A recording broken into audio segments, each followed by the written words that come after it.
Hello everyone, I'm very glad that you listened to my story. Please give me a follow and like the video if you enjoyed it. Feel free to comment and provide feedback so I can improve the sound quality. Yes, we invite you to listen to part 1 of the series. Chapter 1, Awaken. I was looking at a glistening book on the table, a skill book, albeit a very low-ranked one at that. Fireball, an F-rank spell that only the most unfortunate beginners start with. But this skill book took a majority of my remaining inheritance, and all of my savings.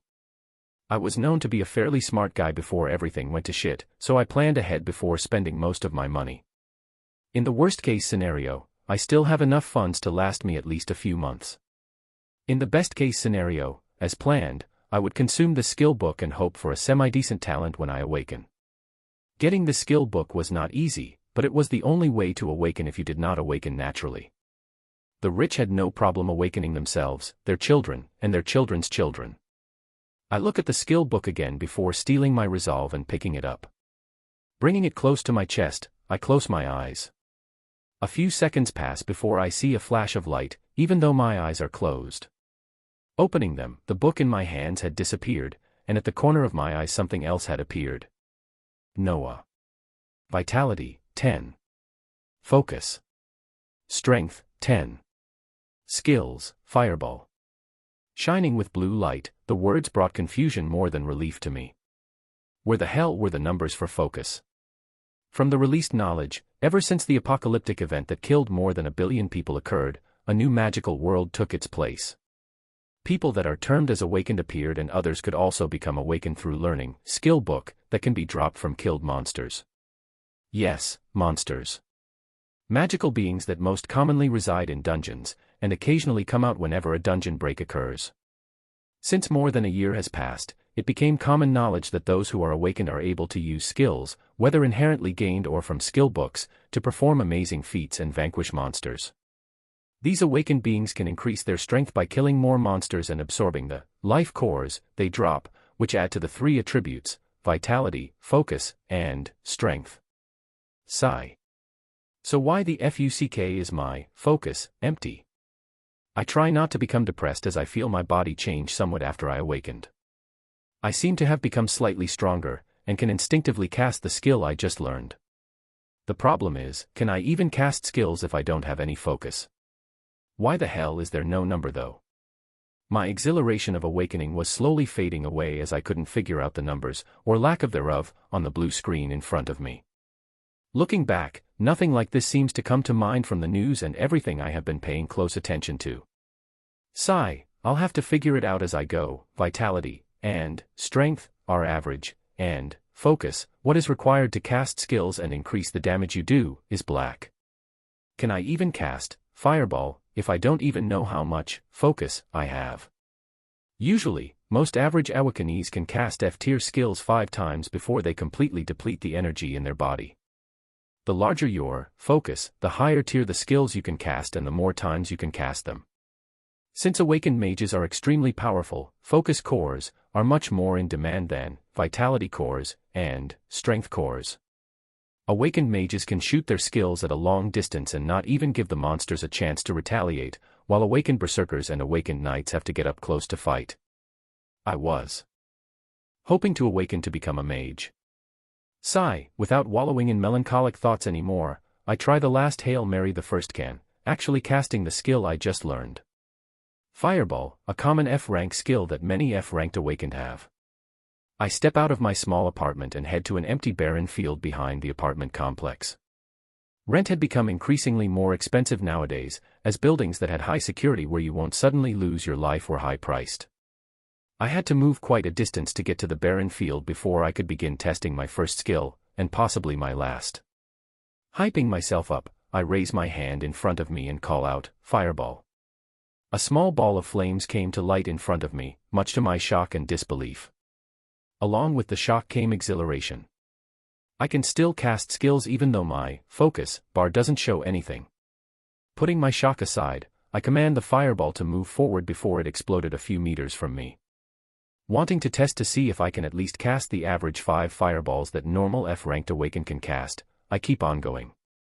Fireball, fireball, fireball. 3 more fireballs were shot and exploded in front of me, increasing the shock and happiness in my heart. At least I have average skills, even if it doesn't show on the stat panel. Weirdly enough, I did not feel any less energy in my body. Well, my focus was blank to begin with, so I didn't really feel much. I focus once more as I cast what is probably my last fireball until I rest for a while before I can cast again. Fireball. The 5th fireball flew out and exploded just like the ones before. With a smile on my face, I wiped the perspiration on my forehead while feeling relieved. Being average is not bad, at least with this, I can count myself among the top of many people in the world today. I was still confused on the fact that no numbers were showing on my focus, though, which meant I couldn't get a gauge on just how much energy I had and how many times I could cast my skill. I hesitantly raised my hand again to see just how many times I could cast fireball.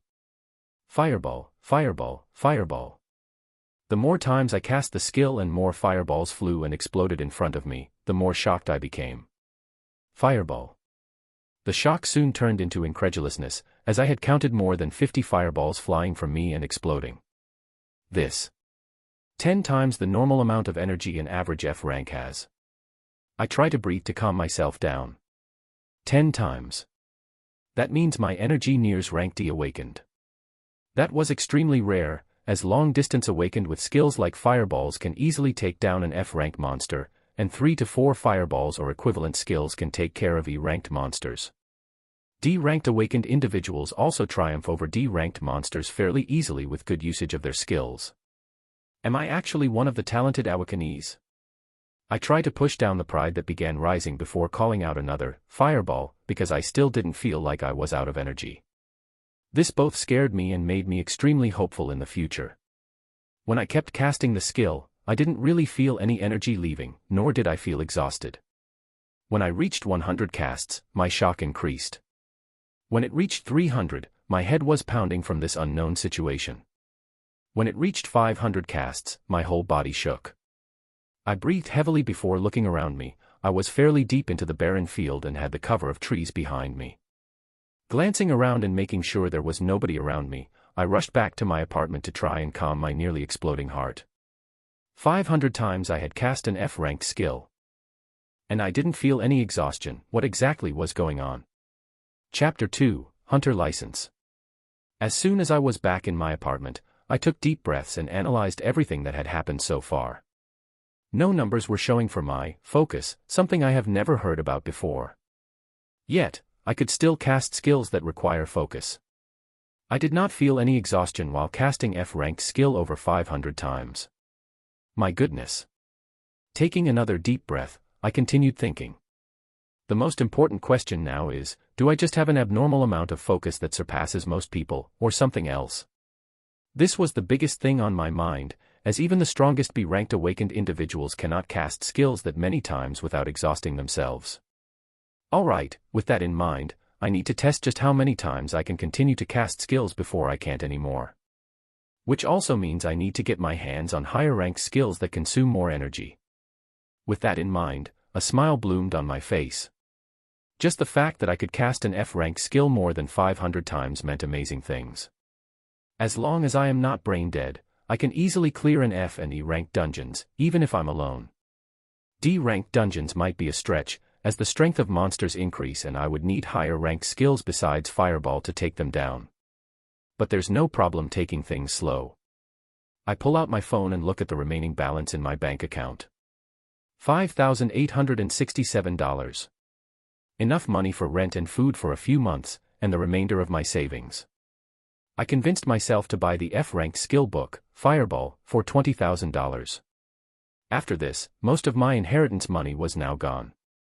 A year ago, when the apocalypse began, my parents were not so lucky to survive. I was stuck in the bas.e.m.e.nt of my old house asleep and escaped the onslaught of monsters that were taken care of by the government and newly awakened people after a few days. As time passed, more information was released to the public. Monsters had appeared. Most of them congregated in dungeons. If they were left alone, they would increase and something called dungeon break would occur. This caused monsters to leave the dungeon and indiscriminately attack everything on sight. But never fear, awakened people are here. able to use powerful skills and great strength to protect everyone else. And now, I was among those people too. The first order of business. Obtain an awakened license that will allow me to enter dungeons. Without a license, you cannot bypass the security that allows the awakened to clear dungeons. You can get a license fairly easily, as you just have to be examined and exhibit skills. I was itching to get started as soon as possible, so I grabbed my backpack and rushed downtown. With the advent of monsters and heroes, many of the populations were condensed onto a few protected cities. Almost everything was close to each other, so the Awakened Center was not too far away. A few minutes and I was already there. On the way, I saw the usual people with sullen faces and occasional awakened individuals rushing about. The Awakened Center was vibrating with life, as long lines of people visiting shops could be seen, with even more carefully selling monster cores to the authorities. Many people chose to first consume the cores and get stronger themselves, but many more also sold them to the government and other markets as they went for high prices. Vitality Core S and Strength Core S went for around $1,000, while Focus Cores were almost double that price because of their demand. I moved my eyes to another section of the center, which was dealing in the selling of skill books ranging from F to C. Obtaining a C-rank skill book was a dream for many people, as they were extremely rare and went for more than $500,000. Looking at the skill books that I greatly desired, I shook my head and moved towards the registration hall. The receptionist was very welcoming, asking for my name, date of birth, address, and bank account information. As soon as she had everything down, I was told to head toward a certain door where my ability would be observed. There were 3 people standing behind thick glass and an open area with testing dummies. After hearing the directions, I stood a few meters from the dummies and cast Fireball consecutively 8 times, making sure to look like I was struggling to get the last few out. Wow. Judge 1. A peak F rank ha. Judge 2. Drawing a few surprises from the observers behind the thick glass, everything was completed successfully and I received my license. It was a golden card similar to a credit card with my name, age, and rank. The surprise from the observers was most likely due to the fact that high-ranked awakened are extremely rare, with there being only one B-ranked awakened in this city that is known publicly. There are a few tens of C-ranked awakened, a few hundred D ranks, and thousands of E and F ranks. Most of the hunters were F-ranked, so being at the peak of this rank at the starting point was a good thing by itself. One can slowly raise their rank by absorbing Core S, but unless you were in the army where they were provided for you by the government or in a rich household that could buy them in mass, you would rise very slowly. There were some slight changes to the panel on the corner of my eyes as I walked out of the Awakened Center and received my license. Noah, Occupation, Hunter. Skills, Fireball, 8. A new occupation had appeared, marking me as an official Awakened Hunter, and, oh. I was surprised because I didn't see it before, but the proficiency of the Fireball skill had quickly risen to 8. There was an extremely fast process when it took people weeks to raise their proficiency with their skill. I guess it is understandable as I was able to cast the skill more than 500 times, and most people have to use their skills over a period of weeks to reach that number. My next course of action after getting my license was the nearest beginner dungeon in this city, Ape's Paradise. Boasting 10 floors, each floor held 10 to 20 monsters, with the last floor housing a huge black ape 3 meters in size. This dungeon was regularly cleared by parties of F and E ranked hunters, who could take on the monsters and the boss without fear of casualties if everyone was doing their jobs. Parties consisting of 2 knights who put their focus on their vitality, 2 berserkers with their focus on strength, and 2 mages with their focus on focus, were the most common for this dungeon. The knights act as tanks to ward off coming monsters, berserkers use their high strength to strike down and protect the mages that are the brunt of the firepower to kill everything on sight. Equipment from dungeons was extremely rare, so most people had to make do with newly designed machetes or metal pipes and iron shields as their first equipment. Only the boss of the dungeon had a chance to drop skill book S and items. Any item dropped from a dungeon was highly sought after, with their prices not being too different from the skill book S. My goal today was to enter Ape's Paradise, and alone at that. My heart was pounding at this crazy idea. When the thought was forming in my head, I had to ask myself multiple times if I had gone insane. But it will not be that dangerous. Seeing how I can cast my skills so many times without feeling any fatigue, the rank of my focus, even though I can't fucking see it for some reason, should be nearing B if not A. And any rank B hunter can easily clear rank F and E dungeons, though they don't care to, and put their focus on higher ranked dungeons. Now, with me being the only F-ranked hunter entering and clearing this dungeon, my heart was pounding from the possible rewards. Usually, rewards are split between the many members of the party, but I would keep all the core S and possible skill book S and item S that drop. Just the thought of it made my heart excited. I steeled my resolve and heading towards Ape's Paradise. Chapter 3, Ape's Paradise. Chapter 3, Ape's Paradise. A huge monolith structure was surrounded by high walls. There was security at the entrance and heavily armed soldiers on the walls. Even though this was only an F-ranked dungeon, it made up for millions of dollars of revenue every day with a large number of people entering, clearing the monsters, and selling the resources they receive inside. This monolith had a blue color, indicating it was a normal dungeon with little danger of a dungeon break. If the color changed to orange and then to red, it meant a dungeon break was imminent. Regularly clearing the dungeon kept the color at blue, turning it into a treasure trove with capable people farming it. You always had casualties every now and then from hunters that were either too full of themselves, bad teammates, or just plain unlucky. Now, I sincerely hope I don't make myself on the category of being too full of myself. Gathering my wits, I show the guards at the metal entrance of the enclosure my hunter ID before heading in.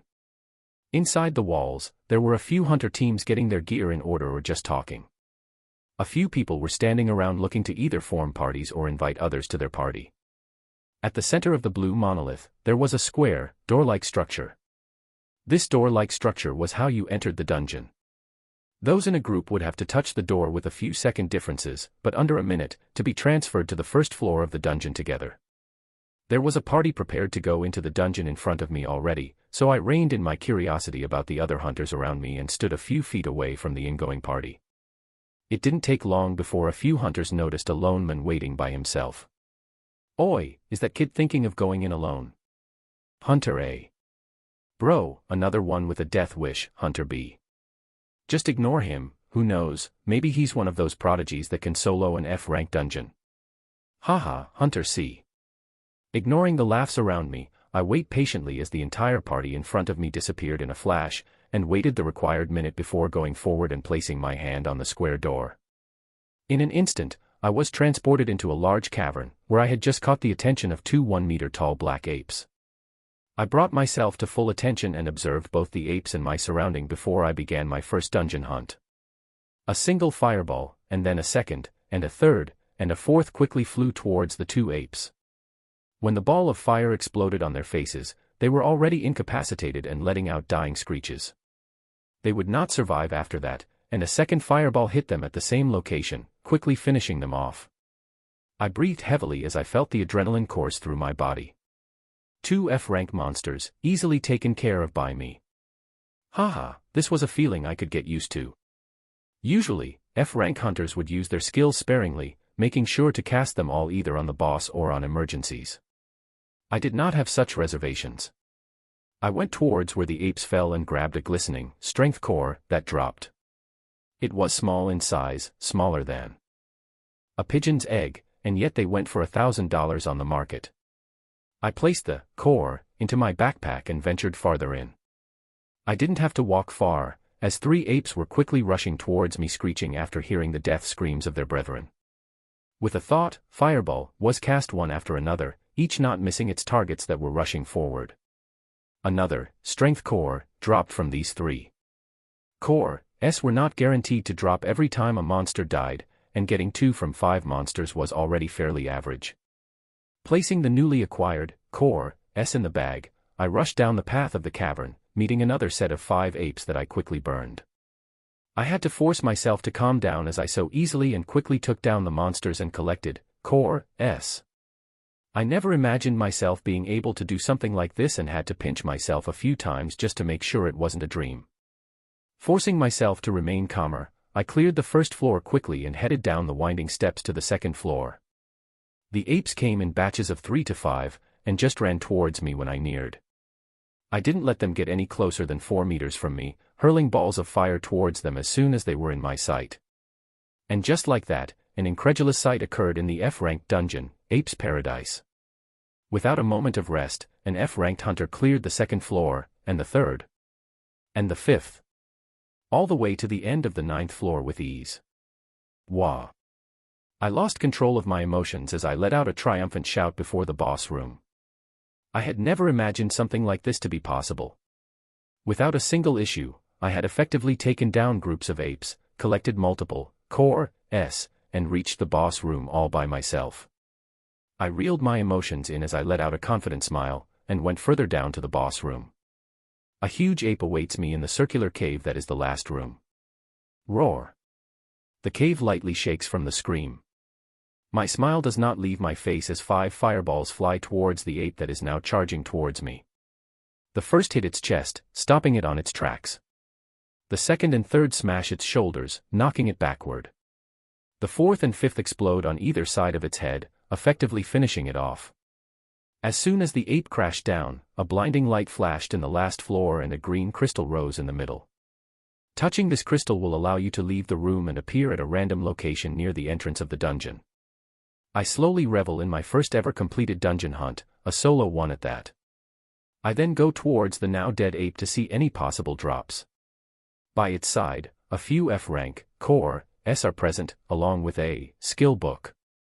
I grab the core S and put them inside the bag, before reaching out for the skill book. Minor Heal was now in my hands, giving me quite a shock. It wasn't the rarest of F-rank skill books, but it was one of the more expensive ones as it easily took care of any cuts and minor injuries. I also placed the skill inside the bag and proceeded to sit down and think while staring at the green crystal in front of me. The problem at hand is how I should handle myself from now on. An F-rank newly awakened hunter clearing an F-rank dungeon in under 30 minutes was unbelievable. It would have to be someone who was B-ranked or above to be able to carry out the same thing. I made sure not to show too much of what I could do when I took the licensing exam because currently, all I have going for me is the fact that I seem to have a large pool of energy to cast skills.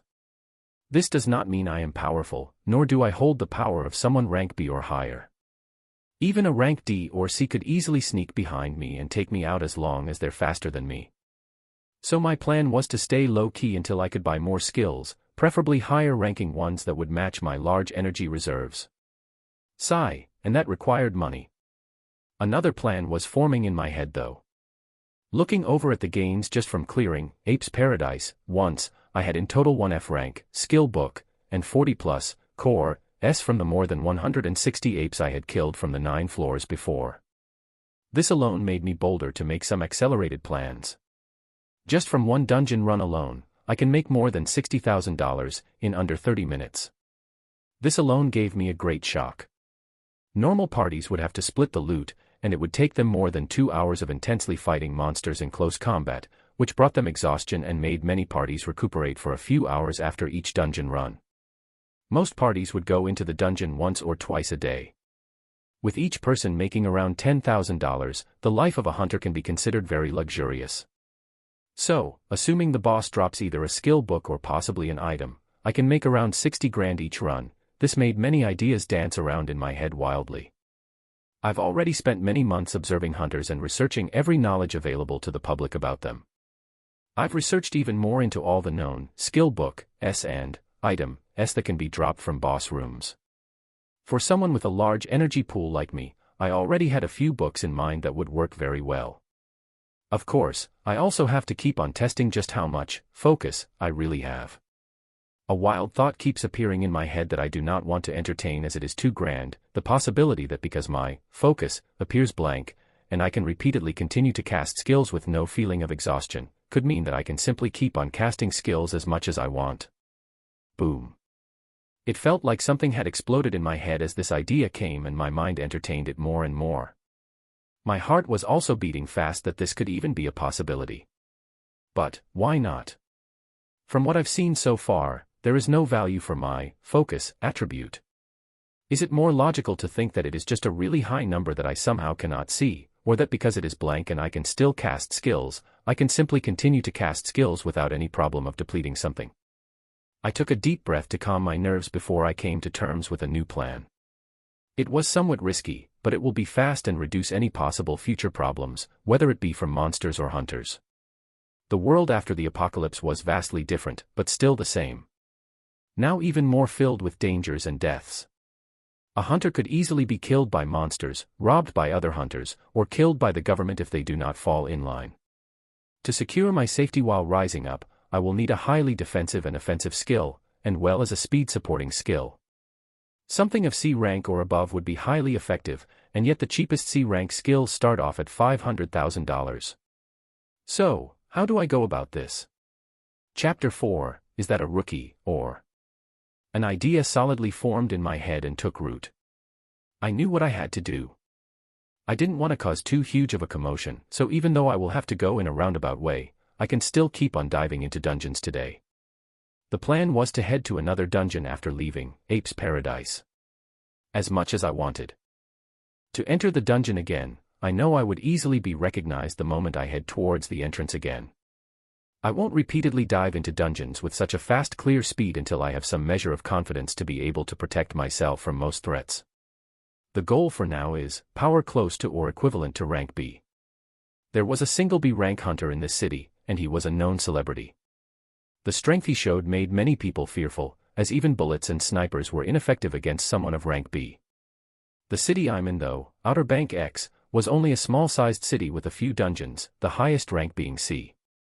Other cities that are further inland have way more powerful hunters with even greater level dungeons. My next stop will be at the rank E dungeon, Frozen Wasteland, which many hunters did not frequent. With the extremely cold characteristics, this dungeon held 20 floors, with various beasts of cold attributes appearing.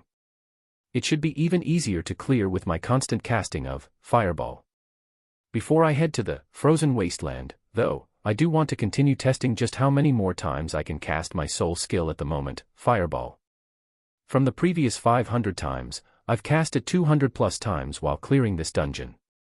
Wrapping my thoughts up, I moved a distance away from the green crystal and began my experimentation of whether I could endlessly cast skills or if I just had an abnormal amount of focus that I could not see. Thus, a weird scene unfolded on the last floor of Ape's Paradise, with a man all by himself continuously casting fireballs. They exploded a few meters from him, and more followed right after. 20 minutes passed. I was still casting Fireball without stopping, causing my wildly beating heart to be leaning towards that insane idea. Approximately over 1,000 casts in the last 20 minutes, let's continue some more. 40 minutes later, I had gone past the excitement, ran over fear, got over the whole ridiculous idea, and taken it as a fact. This was something out of my wildest dreams, and I did not even understand how it could be possible. In the last hour, I had cast an F-rank skill, Fireball, over 3,000 times. Not even someone of rank A, or the highest known ranking hunter, Steel Mikhail, would be able to do something like this. This both scared me and gave me a wild hope to someday stand up not far from them. Over the span of the time, the balls of fire that came out gradually became more condensed, and their explosions more pronounced as well as traveling much faster. In the last 10 minutes, instead of usually casting one fireball every second, 2 rushed out per second. They were apparently becoming smaller, faster, and more explosive as I continued to cast them. This should be my proficiency rising at a stupid crazy rate because of how many times I am casting the skill. My current panel looked like this. Noah, Occupation, Hunter. Skills, Fireball, 59. The proficiency for the skill, Fireball, had amazingly risen all the way to 59, a crazy figure to wrap my head around. As far as I knew, there were very few people who had their proficiency higher than 30, as hunters continuously improved themselves and got higher ranking skills with the passing of time. An F-rank hunter using Fireball as their first skill would move on to using an E-ranking skill as soon as they gained the funds to buy one. No one spent that much time using one of the lowest ranking skills for an extended period of time. Looking at the high proficiency, it made me excited about what would happen if I continue to cast and raise it even more. The power of the Fireball skill should currently surpass any other skills of the next rank in the damage and speed that it flies at. It's most likely nearing rank D in its offensive ability. I was itching to continue my test of endless casting but brought myself to stop and move on to the plans on my agenda. I moved towards the still glowing green crystal in the middle of the room and placed my hand on it, which instantly teleported me outside the monolith. I appeared not too far from the entrance, with a few people glancing my way with surprised expressions. Did his entire team wipe, or do we have a rancor here? Hunter F. Ha. A rancor. Have you ever seen them dressed like that with a flimsy backpack on them? My apologies, kid, I hope they weren't your closest friends. Hunter G. A few people noticed the abnormalities as someone finished the dungeon and was transported out alone. My current attire really did not match anyone of rank C or higher, as many people quickly noticed. Most of the people that were there an hour and a half ago when I went in the dungeon were either gone or not paying attention, as the surrounding compound of the dungeon was a fairly large space. I ignored the pitying gazes of hunters who thought the rest of my team was gone and headed towards the gate. Funny enough, I was becoming more and more used to ignoring other people's gazes as this day went on. Outside the gate, there were a few stalls and people rushing about. I went towards another section where there were a few cars lined up and planned to use the hunter ride system. There were many people making their living driving hunters from dungeons to the Awakened Center or to their lodging. It was a very dangerous job as you can always have an unstable customer, but this time they're superpowered people who could either blow you up or snap your neck with a twist of their hands. One man quickly came up to me with a smiling expression and asked if I needed a ride. I nodded and quickly got on the parked Dodge Charger in front of me, our destination, the frozen wasteland. In the 25-minute trip towards the next dungeon, I kept on thinking of any things that I missed and went over my plans for the next few days. Time quickly passed and we neared another huge monolith, this one with a slight tinge of orange. Many hunters did not like clearing this dungeon because of the extreme cold, resulting in mandatory cleanup by the government routinely. I would take my time in this dungeon though, as there were significantly fewer hunters, and even a single run would probably net me more than double the money I made in Ape's Paradise. I paid the high fare and got out of the car, flashing my hunter license to the guards at the door, who didn't bother with me after giving me a second look and shaking their heads. Hey, I promise you I'm not just a hunter on a suicide mission, all right. I look around the enclosure of this dungeon and head towards the entrance. There wasn't even a team on standby to be entering. With a few hunters CLU.S. tiered on some stalls and shops selling food and equipment. Nothing held me back as I quickly went to the entrance and placed my hand on one of the square doors, which quickly transported me to the first floor of the rank E dungeon, Frozen Wasteland. I was quickly besieged by the cold that drove many hunters away, and quickly cast 2 fireballs that did not fly away from me this time but circled around me. Doing this usually required hunters to continuously provide more energy, but nothing like that could be felt from me. As soon as I commanded the fireballs to circle a few feet away from me, the cold was majorly offset and nowhere near where it was before. There wasn't a pause to be given though, as I soon heard the growling of animals that quickly showed themselves. Clear white wolves were rushing towards me, their glistening white teeth flashing menacingly in the white wasteland. There wasn't a single hint of fear in me though, as I moved forward confidently. Condensed fireballs were quickly rushing from me at high speeds, exploding on the wolves' bodies and blowing masses of meat away. The group was quickly taken care of in the first volley of fireballs, and all that was left for me was to pick up the core that dropped. I looked forward to the misty cold path in front of me as I rushed down this 20-floor dungeon that would be the beginning of my journey. Chapter 5: How many fireballs to take down a huge polar bear? In the first 5 floors of the frozen wasteland, packs of white wolves appeared. With the fast velocity of the ever-so-damaging fireballs, they were mowed down quickly. Aside from casting the skill towards the enemies that appeared, I had a few of them rotating around me, and randomly cast the skill even more as I moved forward, even if there were no enemies near me. I wanted to increase the proficiency of fireball as fast as possible. I could only imagine what these monsters felt, as they would hear sounds of an explosion that quickly pulled them toward me before they met a grisly fate. Killing all of these monsters did not have that much of an effect on me. I was looking at them like the mere monsters that they were. They would not hesitate a second to rip my head off if I gave them the chance.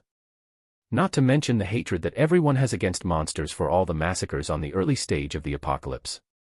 The first 5 floors were quickly cleared, and from the 6th floor, monsters with a similar shape to foxes began appearing. These ones much bigger than the wolves before them. Their size surprisingly did not make them any slower and they were rushing towards me while ferociously growling. The further condensed fireballs were shooting out from me without stopping. I was doing my best to adjust to the ever so increasing speed while aiming for their heads and limbs. As soon as there was an impact, an explosion followed and chunks of meat flew. The Arctic foxes were then taken down just as easily as the wolves. This continued until the 15th floor, where huge musk ox began appearing.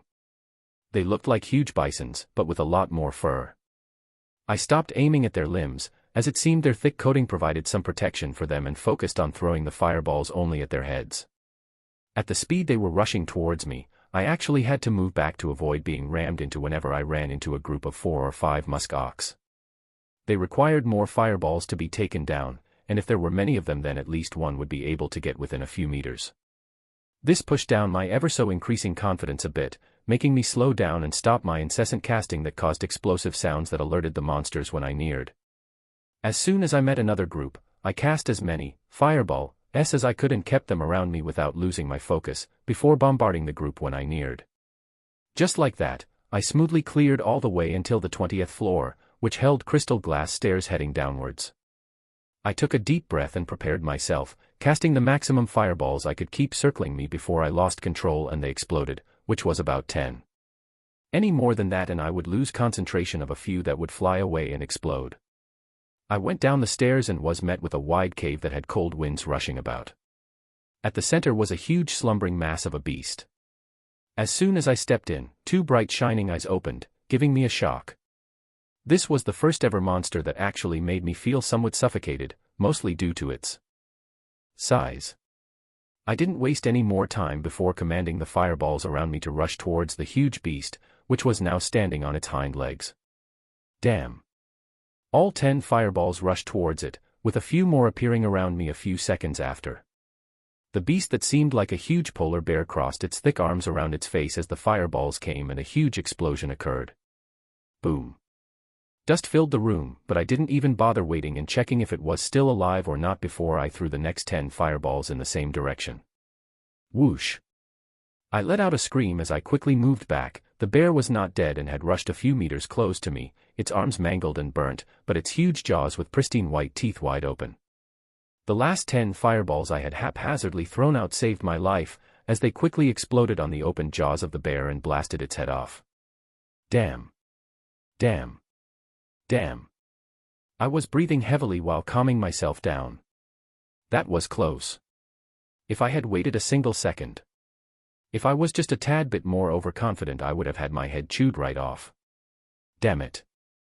Throwing those last fireballs without checking for anything just saved my life. I stumbled down and reeled my emotions in as the dust cleared and the room returned to serenity. I closed my eyes as the events in the last few minutes played in my head. I was rushing things. I only had 1 F-rank skill, and I alone attacked an E-rank dungeon. Stupid. It doesn't matter that I can cast it repeatedly if it cannot quickly take down huge bosses like this. Even with the increased proficiency of Fireball, it wasn't enough for me to comfortably take down a rank E boss. I also did not absorb any of the core S I had collected so far because I planned on selling all of them to quickly buy a higher tier skill book. Also stupid. If I absorbed some Strength Core S, my muscles would be reinforced and I would be stronger and quicker.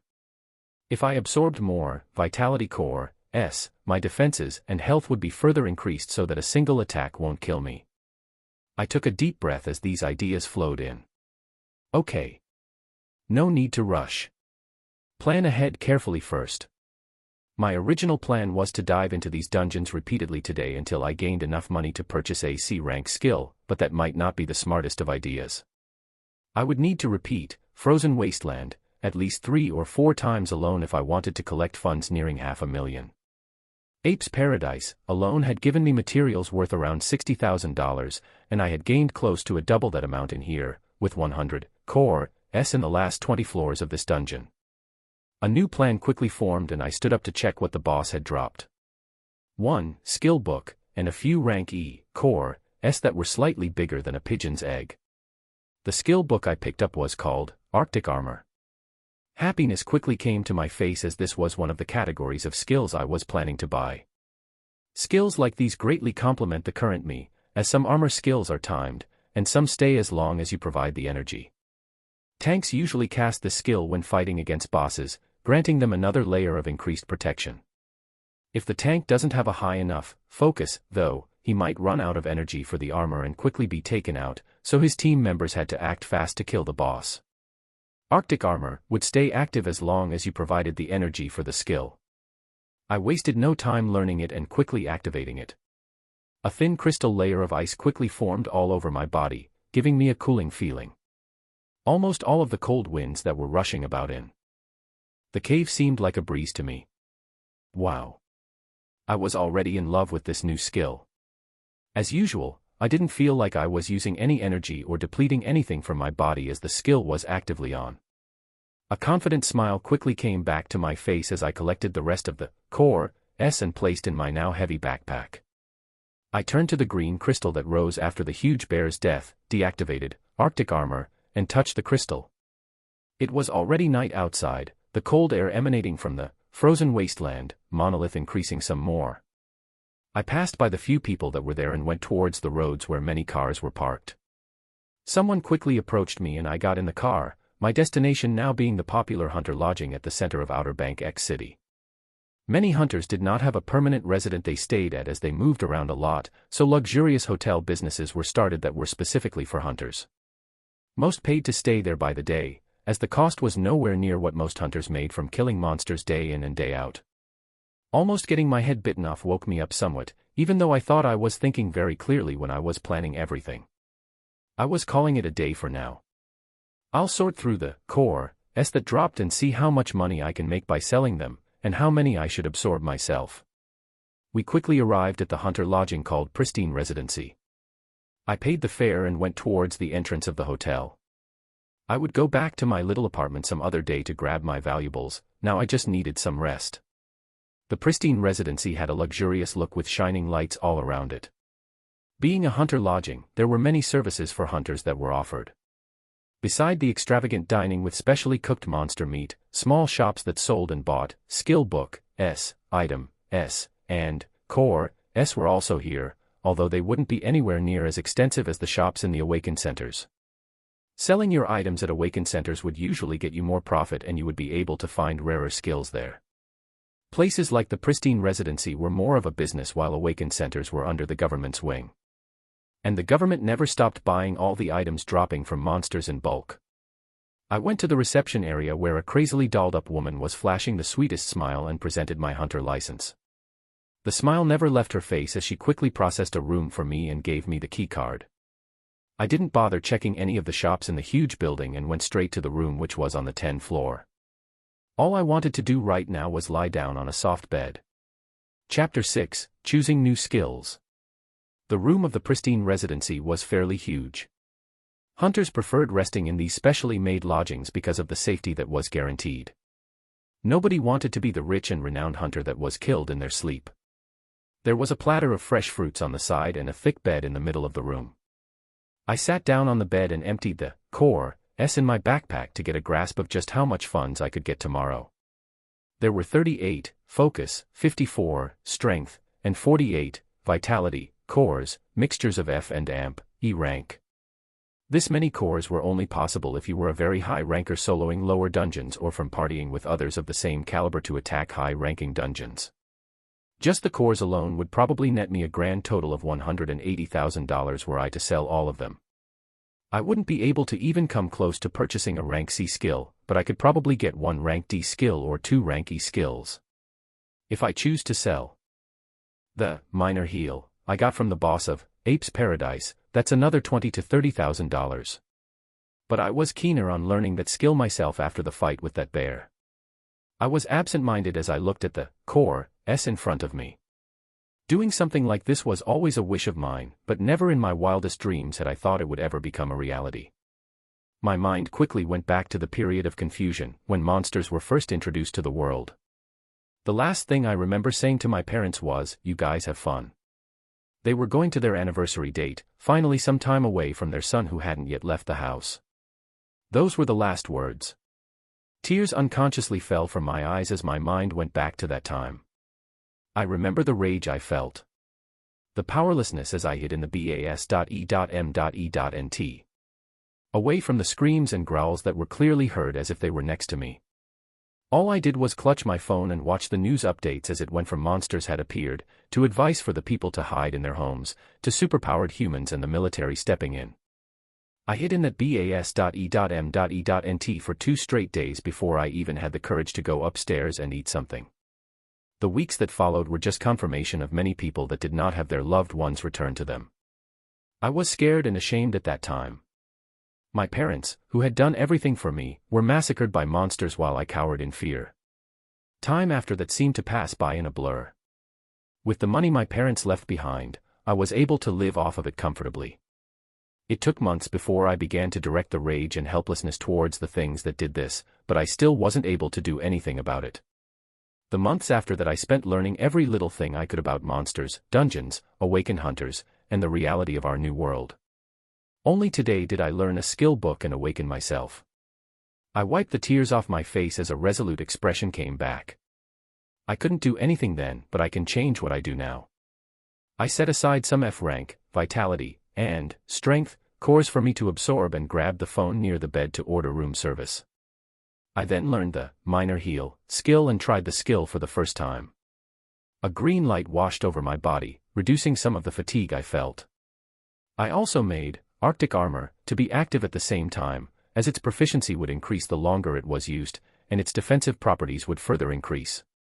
I then began absorbing some of the core I set aside. My food arrived not too long after, 2 plates of prime ribs with some water. I paused everything when I grabbed the food from the door and ate the steaks waiting for me. I turned on the T.V while eating to check if there was anything newsworthy that happened today. There was a bearded anchor in a suit talking to a celebrity hunter. Mr. Doyle, you've just come back overseas from doing hero work over in Country Z of the United Federation. Just how differently do the hunters live there compared to our great blessed empire? News anchor. Haha, the work was fun, but it was definitely a new environment. Things are done very differently there. Dungeon diving is very strictly regulated, with hunters having to mandatorily hand over more than half of their earnings over to the government. It was truly eye-opening to see. Celebrity hunter. My goodness. How can hunters live under such oppression? I would rebel. It is nothing like our great empire, where hunters are given the freedom to grow and prosper. It's why we have such amazing heroes rising up over the years. God bless this great nation of ours. News anchor. Well. Celebrity hunter. I quickly turned the T.V back off while shaking my head. Nothing noteworthy seems to be going on, just the usual propaganda being hurled at the common news watcher. The blessed empire, are we truly blessed? Compared to the United Federation, hunters here have a much higher death rate.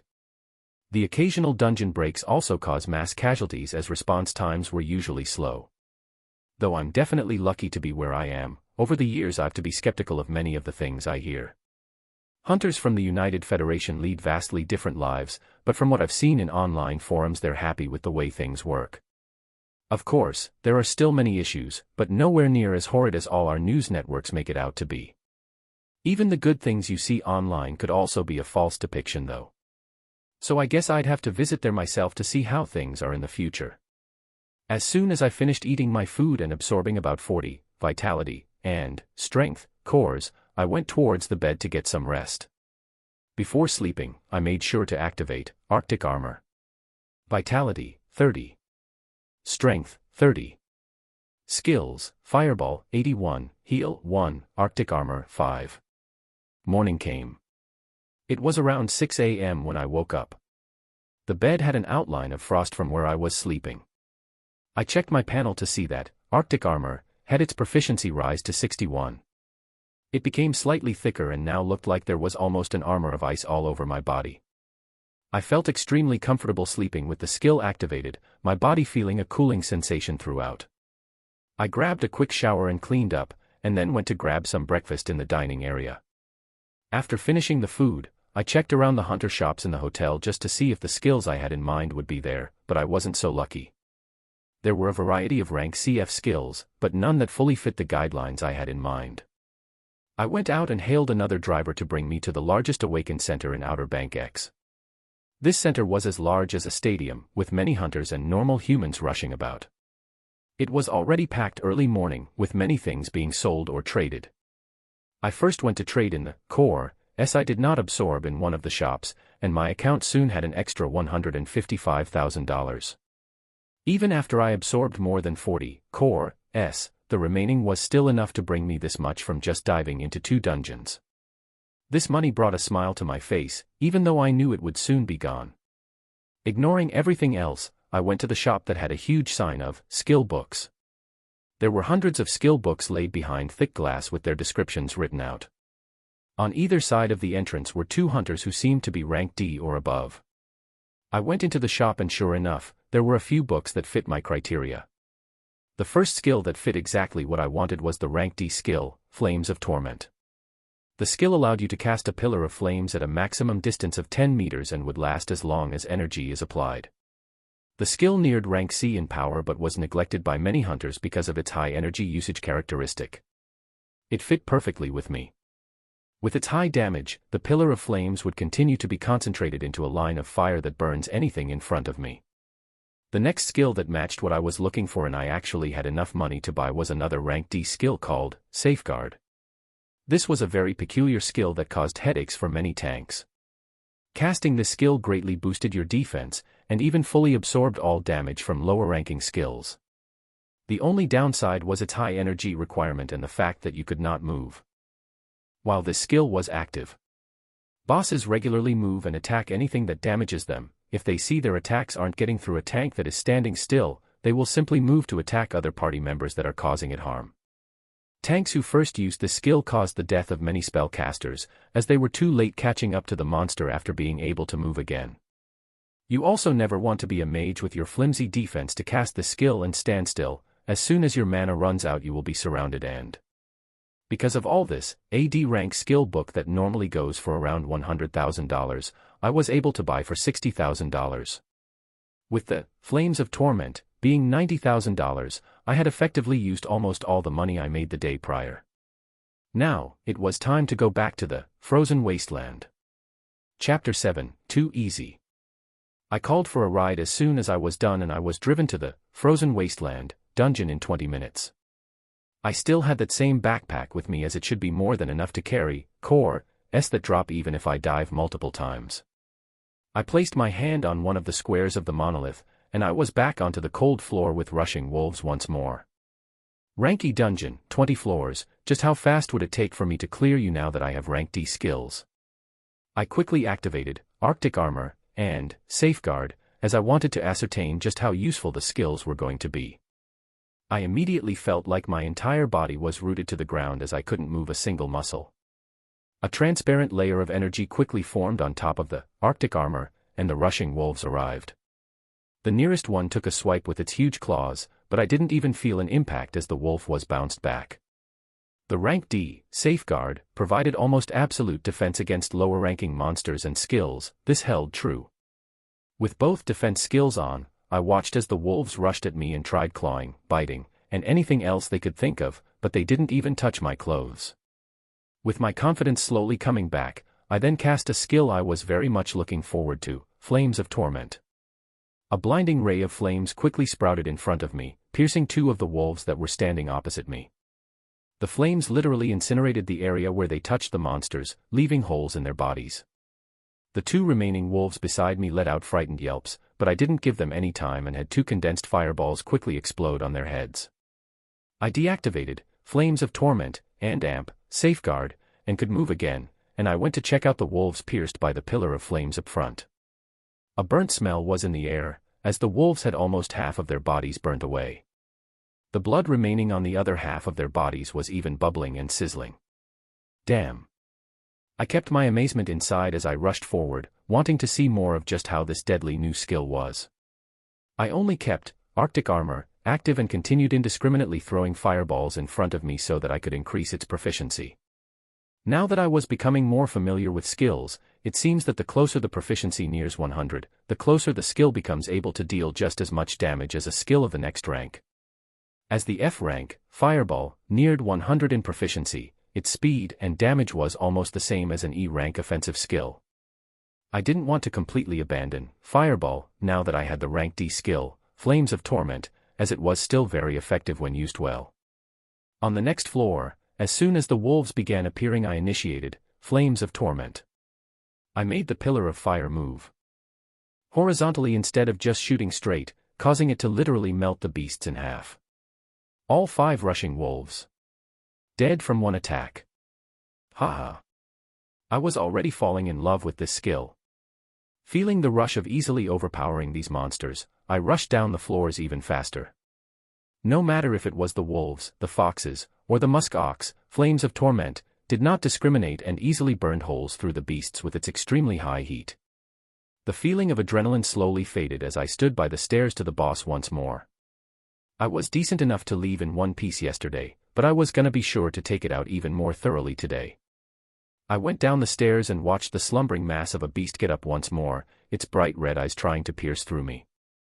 Without wasting a beat, a pillar of flame sprouted in front of me like a blooming red flower. The rising bear raised its huge paws to protect its body once more, but this time there was no rest from the flames. Grah. A mournful howl was released as the beast's limbs did not last even a second, blasting them apart in an explosion of flesh and bones, continuing onto the body of the bear. A sizzling hole was quickly apparent at the center of the beast's chest, stopping its howl short, and causing it to plummet back down to the cold hard ground. Controlling my breath, I looked down at the huge mass that was now burning in front of me. Something that gave me fear the day before did not even manage to come a few meters near me now. I closed my eyes as I relished this feeling, and then went forward to grab the core, S and O. It wasn't a skill book this time around, but an item. I was quickly able to identify the equipment beside the huge bear. Swift boots increase the speed of the wearer. The item brought a smile to my face, as they rarely dropped and could fetch a high price. The best thing about items is that you can use, reuse, and then sell them without them ever losing their value. I put the boots on, feeling my body get noticeably lighter. I dashed around and confirmed that I could more easily move around. Swiftly clearing the rank E dungeon, Frozen Wasteland, a sense of accomplishment rose as I went towards the green crystal. Before going out though, I took out a few of the vitality and strength cores that I had collected in this run and began absorbing them. Rank F, Core, S allowed a hunter to be strengthened up to 50 attribute points, rank E, Core, S up to 100, rank D up to 150, and on and on. The hunters standing atop the world currently had their attribute points nearing 300. It didn't matter how many F-ranked, Core, S you consumed, if you wanted to go past 50 on your attribute, you had to absorb rank E cores, with the process repeating for higher ranks. Absorbing rank E, Core, S while my stats were still under 50 only made them rise a bit faster. I stopped absorbing once, vitality and strength both reached 50, and as usual, focus was blank, so all those cores were saved up in the bag. I wrapped everything up and approached the crystal to leave the dungeon. As I touched the crystal and I was transported outside the monolith, I debated whether I should repeat this dungeon or go towards one of the few rank D dungeons in Outer Bank X. I currently held 2 rank D skills, one of which was shredding the monsters in this rank E dungeon as if they were paper. The other, once activated anyways, would make me almost impermeable to any damage below rank D, and provide huge defense when facing monsters of equivalent rank. For time efficiency, it makes a lot more sense to head to a higher ranked dungeon, which will mean more floors, more monsters, and better drops. This time around though, I couldn't be reckless. Since I was already at Frozen Wasteland, though, and it took me less than 20 minutes to clear everything, it shouldn't be an issue to repeat this dungeon once or twice. There will be no surprises and my safety is guaranteed, as well as the fact that there are so few people here. I made up my mind and approached one of the squares of the monolith again, placing my hand and disappearing right after. The second run of Frozen Wasteland today brought me more Core S, with the addition of Blade Strike. With a swing of your sword, unleash a deadly strike upon your enemies. This skill wasn't that useful for me, so I threw in the backpack and went in again for the 3rd time today. The 3rd run of Frozen Wasteland gave me a similar amount of Core S, this time with a fairly rare skill. Summon Golem summons a single partner to fight on your behalf. Many hunters would buy this skill as soon as it hits the shelf, as it allows casters to effectively have another tank, or the knights and berserkers to have a partner to take the damage for a few seconds. It doesn't really go with my style though, as it will be a slow-moving golem, and I rush through these monsters fairly fast. All that it meant for me was being able to receive more money for a skill, 4th run, only, core, S, not a single skill book or item. This run bummed me out. 5th run, more cores, and 1 item, Kenshin sword. As simple as that, it was a sword. I wasn't planning on getting near any monsters, so this would be getting sold too. My backpack was nearly overflowing though, so I will be heading to an awakened center to sell the things I've collected so far. I was looking forward to this, as my profits now would easily pass 500,000, meaning I can finally grab myself a rank C skill. Vitality, 50. Strength, 50. Skills, F, Fireball, 96, F, Heal, 10, E, Arctic Armor, 79, D, Flames of Torment, 31, D, Safeguard, 8. Equipment, E, Swift Boots. Chapter 8, Offense is the Best Defense. In an unknown mansion somewhere in Outer Bank X. Sir, we noticed an abnormality in one of the dungeons today. Butler. Oh. And what happened? The butler observed the disinterested look on the men in front of him and continued. The E-rank dungeon, Frozen Wasteland, has suddenly gone from a risky assessment of moderate to low. Oh, so someone is doing my job for me while I'm busy with the C-rank dungeon. Yes sir, but the problem is, this change occurred in the span of 2 hours. As soon as the butler finished these words, the eyes of the men he was talking to flashed. Who was it? A team or a ranker that just appeared? We don't know sir, we're currently checking. Butler. Good, let me know as soon as you find out. Are the girls ready? The man's attention quickly moved to the floor above him where he could feel some movements. Yes sir. All newly awakened. Yes sir. Good, don't bother me for the next hour. The butler in a clad black suit watched as the men climbed the stairs. His major worry right now was the fact that a dungeon had moved from a moderate risk level to low in a period of 2 hours. This required a dungeon to be cleared by a team of highly skilled hunters, or one very skilled ranker, multiple times in those 2 hours. There was currently only one hunter in Outer Bank X who would be able to bring a specialized team to clear a dungeon at such high speeds, and he was looking at him now heading to perform some activities. The butler bowed towards his benefactor and then turned around to find out just which new hunters had appeared in their city. I was back in the central awakened center of Outer Bank X, currently selling the items I didn't need along with the core S I didn't absorb. Before coming down here I made sure to absorb the E-rank cores until I hit 70 attribute points for vitality and strength. I slowly adapted to the newfound power my body felt as I moved around, exhilarated at my fast progress. The remaining cores, items, and skill books were all sold and I soon had an extra $674,000 deposited in my account. This was something unbelievable unless you were a high-ranking hunter. The receptionist handling my order was shocked as the number of things I was bringing in did not match the rank on my license in any way. I had the plan to be tested and increase my rank today anyways. A jump from F to D wouldn't be too out of this world, right? This was something I was hesitating on as it had only been 2 days since I was registered as an F-rank hunter. Heads will definitely be turned my way if I jump ranks this quickly. I still didn't feel comfortable enough to parade myself as someone strong when my highest skills currently were rank D and I was just about to get a rank C skill. Increasing my rank can wait for now, there's no rush. I was heading towards the skill book shop to buy a skill I had already seen yesterday, but I couldn't buy. Rank C skill, Arcanist Sphere of Protection, arcane energies protect the caster from all harm, but at a great cost. There were very few rank C skills for sale, as the highest C rank dungeon was regularly being cleared by the only B rank hunter in Outer Bank X with his own team. Over the last few months, many of the C rank skills came from them. Arcanist Sphere of Protection provided absolute defense to any attacks of the same rank thrown your way along with a high defense against skills of a higher rank, did not have any movement effect like Safeguard, but required a large amount of energy to be kept active. My heart was about to leap out of my chest as I bought this killer skill. I've heard the proverb that offense is the best defense, but right now looking at this skill, defense was definitely the best defense. There were other spectacular C-rank offensive skills on display that I wanted to buy, but they would have to wait after I dive into dungeons a few more times and raise my funds once more. The offensive skills would definitely decimate everything on sight if I were to spam them, but they won't guarantee my life. So defense first, offense later. On top of the defensive rank C skill, I also bought rank D, danger sense, which quite literally let you sense anything that might take your life a few seconds before it happened. It was an invaluable skill that also had high energy usage to be kept active all the time. Arcanist Sphere of Protection cost me $550,000, with danger sense taking away another $100,000. I gave a look at the rank C offensive skills that I couldn't yet buy and left the Awaken Center to head towards my apartment this time. I was planning on spending the night there and grab my laptop along with other essentials. After giving directions to the driver, I relaxed in the back of the car and learned Arcanist Sphere of Protection and Danger Sense. I immediately activated Danger Sense, but nothing felt any different.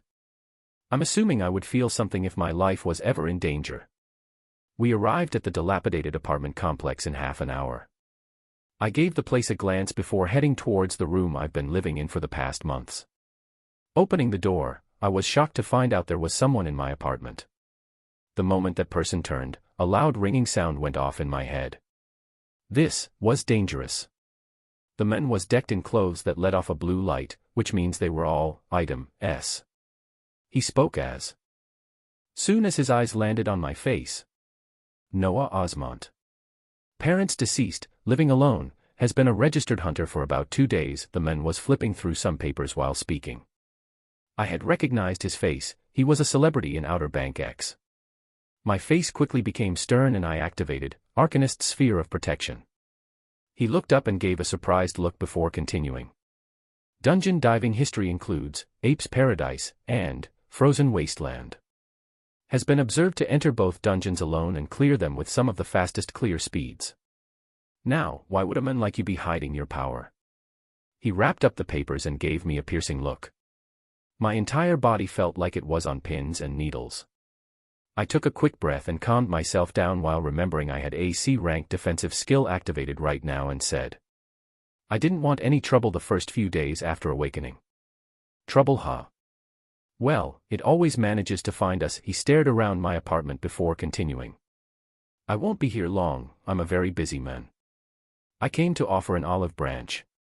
He walked around my apartment and continued talking in that arrogant tone. The highest dungeon in this beautiful city of ours requires me and a team of others to regularly clear so that a dungeon break does not occur.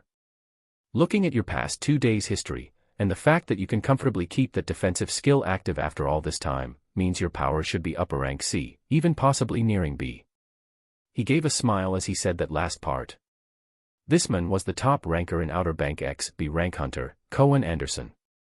We need more talents like you to keep the safety of this city and its citizens. We have casualties every now and then and are in need of another powerful hunter in the team. The next dungeon dive is 3 days from now. We gather at Soliel's Castle at 10 a.m., be sure not to miss it. He finished the last few words, looked around some more, and walked out the door without giving me another look. I felt anger quickly boiling up inside me before I squashed it down. How the hell did they find me so fast? I closed the door of the apartment and went towards a chair with a horrible expression on my face. Cohen Anderson. The most powerful hunter in this city, and the one at the forefront of the defense against the C-rank dungeon, Soliel's Castle. The dungeon monolith always showed a deep orange hue, showing that it could shine red at any moment and cause a dungeon break. Cohen forms a party to clear this dungeon twice a week. The hunters that form this party always change though, as there are casualties in almost every dive. That was how hard a C-rank dungeon was. Even with a B-rank hunter leading the team, there were still casualties. This information was commonplace in the local hunter platforms. New hunters were regularly recruited to help in the defense of the city, but there would be a memoriam at least once a week for a fallen rank C hunter on the team. I wanted to increase my strength slowly before doing what I can to help without the risk of death, but I guess that's out of the window. My anger was kept in check as I recalled his tone that felt more like a command. Arrogance, that was all that I felt from him. Sigh. This was what power could do to you. Cohen was widely known to be arrogant, but he was the strongest hunter in the city and could be relied on to prevent a dungeon break from Soliel's Castle. It looks like I will be visiting a C-rank dungeon faster than I thought, but there was one thing he was wrong about. My power was definitely not upper rank C or nearing B. As soon as I learned the appropriate skill book, with my endless casts, nothing will stand in my way. A ferocious expression rose in my face as old plans were thrown out and new ones formed. Vitality, 70. Strength, 70. Skills, F. Fireball, 96, F. Heal, 10, E. Arctic Armor, 79, D. Flames of Torment, 31, D. Safeguard, 8, D. Danger Sense, 5, C. Arcanist Sphere of Protection, 2. Chapter 9, Reflection and Planning. I reviewed everything I had been doing so far and looked for what I could change. I was going to keep farming, Frozen Wasteland, tomorrow, but I would also be heading towards one of the rank D dungeons in the city, Goblin King's Abode, for at least a few rounds. I just learned a C rank defensive skill that most hunters can't even use because of its high energy requirement. There shouldn't be any surprises that might pop up to endanger my life. Along with the rank D, Flames of Torment, I should be able to clear the 30-floor dungeon without an issue. Another thing was the usage of my skills. If I really can cast endlessly, then I need to use this to my advantage even more. Arcanist Sphere of Protection and Danger Sense were still active. I sat on my old bed, then closed my eyes, activating both Safeguard and Arctic Armor, 2. A few minutes passed and I calmed down some more and realized what I might have missed.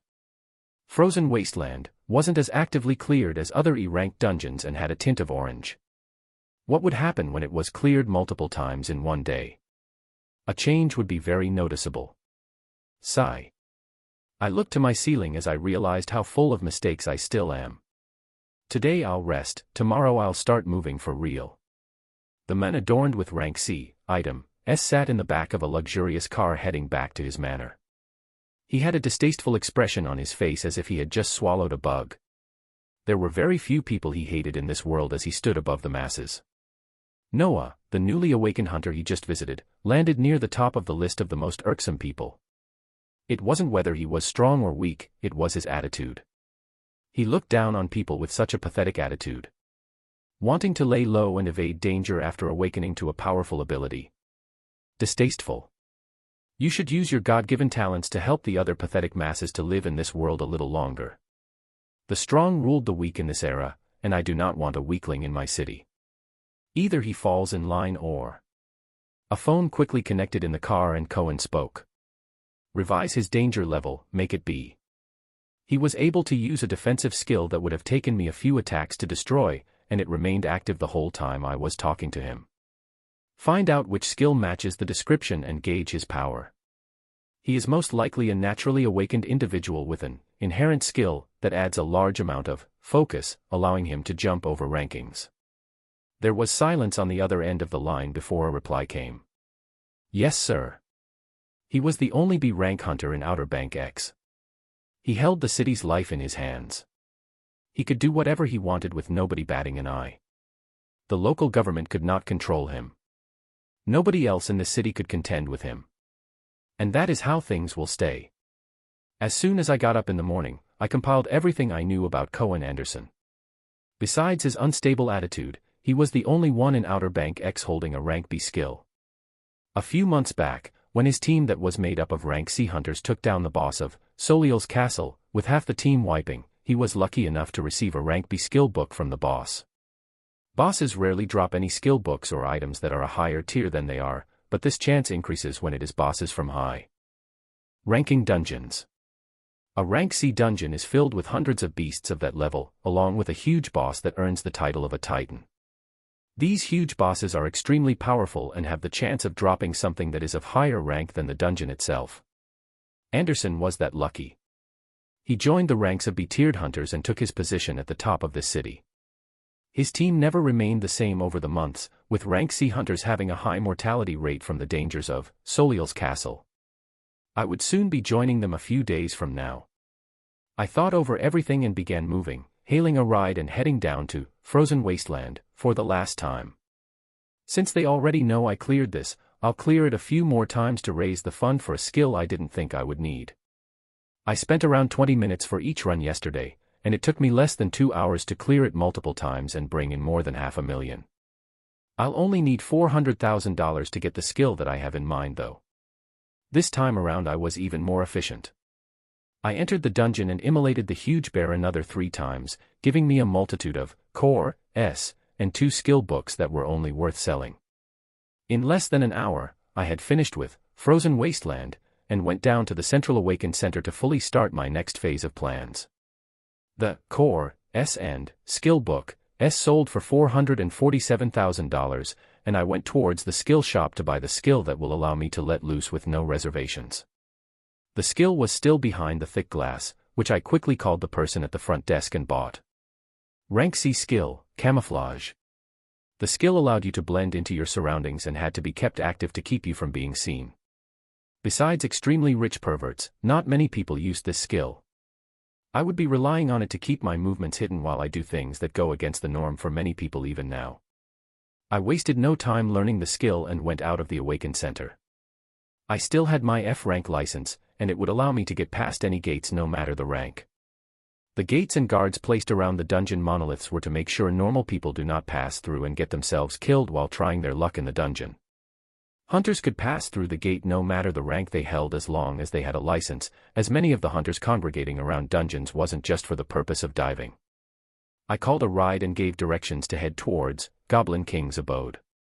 Dungeons get progressively harder as the ranks increase, as can be seen how a rank C dungeon was barely being handled by a B rank hunter surrounded by rank C hunters. The difficulty from E to D was also a huge gulf to cross for many, with D rank hunters opting to dive in groups of 10, or C rank hunters forming smaller groups to receive more profit. Rank D dungeons are very profitable, but when you have to split the loot between 10 people, the returns are minimal when looking at the dangers you face. I had the driver stop while we were at the center of downtown, where you could take many paths to get to a lot of dungeons. I found the nearest alley and activated Camouflage, along with Arcanist Sphere of Protection, and Arctic Armor. Danger Sense was still kept active all this time. The rank C, Camouflage, could hide a hunter from anyone of that same rank, with powerful rank B hunters being able to notice you fairly easily. If someone were to be keeping tabs on me right now, I am 100% sure it would not be a B rank hunter, so my movements from now on would be hidden. I stepped out into the middle of the street with cars blazing down and people rushing about. Not a single person was able to see anything, with a few bumping into me and tilting their heads to see exactly what hit them. As soon as I confirmed the usefulness of the skill, I rushed towards the direction of Goblin King's abode, and arrived there in 20 minutes. This time around, I didn't bother showing my license and just passed through the man-made gates, the rank D guards on the side being none the wiser. None of the hunters CLU.S. tiered inside even looked my way either, increasing my confidence for the new plans from now on. I then looked up at the huge monolith that shone with a blue hue. This dungeon was regularly cleared by rank C and D hunters, being one of the more profitable dungeons because of the special drop that occasionally comes out, King's Valor. This item was a full body armor that increased your defense by a wide margin while not hindering your speed. As rank C, item S were extremely rare, and mostly hoarded by those diving into the only rank C dungeon, this item was one of the hottest pieces of equipment for hunters. I stopped reminiscing and went towards one of the square doors of the monolith, placing my hand and instantly being transported to Goblin King's abode. Skills: F. Fireball 98, F. Heal 21, E. Arctic Armor 95, D. Flames of Torment 49, D. Safeguard 15, D. Danger Sense 33, C. Arcanist Sphere of Protection 25, C. Camouflage 3. Chapter 10, Goblin King's abode. The layouts of high-ranking dungeons gradually became more extravagant. In Goblin King's abode, the first floor you were transported into had overgrowths and trees all around. Goblins traveled in groups of 5 and paroled the entire floor. The moment you attacked one, they would alert others with a loud signal and have them all rush to where you were. Parties created to dive into this dungeon had to make sure they had enough damage dealers to take care of at least one of the groups before the other 2 groups rushed in. If your party ever found themselves surrounded by 3 groups of goblins, you had to say your prayers. I looked to the group of goblins that was just alerted in front of me. The goblins had a layer of green scales on them, with their heights reaching up to 3 meters. 4 of them held clubs and maces with one holding a wooden staff. I began by testing the effectiveness of the rank F, Fireball, that had its proficiency almost reach 100, making it on par with E rank skills. The swirling fireball that was even further condensed rushed towards one of the goblins and exploded. The goblin was pushed back a few feet but quickly got back up like nothing was wrong. Its green scales were only slightly dented. Damn, here I was thinking, fireball might still have some uses in the future. Its fast casting and moving speed would actually be good if I was ever going against things that didn't have such high defenses like monsters, but that wasn't something I was looking forward to. The dashing goblins were almost here though, so I initiated my most offensive skill on hand, Flames of Torment. A line of fire quickly appeared in front of me, moving forward to hit the foremost goblin. There was a second of pause after the impact before a scream rang out as the line of fire pierced from the front to its back. I made a grasping motion to the pillar of flames and moved my hand to the right. The skill followed my command, acting like a thick rope that moved horizontally and bisected the heads of the two goblins on the right. The remaining two goblins were immediately frightened to see such quick deaths of their friends and they began dashing back. I wouldn't give them a chance though, so I moved forward and kept the distance, quickly commanding the skill to coil around the two goblins, burning them to a crisp.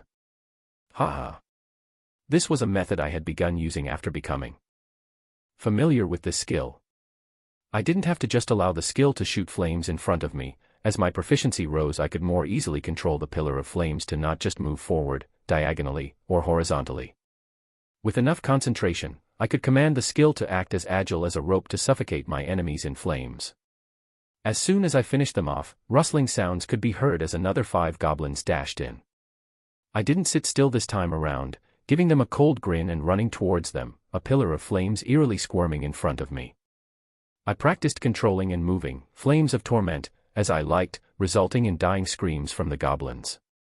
Soon enough, there were another 5 burnt monsters on their ground, their bodies still bubbling from the extreme heat. I had already taken 2 groups, there should be 1 more remaining. I didn't wait for them to come and went towards the screams and sounds to the side, taking the last 5 down just as easy as their previous friends. From then on, it was just me rushing down the floors, increasing the proficiency of my now favorite skill. On a few of the floors, I tested the effectiveness of camouflage against monsters and the results were spectacular. I could sneak in a few meters around them without them noticing a single thing, but if I stayed at that location for just a few seconds or went in any closer to them, then eyes would shift to where I was at. I wasn't sure if it was just sharper senses or a stronger nose that alerted them as you neared, but it was fun running around without being seen. From the 10th floor onward, more goblin archers and mages began appearing, shooting arrows, fireballs, lightning, and frost bolts towards me. I had Arctic armor and Arcanist Sphere of Protection, always active though, causing the arrows to be bounced away from my body and the spells to simply disappear the moment they came in contact with the transparent sphere around me. All they could see was a small being deflecting and absorbing their attacks while he lashed out with a thick pillar of fire that either tightened their bodies to death or blasted their heads apart. Surprising the goblin mages and archers with camouflage was even deadlier, as they can't even cast a single spell before they become lifeless. Adrenaline was coursing through me as I watched these D-rank 3-meter-tall monsters easily fall, but I reminded myself this wasn't what I was aiming for. They were D-rank, they were weak, just like me. I cannot think too highly of myself. Any random millionaire could buy skills just as strong and enough core to easily make someone just as powerful. The change I wanted to make inside of me was to not feel that feeling of cowardice, that feeling of helplessness that I wallowed in for so long. Whatever stood in my way, whether it be human or monster, whether it be the largest titans I will eventually be facing, I wanted to face it head-on without fear. I reined in my emotions and rushed down the floors even faster. Within an hour and a half, I had rushed down all 29 floors of the dungeon and stood near the last steps of stairs that would take me to the boss room. I realized the pain of normal hunters and why most of them only dived into dungeons once or twice at most a day. Me rushing down while mowing enemies left and right still required me to spend a few minutes on each floor. There being so many floors and monsters, the hunters in a party had to put their lives on the line to kill monsters on each floor while resting to recover their energy and heal up right after. Just going through one dungeon could take them 5 hours or more. Me being able to endlessly cast my skills was such a huge thing that even now I found myself questioning if it was still real. I went down the steps while making sure all defensive skills and even camouflage was active, and I was soon in a huge clearing with a small mountain in the middle. Scratch that, not a mountain, just a very savage-looking goblin that was about 6 meters in size. Its skin was shining a dark black that made it very prominent in this clearing. Holy shit. It held no weapons on its hands, and yet its hands alone seemed enough to smash anything coming near it. This boss was the killer of many hunters, its large size and strength quickly weeding out inexperienced hunters from knowledgeable ones. At least 2 rank D knights or 1 rank C with the heaviest of armors were required in order to withstand even one of its strikes. You also better hope your team's mages and berserkers were saving up their energy to unleash multiple spells and attacks on this beast to take it down in as little time as possible, or deaths would follow. I was a distance away from it, so I thought I wouldn't be found out with camouflage active, but its huge eyes honed in on me the instant I arrived in the clearing. So blending into your surroundings is not enough to evade the senses of this type of monster. And I wasn't sure if this rank D boss could be classified as a titan yet, but its size made me feel like an ant as I had to raise my head just to meet its gaze. I felt my blood pumping as I found myself in this stare down against something more than 3 times my size. I was not scared. I looked at this huge beast and I saw my goals. I saw my future. I slowly began walking, and my walk gradually changed into a run. The beast stood still, not making a single sound. A smile broke out on my face as unrestrained laughter could be heard. A few meters long thick line of flames quickly appeared beside me as I charged towards this humongous beast. As soon as I got near it, a huge black fist covered the entirety of my sight. My laughter didn't stop as the line of flames also shot out and wrapped around that fist. Then, a huge impact was felt. Boom. The fist felt like the whole world was dropped on me. I had seen it smash into the sphere that was protecting me, and instantly felt myself fly back at a speed I've never been exposed to before. Bam. I was smashed into the wall behind me a second later, a spherical dent created as I dropped down to my feet. Not a single hair on my body was harmed. The rank C skill, Arcanist Sphere of Protection, was not for show. The beast in front of me didn't stay silent anymore as a mournful howl rang throughout the huge clearing. Its right fist had fallen to the ground, forever removed from its arms. The calmness in its eyes was completely gone as its feet smacked the ground and jumped towards me. One of its remaining good hands reached out towards me as if trying to snuff out a candle. I commanded the cable of flames to twist and form into a circular shape while watching this palm crushing down on me. The circular line of flames then began spinning at high speeds when the palm landed. Zing. A horrible sound could be heard as flesh and bones were cut apart. The Goblin King's remaining arm was grotesquely bisected in the middle, dark red blood gushing out. We were only a meter apart, and I stared at its furious face as I commanded the spinning line of flames to rush at this giant's neck. Zing. A second passed, and then the head of the 6-meter-tall monster crashed to the ground. Chapter 11, The Right Skills to Buy. I let out a laugh as I relished on the feeling of taking down such a humongous beast. I was even happier from learning how to better use your skills as your proficiency rose. Flames of Torment shot out a line of flames in front of me when I first casted it, but as I gradually kept on using it, new ways to manipulate it came to light. From being able to move the line of flames in the direction I wanted to twisting the thick flames like a rope, to now connecting their ends and adding a spin to it, making them even deadlier. This made me look forward to learning and improving higher-ranking skills as time passed. I continued thinking while observing the headless giant before I gathered the things that dropped.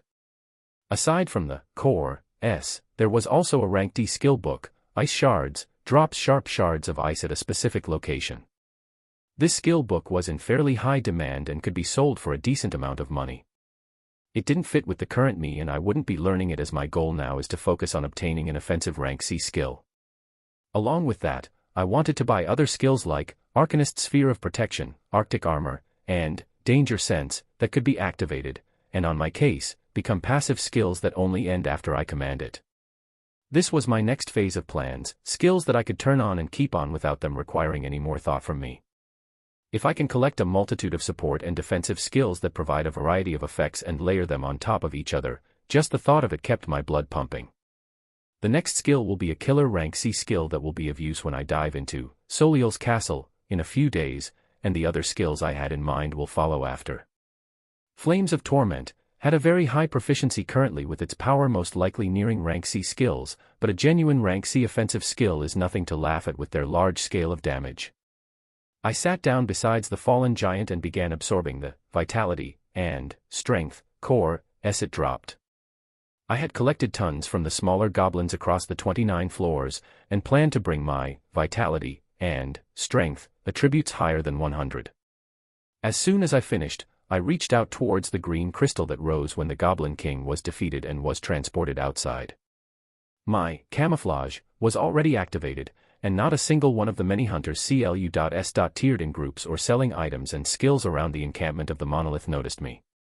The areas around safe dungeons usually turned into small markets of their own, with hunters trading skills, cores, or items without going through official channels like awakened centers. The selling of these things around the dungeons gave much less profit though, so unless a hunter was willing to pay a high price for a specific skill or item they wanted, most people sell their loot to the awakened centers. The government controlling these centers gobbled up everything they could, paying top prices for materials to strengthen their soldiers. The funny thing about it though was how many of these soldiers would be stationed in high-end cities where the rich were tiered together. That's just how this world was. I ignored the hustle and bustle of the environment and neared one of the square doors of the monolith, being transported back into Goblin King's abode for another run. I was planning to dive into dungeons like a madman for the days to come and accumulate as much as I could before being fully prepared for any situations when diving into Soliel's castle and dealing with that arrogant prick. "Sir, we lost him a few hours ago after he got off a car downtown, Butler." "What? How do you lose someone when we have eyes all over the city?" Cohen asked the burly man that was dressed in a tuxedo over the phone. "It was our mistake, sir. We'll be sure to find him as soon as possible." "If I may, I would like to share my thoughts about this subject though." The butler hung his head low as he talked to his master. This was the man that had saved his life when monsters were about to snuff it out, and he had been indebted to him from then on. He was an official holding a high position in a major firm, but he left everything behind and followed his master willingly over the past months, managing his financials and turning a blind eye to the many tastes his master had. After all, nobody was perfect. What is it? There are many inconsistencies about him that we are unsure of, and have not yet grasped exactly how high his level of power is.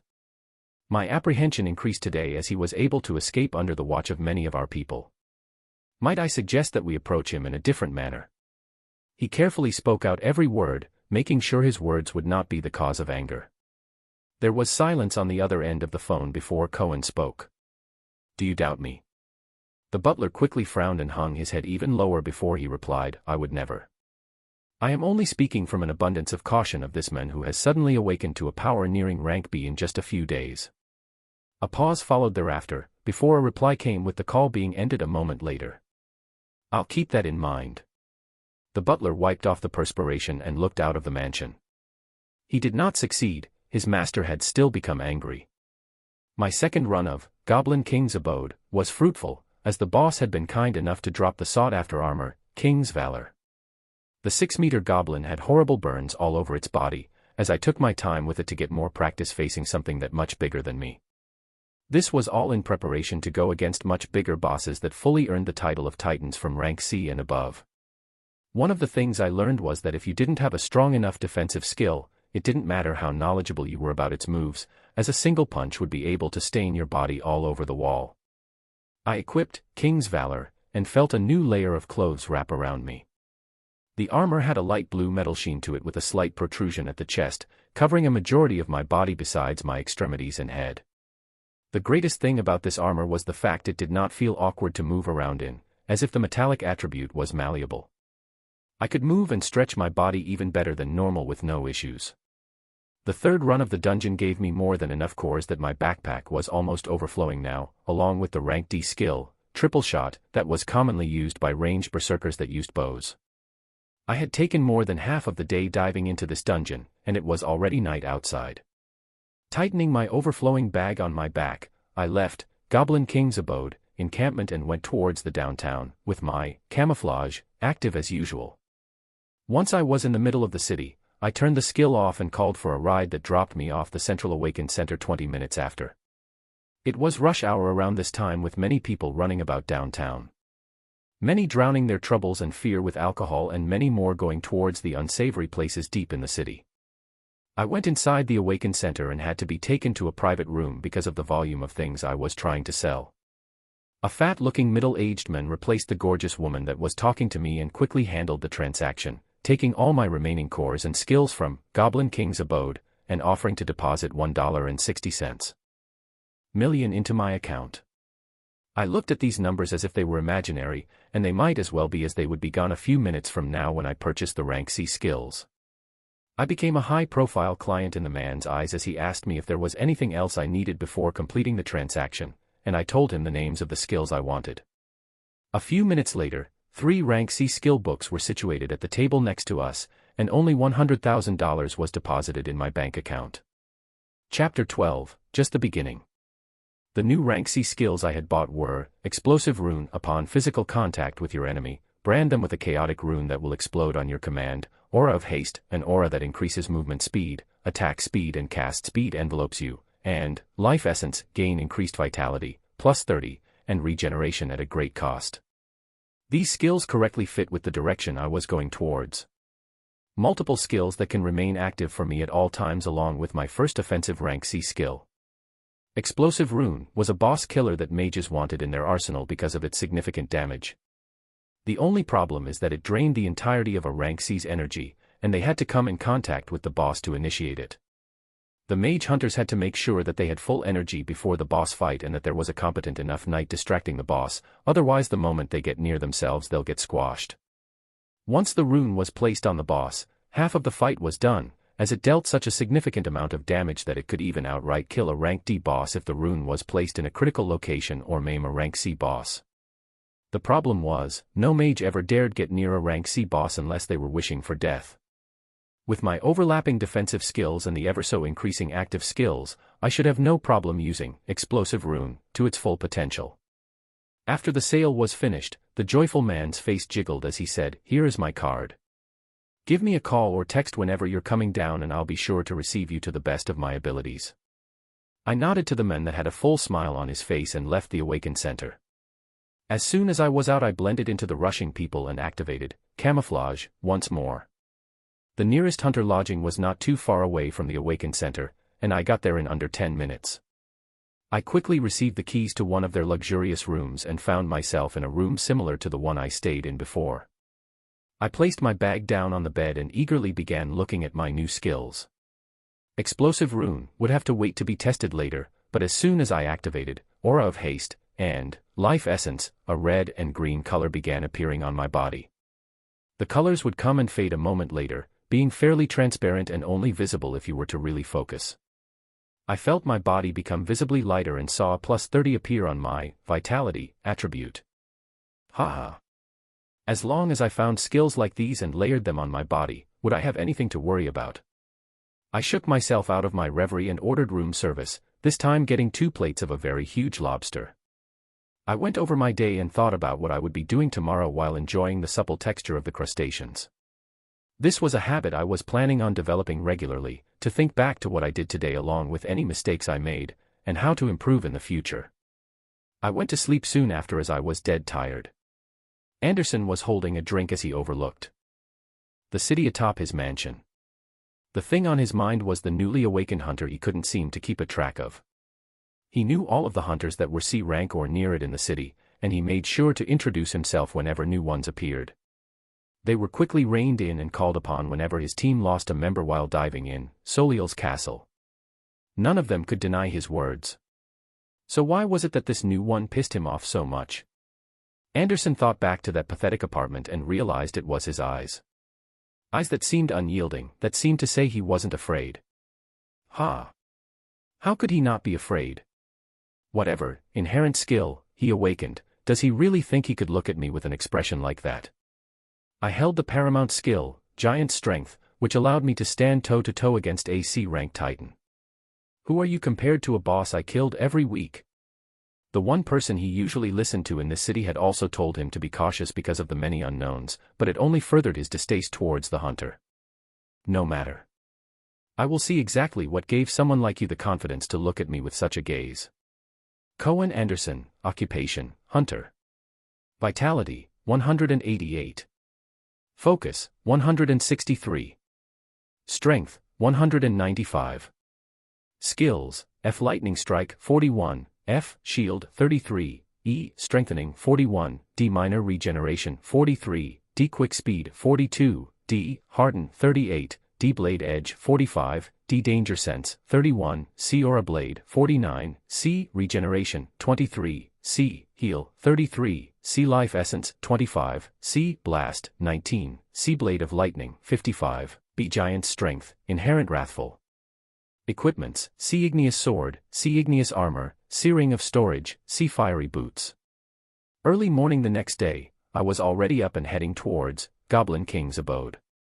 Tomorrow would be the day when I would head down to Soliel's castle with some of the highest rankers in the city, so I had to use my time as efficiently as possible today. The first task was to rush through the dungeon in under an hour and a half, as I was aiming to dive in at least 5 times. With this in mind, I bought a specialized hunter bag that was woven with materials meant to stretch. The bag had straps that tightly hugged your body so that a strong hunter could move without any issues. This was a poor hunter's item, as the truly rich ones had purchased equipment that allowed them to store whatever they wanted in a large space. I put this item off for now as it would have taken a majority of my funds, and my goal was obtaining more skills currently. I repeated the same process as yesterday and arrived at the monolith at 7 a.m. It was a fairly cloudy morning and still early, so there were significantly fewer hunters around. Some had already set up shop with their skill books and cores, others meeting up and forming parties while getting to know one another. Still activating camouflage, I entered the dungeon and appeared on the clearing filled with trees once more. This time though, besides the skills I originally had, I had added Aura of Haste and Life Essence. I ran towards the first group of goblins that I could see and rushed up to them while I was still hidden. They were alerted the moment I came near them, but that didn't stop me from reaching my hand out and placing it on each of them while they were still disorganized. With my increased speed from Aura of Haste, I could do this much without an issue.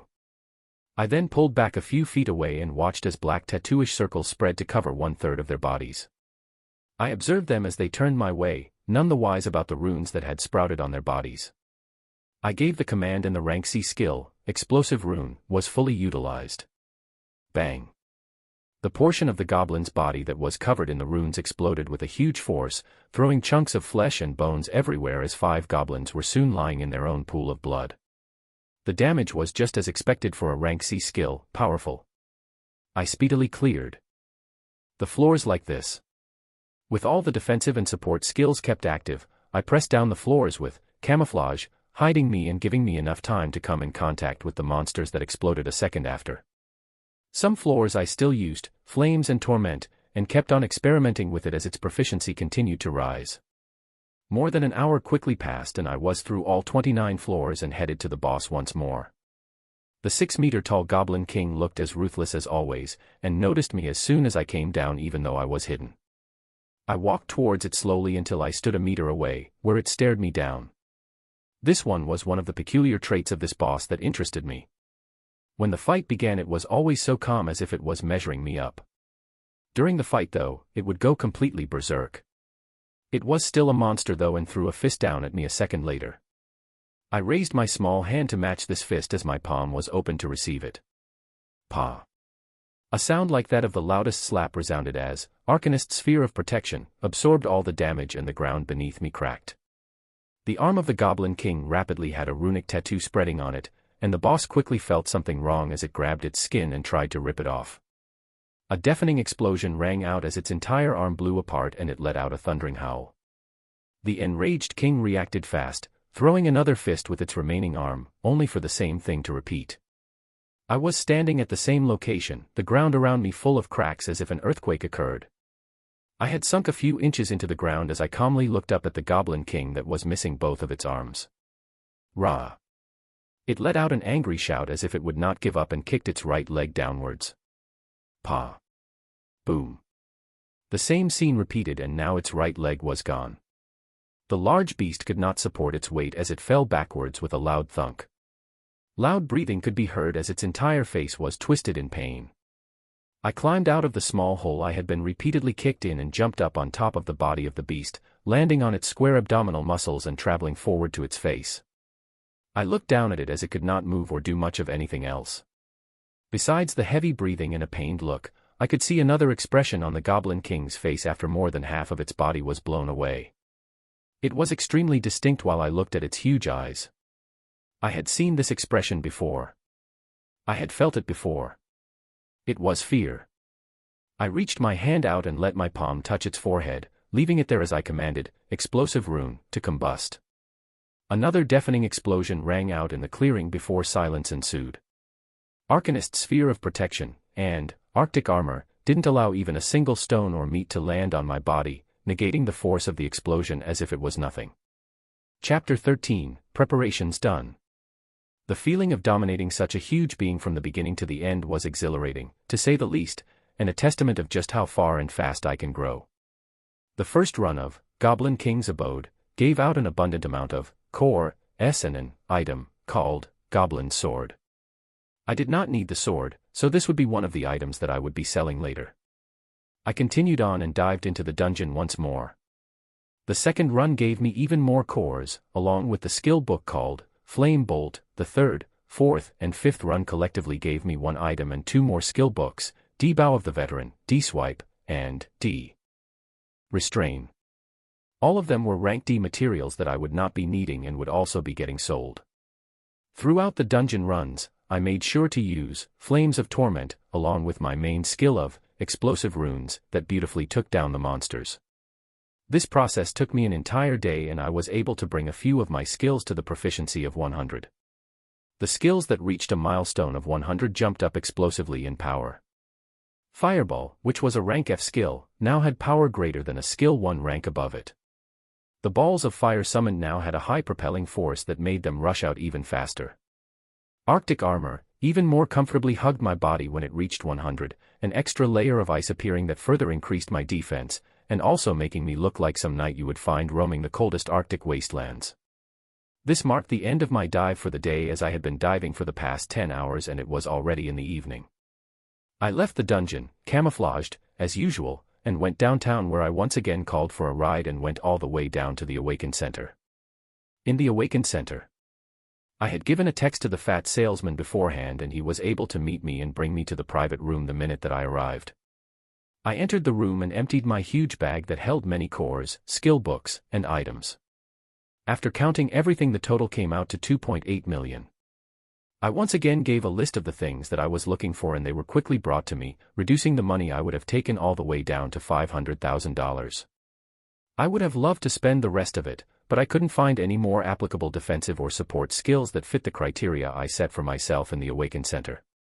I would soon have to branch out to find more fitting skills. I had bought 3 more skills and 1 item, all of them being rank C.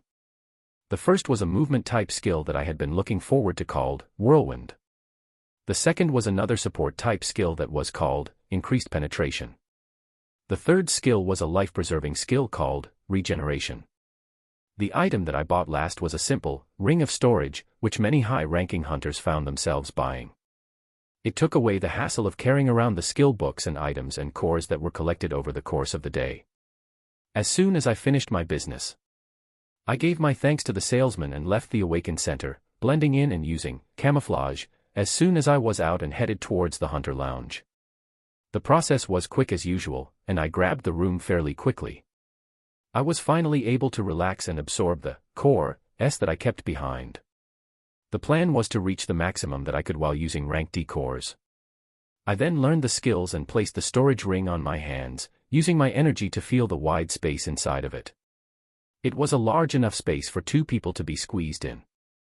The Increased Penetration skill allowed me to deal more damage and further ignore the defenses from my enemies when I had it active. It was a much-used skill by mages and berserkers to deal finishing blows on bosses. And the Regeneration skill was as simple as that. If I ever somehow took a large amount of damage, then I could easily cast the Regeneration skill to begin healing without losing too much of my health. The movement type skill that was called Whirlwind would allow me to dash forward and close the distance to my enemies at a very fast speed. This would be good for surprise attacks or evading very dangerous shots. Regeneration and Whirlwind could not be activated and tested at this time. But I quickly activated Increased Penetration, along with the rest of the defensive and support type skills that were in my arsenal to keep their proficiency rising. I ordered room service as usual, and this time around I grabbed 3 platters of shrimp. My appetite seemed to gradually be getting larger and larger as time passed.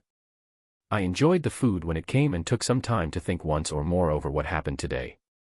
I went over my run in the dungeon, the skills are used, and how to better use them or further improve. I felt like I had fully prepared for what was to happen tomorrow. With all of these skills that most hunters would be able to activate momentarily for a life-saving moment, I had them activated at all times. Even knowing how huge the gap was in strength between rank D and C dungeons, seeing how easily I had been taking down the 6-meter goblin of Goblin King's abode, gave me confidence for the officially titled Titan of Soliel's castle. Early morning the next day I woke up, grabbed a shower, and had some breakfast at the diner area of the hotel. It was already 8 am when I left the lodge to head towards Soliel's castle. This dungeon was renowned as the hardest dungeon in our city. It was a dungeon that many people died in until a specialized team was born to clear it. The dungeon always bordered in the high-risk zone. There was no encampment around the dungeon as usual, with many people setting up their shops and stalls quite a distance away. In the case of any dungeon break happening, people wanted the chance to at least be able to run away from the onslaught of beasts. The huge monolith was colored in a dark shade of orange, pulsating at a few seconds. The only road leading to it was blocked by military trucks and cars, making sure the civilians never neared this area. I didn't bother even showing my license and just passed through the guard point using my camouflage skill. I soon arrived at the bottom of the monolith and I looked up at the huge structure. I closed my eyes and sat down near it, making sure I was still hidden while activating all my defensive and supportive skills, watching the proficiency rising in real time. I felt extremely confident in anything that I would face today, as the previous day I had also absorbed many of the core that I didn't sell, with my vitality and strength attributes capping at 150. Along with the many skills that supported me. I highly doubt it given AB rank hunter could endanger me.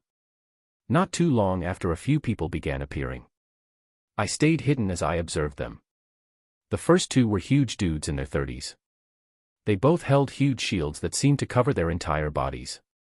On their other hands were maces with spikes that shone red. Besides the armor they had on them, they didn't seem anything special. But these were genuine C-ranked hunters. The next to arrive were women that both held staffs on their hands with magician's robes wrapping around them. They had a look of apprehension as they looked at the huge monolith. The four of them seemed familiar with each other as they began discussing some things soon after. The next one to arrive was a girl who seemed fairly young, in her 20s at most. This one had a blue sword on her waist. With her body covered with what I would only assume to be King's Valor, that TI also wore.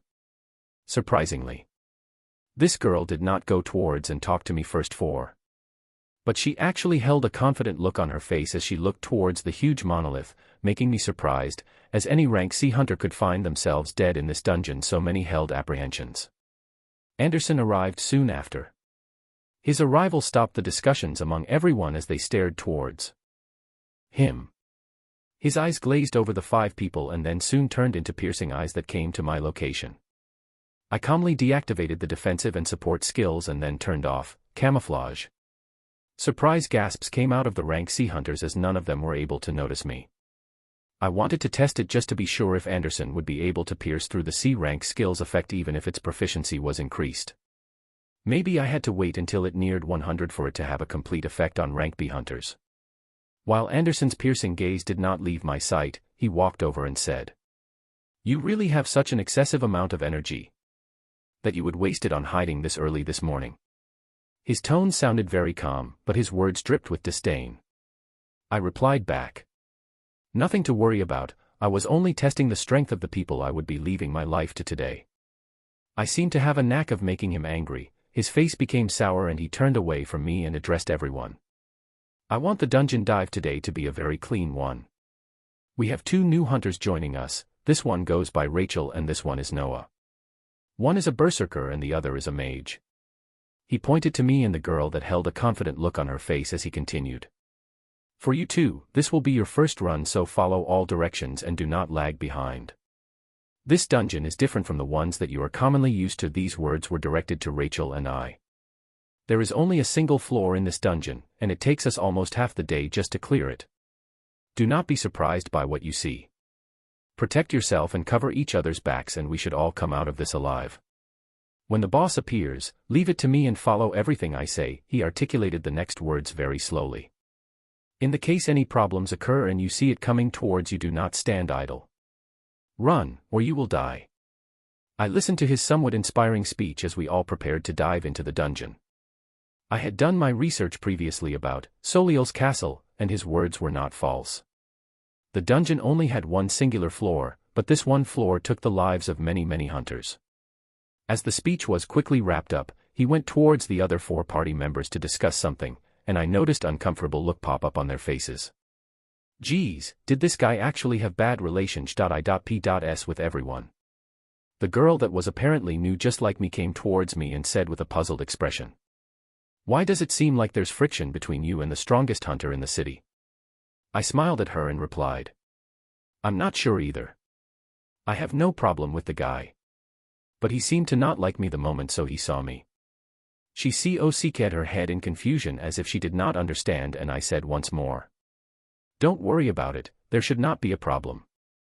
As soon as we finished talking, the rest of the group came towards us and we went towards one of the square doors of the huge monolith. Once all of us were near, Anderson reached his hand out first and the rest of us followed, quickly being transferred to the first floor of Soliel's castle. Noah Osmont, occupation, hunter. Vitality, 150. Strength, 150. Skills, F, Fireball, 100, F, Heal, 43, E, Arctic Armor, 100, D, Flames of Torment, 97, D, Safeguard, 31, D, Danger Sense, 95, C, Arcanist Sphere of Protection, 93, C, Camouflage, 67, C, Aura of Haste, 23, C, Explosive Rune, 33, C, Life Essence, 22, C, Increased Penetration, 13, C, Regeneration, 1, C, Whirlwind, 1. Equipment, E, Swift Boots, D, King's Valor, C, Ring of Storage. Chapter 14, Soliel's Castle. Chapter 14, Soliel's Castle. It was not correct to even call this a floor of a dungeon, as it seemed like a world by itself. There was a huge expanse of trees all around us and on the horizon, a humongous castle was apparent. This was Soliel's castle. The castle was built in a medieval style and had a grand look that imposed itself on all that looked towards it. This castle housed more than 100 C-ranked monsters and a humongous titan that we would soon be facing. Anderson began talking as we made our way towards the castle. When that door opens, we will be facing 10 C-rank monsters. They are made up of extremely tough stone-like materials that need a very damaging skill to break. We will have to break through multiple rooms that hold these statue-like monsters in order to reach the boss in the main hall of the castle. I'll be covering Dina and Stacy. He pointed to the 2 women that were covered in robes. And the 2 of you, he said pointing to the 2 hunters holding the huge shields, will cover Rachel and Noah. I do not want any mistakes. Be confident in your skills and attack to kill. The rest of the group nodded in understanding and we were soon near the castle, which opened its doors to show a large room where 10 statues were standing still. The moment that we entered, the statues that were 3 meters tall and had a golden shine opened their blank eyes and came towards us. The 10 C-ranked monsters spread out all over the room and rushed in with a semicircular formation. Anderson dashed in first with the 2 mages following not far behind him, heading towards the right, already casting their spells. The 2 tanks nodded at me and Rachel and went towards the other side, quickly colliding with the huge statues. Everyone here was fairly knowledgeable, so skills quickly went off and flew towards the statues in sparkling shades of colors. I cast Flames of Torment, and formed it into a circular disc that I threw at one of the statues, instantly smashing the head. Rachel, the berserker that was standing by my side, instantly disappeared and drew the sword she had on her waist, which was now showing a dark red color that instantly went to split apart another statue. On Anderson's side, I don't know exactly how he did it, but 3 of the statues were already broken and lying on the ground as shattered stones. The mages behind him had both cast a spell that quickly formed a dark thundercloud that spewed down light, which struck down on the heads of the remaining 2 statues and took them down as well. On our side, we had 3 statues still alive as the tanks were holding them off, knocking them back with their shields as they neared. Rachel stood at a distance and then slashed her sword horizontally. The sword let out a blinding light that struck and destroyed 2 statues, quickly giving more breathing room for the 2 tanks. I controlled Flames of Torment, and quickly smashed the head of the remaining statue. It was just the beginning, but the teamwork seemed to be fairly solid. This was only the first room that we had to pass in this castle before we even came close to the huge titan that would be facing. After the room was cleared, everyone besides Anderson sat down and closed their eyes, most likely recovering their energy. I followed their lead and acted as if I had also spent a significant amount of energy to cast Flames of Torment repeatedly. During this time, I activated skills that did not show on my body, as I was pretty sure a significant amount of time in this dungeon would be the recovery time between the castle rooms. I activated Aura of Haste, along with Life Essence, which shone 2 colors on my body that soon faded. I also cast Regeneration even though I had no injuries, just to test its effects. A feeling like I had just received the best massage flowed over me as the tension in my body was quickly released. This was probably the last possible use anyone thought this high-ranked skill that required a high cost of energy would be used for. I was surprised at its effect, as I had never been injured and didn't plan to be anytime in the future. Safety first. After about 10 minutes, most of the group had gotten up and we were ready to move on to the next room. This one held an extra statue, bringing the numbers up to 11. The same strategy repeated. I observed Anderson using a skill this time around, as he swung his sword and an arc of lightning flew out, smashing onto and destroying 3 statues right away. His rank was not for show. The mages by his side cast the same skill that blasted down lightning, quickly taking other statues down as well. The teamwork was becoming even smoother for our group. As the 2 tanks in front of us stopped any statues from getting near us, while Rachel moved in and out with her sword, occasionally throwing a curved blade of light that smashed onto the statues. I kept the Flames of Torment versatile, as it shifted from a rapidly spinning disc of flames to a tight cable that wrapped around the statue's head until it exploded. The tanks occasionally had lights shining on them or transparent shields appearing whenever they were taking hits from the statues, always making sure to stand their ground and not be pushed back. After we cleared about 5 rooms and we were resting again, Rachel approached me and spoke. "Your handling of skills seems to be very precise, but I've never heard of you since I came to Outer Bank X. Did you also recently move into the city?" I gave a smile as I replied. "No. I have been here all this time, I just awakened recently." This was information that anyone could easily dig up on me if they put the time in, so I wasn't worried about sharing it. She seemed surprised and asked, "Really? Then you must have awakened a fairly powerful inherent skill." I gave a smile and I didn't reply. A few hours slowly passed like this. We were clearing many of the rooms in the castle to move forward, with the numbers of the statues increasing by a 1 after each room. In our 10th room, we're facing 19 statues, which made things much harder. A few of the statues broke away from the defense of the 2 tanks with a huge shield and ran towards me. I acted quickly to cast Flames of Torment and swung the line of flames as if it was a huge baseball bat to push them away. Rachel dashed back a few seconds later to finish them off. There were a few injuries, but no casualties. On Anderson's side, he protected the mages fairly well while moving in and out and pushing back any statues who were trying to break through. The rooms after this kept a constant number of 20 of these stone statues, taking a significant amount of time to clear while trying to prevent injuries as much as possible for the coming boss fight. After we cleared the 19th room, serious expressions arose on Anderson and his original party members' faces. The path out of this room led to a large hallway that had a golden door at the end of it. We would now be facing the boss of Soliel's castle. This boss was somewhat special though, as he would not be alone. He had 10 of these statues standing guards around him. This was the point in time where many people failed if there wasn't a powerful enough person to hold the boss back, as other members quickly took down the guards and then joined in to help the top hunter quickly finish off the boss. Anderson called everyone together and gave me a piercing look as usual. I had been getting that look every time he observed the fights throughout the past few hours. I've been hiding literally almost all of my skills, only using Flames of Torment to destroy the statues that came our way, so I shouldn't have given anything away. He seemed to become less angry at me as time went, and just adopted the disdainful expression more and more. I didn't bother with it, as it was always good to be underestimated and not be on guard against. He began speaking when we came close. "I will be holding the boss back and make sure that it doesn't break free. The rest of you need to take down its 10 guards as soon as possible and then reinforce me." He turned to the 2 tanks and continued. "You guys need to do your best to protect the mages and Rachel. Make sure that nobody gets heavily injured, as we all need to be in our prime to take down the boss." The tanks nodded their heads while the rest of us prepared for the fight. I was looking forward to meeting this titan of a boss that had taken down many hunters.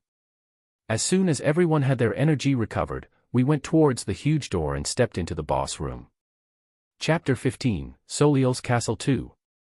Chapter 15, Soliel's Castle 2. Anderson observed the people behind him before he opened the door towards the boss room. Almost all of them had faces that showed their dependence on him because they knew their lives were in his hands the moment that they entered this room. But as usual, there was one person, one face that seemed to be overly calm with nothing to worry about. Anderson let out a vicious smile before opening the door and heading inside the boss room. He would show them all today what strength really is. What power really is. In the face of strength, everything else has to bow down. The inside of the gigantic room held a huge statue that was reaching almost 10 meters tall. They seemed like ants compared to something this huge, but Anderson had a confident expression on his face. He had done this multiple times in the span of a few months. Not a single time had he died. A few others had died, of course. But that was out of their negligence. You had to be strong in order to avoid death. Surrounding a huge titan were its 10 guards who seemed just as imposing but only 4 meters tall, and they were still double the size of the hunters that were about to face them. Anderson pulled out his sword as he began walking towards the huge statue that did not in any way take him into account. Halfway there his body shone with an imposing red glow. Giant strength was activated. The only B-rank skill floating around Outer Bank X, and the skill that allowed him to go toe-to-toe with this huge titan. He grabbed his sword and he swung it towards the titan. A red crescent blade that was 2 meters tall struck out and hit the chest of the statue, instantly calling to attention its 10 guards and disrupting the peace in the hall. Anderson ignored the 10 guards as he rushed forward to continue attacking the giant statue. The 2 tanks that were equipped with extremely large shields, along with the 2 mages Dina and Stacy, and Rachel had all begun to cast their spells. The tanks reinforced themselves as the guard statues came and attacked them. The 2 mages had already cast their spells as huge clouds that began releasing lightning as if it was endless. Rachel's sword was pulsating in a red light as multiple red blades were released from it, going forward to attack then coming statues. As for Noah, he had cast the same skill that allowed him to move a huge cable of flames forward. The cable of flames quickly formed into a disc and shifted back and forth as it moved from one statue to another, either taking their legs or their hands or completely smashing their heads. Cohen was observing all of this as he continued to fight with the boss. He had observed all of his team members over the past weeks and he had been observing the new team members today. The new girl was fairly strong but nothing to worry about. The only one he couldn't peg was Noah. He couldn't exactly see all the way through him. He wanted to believe that he was as weak as he showed himself to be, but something very simple was giving him away. The fact that this entire time while going down this dungeon, going to each room and taking down huge statues of monsters, not a single time was he teared or worried. He showed no fear. No apprehension. To Cohen, this meant that this person is hiding more power, but he was not showing it. He wanted to see the extent of this guy's power. The 10 guards had lost their jobs as they were quickly taken down and transformed into rubble.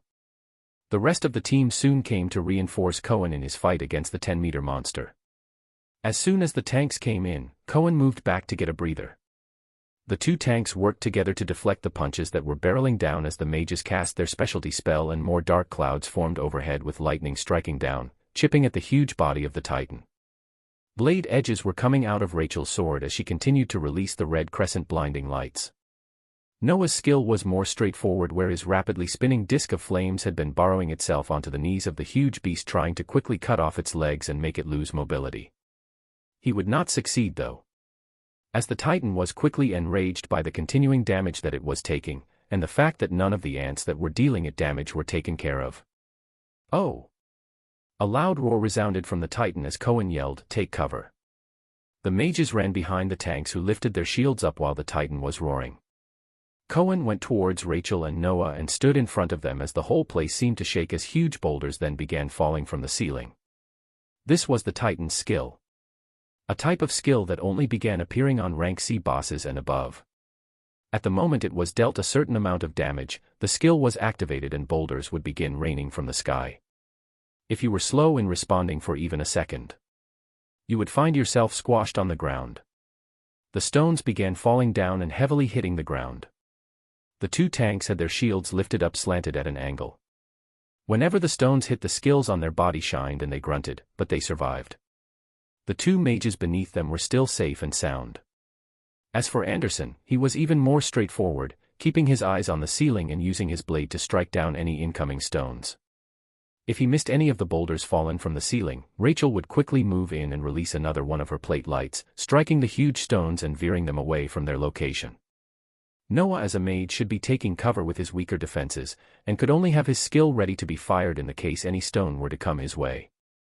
As the huge stones fell down with everyone focusing on keeping their lives, Anderson turned towards Noah as there was something we wanted to confirm. He wanted to know the extent of this guy's power and what exactly he was hiding.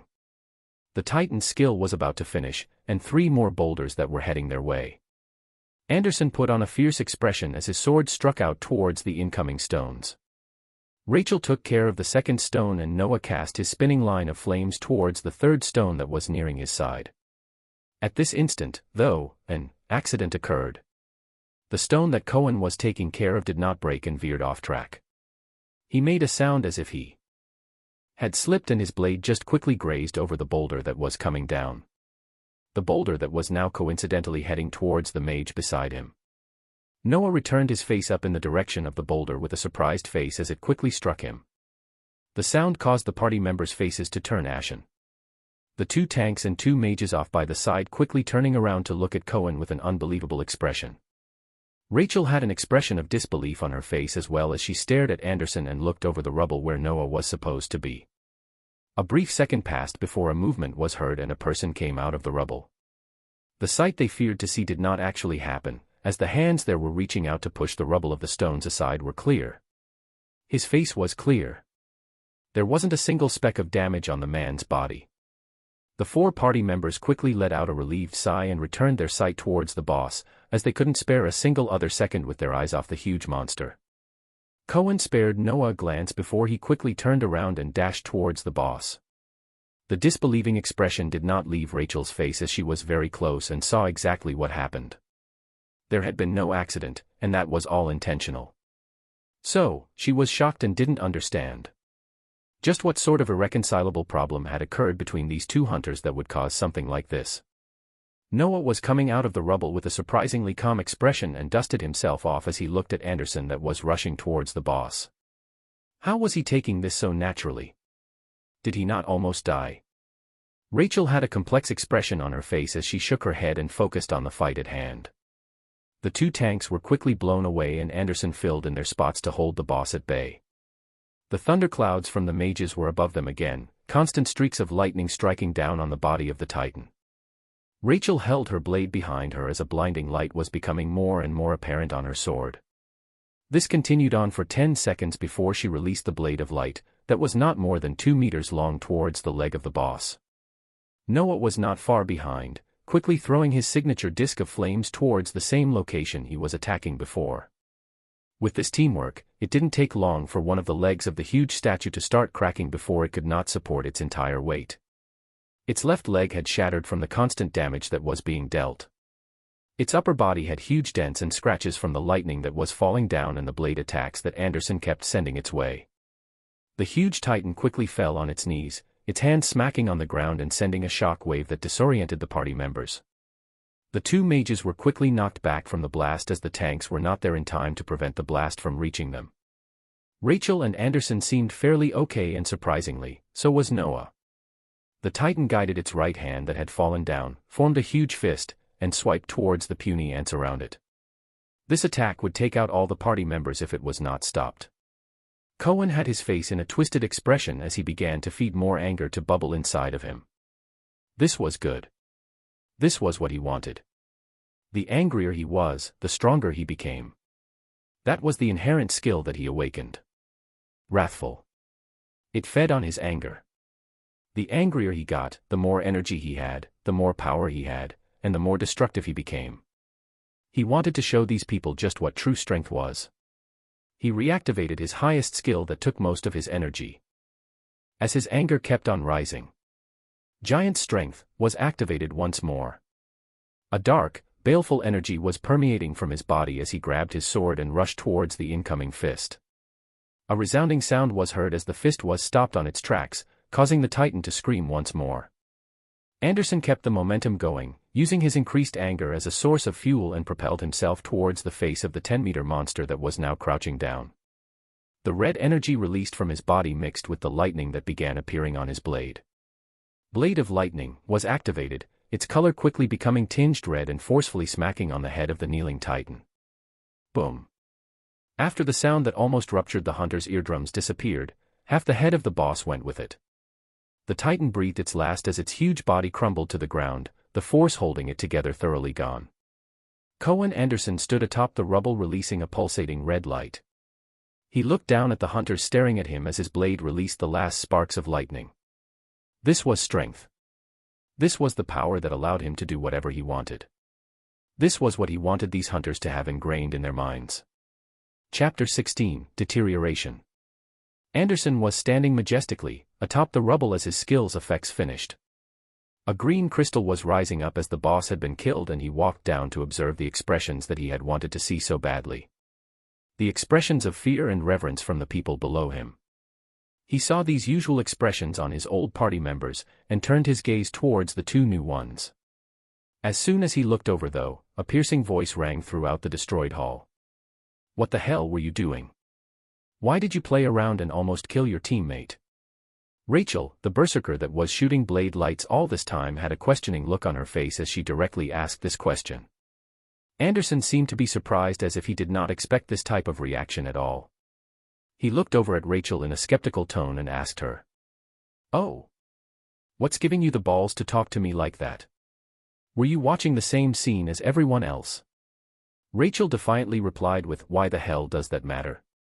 I'm asking you, the leader of this party, why you would purposefully act negligent and try to harm your party member when you were in the position to protect them. How can they feel comfortable to hunt with you again? You've lost all trust, starting with me. An incredulous expression arose on Anderson's face as something seemed to have clicked in his mind. He gave a loud laugh as he spoke. My goodness. I am so sorry. I seem to have not gotten my point through. If it wasn't extremely clear from my actions and from my words, I don't give a damn. Anderson finished with these words in a condescending tone. Rachel didn't stand down as she continued. So what? Because you have a higher rank skill and are more powerful than us, that means you can choose to do whatever you want. You would endanger your party members just to get your point across. For what?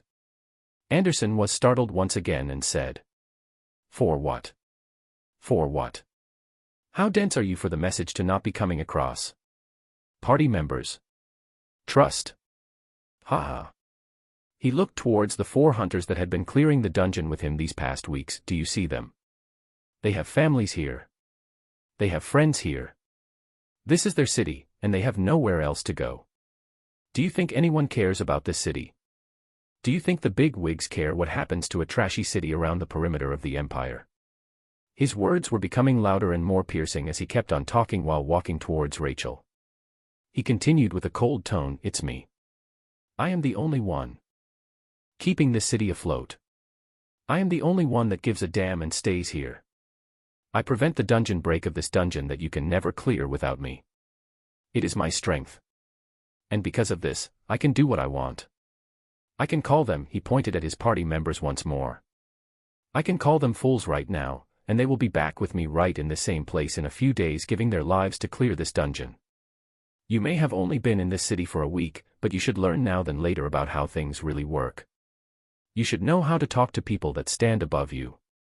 As he finished these words, he had reached Rachel, who still staring at him with a defiant expression. His anger was near his peak, allowing his skill, inherent wrathful, to provide him with even more strength. He moved at a quick speed, and a loud smack was heard, with Rachel smashing on the floor a second after. A large hand mark laid across her face. She touched her cheek in a dazed expression as if this was the last thing she ever expected to happen.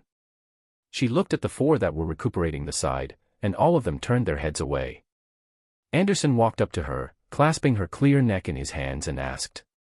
Do you realize it now? When I say I can do whatever I want.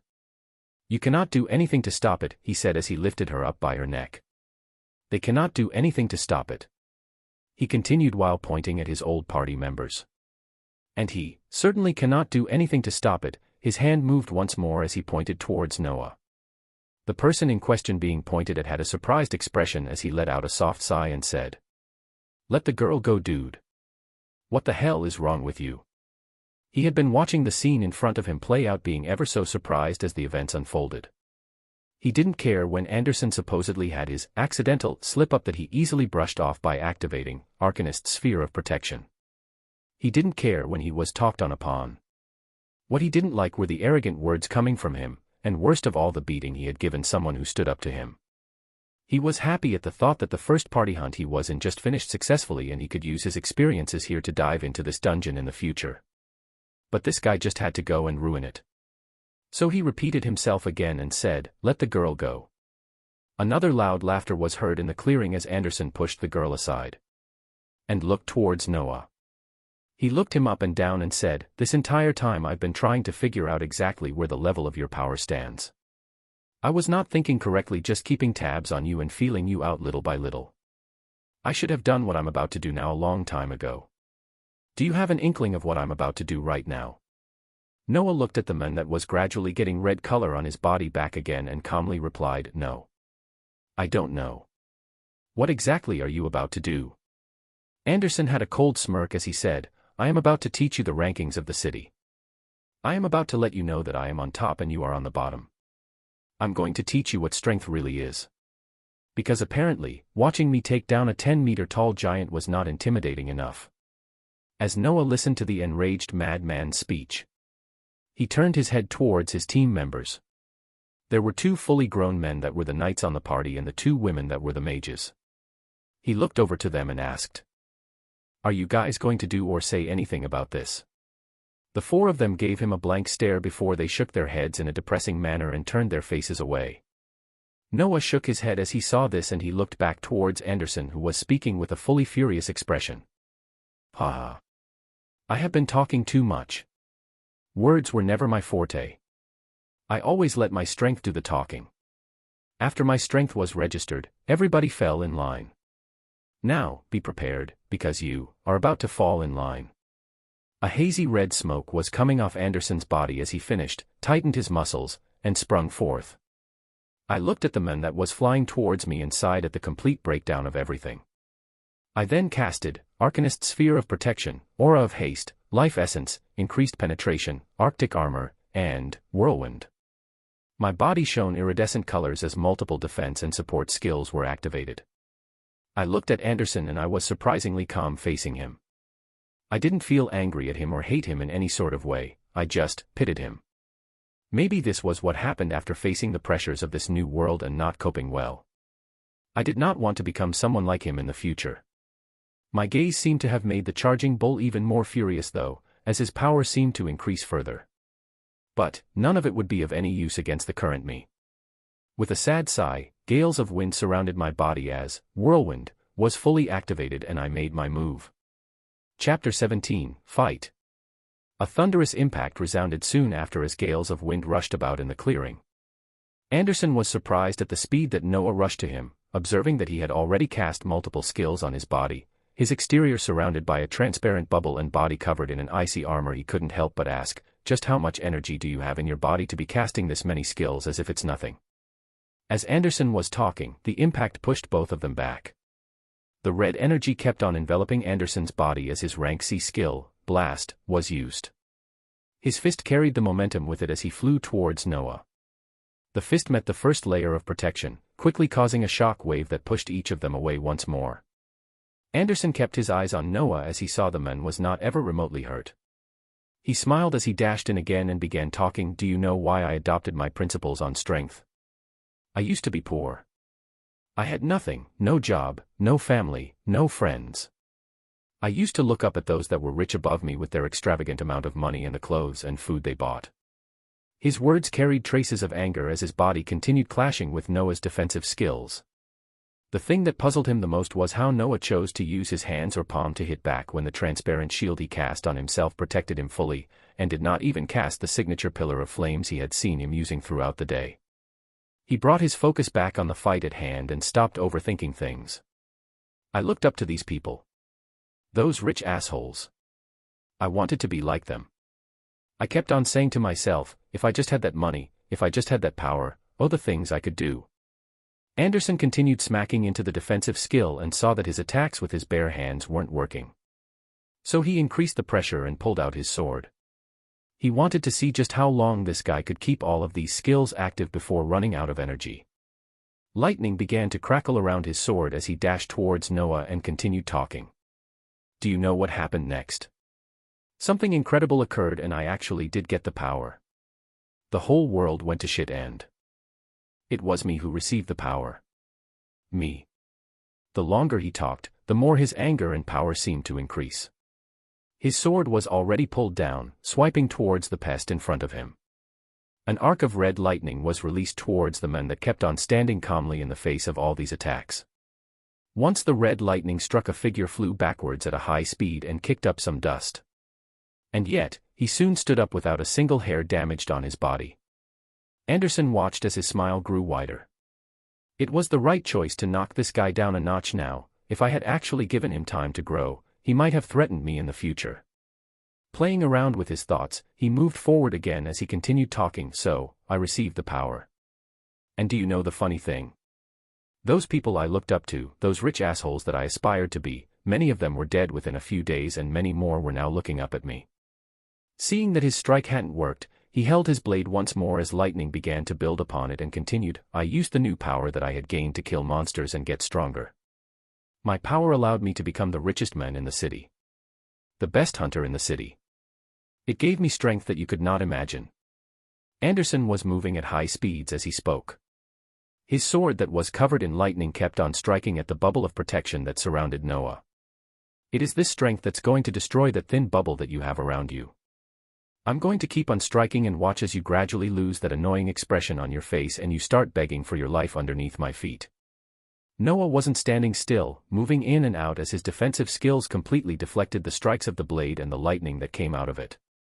He wanted to test the extent of Arcanist's sphere of protection, as its proficiency was literally a point shy of 100, and it seemed to completely protect him from C-rank skills, its power also deflecting most of the damage from rank B skills. If any damage actually managed to pass through, the Arctic armor would absorb it. If anything else passed that, he would just quickly use regeneration. Anderson's voice rang out as he charged forward once more. You cannot imagine the things you can do when you have the strength. Those rich big wigs that survived, the ones that spent the remaining amount of their money to buy skills, items, and cores to get stronger themselves. They work under me now. They do me favors, and they send their own fucking daughters to my bedroom just to get on my good side.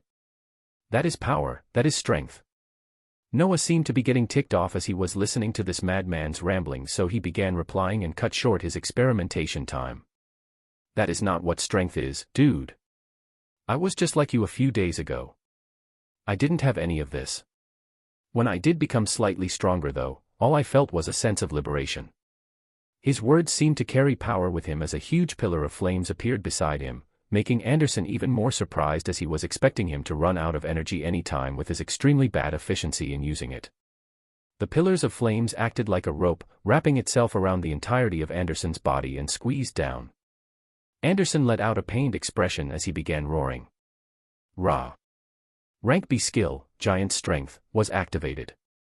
The red aura coming out of him condensed even more as his power rose by another level. The sword clad in lightning struck out once more. But it did nothing.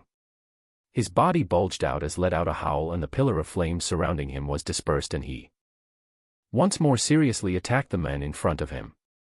His attacks continued as Noah deflected or absorbed them and continued talking. Strength does not mean you can look down on others.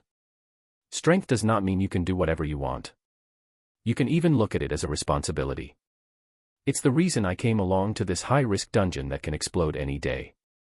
The calmness seemed to fade from Noah's face as he finished his words and condensed dark balls of fire around him. More than 20 quickly surrounded him, spinning furiously as they rushed towards Anderson's body and exploded on contact. Anderson could be heard laughing in the midst of the explosion. Haha, responsibility. Sophistry. Utter bullshit. An expression of someone that had given up appeared on Noah's face as he shook his head calmly and looked at the imposing Anderson and gave a command. A screeching scream resounded as Anderson was inadvertently blasted back. He had a shocked face as he looked at the left hand on his body. It was missing. It was gone. Anderson looked back in a pained expression towards Noah as he exclaimed, "What the hell did you do?" He seemed dumbfounded by the sudden attack that he didn't see coming from anywhere.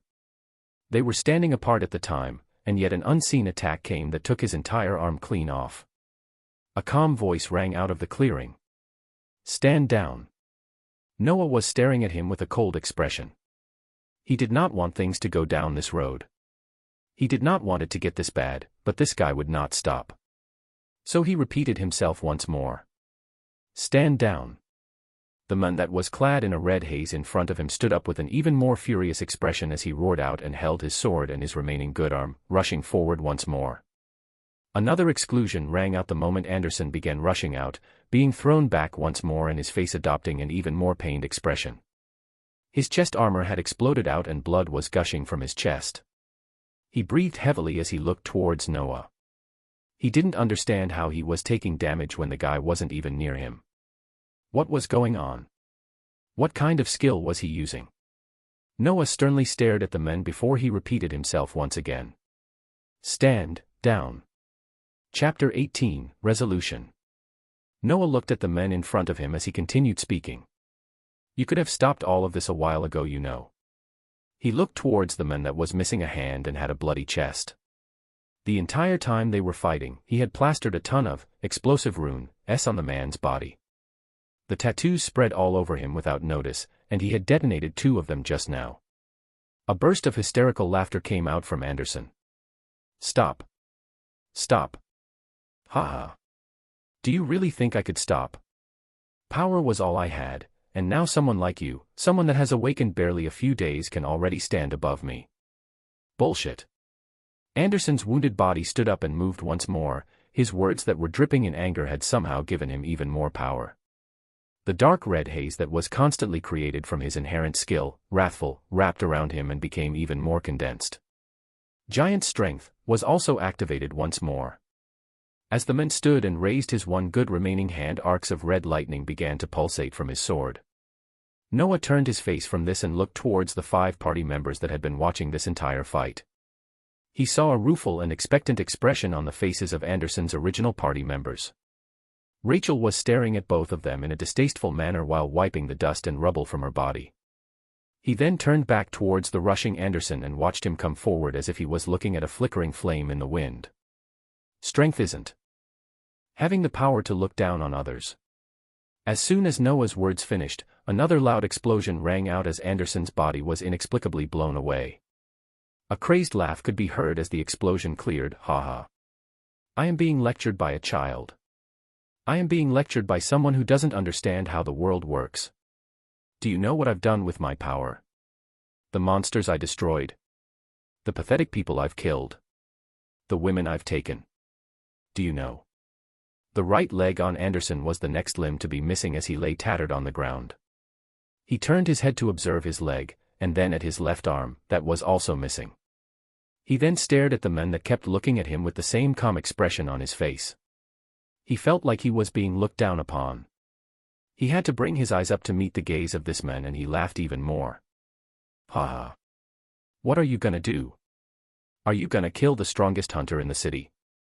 Are you going to damn the lives of hundreds of thousands of people?"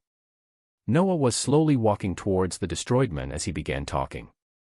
"The strongest hunter in the city, huh? Do you really believe that you still hold that title?" His words were slow, but rang out as if they were a clap of lightning in Anderson's ears. Noah gave the men in front of him a look of pity as his hands wrapped around Anderson's neck. He looked at the man that was about to perish from this changed world forever and shook his head in disappointment. A thundering explosion rang out on the clearing once more, and the infamous rank B hunter of Outer Bank X was lying down without a head. Noah let out a deep sigh as he looked at the body of the so-called strongest hunter in front of him and felt relief. He didn't want to be like this man one day, shouting his ideals on someone stronger only to die soon after. He deactivated the many defensive and support skills on his body as he shifted his face onto the items that Anderson wore. They were C-rank equipment, and even though they were currently damaged because of explosive rune, they had a self-repairing property and they would be as good as normal in a few days.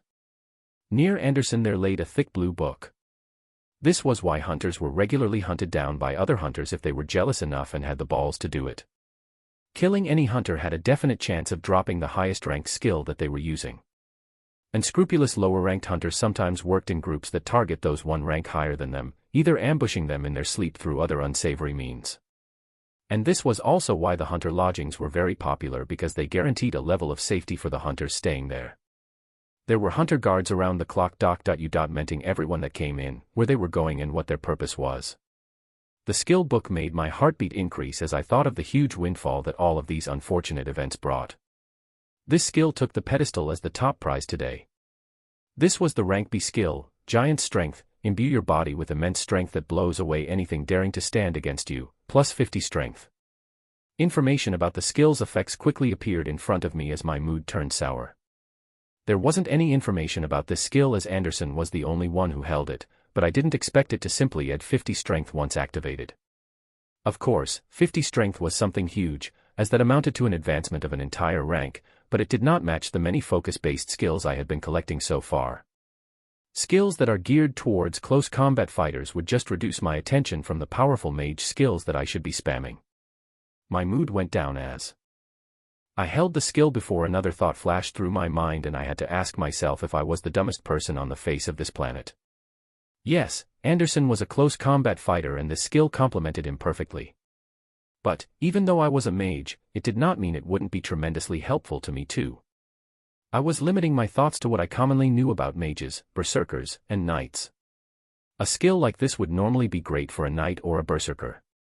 But I would literally lose nothing if I learned and activated this skill, and would instead gain an entire rank's worth of strength, attributes, and all times at that. Even though I wouldn't be using the extra power that the added strength provided, the extra speed that came with it would be more than worth it. Damn, just when I was feeling myself and thinking I was all that, to think I was about to disregard a rank B skill just because it did not conventionally match my class. Alright, learn and try to be better. This train of thought opened up my mind to many paths and skills I had not thought about before. There were many skills specifically for knights and berserkers that I didn't even look at, as the only thing in my head was to just spam mage skills to blow away everything. But if I searched for and learned those skills meant for close combat fighters that will reinforce my defense, health, speed, and power. It was like a light was shining down on me, opening up a very obvious path that my dumbass hadn't thought about before. The cost of skills didn't matter to me, so why did it matter if they were not geared for my class as long as they provided constant benefits on other aspects? I did not waste any more time and I learned the skill, watching the book fade away in particles of light. I activated the skill as soon as it was learned so it could start earning proficiency. My body soon felt like I had an extra layer of strength added on, increasing my striking power and speed as well as giving me an imposing aura. I mentally patted myself on the back while I placed the item that Anderson was wearing in my storage ring, and carried his ring of storage with me, leaving a mangled body on the ground as I walked towards his team members. The two tanks and mages had relieved expressions on their faces while Rachel looked at him in a peculiar way. Death wasn't something rare for hunters, they had seen plenty of their team members die and most were glad when they didn't perish themselves. He went forward and asked the girl that got a beating a few minutes ago, "Are you okay?" Rachel clicked her lips in an annoyed expression that also seemed somewhat afraid and looked back at the four party members behind her without answering my question. She looked at them and chided in a disappointed tone as she said, "You four are by far the most spineless cowards and such a poor excuse of hunters that I had ever seen in my life." The four hunters listened to this and shook their heads as if they would not engage. Did Anderson break them this much? They looked towards me and gave a nod before one of the tanks carefully came towards me and introduced him as Dan. He couldn't look me in the eyes as he gave me his card and mentioned that he and the rest of the party members would be back here in 3 days to clear the dungeon, and that I should let him know what time I'll be free to lead them. I unconsciously nodded as I had prepared to accept this role when everything fell apart with Anderson. Although I will only do this as a play for the next week. I didn't plan to be limited by tying myself to hunting in a party when my progress is explosive. As I move alone and clear dungeons without anyone holding me back, my solo hunting of this dungeon would be much more fruitful. Rachel watched this exchange as we swapped contact information and watched the hunters go towards the green crystal to leave the dungeon. They instinctively looked towards the loot that was shining in a pile beside the titan that was now dead but looked away just as fast, not entertaining any thoughts. They didn't mention a single word about Anderson in the entire exchange or acknowledge what had happened. Just leaving with happier faces and expressions like a huge weight had just been lifted off their chest. Rachel came opposite me as I was thinking this and put on a brave expression as she said, "So what the heck was up with you? You were stronger than this guy all along and were playing around just to be the knight in shining armor after."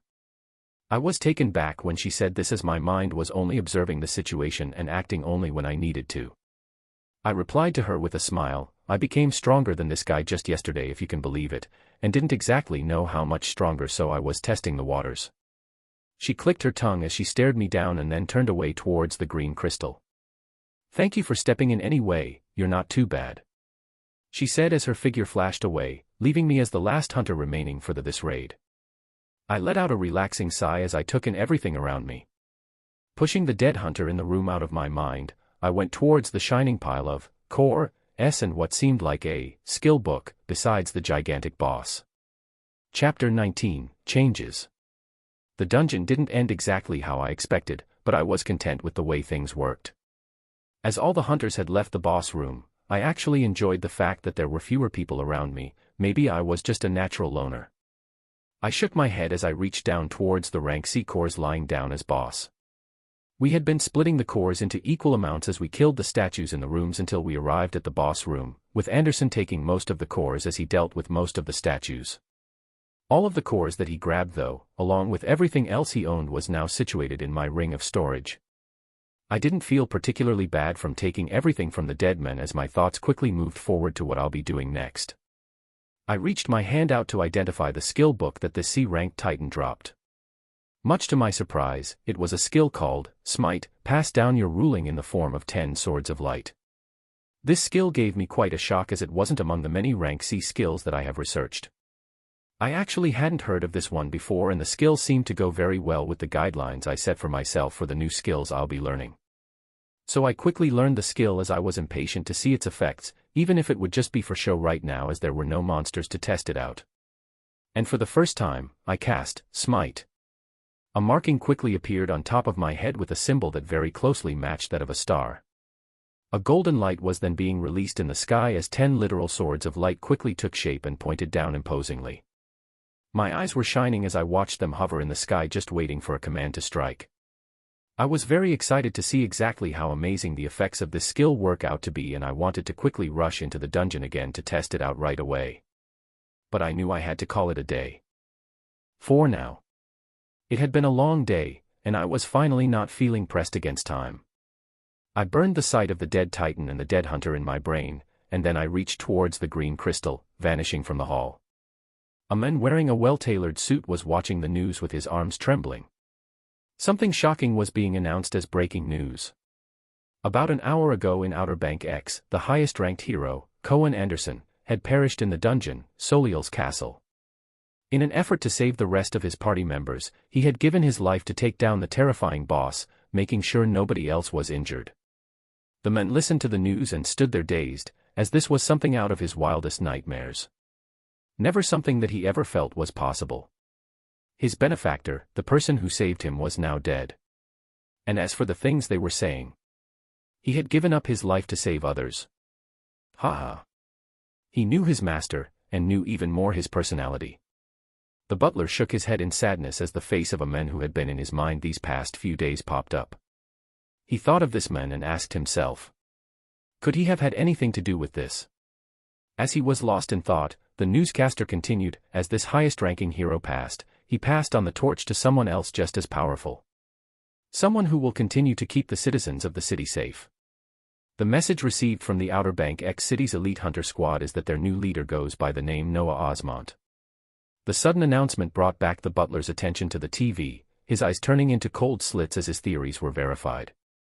So it was you all along. Anger and sadness were bubbling in the butler's heart, but he quickly pushed it down until all that was left was sadness. He recalled warning his master about this man because of the many things he did not know, but he failed his job. He didn't get the point across well enough, and his master paid dearly for it. He wasn't making the same mistake. The butler walked towards the huge doors at the mansion that he had kept open, waiting for his master. But he knew that he was not coming back. And yet he still stood in the middle of the open doors, waiting for no one, waiting for nothing. Noah carried his tired body over to the nearest hunter lodging as soon as he left Soliel's dungeon. He wasn't really tired physically, he just felt mentally drained. Many events had occurred today, and as calm as he was, there were still things that he did for the first time. Besides the abnormally more numerous than average looks he was receiving as he walked through the luxurious hotel, nothing else seemed out of place. He did his usual ritual of grabbing a room and ordering food. As he was eating, he turned on the TV and almost choked on his food when he saw what was being reported. It was a local channel breaking the news for Outer Bank X. A glowing red title was saying that the highest-ranking hero in the city was now dead. The things Noah heard baffled him to say least. Cohen Anderson had sacrificed himself. He had boldly taken on the boss that was endangering his teammates' lives and used all of his power until his last breath before he passed on the torch to Noah Osmont. Oh, come on. Noah let out an exasperated sigh as he saw his name and picture paraded in front of the TV. He reined in the rest of his thoughts as he continued to watch the news before agreeing with the way that Anderson's party members finished things. It was much better to let the public know this version of the story than telling them that one of the hunters just killed the other. The officials had kept the information short and precise. One hunter was dead and another one just as powerful, if not more, took his place. There was nothing to worry about. No problems would occur. Everything is just as it was before. A smile formed on Noah's lips as he thought of this. No. Everything was not how it used to be. Because that rank C dungeon that had given Hunter so much trouble, he was about to turn it into his playground. He was planning on clearing it by himself multiple times for the next few days as most of his reservations were reduced when he confirmed his own power against Anderson. Of course, he wouldn't suddenly make stupid decisions that could endanger his life, but he definitely had more legroom to take risks. Bigger risks gave bigger rewards. The risk he had to take these next few days is going to be watching the monolith of Soliel's dungeon turn from orange to blue as he cleared the dungeon multiple times, and what reactions that would receive from the powerful figures in the city, but even more so for the actual powerful figures hiding in larger cities. He wanted to take down the 10-meter giant titan all by himself. He wanted his strength to continue rising and his range of skills to continue expanding. He wouldn't limit himself as much anymore. Vitality, 150 plus 30. Strength, 150 plus 50. Skills, F. Fireball, 100, F. Heal, 53, E. Arctic Armor, 100, D. Flames of Torment, 99, D. Safeguard, 38, D. Danger Sense, 99, C. Arcanist Sphere of Protection, 99, C. Camouflage, 77, C. Aura of Haste, 54, C. Explosive Rune, 61, C. Life Essence, 51, C. Increased Penetration, 44, C. Regeneration, 11, C. Whirlwind, 13, C. Smite, 1, B. Giant Strength, 8. Chapter 20, Movements. I was up fairly early the next morning as I was too excited to try out a multitude of things today. There were so many ideas flowing in mind that I didn't know what to start with. I looked at the dark-haired men in the mirror as my thoughts were inexplicably taken back a few years into the prime of my 20s. The men in the mirror definitely looked like me a few years back, a head full of messy hair, the same fair complexion, and eyes full of hopes and dreams that weren't completely destroyed. I shook myself out of the trance as I started the day. I began by checking the ring of storage that I had taken of Anderson's hands. In it were a multitude of Core S, Item S, and 2 Skill Book S. I was extremely content with the finding as a majority of the cores were rank C, with 8 rank D items and 2 items that were rank C, Lightning Boots, and Fiery Helm. The 2 skill books were also both rank C, being Resilience, Defense and Healing effects are increased by 50%, and Supercharged, Energy rumbles through you, increasing casting speed by 50%. The Supercharged skill would have definitely fit the criteria I had set a few days ago, but Resilience would also be a great addition that goes along with my current plan of even learning skills geared towards other jobs besides Mage. The rank D items would all be getting sold, along with a few rank C pieces that I wouldn't be wearing as I waited for the Item S that I took off Anderson's body to self-repair. I damaged them pretty heavily with Explosive Rune, but they should be fully repaired by tomorrow. As for the Core S, anything below rank C found in the ring would be sold, and I began absorbing the rank C, Vitality, and Strength cores. I had both the ones that went as my share plus Anderson's, so it was a sizable amount, but I was only able to bring Strength to 167 and vitality to 170. With these preliminary things completed, I checked out of the room and shot a text to that lovable fat salesman I never bothered to remember the name of as I went to the Central Awaken Center. My face had been shown around heavily throughout the night, so many people recognized me and snapped pictures, but I ignored everything and arrived at the Awaken Center in a few minutes. The fat salesman seemed to have been promoted, as he had 2 assistants with him when he saw me walk in. He threw out that usual shrewd smile and brought me to a more luxurious room in the back compared to last time. I took everything in a stride as the moment my name was released last night, I knew something like this would be happening. The first thing the salesman did was open a suitcase and hand me a shining blue card that held my name and picture, along with the title of Rank B Hunter. I grabbed it and gave my thanks, as it saved me the hassle of looking for the advancement area and wasting time there. I then took out all the cores and items that I wanted to sell while I asked him for a registry of all Knight and Berserker skills they had in stock. He was puzzled at this but did as he was asked, and I was browsing through all the skill books soon after. I had done a significant amount of research on mages and their skills, as that was the path I wanted to walk on when I awakened, but I wasn't too well versed on the skills that Knights and Berserkers commonly used. Keeping my explosive progress in mind, I looked at rank C skills mostly, as well as some exceptional rank D skills that wouldn't be left far behind in their effects in a matter of weeks. A few fit my requirements, and I pointed them out to the salesman who brought them into the room in a few minutes. The new skills I had bought and learned were: D rough skin, resistance to elemental skills are increased; D fleeting, slightly increases movement speed; C gracefulness, an aura that grants you increased evasion descends; C precision, your accuracy is increased and your attacks rarely miss your target; and adamant, your defense is increased as you passively heal from minor injuries. These were the only skills that fit my new guidelines that were in the Awaken Center. The remaining skills actively required you to be using some sort of close combat or ranged weapon to activate, like Blade Light, Shield Charge, or Duplicate Arrows. It made me think of whether I should also buy a weapon to add these skills to my arsenal too, without it spreading my focus over too many things. I was content with the new addition of skills and thanked the salesman that gave his usual bright smile. I had much fewer reservations about being seen or discovered, so I activated the new skills I just learned on top of all the old ones that were still active while I left the Awaken Center. I felt the increased strength of my body as my path was confirmed to be heading in the right direction. I was itching to dive into the dungeon right away as I hailed a ride towards Soliel's castle. A man with a sharp face was finishing some paperwork when his assistant walked through his office doors with an even bigger stack of papers and folders. A grimace formed on the man's face as his rough voice came out. "How is the production and recruiting of Rank B hunters proceeding?" The assistant gave him a sweet smile as she replied, "Very well, boss. We have new ones come in every day and we are able to produce at least 1 Rank B hunter a day from the resources they bring back from the dungeon." The man nodded his head as he continued, "Good, the plan is going in the right direction, but it needs to be accelerated.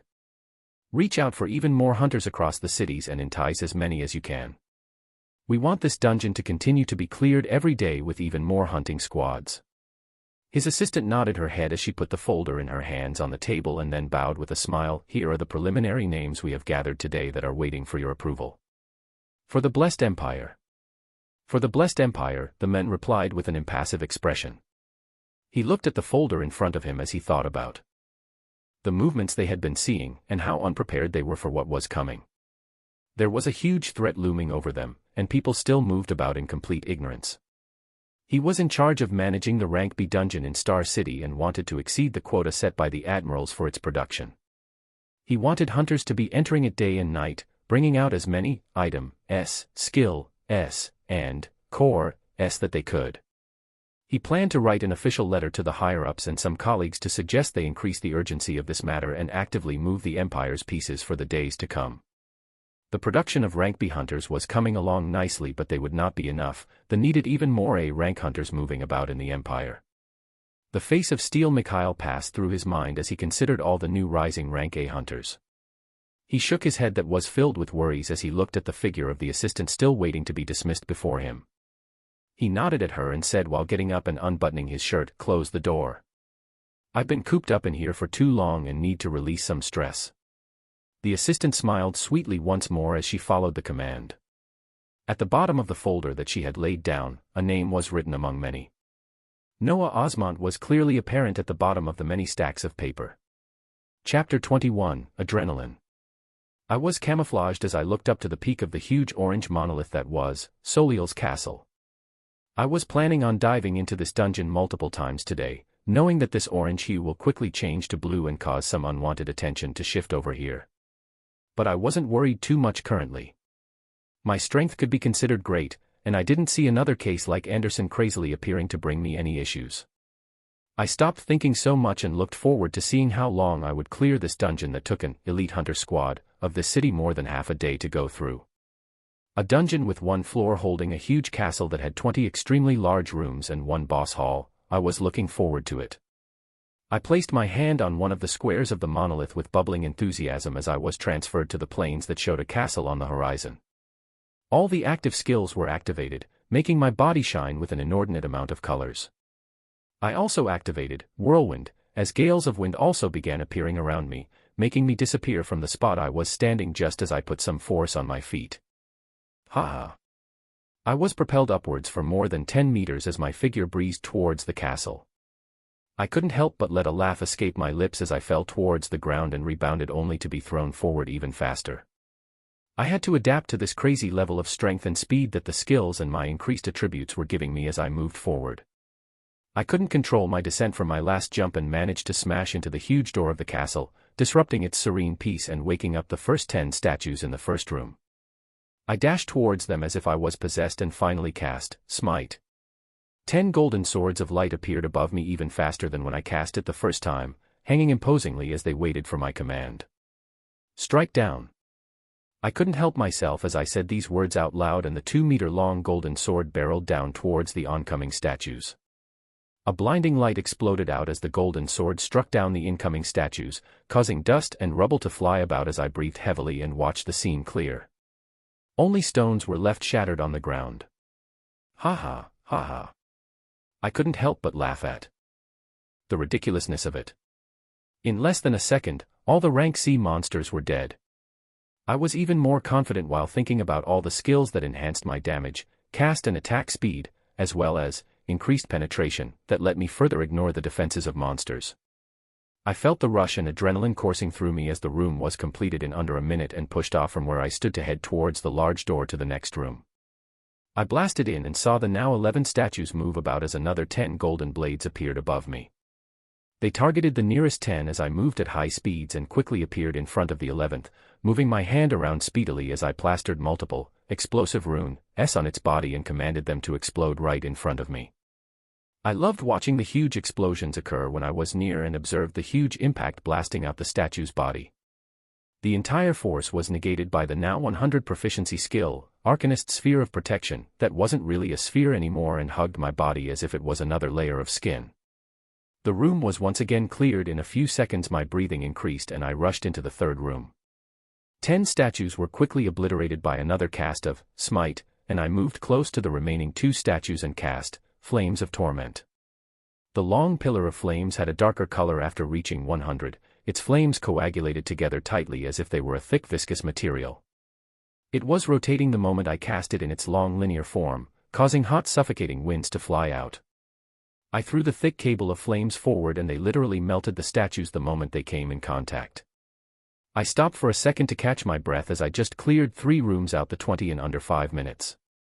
A childish smile wouldn't leave my face as I continued on forward to the 4th. The next rooms were cleared in a similar fashion, starting out with Smite, and following with either Explosive Rune or Flames of Torment. Starting from the 10th room, I just cast another Smite the moment the first 10 statues were shattered by the first cast, finishing them in record time. I was now standing in front of the huge door that led to the boss room and I tried collecting myself as I impatiently went in. The Titan was as humongous as usual, frighteningly boasting its 10-meter size. The 10 guards standing by its side couldn't even respond as 10 golden swords smashed into them the moment I entered. The huge beast opened its blank eyes the moment the guards were destroyed and began coming towards me, its huge steps causing the ground tremble. I watched the boss menacingly come towards me as 10 swords of light appear, then another 10, and another 10 as Smite was repeatedly cast 3 times. I commanded the first 10 to shoot towards the boss in a tight-knit circular formation. They smashed onto his chest, stopping his advance and pushing him back. The next 10 flew up one after another to repeatedly strike the same area I was focusing on the Titan's head, blasting onto him and pushing him back even further. The last 10 flew in and surrounded the neck around a few meters away and rushed forward while it was still disoriented. Before it could even roar or do anything else, the 10 golden swords closed in on its neck from all directions. The Titan wobbled for a few seconds before a pillar of thick flames wrapped around the nearly destroyed neck and squeezed in, melting everything it came in contact with. Another second passed before a loud crash was heard in the huge hall. The Titan's head now lay on the ground. Not even a minute had passed. I watched this unbelievable scene in front of me as if it wasn't something that I had just done. The huge boss that needed an entire party to hunt had taken me less than a minute to take down. Aya! I let out an embarrassingly loud triumphant howl after accepting the scene in front of me and reveled in it once more. Around 20 minutes total had passed and the castle was completely cleared. A green crystal rose as a shining pile of loot appeared beside the boss. From then on, I kept on repeating, Soliel's castle, like a madman. 8 hours later, I had impossibly cleared the dungeon more than 24 times, my clearing averaging 3 times in 1 hour. At the end, I held in my storage rings a ton of rank C, core, S, 15 rank C skills, 1 rank B skill, and 5 new, item, S, chapter 22, explosive growth. I was in love with this rank C dungeon. Only a single floor that held all the monsters in one place. Someone in my positions couldn't have asked for a better setting to quickly take everything down in record time and rake in an unimaginable amount of profit. I never thought a day would come where I would be able to collect this many rank C skills, and even lucky enough have a rank B skill drop along with a few items. Hunters had been clearing Soliel's dungeon twice a week, so over the span of the last few months they might have cleared it around the same time as I cleared it in one day. Just the thought of it made me amazed. My 2 storage rings had nearly filled up to the brim with the influx of core, S, skill, S, and item, S. I was currently in the boss room of the dungeon where a broken Titan lay dead while browsing through the rank C items first. There were 2 pairs of igneous armor, S, 1, igneous sword, fiery helm, and fiery boots. All of them exactly the same as the equipment that Anderson wore, but I wouldn't have to wait before equipping these ones. The ones I had obtained from him were still repairing from the heavy explosions done by explosive rune. I changed from swift boots to fiery boots, and equipped one of the armors and helm. The armor had a similar characteristic of being unnaturally flexible even though it seemed like it was made up of extremely strong stone materials. The helm on my head also made me look like some sort of gladiator, so I took it off for now and only planned to equip it when I was faced with enemies. The item, S vastly improved my defense and acted as another layer of resistance besides the many skills already active. Next up were the abundant amount of skills, something I never thought I would be holding in such large quantities. These would cost millions if I were to sell them, but money wasn't the main thing I was after. I looked through the skills trying to find which ones were actually effective for me to learn and narrowed it down to 8. The rest were skills that either required bows or another specific weapon to activate, or they were offensive skills with similar power to the ones I was currently using. I would learn as many supportive and defensive skills, but I would choose my main attacking skills with close scrutiny as those are the only ones I have to actively cast and use. If I held too many offensive skills and switched from to another when using, I would just have many skills in a similar level of power and not a few skills with high proficiency that have even more power. The 8 that I absorbed and learned were, Sharpen, your attacks and skills deal more damage to your enemies, War Cry, motivate yourself and your allies, increasing attributes by 5%, Retaliation, reflect back some of the damage from your enemies, King's Rage, the rage of a king flows through you, granting a boost in damage, Military Tactics, the qualities of a fortified soldier are activated, increasing all attributes by 10, Unpredictable, attack and casting speed increased by 10%. Elemental Damage. Any attacks using the elements deal destructive damage, and Stealth, move undetected as all the energies you emit are absorbed. Learning and activating the skills gave me another sense of exhilaration. Military Tactics, that increased each of my attributes by 10, added the specified amount to Vitality and Strength, while Focus remained as blank as usual. The rank B skill book that had been lucky enough to drop was Stealth, which was such a great skill that it trumped everything else I gained today because of its high utility. Any colors or imposing airs released by the activated skills were all reined in, and I seemed like a normal human being without an ounce of strength. I could also choose to blend into my surroundings to a similar effect like camouflage. Adding these two skills together would just be a killer combination. I would keep stealth active at all times and only activate camouflage, or use the blending in effect of stealth when I really needed to. I didn't grasp the full strength of a full-fledged rank B hunter that held multiple rank B skills and items, but I felt like my strength was at the peak of B if not higher. I would make no conclusions before meeting hunters that I can test against though. My next move was to absorb the multitude of core S, filling up the 2 storage rings, there being more than enough to bring my attribute points to 200 after an hour of extensive absorbing. Feeling the packed strength of my body that had been increasing way too fast, I took a second to reminisce how it was barely just a week since I awakened. My body felt like it could explode with tremendous power any time I wished, giving me even more confidence on the path I was walking on. I rose up and touched the green crystal to leave the dungeon, looking back and seeing the dungeon monolith now having a color of light blue. Soliel's castle was now a low-risk dungeon that had no chance of a dungeon break occurring anytime soon. Hunters that were stationed a distance away in shops and stalls quickly noticed the change a few hours ago and began discussing amongst themselves as to which peak hunter had come across their city. I didn't want to completely break their common sense with them seeing me enter the dungeon every 20 minutes, so I took off camouflage, while still keeping stealth active and hiding the assortment of colors and armors around me from the skill effects every 2 hours for them to see a figure be transported out of the dungeon and diving back in right after. I was already renowned and didn't need to hide, but that didn't mean I shouldn't hide this unexplainable level of strength I held for the time being. I did want to build a reputation for myself from now on for future plans, but I would only show them a surface of what I could do. In the case another crazy hunter appeared in front of me, I had the confidence to completely take care of them if they were only expecting the level of strength I was showing. This was the last time I was leaving the dungeon today, so I didn't use camouflage. There were reporters and cameramen at a far distance carefully documenting the changes and pointing their cameras towards me. I tried not to react to any of it and took a ride from a nervous driver that was driving carefully at the speed limit while constantly looking back at me. I chuckled at this as we went towards the pristine residency lodging. I would visit the Awakened Center tomorrow morning to see if there was anything of value, but seeing as I was the person clearing the highest ranked dungeon currently and holding onto all the loot, I doubted there would be anything fruitful. My next phase of plans was to relax. It was only in the evening, but I wanted to stop thinking for a bit, eat a whole lot of food and just sleep.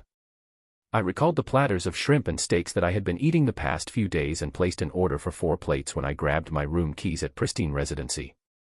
Tonight would be a relaxing night. In Star City. A man was looking at the profile of a hunter they had just received more news of a few hours ago. He was Vice Admiral Magner, a decorated officer that stood at the front lines when monsters were running rampant and killing people left and right. He had risen to this rank because of his continuing hard work and planning while fighting for his country.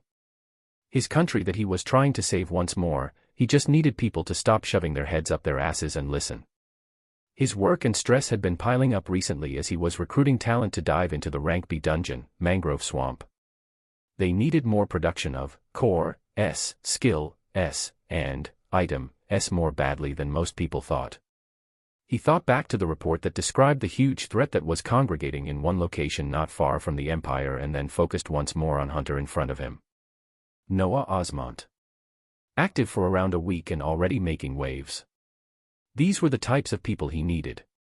He quickly made a phone call to the contacts stationed in Outer Bank X and gave a message for them to deliver.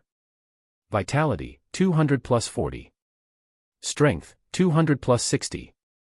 Skills, F. Fireball, 100, F. Heal, 53, E. Arctic Armor, 100, D. Flames of Torment, 100, D. Safeguard, 38, D. Danger Sense, 100, D. Rough Skin, 23, D. Fleeting, 24, C. Arcanist Sphere of Protection, 100, C. Camouflage, 83, C. Aura of Haste, 72, C. Explosive Rune, 81, C. Life Essence, 73, C. Increased Penetration, 58, C. Regeneration, 21, C. Whirlwind, 33, C. Smite, 28, C. Gracefulness, 21, C. Precision, 21, C. Adamant, 21, C. Sharpen, 4, asterisk, C. Warcry, 4, asterisk, C. Retaliation, 4, asterisk, C. King's Rage, 4, C. Military tactics 4, C.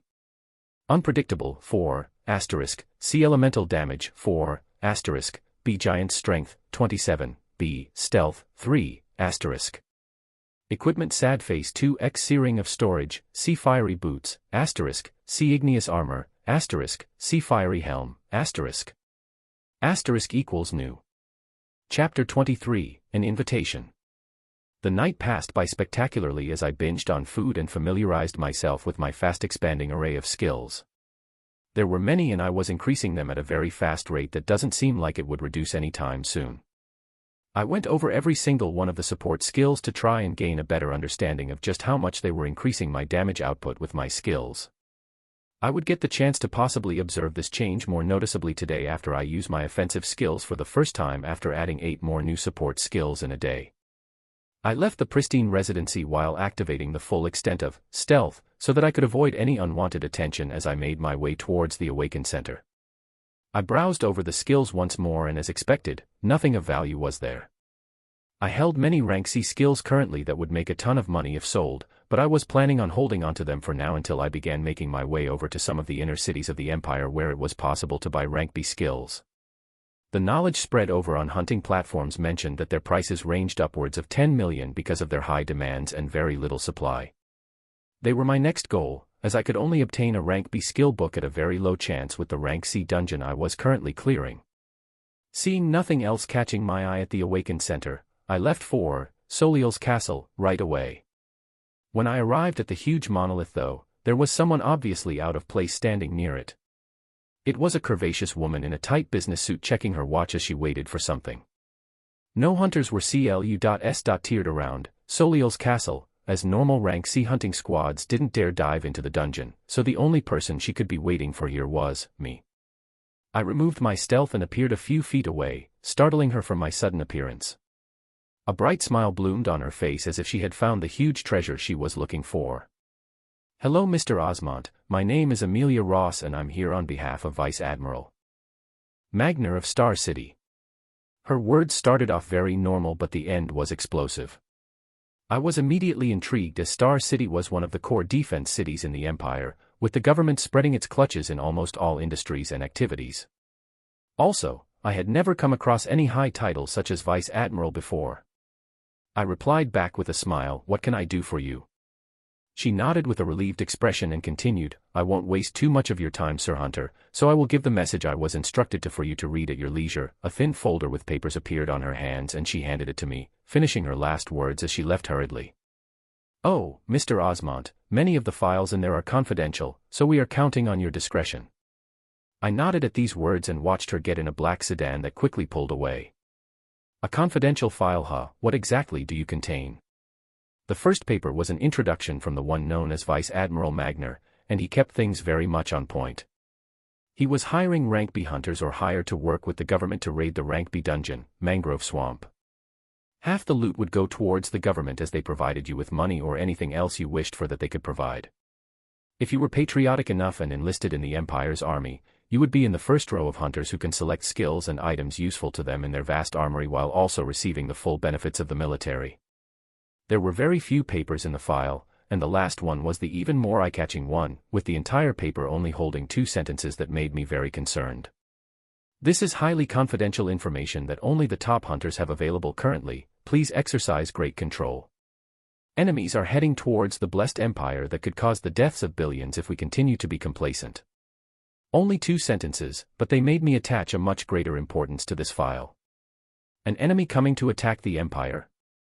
My mind's gears were turning as I wrapped my head around this new information and what I should do next. Who could it be? Was it beasts, or was a war approaching? I was thinking for quite a while but nothing came to mind. I had too little information currently and needed to learn much more. I made some quick calculations and change of plans and shot a text towards the people I had dived into, Soliel's castle, with 2 days ago.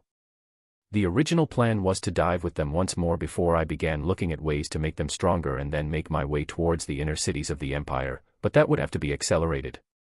When I finished that I placed the file with very troubling information that also held a contact number I would be calling by the end of the day in one of my storage rings and then went into the dungeon.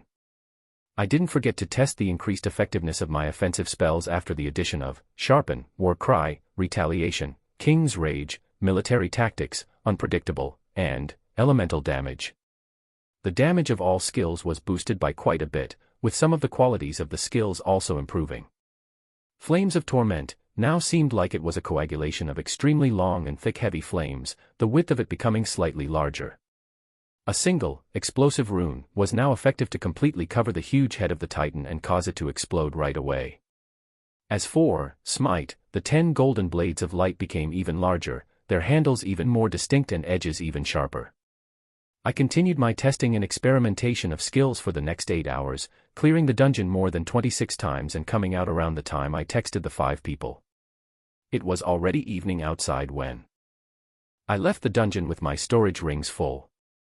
I was lucky enough to receive another rank B skill, meaning there around a 4% chance for a drop from the rank C Titan of this dungeon, as it was very similar to yesterday. More than 17 rank C skills came out this time around, with 6 items. It was 2 pairs of Igneous Sword, S, Igneous Armor, and Fiery Boot, S. Of course, there were also a ton of cores after all the runs. The 5 that I texted were situated outside the monolith as I instructed, with Anderson's old party members reverentially looking towards me and Rachel standing there with the same confident expression. They're some of the top hunters of this city, so when they heard that I was clearing the dungeon alone on the news, they must have had an even better idea of what my level of power was than common hunters. I was already spent from running around the past 8 hours and wanted to make it quick.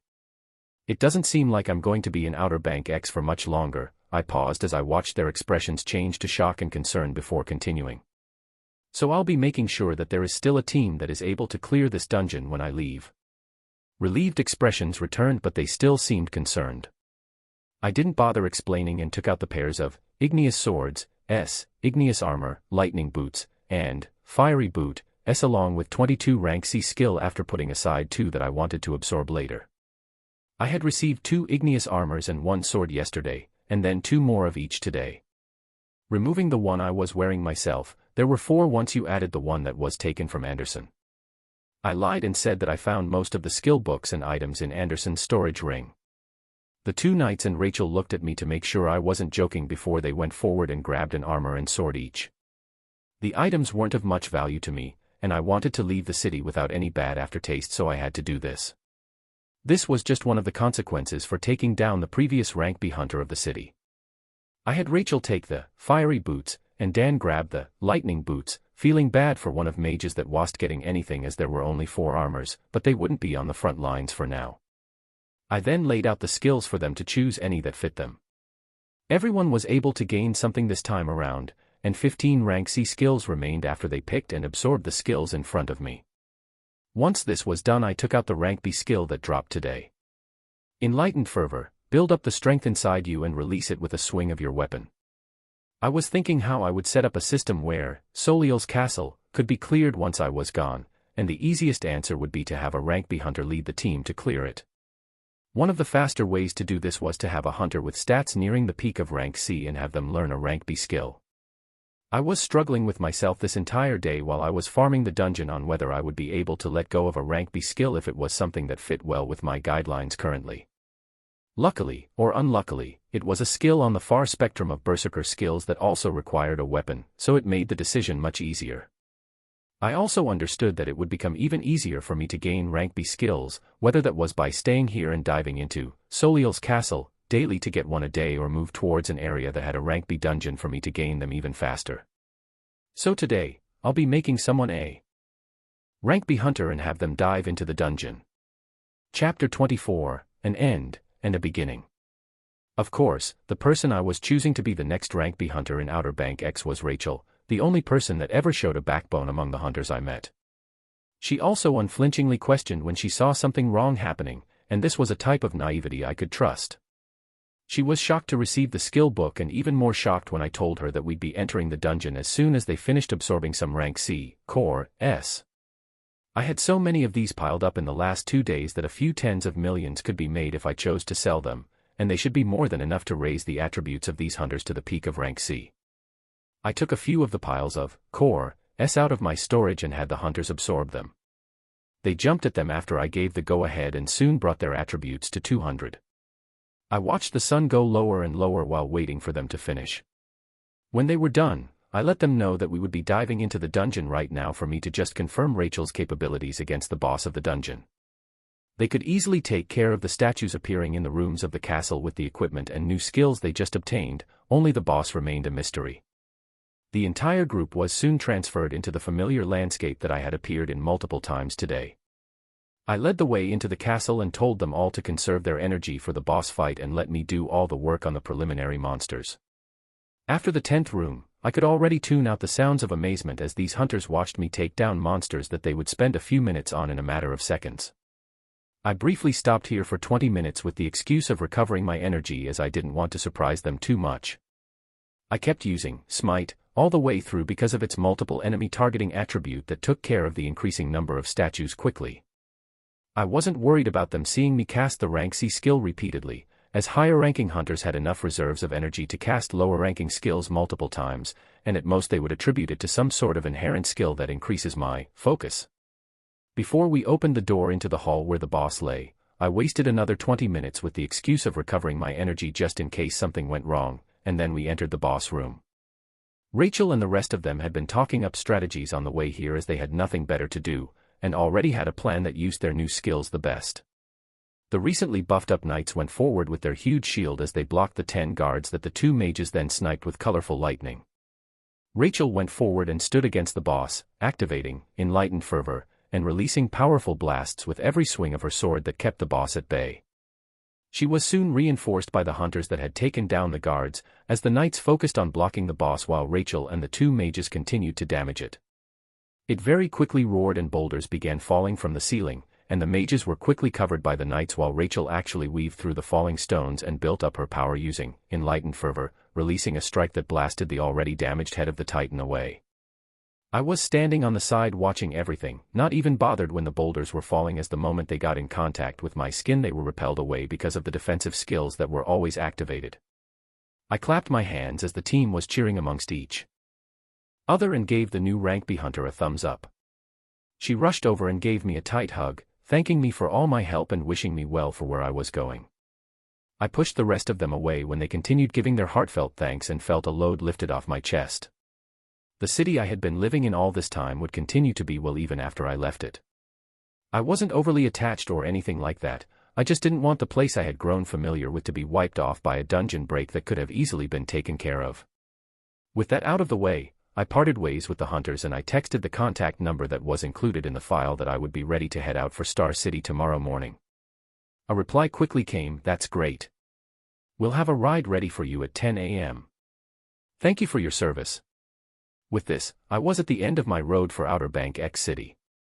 I was feeling nostalgic as I walked through the busy streets of downtown while watching the throngs of people move about. Some hunters were celebrating successful dungeon dives by getting drinks, others were mourning the losses of their friends. Those that were unawakened had the same hopeful eyes as I did. Either they were too poor to buy a skill book to awaken, or they were working to save up enough money to do so. You also had the people that were waking up every day hoping to naturally awaken, and they would repeat this process for months. I reached the old dilapidated apartment complex that I was living in and grabbed anything else of value that remained in one of my storage rings. I bought another one because of their high utility and now wore 3 rings on my right hand. I looked at the dilapidated apartment as my emotions rose and I decided to sleep here for the first time in a while. I didn't have any worries about my life as I always had my defensive skills active, and I doubt anyone in the city would be reckless enough to try something like that. It was a split-second decision made from emotions, but I felt like it was a good one. I went into the kitchen, placed some water in a pot, and put it on high heat as I watched it boil. I then opened one of the creaking cabinets and pulled out a cup of ramen noodles. Mixing the two together, I soon had that familiar smell of food I haven't tried in quite a while wafting in my nose. I didn't wait for it to cool as I took a forkful in my mouth, not feeling the usual scalding pain when I ate it too quickly and only feeling a trace of warmth. I thought back to every event this past week and the extreme change that had occurred from it. I still didn't know why I could do the things I do, but I would solve the mystery in time. The world had become a foreign place the moment dungeons, monsters, and hunters began appearing. Nobody thought such a thing would be possible in the past, neither did I think what happened to me to be remotely possible then. We adapted and survived. I looked out of my apartment into the dark streets outside as I swore to myself that I would continue to grow, and most definitely survive. Skills: F. Fireball 100, F. Heal 53, E. Arctic Armor 100, D. Flames of Torment 100, D. Safeguard 38, D. Danger Sense 100, D. Rough Skin 44, D. Fleeting 45, C. Arcanist Sphere of Protection 100, C. Camouflage 91, C. Aura of Haste 88, C. Explosive Rune 95, C. Life Essence 89, C. Increased Penetration 85, C. Regeneration 38, C. Whirlwind 54, C. Smite 68, C. Gracefulness 42, C. Precision 42, C. Adamant 42, C. Sharpen 19, C. Warcry 19, C. Retaliation 19, C. King's Rage 19, C. Military Tactics 19, C. Unpredictable 19, C. Elemental Damage 19, B. Giant Strength 43, B. Stealth 17. Equipment: 3x Searing of Storage, C. Fiery Boots, C. Igneous Armor, C. Fiery Helm. End of Volume 1. Chapter 25, Star City. Morning of the next day, I was in the back of a black sedan watching cars rush by as we went down a long road. When we left the roads of Outer Bank X City, we had to pass the only checkpoint for those leaving the city. The checkpoint was near the entrance to an old bridge that was the only road leading towards inner cities. To the left and right of the checkpoint was an expanding wall that circled around the entire city. It was mostly hunters or highly influential people that were able to move around in the empire. The two titles were actually interchangeable as no influential person chose to not awaken. The driver pulled out sparkling military credentials to the hunter guards standing by, and we were soon driving away from the city. We went across the bridge when I looked back for the last time to see the city surrounded by a wall, not knowing if I would ever return. The scenery around us quickly changed to destroyed buildings and architectures as we saw guard posts every tens of miles down the road. I couldn't imagine the job of these people that stood in the barrens for days, only switching their shifts when someone else came to relieve them. The barrens were the empty and destroyed lands that nobody was living in. You would only find roaches or rats, or mutated animals that were hungry enough to attack anything there. The only people who took the post as guards along these long roads leading from cities were people that had nothing in life and were offered an olive branch from the government. They were contracted to work for them after they were given the resources to awaken and had to follow the contract for a specified time. I felt sad thinking of the people that had no option but to resort to these kinds of work. We drove through the barrens with no complication, passing other cities surrounded by walls throughout the day. The road got cleaner and cleaner as we went further inland, and we saw guard posts more frequently, eventually leaving behind the dystopian barrens and becoming exposed to a few green trees. The greenery kept on increasing as the hours passed, and we were soon nearing a huge walled-off city in the distance. This city had a slightly taller wall surrounding it with huge convoys of military trucks moving in and out. It was definitely much more bustling than the cities I've seen on the way here. We were able to get inside after the driver flashed his papers on the guard's face in an annoyed tone, as the process was much more thorough this time around. The inside of the city was filled with lights. It had taken the entire day to get here, and after the time it took for us to bypass the gates, night had already arrived. I was able to see the city come to life with countless lights shining into the night. We had arrived at Star City. The streets were so clean with huge buildings pointing to the sky all around us. It was a stark contrast to the destroyed lands we had passed by this morning, as if we were in a completely different world.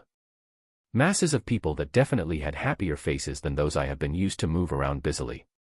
I watched the beauty of the city as if I was back to a time when no dungeons had appeared, as if I had traveled in time to the bustling metropolis I used to know.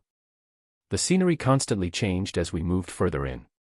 I had counted multiple blue monoliths so far, seeing a few rank F, E, and D dungeons based on their size.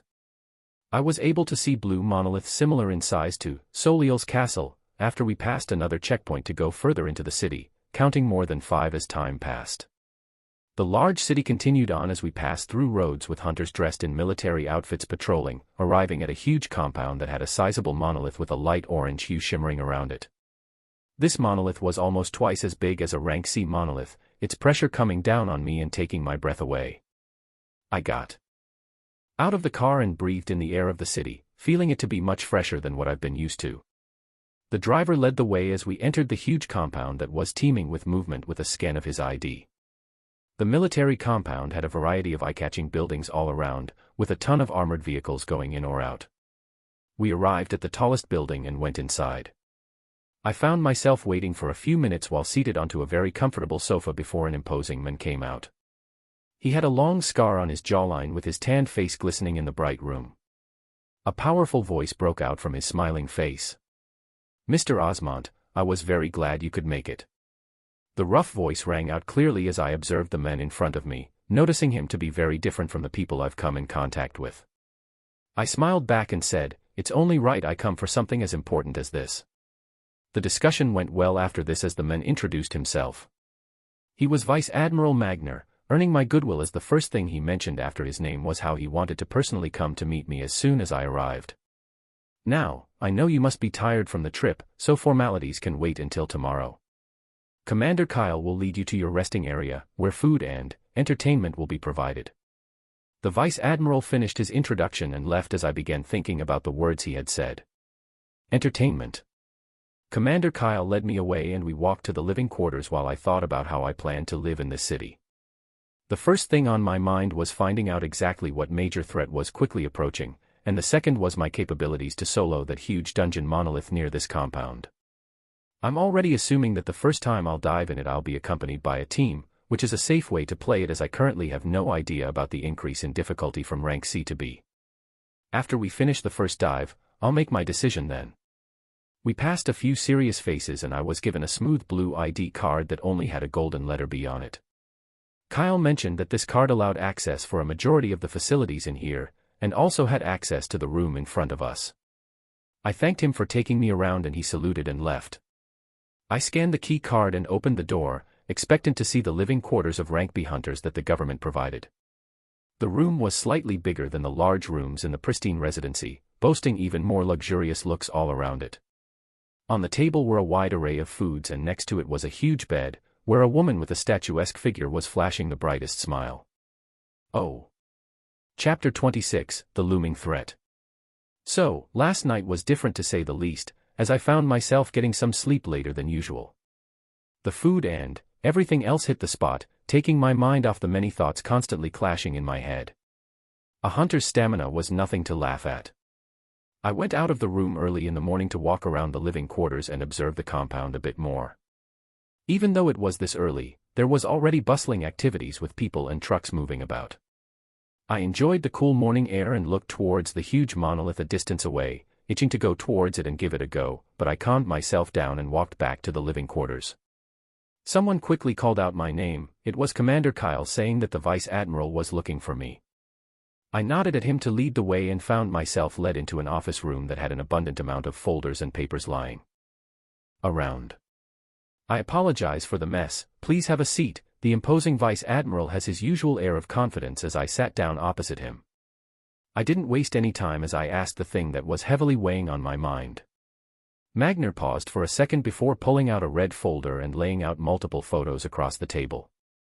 These are aerial pictures of the Barrens quite a distance away from the Empire. They were taken over a span of a few weeks. The pictures showed a terrifying sight of small dark dots that were uncountable, and large mass that could clearly be seen in the middle of it all.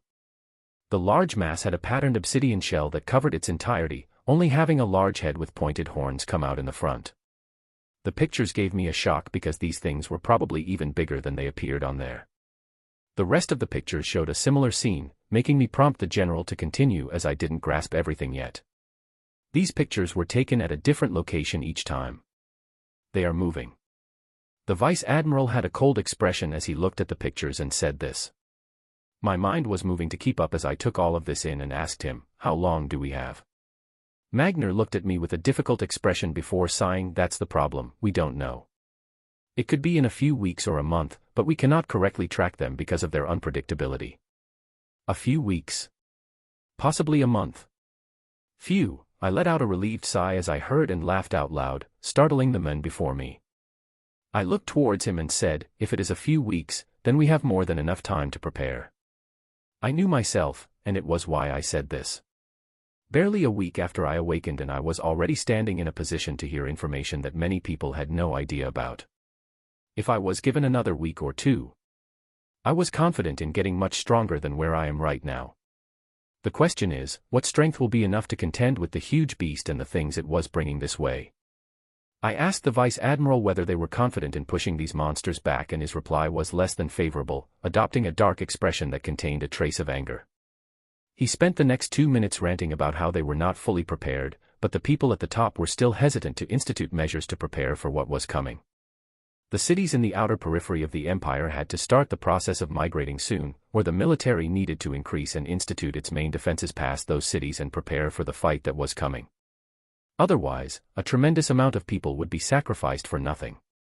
I listened to this as my mind went back to all the cities I passed when coming here, and one of the cities at the outermost of the empire, Outer Bank X.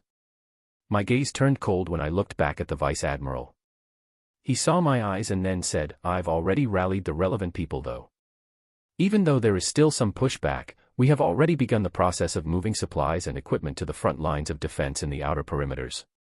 He continued when he saw my gaze calming down. "While this will be an ongoing process to fortify our defenses on the border, we also need hunters to lend their help in diving into dungeons and bringing out as many resources as possible. Core, S, Item, S, Skill Book, S, they will all go towards the awakened soldiers that will be giving up their lives to fight on the front line." He finished with a sad expression as he mentioned the people that would be the first line of contact between us and monsters. I thought about all this and asked how they were doing things currently. "We have 3 teams of 6 Rank B hunters alternating like clockwork to clear the Rank B dungeon, Mangrove Swamp. The 3 teams are able to clear the dungeon 3 times a day and have a rest period in between, with other similar teams acting the same manner in nearby cities, but we don't know if it'll be enough." He looked at me as he said the next words. "That's where people like you come in. I haven't met any Rank B hunters that have been able to dive alone into a Rank C dungeon repeatedly, so your power should be among the highest.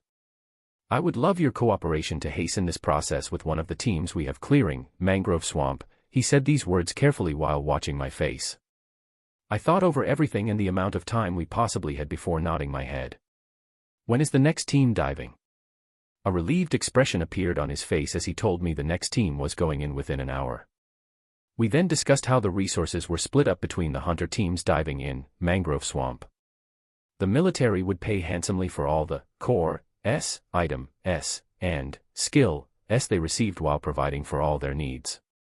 If you became a hunter enlisted in the military, you would be given a rank with even more benefits. I thought about everything and decided to go with the plan of seeing the Mangrove Swamp while diving with a team. I would decide how to move forward from there. The talk with the Vice Admiral finished on a happy note, with him leading me to personally meet the Rank B hunting squad I would be joining today. Half the group had already gotten together and I got the chance to meet the first genuine Rank B hunters. Their mannerisms were a notch above other hunters and their bodies seemed packed with power that could explode at any moment. These were Rank B hunters that could bring their attributes all the way to 250. When paired up with corresponding skills, it was a deadly force to behold. The first 3 that I met were 2 berserkers, one holding a broad sword that was just as tall as him and the other holding long blades on either side of him. The third one was a short woman that was about 4 feet 1 inch in height, and she was surprisingly the knight of the team. The power emanating from her in no way matched her stature as a huge tower shield larger than her was strapped to her back. I got acquainted with the 3 while the rest of the team came in. They were all relatively polite with a mild interest in their eyes when we were talking, with the only one different being the short woman who went by the name Lana Stone. She was staring at me with eyes that blazed with fire as she showed much more interest than the others. The remaining team members were 2 mages, a man and a woman dressed in long purple robes with long staffs sparkling with ice elements. The last one was another knight, this one with a round golden shield covering half of his body and a flail on his other hand.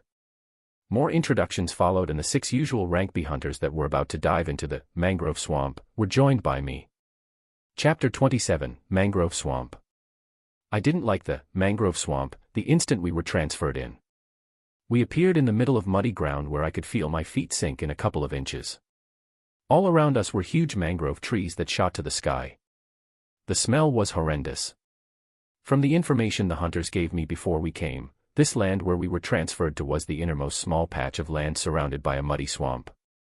Our enemies would be coming all around us from the innermost ring of the swamp. The swamp was special as it had multiple rings. The first wave of enemies we would be facing would all be from the first ring, and the moment all those enemies were killed, a barrier between the innermost ring and the second wider ring would dissipate. The moment that barrier dissipated, all the monsters from the second ring would rush towards you. There were 5 rings in the entire swamp, with the 5th ring releasing the boss. This really was a killer dungeon. I didn't like the sticky and hard-to-move-in environment, but my mind couldn't help but think of the possibilities of this dungeon with my abilities. To prevent the complete wipeout of the hunting squads, the hunters designated one of the monsters they faced with the title of Princess. They could kill all other monsters besides this princess. She had to be protected at all cost. Otherwise, the moment she dies, the second barrier will break and more enemies will rush in before they could catch their breath. I understood their entire system and soon began to feel the earth trembling beneath my feet. Humongous monsters were coming. The first one entering my eyes was a 4-meter-large alligator, its huge jaws wide open as it lunged at our group. I instantly cast Flames of Torment, and flung the thick pillar of flames forward as if it were a spear heading directly into the open jaws. SSSS. Sounds of meat being burnt rang out, with a burnt smell right after as the inside of the alligator was destroyed by the rotating pillar of flames. I was thankful that this rank D skill had reached 100 proficiency and continued to be enhanced by support skills that allowed it to take down rank B monsters. Haha, good work, newbie. The short tank, Lana Stone, was holding the tower shield twice her size, shouted as she and the rest of the group members moved to block and attack the other incoming alligators. I'll hold on to the princess. The other tank with a flail and golden shield said as his body glowed blue and withstood the charges of other alligators. The berserker with the broadsword held his sword now enveloped with flames and swiped at the neck of another one, making a clean cut as if there was no resistance from their scaly armor. The other berserker with 2 swords struck out and unleashed a huge cross-shaped sword light that went forward to butcher another set of alligators. The 2 mages weren't lagging behind as they had already cast their spells. The area in front of them quickly became icy and froze all the incoming alligators, which is when the berserkers came in and shattered them with a swing of their swords. The mages then pulled back behind Lana before continuing to cast other spells. I liked their teamwork and began moving seriously myself. 10 golden swords appeared in the air and rushed down to each of the remaining alligators besides the princess, piercing their hard dry scales and nailing them to the ground. I did this repeatedly a few times, taking down tens of alligators before the hunting squad looked at me in surprise after witnessing the enhanced power of Smite, and shouted words of encouragement soon after as they went to reinforce the knight with the golden shield on holding off the princess. Newbie, I knew I felt something special from you. Don't hold back. Lana said as she went to help hold off the one remaining alligator, her small body powerfully moving the large tower shield as if it was weightless. The 2 knights rotated on holding off the princess, until 10 minutes passed when everybody had regained most of their energy. A sword bathed in flames ended its life.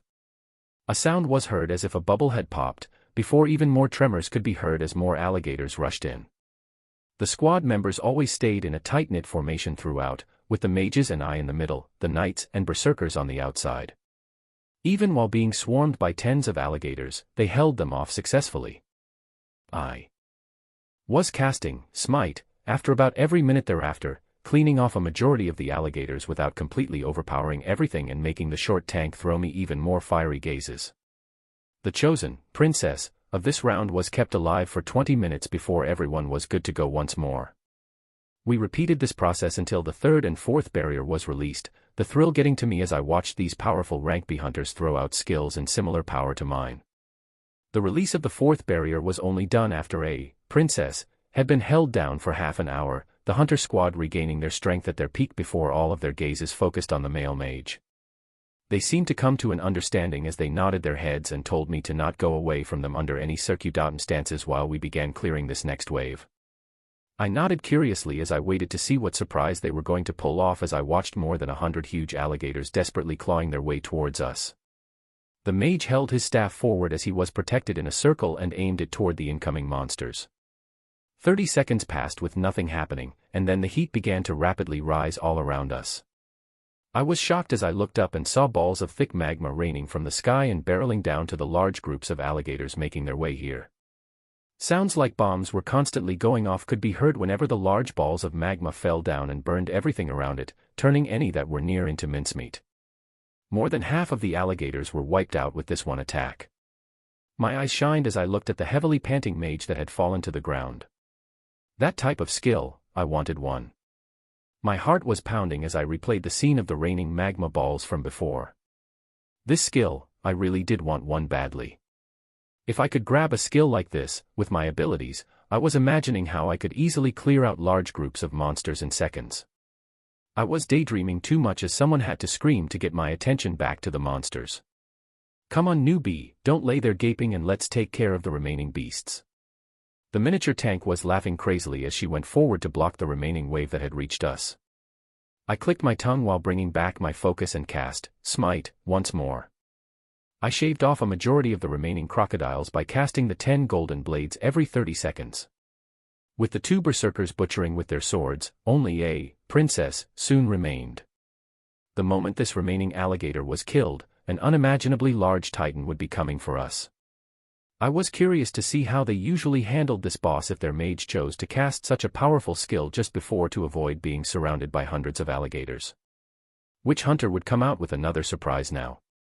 Chapter 28, Mangrove Swamp 2. I was expectantly waiting for another surprise from these genuine rank B hunters.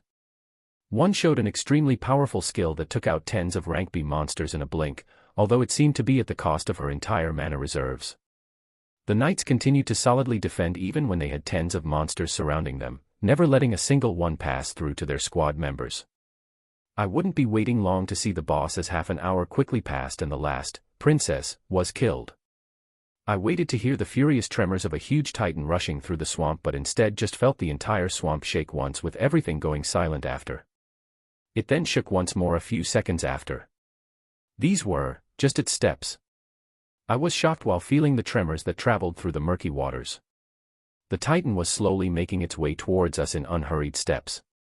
This was something that would instill fear into the hearts of hunters, but looking at these veterans that had dived into this dungeon multiple times before, they had determined expressions while waiting for the boss. The berserker holding the huge broadsword spoke to me. Continue casting your golden blades to disrupt its attention when the fight starts. If you can aim them at its eyes, it'll reduce its combat power even if it can still sense us.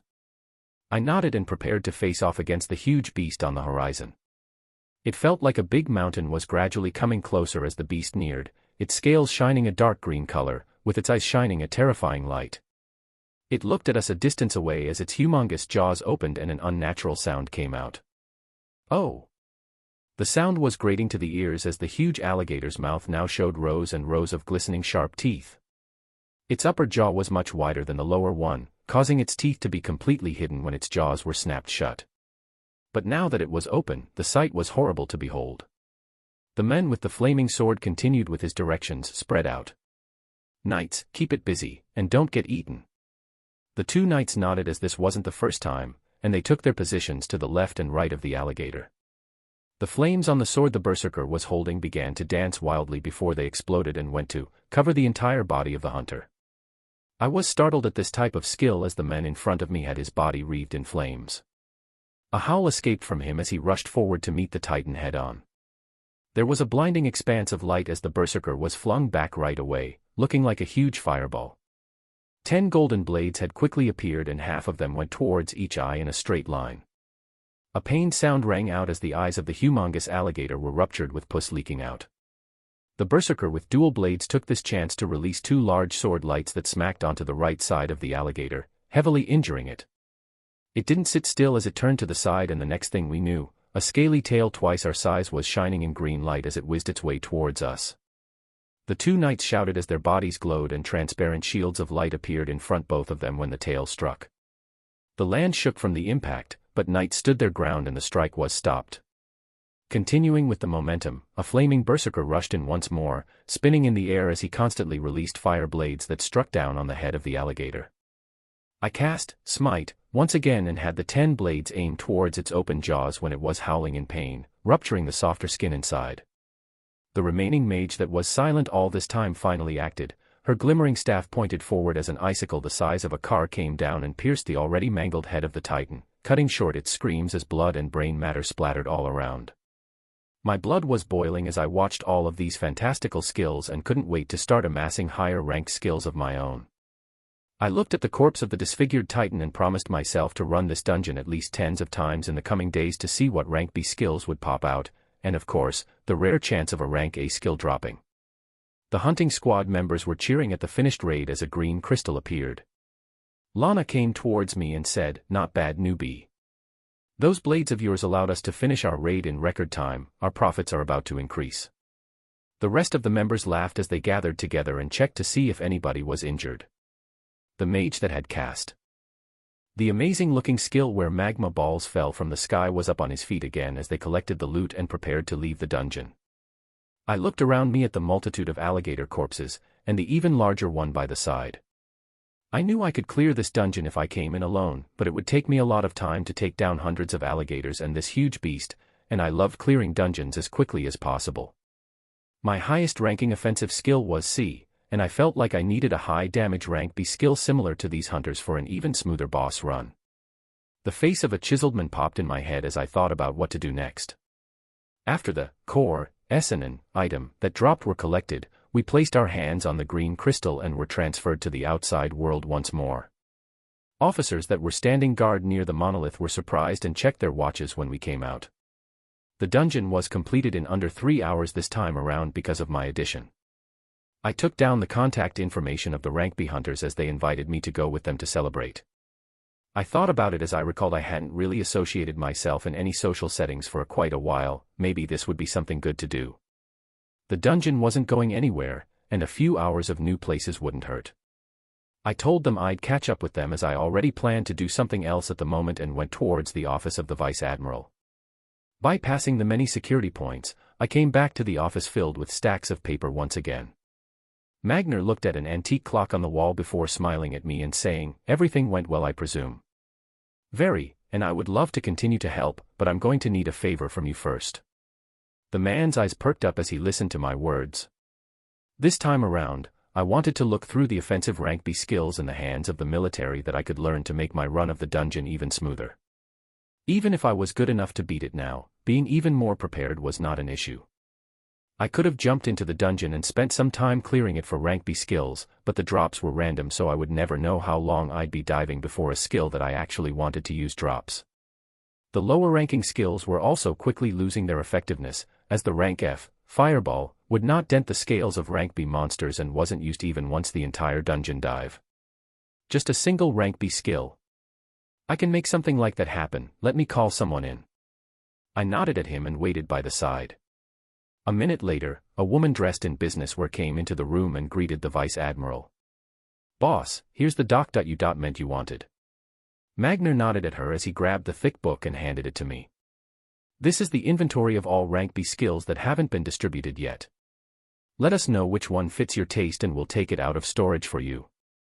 Magner looked at the hunter in front of him that was intently looking through the inventory of skill books and smiled at the achievement of recruiting another excellent hunter. Seeing how he almost had the dungeon run, his help would continue to bring in even more resources in the weeks to come. He just hoped this hunter's addition along with everything else they were trying to do would bolster their strength enough to stand against what was coming. What they really needed were more of the peak rank A hunters, but they couldn't be cultivated as quickly. He was also looking favorably at the hunter in front of him as another candidate, as his power had skyrocketed just in the past week. Maybe there were still more surprises from him.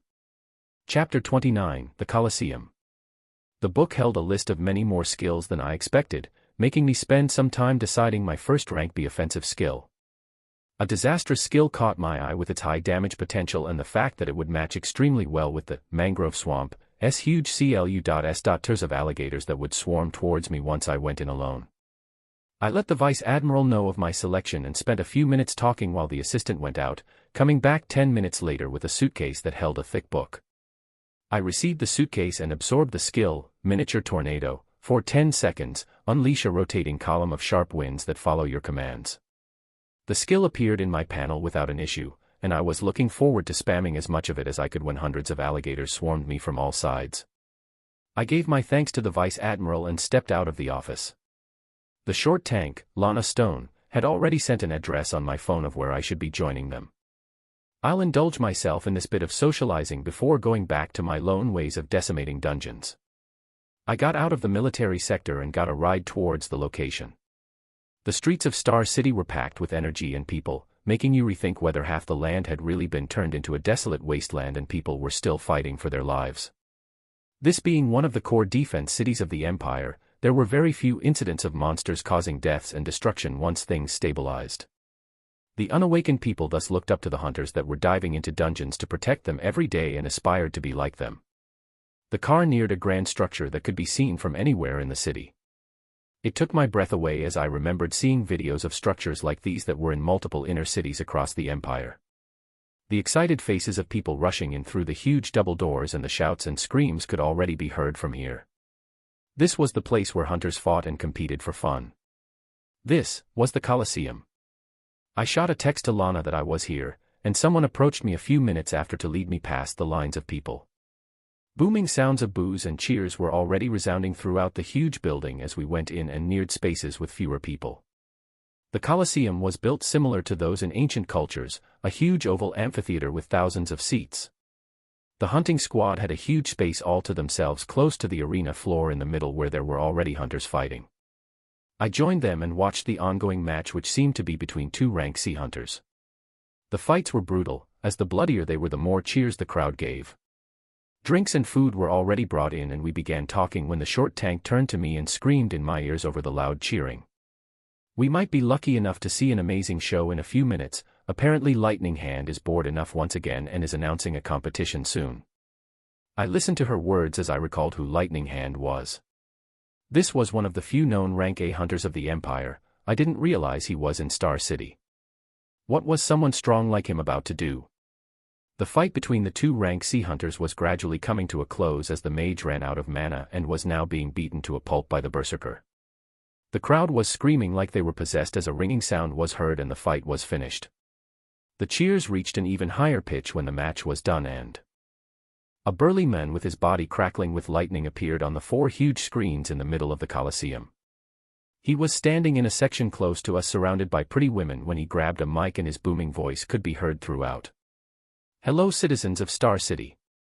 The strong voice rang out like a clap of lightning and the cheers from the spectators reached a fevered pitch. "We're in for a great show today, as I will be putting forth a prize that no hunter can say no to." Lightning Hand rose his hand in the air as a thick book appeared between his fingers. "This, my dear citizens, is the Rank A skill book, Flight." The crowd went silent for a second before even louder cheers resounded. My mind received a shock as I looked up at the man on the screen and the glistening skill book he was holding. The hunting squad members got up from their seats as serious expressions rose on their faces. The men whose body had tendrils of lightning dancing on it continued, "For today only, in the next 30 minutes, the winner of a free-for-all fight will get to take this bad boy home." The loud screams continued to increase as hunters from all over the stadiums rose up with greedy faces.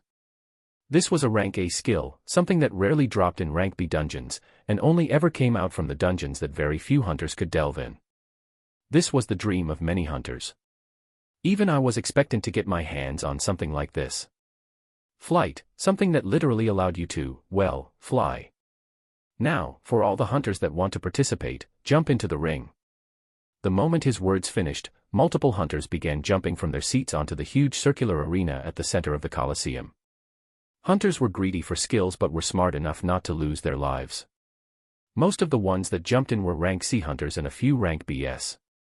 The members of the hunting squad looked at each other before the short tank said, "Haha, let's put our restrictions aside and see which person is lucky enough to get this pie falling from the sky." The rest of them nodded at this and also jumped down to join the hunters on the ground. I looked at the outpouring of hunters that were filling the arena and rose up myself. It was already half filled with dense numbers of hunters that were putting their lives on the line. I looked at this and jumped down myself with a sigh. I really couldn't sit out on something like this. Rank A skills were so rare that getting another skill like this would be near impossible unless you farmed the high-ranking dungeon tens or hundreds of times. Even now I was questioning why this Rank A hunter was giving it away on a whim. He continued talking as the hunters continued to fill into the arena. "The rules for the free-for-all are simple, the last man standing wins." The crowd had gone crazy as the build-up to the fight continued, with people standing up hysterically shouting as if they were the ones getting the prize. A few minutes passed by with no other hunters jumping into the ring. Lightning Hand looked around the densely packed arena and raised his arm. Quietness ensued in the huge coliseum before he brought it down and shouted, "Start." Chapter 30, Free for All. The arena was filled with screams as soon as the fight started, with explosions of skills bouncing from all around.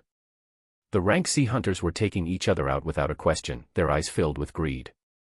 The lower-ranked hunters here were those whose greed had surpassed their common sense, as the sane ones stayed on their seats to keep on watching the moment they realized the people competing for this would mostly be rank B. I watched the scene of chaos unfolding in front of me as I smiled and activated both stealth and camouflage. I disappeared from the sights of all the hunters and watched the scene while fully protected with multiple defensive skills that brushed off any spell that accidentally came my way. The audience was screaming in a frenzy as they watched the bloody fight below, calling for more blood anytime someone fell. Rank B hunters gradually began to move in full force, devastating skills beginning to fly out. The squad I had dived into, Mangrove Swamp, with were all far apart fighting their own battles, but one of the mages was already knocked out cold. At the center of attention was a hunter holding 2 round shields with his body bathed in golden light. This knight pushed back all attacks and hunters that neared him with explosive blasts of white light the moment they neared. Multiple hunters were falling just from him alone. Opposite on the other side was a woman holding a bow that was shooting flaming arrows and heavily wounding the hunters that were struck. I watched all of this while evading any hunters rushing about and absorbing the stray attacks without the notice from any hunters. The bloody fight continued until most of the rank C hunters were knocked out, leaving 9 rank B hunters on the floor of the arena intently staring at each other. Ah! One of them couldn't hold on any longer and let out a battle cry while rushing to another hunter nearest to him. Another brawl ensued, with the hunter holding the 2 round shields continuing to push away any skills and attack with explosive blasts of white light. From the hunting squad I knew, only the berserker with the flaming sword continued, his entire body wreathed in flames once more as he took on 2 other hunters by himself. The rest of the team members were knocked out cold or sitting out injured. I found a relatively far place in the arena away from the fight that had a ton of rank C hunters either knocked out or struggling painfully and sat down while continuing to observe the fight. My aim was to do very little work and defeat the last hunter standing that should be exhausted to obtain this rank A skill easily. The hard fight continued as it came down to 2 hunters facing off in the arena, the hunter bathed in a golden light that was holding 2 shields and the hunter with a bow that shot scalding hot flames. Their standoff was building up the anticipation among the audience as the cheers continued. I was looking forward to doing very little work and when I felt the air change. Instead of heading towards each other, 2 hunters turned towards my location at the same time. Well shit. I stood up and got ready for the fight early as it seemed the hunters saw through my stealth and camouflage. Did they have a skill that helped in detection or something else? Oh well, it doesn't matter anyway. A bright smile bloomed on my face as I watched the woman draw her bow and shoot multiple flaming arrows towards me and the shining knight rushed forward. I would at least get a chance to test the destructive force of the newly gained skill against 2 rank B hunters that seemed to be standing at the peak of this rank. Miniature Tornado was cast for the first time. A swirling mass of sharp winds appeared in front of me that dispersed the flame arrows that were rushing towards me and pushed back the glowing knight. I felt the winds move my dark hair around as I commanded the skill to go towards the nearest hunter. The body of the glowing knight expanded. Wow, his body actually expanded as the blinding light shooting out of him increased, withstanding the heavy and sharp winds until the skill faded a few seconds after as it had a 10-second duration. His body came back to normal size while he was roughly breathing, seeming proud of being able to withstand the attack. I gave a light laugh as I shook my head and cast another, Miniature Tornado.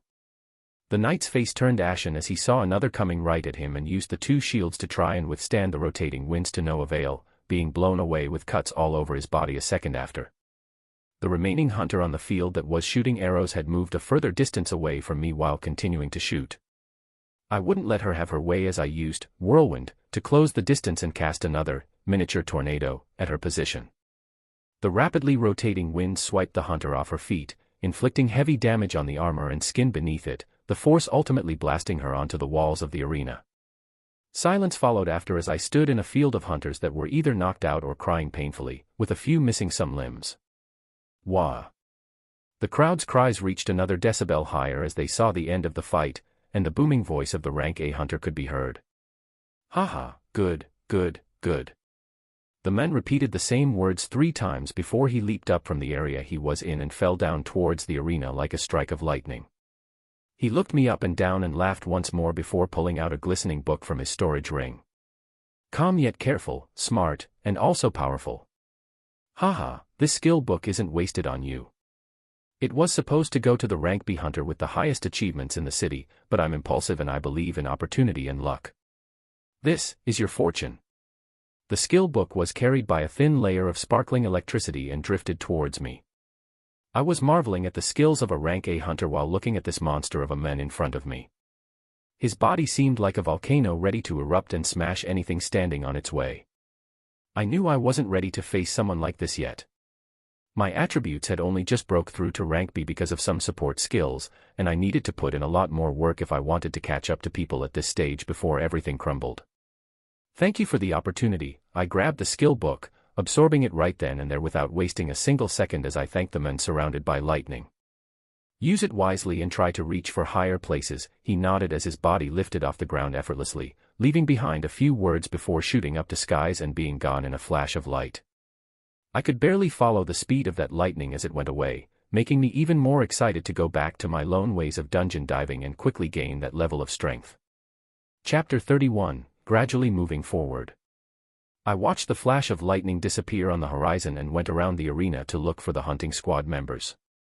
Some were knocked out cold, but they all had only minor injuries. With the strength of a rank B hunter, wounds like that would heal after a long night's sleep or a few healing spells. The crowd was calming down as the defeated hunters got up and left the arena.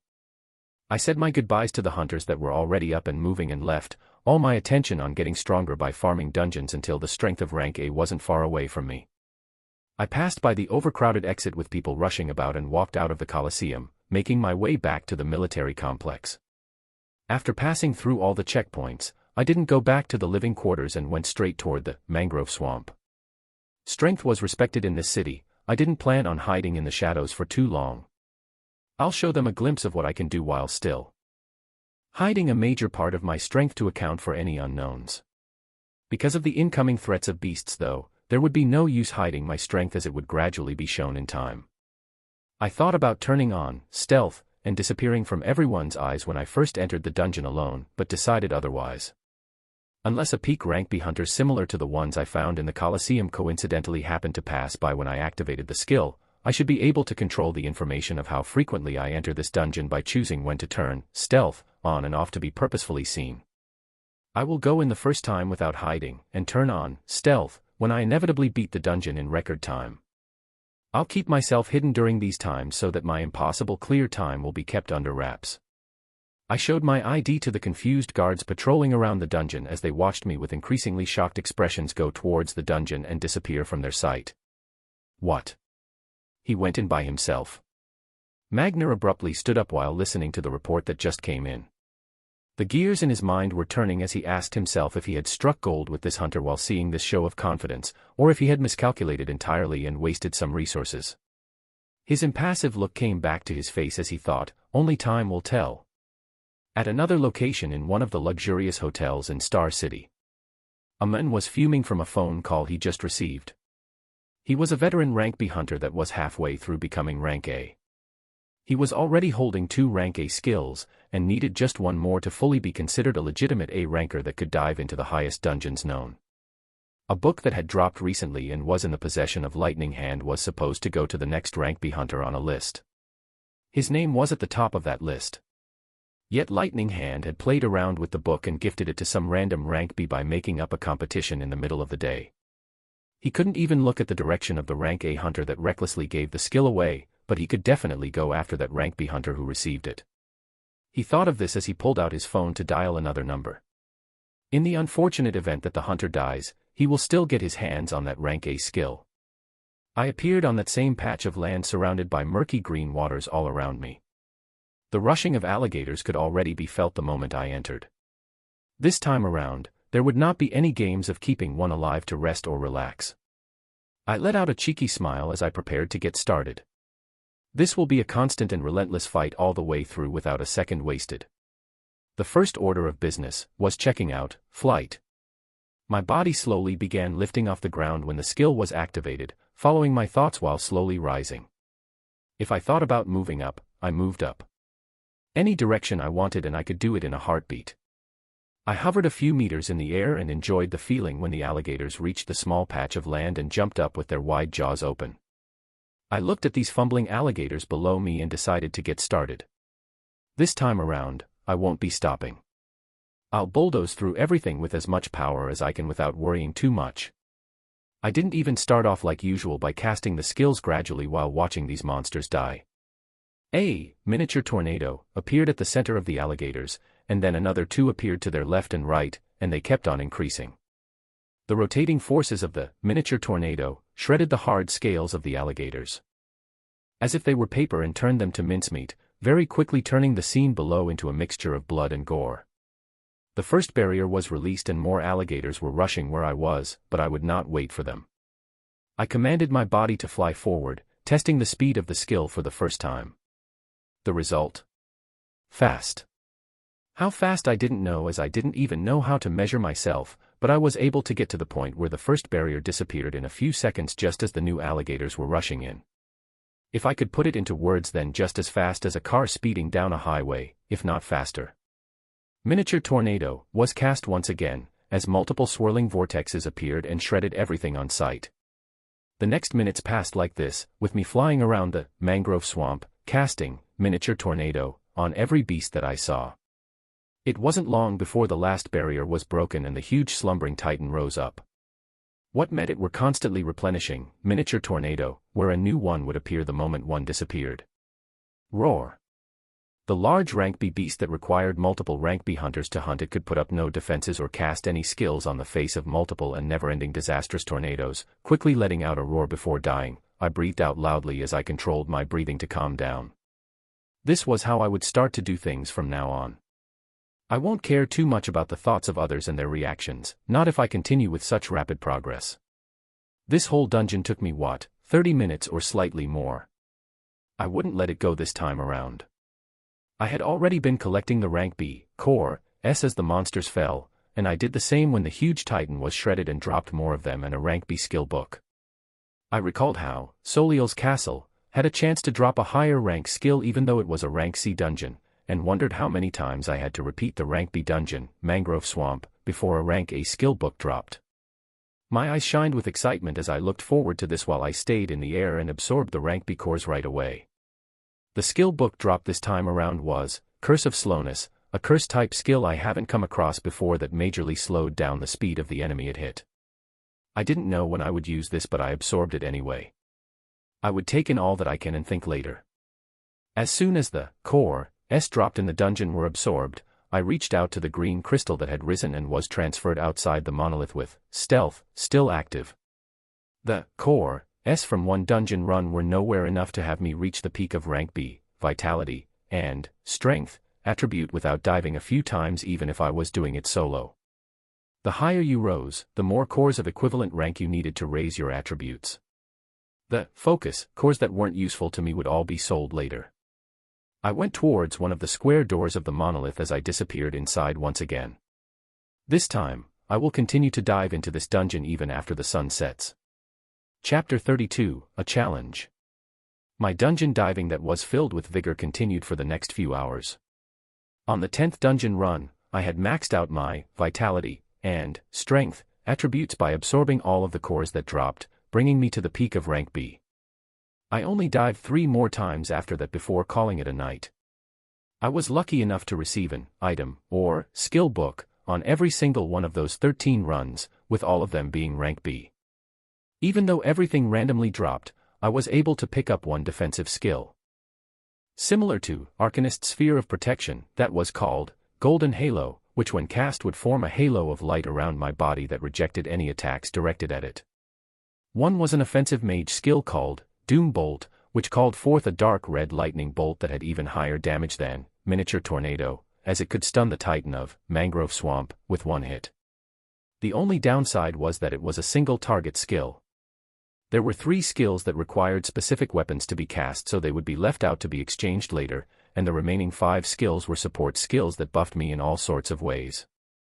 Lightfoot and Windrider both collectively increased my speed by 100%, increasing how quickly I moved and flew to an insane degree. Rigorous, increased the effects of all defensive skills by 50%, and Shadow Veil was another skill similar to Stealth and Camouflage that I was confident once I had this activated, only rank A hunters would have a chance of noticing me. The last skill that came out in these first 13 runs, Wildheart, was my favorite as it increased the damage all my skills dealt by 50%, continuing to make the damage of my skills even deadlier and causing rank D skills to still be somewhat usable even at this point. Not a single rank A skill was in sight even after these 13 dives, disappointing me but also making me even more expectant for when one actually drops. There were 3 items that dropped along with the skills, 2 of them being Scale Armor and a Fanged Sword. Scale Armor was a rank B item that had vastly better defenses than the rank C, Igneous Armor, so I changed those right away. Vitality, 250 plus 40. Strength, 250 plus 60.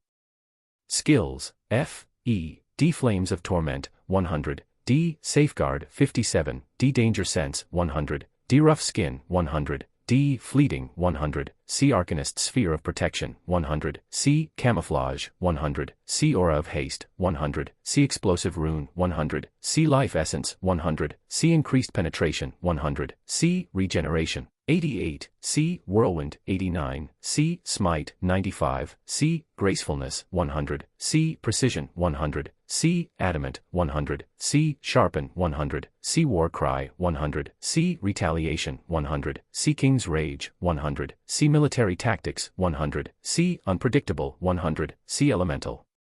Damage, 100, B Giant Strength, 75, B Stealth, 67, B Miniature Tornado, 23, asterisk, B Golden Halo, 13, asterisk, B Doom Bolt, 7, asterisk, B Lightfoot, 12, asterisk, B Windrider, 12, asterisk, B Rigorous, 11, asterisk, B Shadow Veil, 11, asterisk, B Wildheart, 10, asterisk, A Flight, 5, asterisk. Equipment, 3x Searing of Storage, C Fiery Boots, C Fiery Helm, B Scale Armor, asterisk. My panel looked vastly different from a few days ago, and something I hadn't focused on caught my eye. Without my knowledge, my Strength attribute had already exceeded the common standard of rank A. The Core S dropping from rank A dungeons could bring your attributes all the way to 300. Because I always kept a few skills that added attributes active, I gained a bonus that most people have temporarily and made it permanent. Because of this, my Vitality attribute already neared the 300 cap and Strength already passed it with 310 even before I absorbed any rank A Core S. Just the thought of this was thrilling, as I was already catching up to the rank A hunters, even if I barely had any rank A skills and items. The disappointment of not gaining any rank A skills from the first day of rushing through the dungeon lifted as I felt the increased force and strength of my body. I transferred out of the dungeon for the 3rd time today while not hidden, and received a standing ovation from soldiers that had begun gathering the moment I cleared it alone and came out 2 hours later. It was a big deal to the army as these were things only those standing as rank A hunters could attempt, and they had just effectively sided with such a person.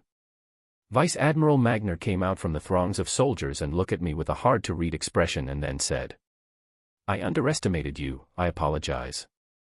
I laughed off the Vice Admiral's apology and pulled out the extra, Scale Armor, and Fanged Sword, along with one of the rank B skill books I didn't use that dropped in the dungeon. I was unlucky enough to receive loot that didn't fit me at all in these 3 dungeon runs. I kept the lie going and was planning on selling these to the military, or better yet exchange them for skills that I wanted from their inventory. The Vice Admiral looked at the items and skill with a thankful expression before his face turned dark. "I'm thankful that you came to our city and are already contributing to the cause as much as you can, but it seems we might have just brought trouble to you."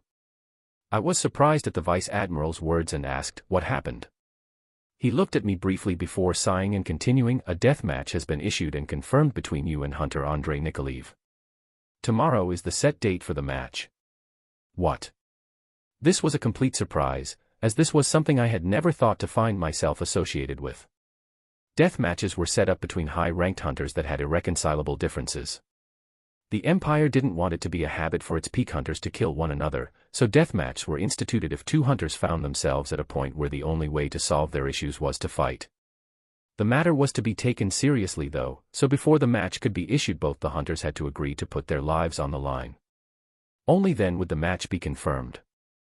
So why the hell was a match involving me that I had no idea about confirmed? Seeing my angry expression, the Vice Admiral seemed to have confirmed something. I heard what happened at the Colosseum today, the issue seems to have arisen from there. Andrei, the son of the Blessed Empire's Admiral Chekhov, was next in line to be receiving the rank A skill that Lightning Hand was transferring. Things quickly began clicking after hearing all of this. I was still irked and asked, so because he's the son of an admiral, he can target someone else entirely, call for a match, and just get to bypass the rules of death matches. The general looked down with an apologetic tone as he continued, they cannot touch Lightning Hand for his actions unless they want to cause a fight between the peak powers of the Empire, so targeting you was the easiest thing for them. This is why I have to apologize to you, me bringing you to Star City indirectly put you in the middle of this. I thought about this new situation and then asked, so what happens if I attend the deathmatch tomorrow and the other guy ends up dead? I was fairly confident in my strength and didn't plan on losing to someone who should have yet to be rank A, what I was worried about were the repercussions from it. There was a difficult expression on the Vice Admiral's face as he said nothing. I looked at this and at the soldiers around me that were listening in and saw the anger and resignation on their faces.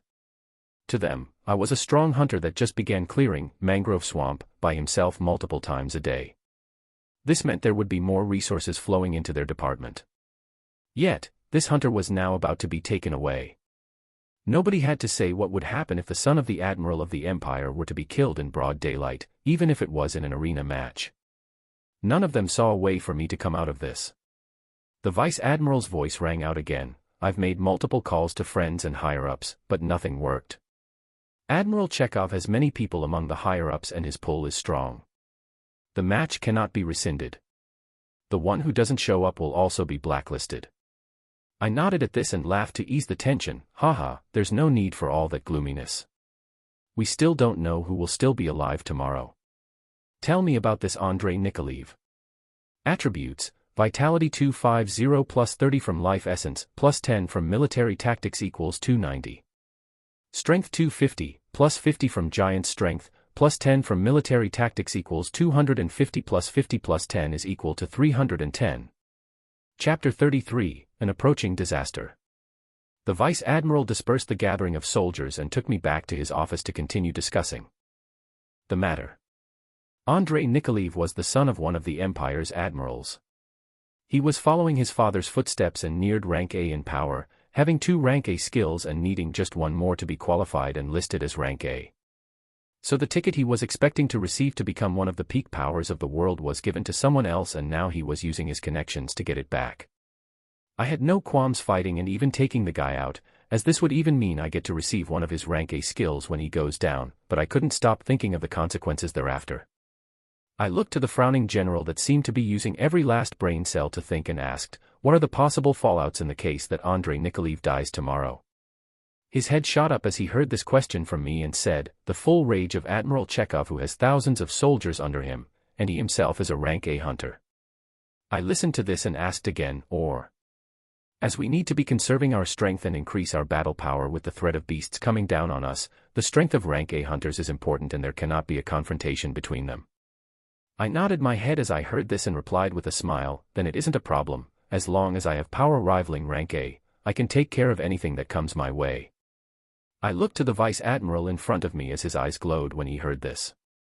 He seemed to think before replying, if that's the case, then there's another call I can make that can handle the fallout happening tomorrow.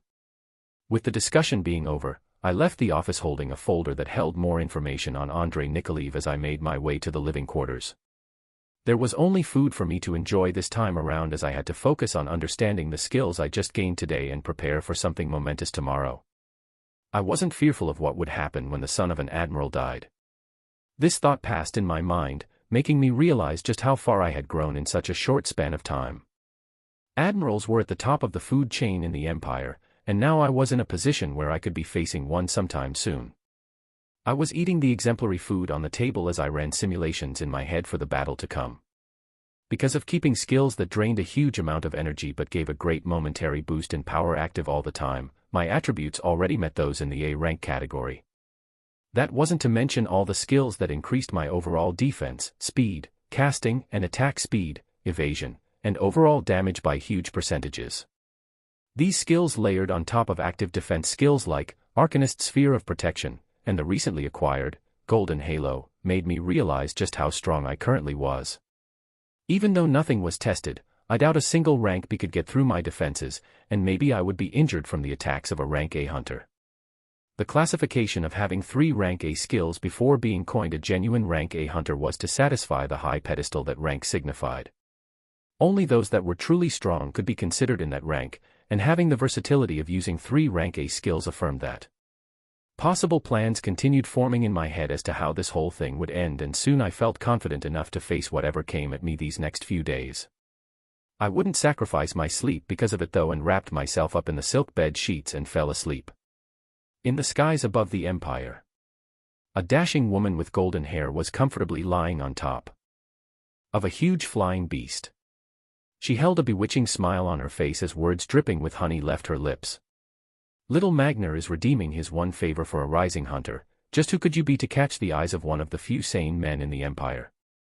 She was a veteran rank A hunter that was just below the renowned Steel Mikhail. Her flowing golden hair and the huge beast she flew on would cause mischief anywhere she went. She was now heading to Star City. Morning of the next day. News had spread all over Star City of a main event deathmatch that would be occurring in the Coliseum during the day. The 2 hunters participating each held rank A skills, making them on the cusp of breaking through to the exclusive position of a rank A hunter. The one coming out of it alive would most likely be the newly born rank A hunter to appear in Star City.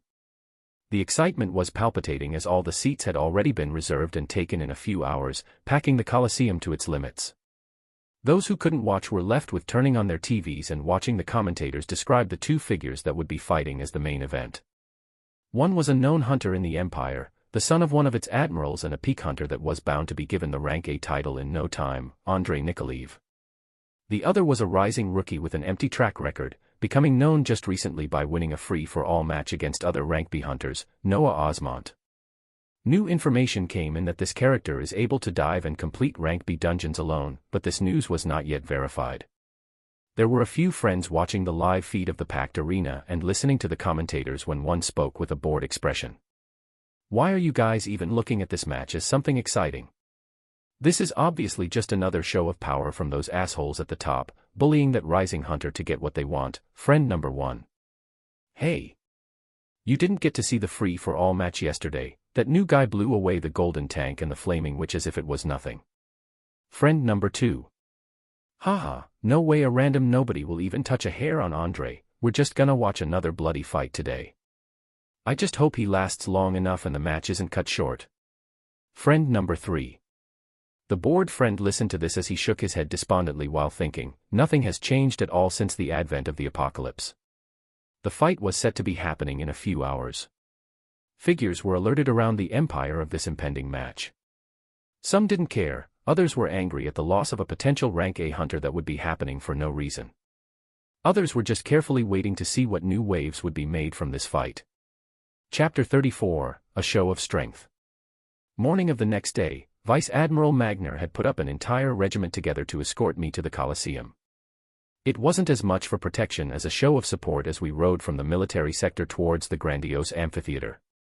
I was touched with the support Magner was showing, whether it was purely coming from him as a person or because he knew I would give back to them even more after this ordeal was past.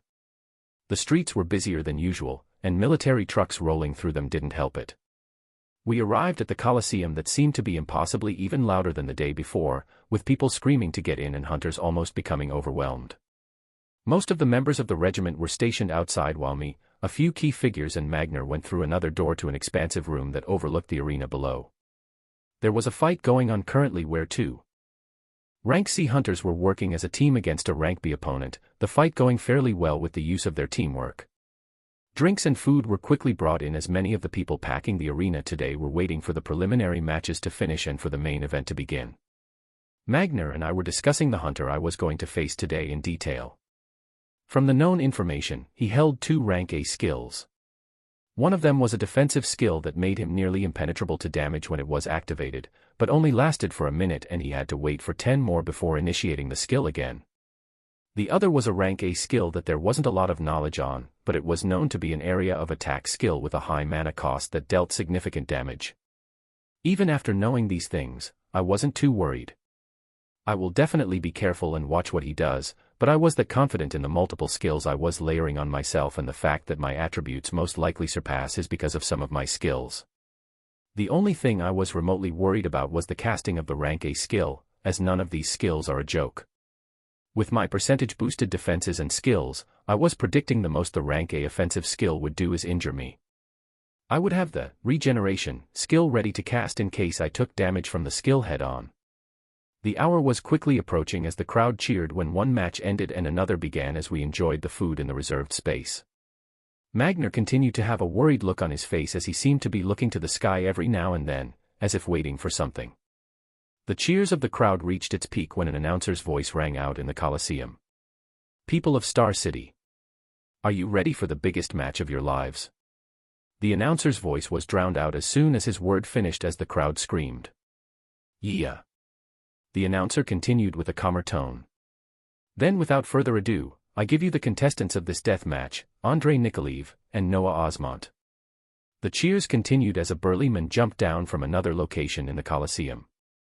The man had a cold expression on his face. His body was wrapped with a purple robe and he held a frozen staff with his right hand. This was Andrei Nikolaev. He was the first hugely built mage I had seen, standing there with an imposing gaze that looked ahead. I rose from my seat and slowly drifted down towards the arena, levitating slightly above 2 meters from the arena floor as I looked down towards Andrei. His imposing gaze became fierce as he saw this and I laughed while flying towards the podium where the announcer was at. The crowd was already screaming at their peak as they saw this. My voice rang out loud and clear towards the announcer.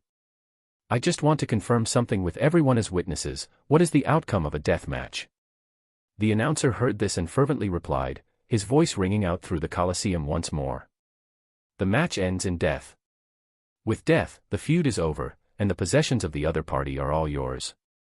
"Yeah." The crowd continued screaming as the announcer said this. I nodded my head and landed on the arena floor, watching the enraged mage standing opposite to me who couldn't wait to rip my face off.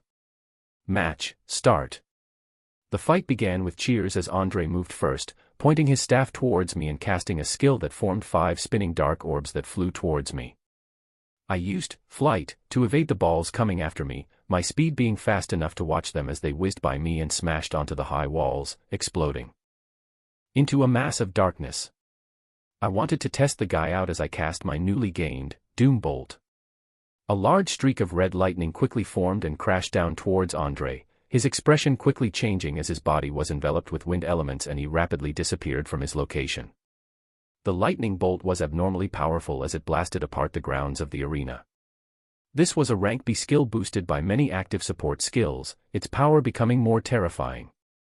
Andrei appeared at another location in the arena, his face turning abnormally serious as he looked towards me. I returned the stare back and said, "Don't get scared now, I'm just getting started." I wanted to enrage this man as much as I could. The angrier he got, the more mistakes he would make, and the easier I can take him down. The main challenge was what would be happening after he fell. His serious face became red as he seemed to have made up his mind. I smiled at this and cast a miniature tornado towards him while also casting Doom Bolt to descend on him once again. He watched these deadly skills coming towards him as his body began shining in a golden light, his skin rapidly adopting a color and sheen similar to a statue. Rank A skill, Regal Armament, was cast.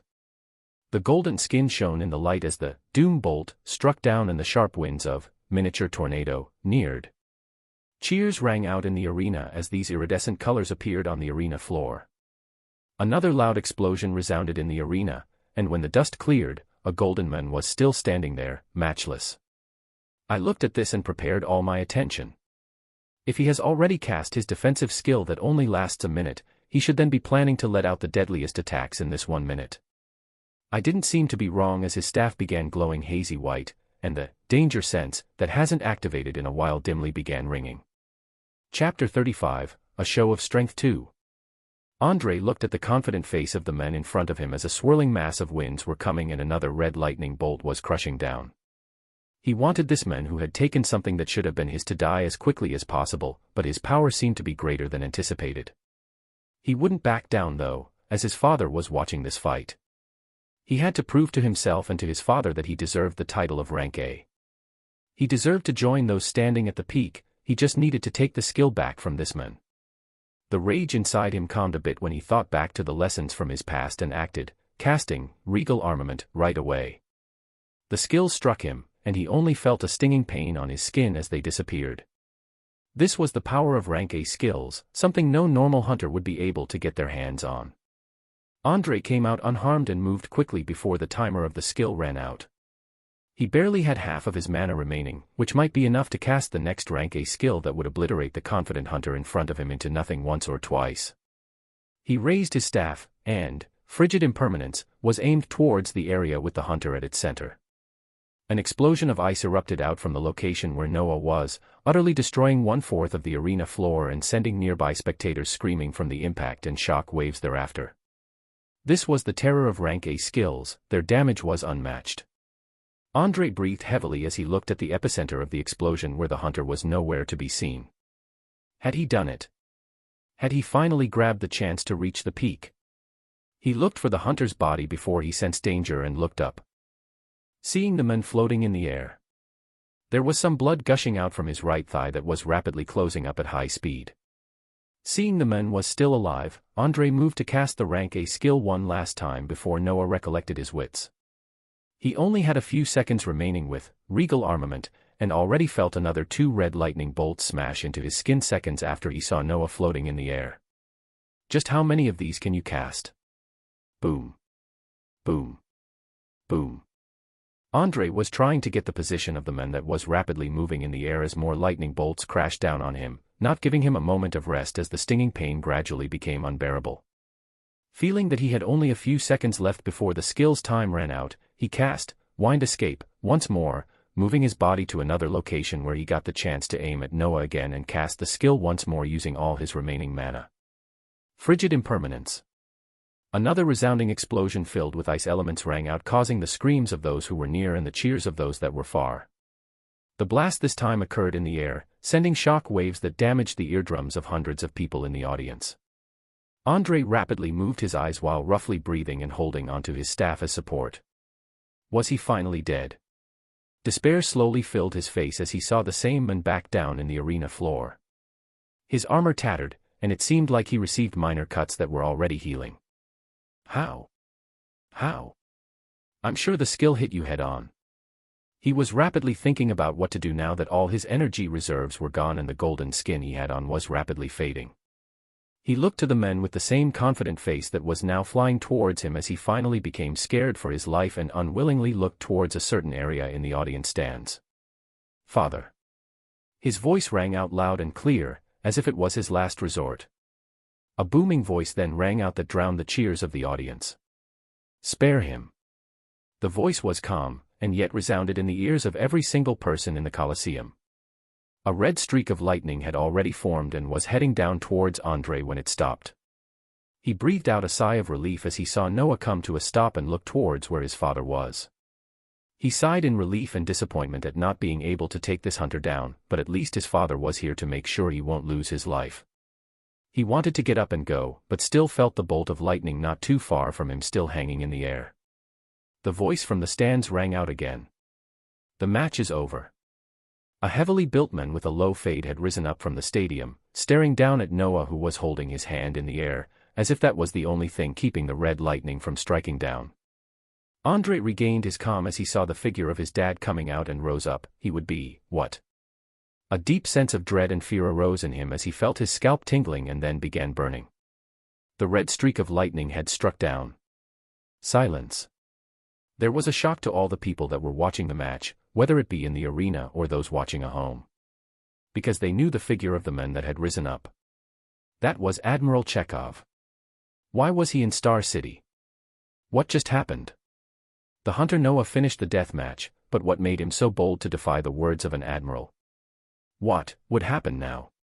The silence remained as the body of Vice Admiral Magner began shining and he began to move. Noah looked towards the location where a pile of burnt flesh lay and flew in, reaching for the glowing skill book that appeared and the staff that was in the hands of the dead Andrei Nikolaev. A bubbling power was rising in the stands that made people begin to scream and rush out of their seats for the exit. Those watching at home were shocked at the turn of events and appearance of an admiral that should not be in Star City. He was normally stationed in the capital of the empire, and rarely came back to visit his hometown. The powerhouses that were coincidentally watching quickly began making calls to people that were near the city.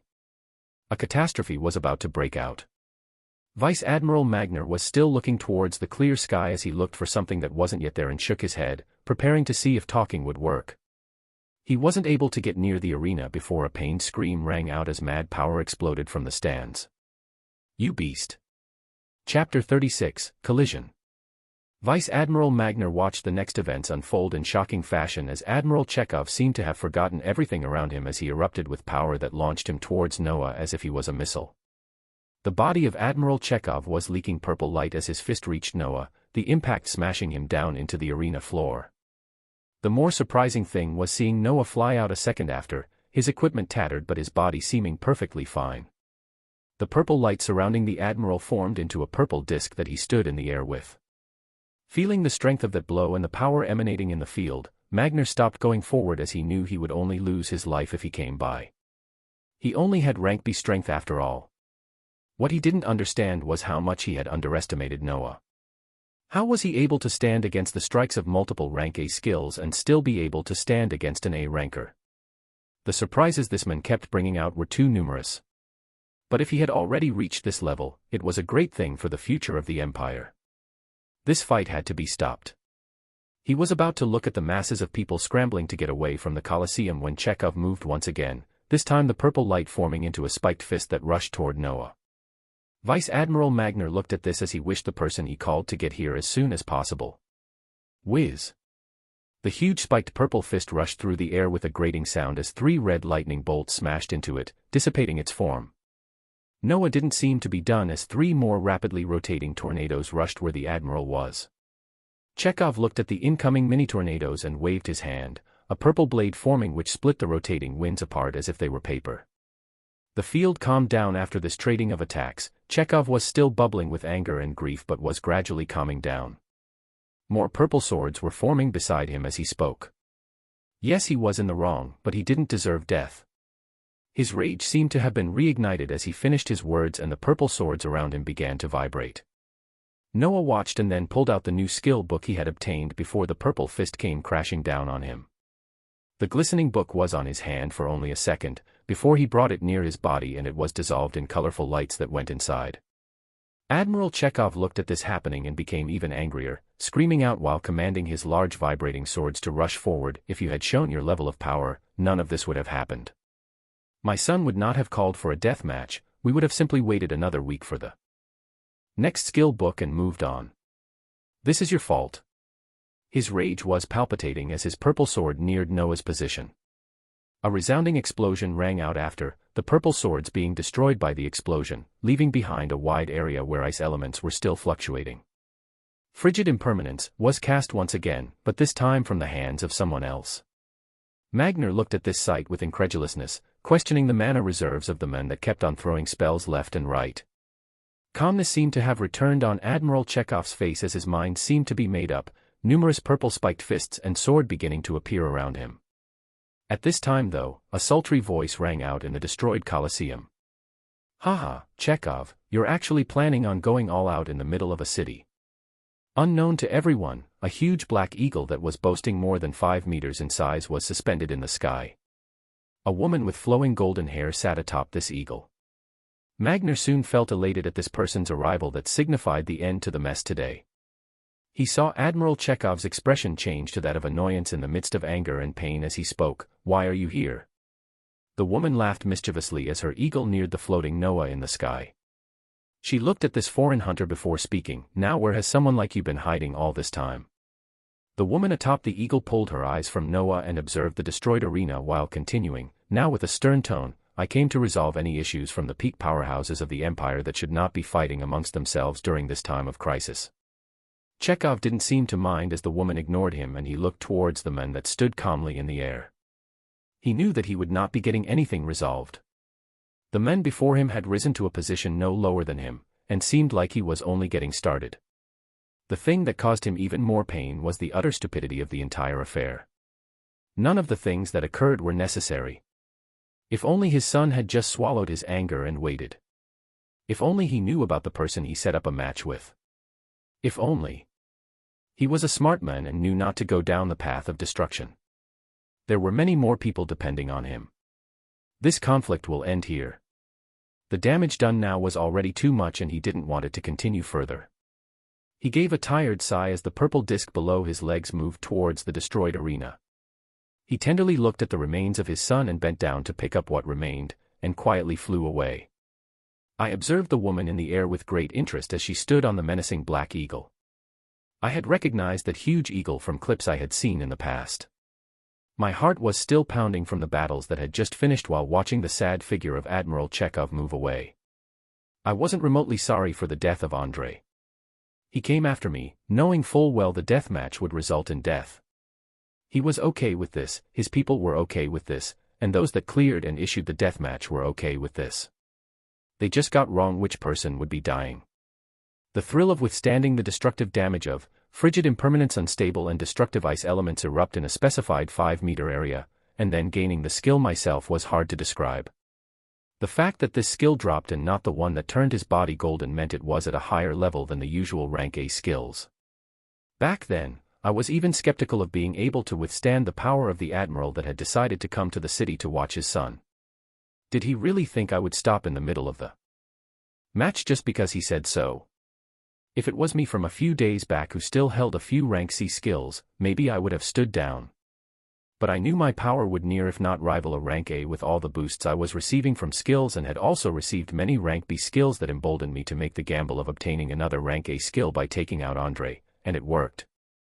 The Admiral's attacks were ferocious and damaged the scale armor, and after bypassing Arcanist's sphere of protection and golden halo, they could barely just leave cuts and bruises on my body, similar to the devastating damage of frigid impermanence.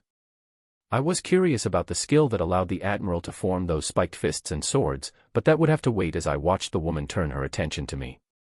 She spoke in that melodious voice of hers that demanded attention. "I'll be the first to congratulate the newest rank A hunter of the Blessed Empire, Mr. Noah Osmont. I'm known as Elizabeth, but you can call me Liz." I tried not to get taken in by her cadence as I smiled and said, "Thanks for stepping in, I wasn't sure I could hold on any longer." Her figure shook as she let out another laugh and said, "Really? You seemed inexhaustible, like you could go on for an entire day." I shook my head at these words and looked at the coming vice admiral that was shouting directions to members of the regiment to help those who were injured and calm the chaos around the arena. "Oh, you have little Magner to thank for my appearance here today. He called in a favor from long ago and used it for you," she said as she watched him come over.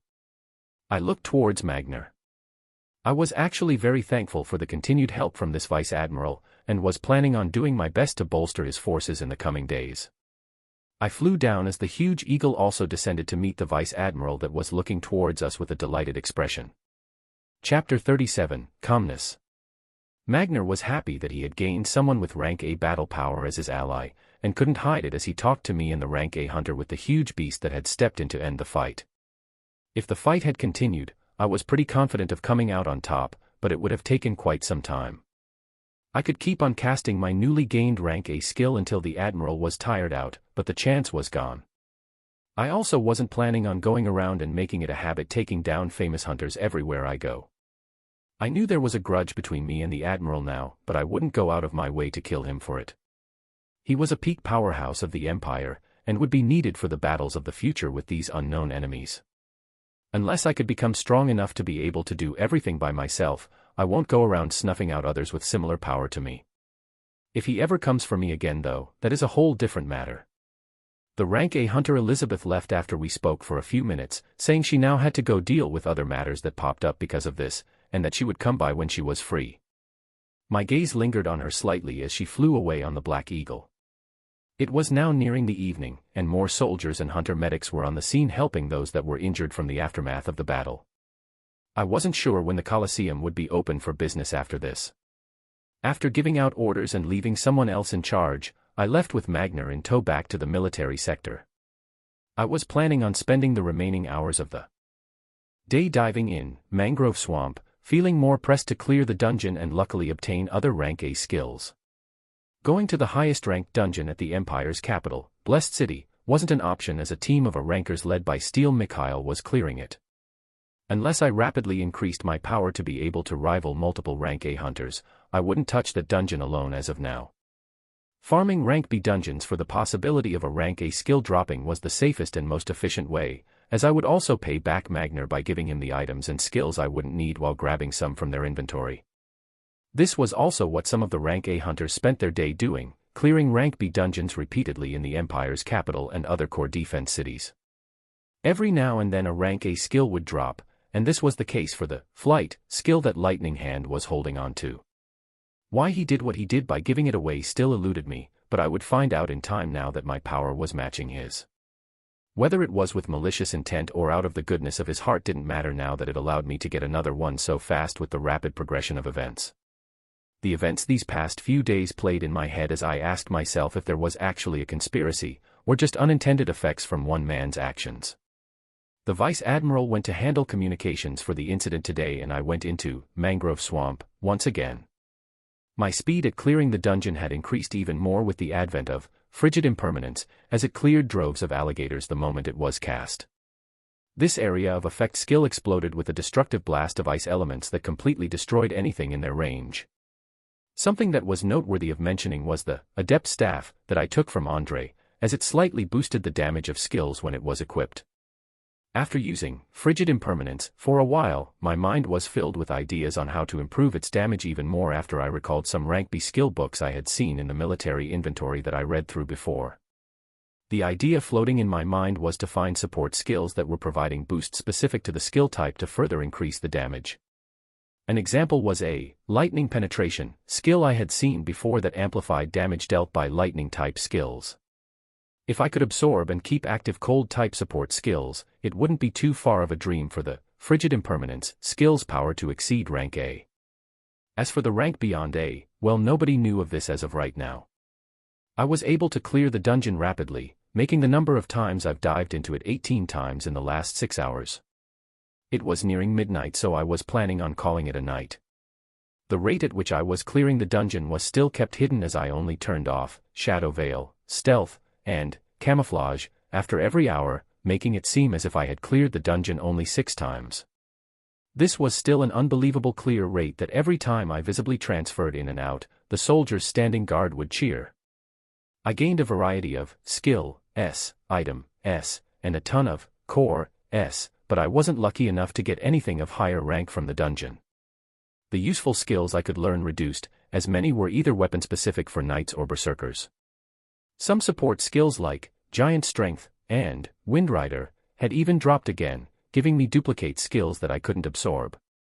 Only 2 usable rank B support skills came out of these 18 runs, one being Emboldened Ferocity, an imposing presence emanates from you, granting increased damage to affected foes, and Eagle Eyes focus your eyes to view as far a mile around you. The remaining were rank B, Item S that fully upgraded me from the lower ranked items I had been wearing. Skills, F, E, D Flames of Torment, 100, D Safeguard, 57, D Danger Sense, 100, D Rough Skin, 100, D Fleeting, 100, C Arcanist Sphere of Protection, 100, C Camouflage, 100, C Aura of Haste, 100, C Explosive Rune, 100, C Life Essence, 100, C Increased Penetration, 100, C Regeneration, 100, C Whirlwind, 95, C Smite, 98, C Gracefulness, 100, C Precision, 100, C Adamant, 100, C Sharpen, 100, C War Cry, 100, C Retaliation, 100, C King's Rage, 100, C Military Tactics, 100, C Unpredictable, 100, C Elemental Damage, 100, B Giant Strength, 88, B Stealth, 77, B Miniature Tornado, 45, B Golden Halo, 33, B Doom Bolt, 37, B Lightfoot, 23, B Windrider, 23, B Rigorous, 22, B Shadow Veil, 22, B Wild Heart, 21, B Emboldened Ferocity, 3, asterisk, B Eagle Eyes, 3, asterisk, A Flight, 11, A Frigid Impermanence, 5, asterisk. Equipment, 3x Searing of Storage, B Scale Armor, B Adept Staff, asterisk, B Dual Coated Boots, asterisk, B Striking Cap, asterisk. The addition of items besides the staff was a helm that was in the form of a baseball cap and heavy boots that shone a dark green color. Both provided increased defenses and protection.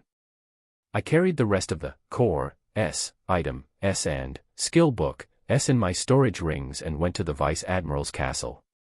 I thought about everything he had done for me before deciding to trust him a little bit more about my strength.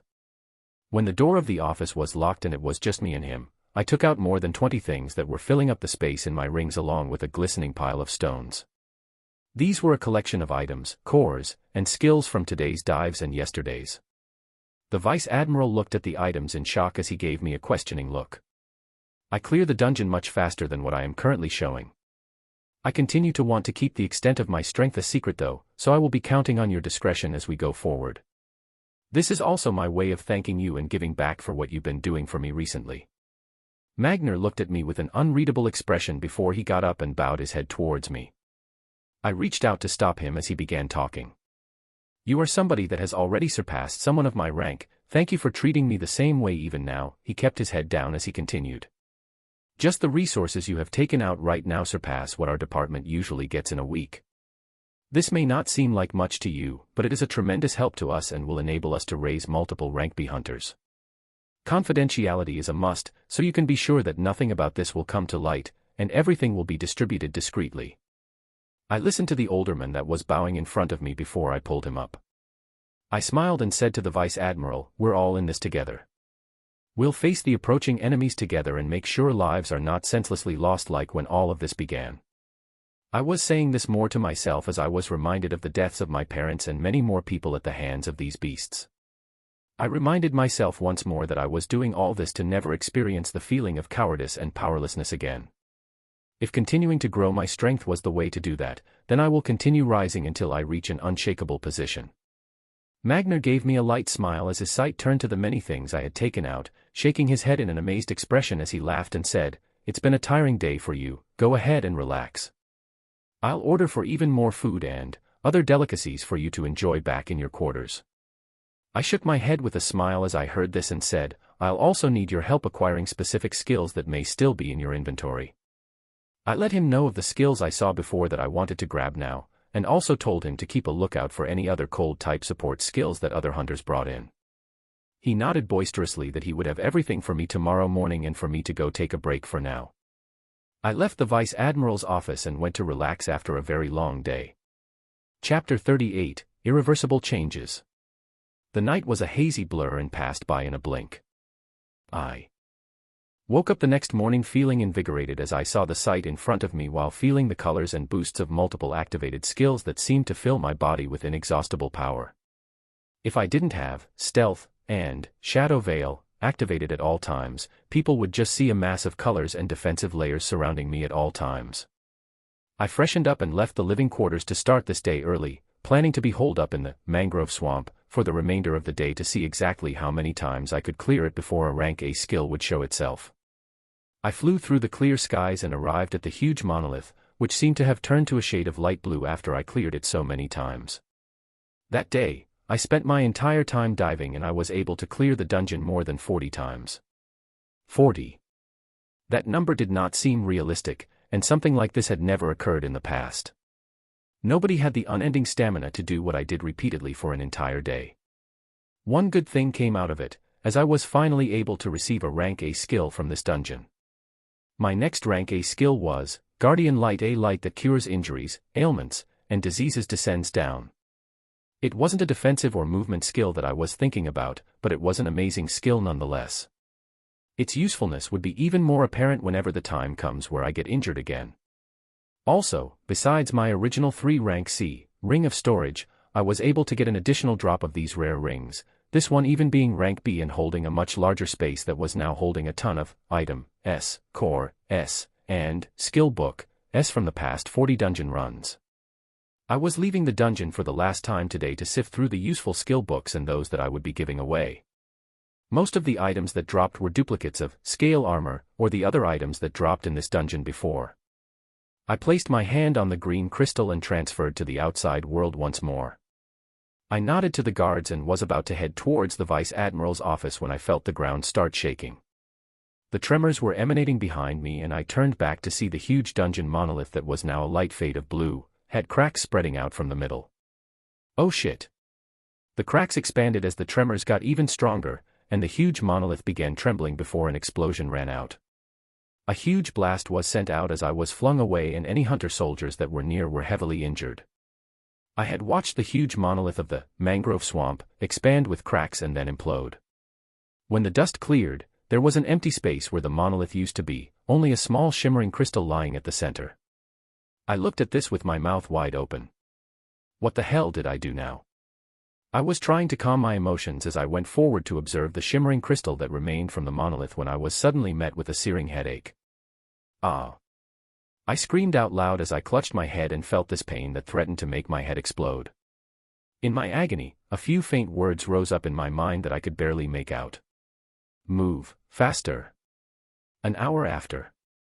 Tumultuous waves were spreading throughout the empire. News had just been transmitted to all the leaders and governments of various cities of an incident where a dungeon had completely disappeared. This was the first ever change to occur since they first began appearing. New dungeons could appear at any time, but there was never a case of them ever disappearing unless a dungeon break occurred. The more shocking news that was coming out was that a hunter was involved in causing this. Leaders from all over were scrambling to find the authenticity of these news. If any of this was true, if any of this could be replicated, higher-ups who understood the current world were trembling in anticipation for the possible future. In a grand palace at the center of Blessed City, there was a large hall lined with guards wearing golden armors. At the forefront was a striking throne that shone with a purple light. A person was sitting on this throne looking at the admirals kneeling down below the steps. A feminine voice rang out in the large hall. I want a thorough report about all the events surrounding that dungeon. By the end of the day, I expect to be briefed with all the information about that hunter as well. The voice paused after this was heard before continuing. Treat the hunter very carefully, he might just be what we have been waiting for. On the throne was a figure fully covered from head to toe. A royal mask was hiding the face and an exquisitely defined crown lay atop their head. A man whose body was crackling with lightning was just transferring out of a rank B dungeon when his phone began blowing up. He pulled the phone out in annoyance as he read to see just who would dare to bother him so much. There were multiple texts and missed calls from people he didn't want to talk to all, but the things he was reading were giving him a shock. Get back to base soon, Admiral X. What is your connection to the rising hunter of Star City? Admiral XX. Call me back. Now. Admiral XXX. Nothing he was reading from the texts was making sense. A name kept popping up that he didn't recognize, Noah Osmont. He was busy clearing dungeons and didn't even get the news of the deathmatch he inadvertently caused this same day. After reading some more and seeing a lot of the questions were revolving about the event a few days ago where he handed the winner of an impromptu match a rank A skill, the name and person came together. The lightning was sparking out in an unstable manner the more he read on about what had just occurred. He was in shock as he thought, my impulsiveness actually led to something good. An incident had occurred that caused shock waves to spread not just throughout the empire, but to the many allied countries in the United Federation. The news leaked out the moment it began spreading, other countries soon learning of this momentous affair. Delegates were assembled and tensions rose. The excitement was palpitating. Everyone could feel it. A change was coming. Chapter 39, What Are You? I was looking at a glowing crystal after finishing the talk with an excited Vice Admiral over what had just occurred. After the implosion of the dungeon monolith, there were many hunter soldiers that were badly injured, and I was able to see the versatility of my recently learned skill, Guardian's Light. When I directed this skill to the injured soldiers, whether it was a light scratch or deep wounds, they all began to heal in a few seconds before becoming as good as new. A few guards that were near death were also stabilized and brought back to health in a few seconds. The next hour after that was the most tiring time I had gone through these past few days. The first point was the only thing that was left behind as the dungeon disappeared. Information about its name was the only thing I could observe, everything else was unreadable. Plain crystal and LT wink with a frown asterisk dash underscore and amp, and LT, plus and GT. And GT, email protected, at plus, at and LT, %. A plain crystal, what are you and how can you be used? I had tried putting in energy, crushing it, absorbing it, nothing had changed. Something even more pressing along with this was the episode where I had an excruciating headache, and whether I was hallucinating or not, I clearly saw the words, "move faster." I gave some thought to these new developments, as I realized I might be in the middle of something much greater than what I knew. When I spent the hour discussing with Vice Admiral Magner about everything that had occurred, this was the only thing on my mind. I told Magner I needed some time to think, and here I was staring at this crystal while thinking about those words. Among the many possible hypotheses I had, one of the more likely ones was that there was a correlation between what I have become able to do, the blank, focus, and now all of that was somehow weaved into whatever sent me that message while my head was splitting apart the moment I caused a dungeon to disappear. When the cracks spread throughout, it wasn't the normal dungeon break where monsters broke out, the entire monolith was just completely gone. My mind had already ascertained that it was around 40 times I had cleared the dungeon before the light blue color became thinner and thinner, eventually exploding after. This meant as long as dungeons were cleared a specific number of times under a very short duration, there was a possibility of breaking them. I knew something like this was huge, as it would put me in the middle of this taking a leading role for the time to come. Nobody could clear dungeons as many times as me without tiring out. Unless many hunters formed tens of teams to target one dungeon, they wouldn't be able to match my rate. I was questioning why lower-ranked dungeons had not disappeared like this before, and came to the conclusion that different ranks of dungeons would require to be cleared a different number of times rapidly before the monolith would implode. There were 3 rank B dungeons in Star City, and they were being cleared maybe 3 or 4 times a day by teams of hunters. Lower-ranked dungeons in core defense cities like this one would be cleared in faster rates, with rank C being approximately 10 to 20 times, rank D 30+ times, rank E 40+, and rank F more than 50 times each day as there were more and more hunters each level down. These numbers were only normal for core defense cities, and would be even lower for the cities in the outer perimeter of the Empire that had very few dungeons. An example was how Outer Bank X City only had its rank C dungeon cleared once every few days. But none of these lower-ranked dungeons had disappeared, meaning they required to be cleared even more times in a day before a case similar to Mangrove Swamp could repeat itself. This was only a theory and had to be tested. I had cleared this rank B dungeon so rapidly that it could not keep standing. Many questions came after that which made my head buzz. I took a deep breath as I stopped thinking for a bit. I would understand everything in time. What I needed to focus on now was simply what the words in my head said. Move faster.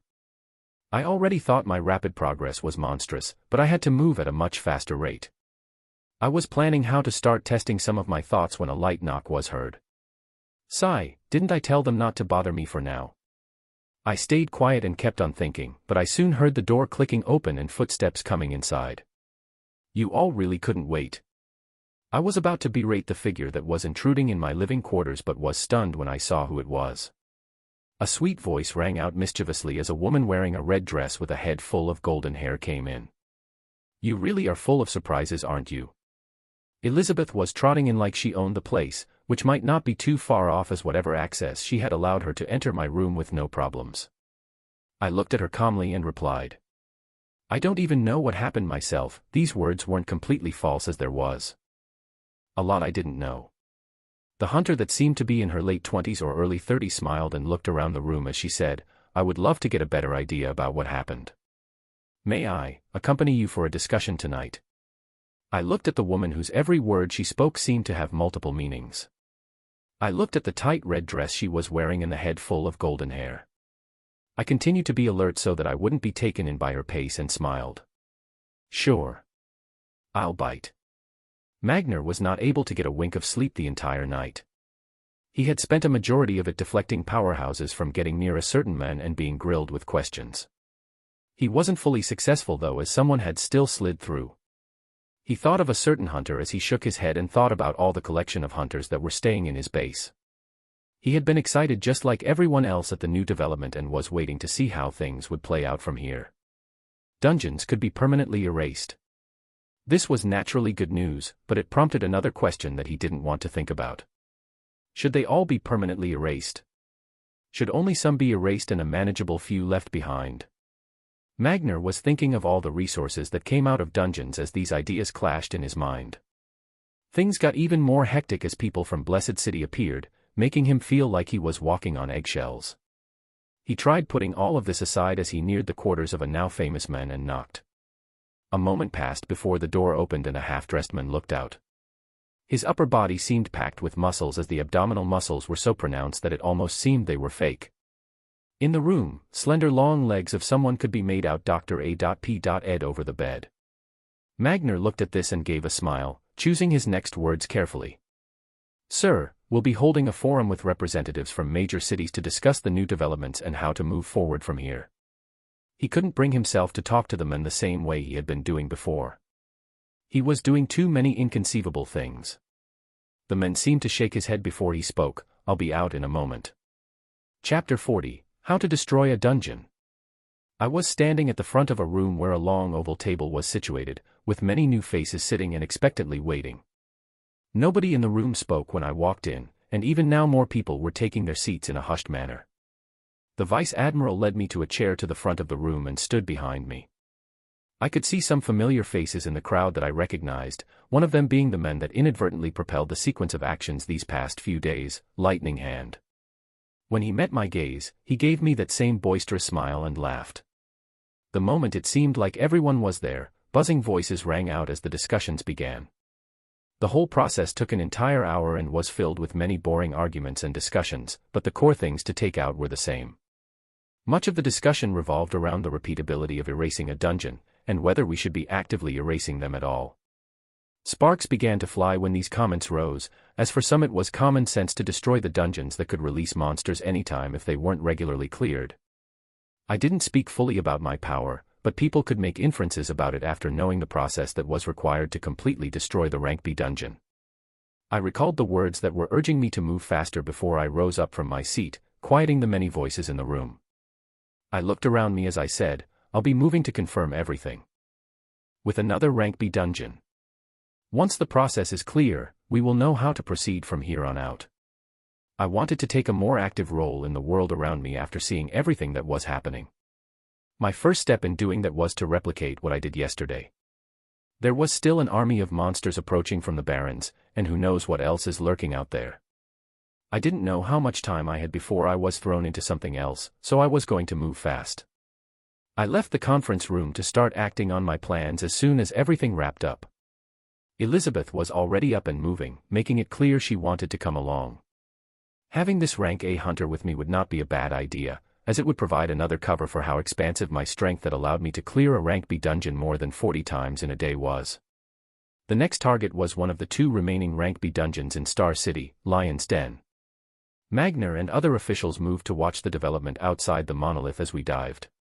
Lightning Hand and other Rank A hunters that had arrived in Star City were going to test the same thing by forming multiple teams to clear the 3rd dungeon in the city, Bullish Arena.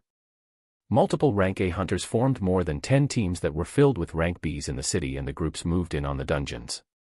The ones heading to Lion's Den would be me, Elizabeth, and a few other teams, while the rest would go towards Bullish Arena. The goal was to meet the number of times I cleared the now extinct Mangrove Swamp, and see if it was applicable to the rest of Rank B dungeons. After this was understood, the tests would be expanded for the other ranks of dungeons. I was able to see the power of another Rank A hunter firsthand as Liz summoned the humongous eagle the moment we were transferred into Lion's Den. The eagle had flawlessly shining dark feathers that were as sharp as knives and piercing claws that brought fear onto the monsters that began appearing. We were located in a bleak grassland environment where multiple large lions were circling us. The eagle's imposing air was holding some of them back as the woman atop the eagle laughed in that alluring tone and commanded the eagle to move forward, its outspread wings acting as sharp blades that decimated everything in sight. I wasn't going to be left behind as my figure flew to the other groups of lions that were soon blasted away with an even stronger, frigid impermanence that was now boosted by 2 new cold-specific support skills I obtained from the military inventory.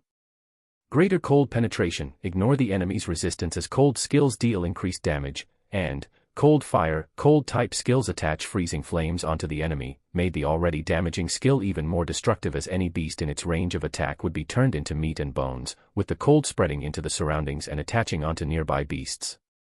Blue flames could be seen spreading to any beasts that were in the blast area as they screamed out painfully before their bodies were frozen cold. Lion's Den was an expansive space of shrubs and grassland with dens on lions here and there. We had to fly around for more than 30 minutes blasting away hordes of lions before we were faced with the impossibly large titan that had a glorious lion's mane flowing in the wind. Liz looked at me as her lips twisted up in a mischievous smile and said, "He's all yours, let's see how fast you can take it down." She seemed to be enjoying herself as she gave me a thumbs up while lying on her stomach atop the flying eagle to watch the show. I looked at this figure as I recalled memories from last night before I quickly shook myself out of it and focus on the matter at hand. The lion instinctively felt the danger when I neared and moved back, barely evading the epicenter of the casted, frigid impermanence, as the freezing flames in the periphery jumped on its body. It stopped to let out a roar of pain, but it would be the last time the huge jaws opened as another, frigid impermanence, bloomed explosively from its head, cutting short the roar and blasting chunks of meat and brain matter into the ground. I ignored the cheerful sounds of clapping behind me as I picked up the core S&D item that dropped from the boss. We repeated this dungeon multiple times until a few hours later, on our 28th dungeon run, something occurred.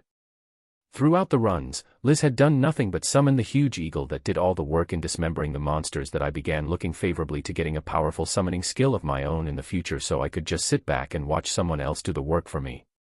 Her eagle would have been out of commission after the first few dungeon runs as its body was littered with injuries. If it wasn't for me casting Guardian's Light after every dive thereafter, the huge eagle would have had to be desummoned and summoned again to be back in top shape. That summoning process took more than half of all energy reserves Elizabeth had, so she would usually dive into rank B dungeons a few times a day before calling it quits. She stopped being surprised at my constant casting of spells after the first few dungeon runs as her cheerful expression became more complicated. I wasn't too worried at showing some level of my power as I was confident in myself to withstand many of the things that could come at me, and I had to stop hiding if I wanted to move further into the future. The change that was occurring currently on our 28th dungeon run was our surroundings literally cracking as if they were glass. The lions in the den in front of us were disappearing as if they were dust as a green light spread out to cover the eagle and us as we disappeared from the dungeon halfway through. We were transferred to the outside world where we could see the imposing monolith with cracks all over. Anyone that was remotely close to the monolith moved back as many people got the chance to witness the destruction of another dungeon for the first time in history. It looks like the other teams were doing well enough to clear the dungeon more than 12 times after my team was on our 28th run. The team that finished the dungeon for the 40th time was the trigger that caused the instability where any remaining teams in the dungeon were ejected out and the eventual destruction we just witnessed. This was working proof that the theory was correct. Dungeons could be destroyed. I listened to the triumphant sounds around me as I turned my head to the woman beside me. We were both standing on top of her black eagle as the monolith exploded. I was surprised to find tears dropping from her crystal clear eyes as she watched the sight. She turned to me and talked in a serious expression for the first time since I met her. "You didn't expect to see me cry so soon." She was wiping away the tears that kept on falling as she continued, "I don't know if you understand the full significance of what we are doing, but for many of us, it is liberation." She looked forward at the sight of hunters hugging one another and said, "I have watched countless people die before me as I was forced to keep on going into these dungeons day in and day out. I felt like I would go crazy if I had to keep on doing this for the years to come. The only way I could cope without breaking down was to put on a happy face and keep on going." She looked back at me as she said the next words. "So thank you for making something like this happen. Thank you, and please do not stop."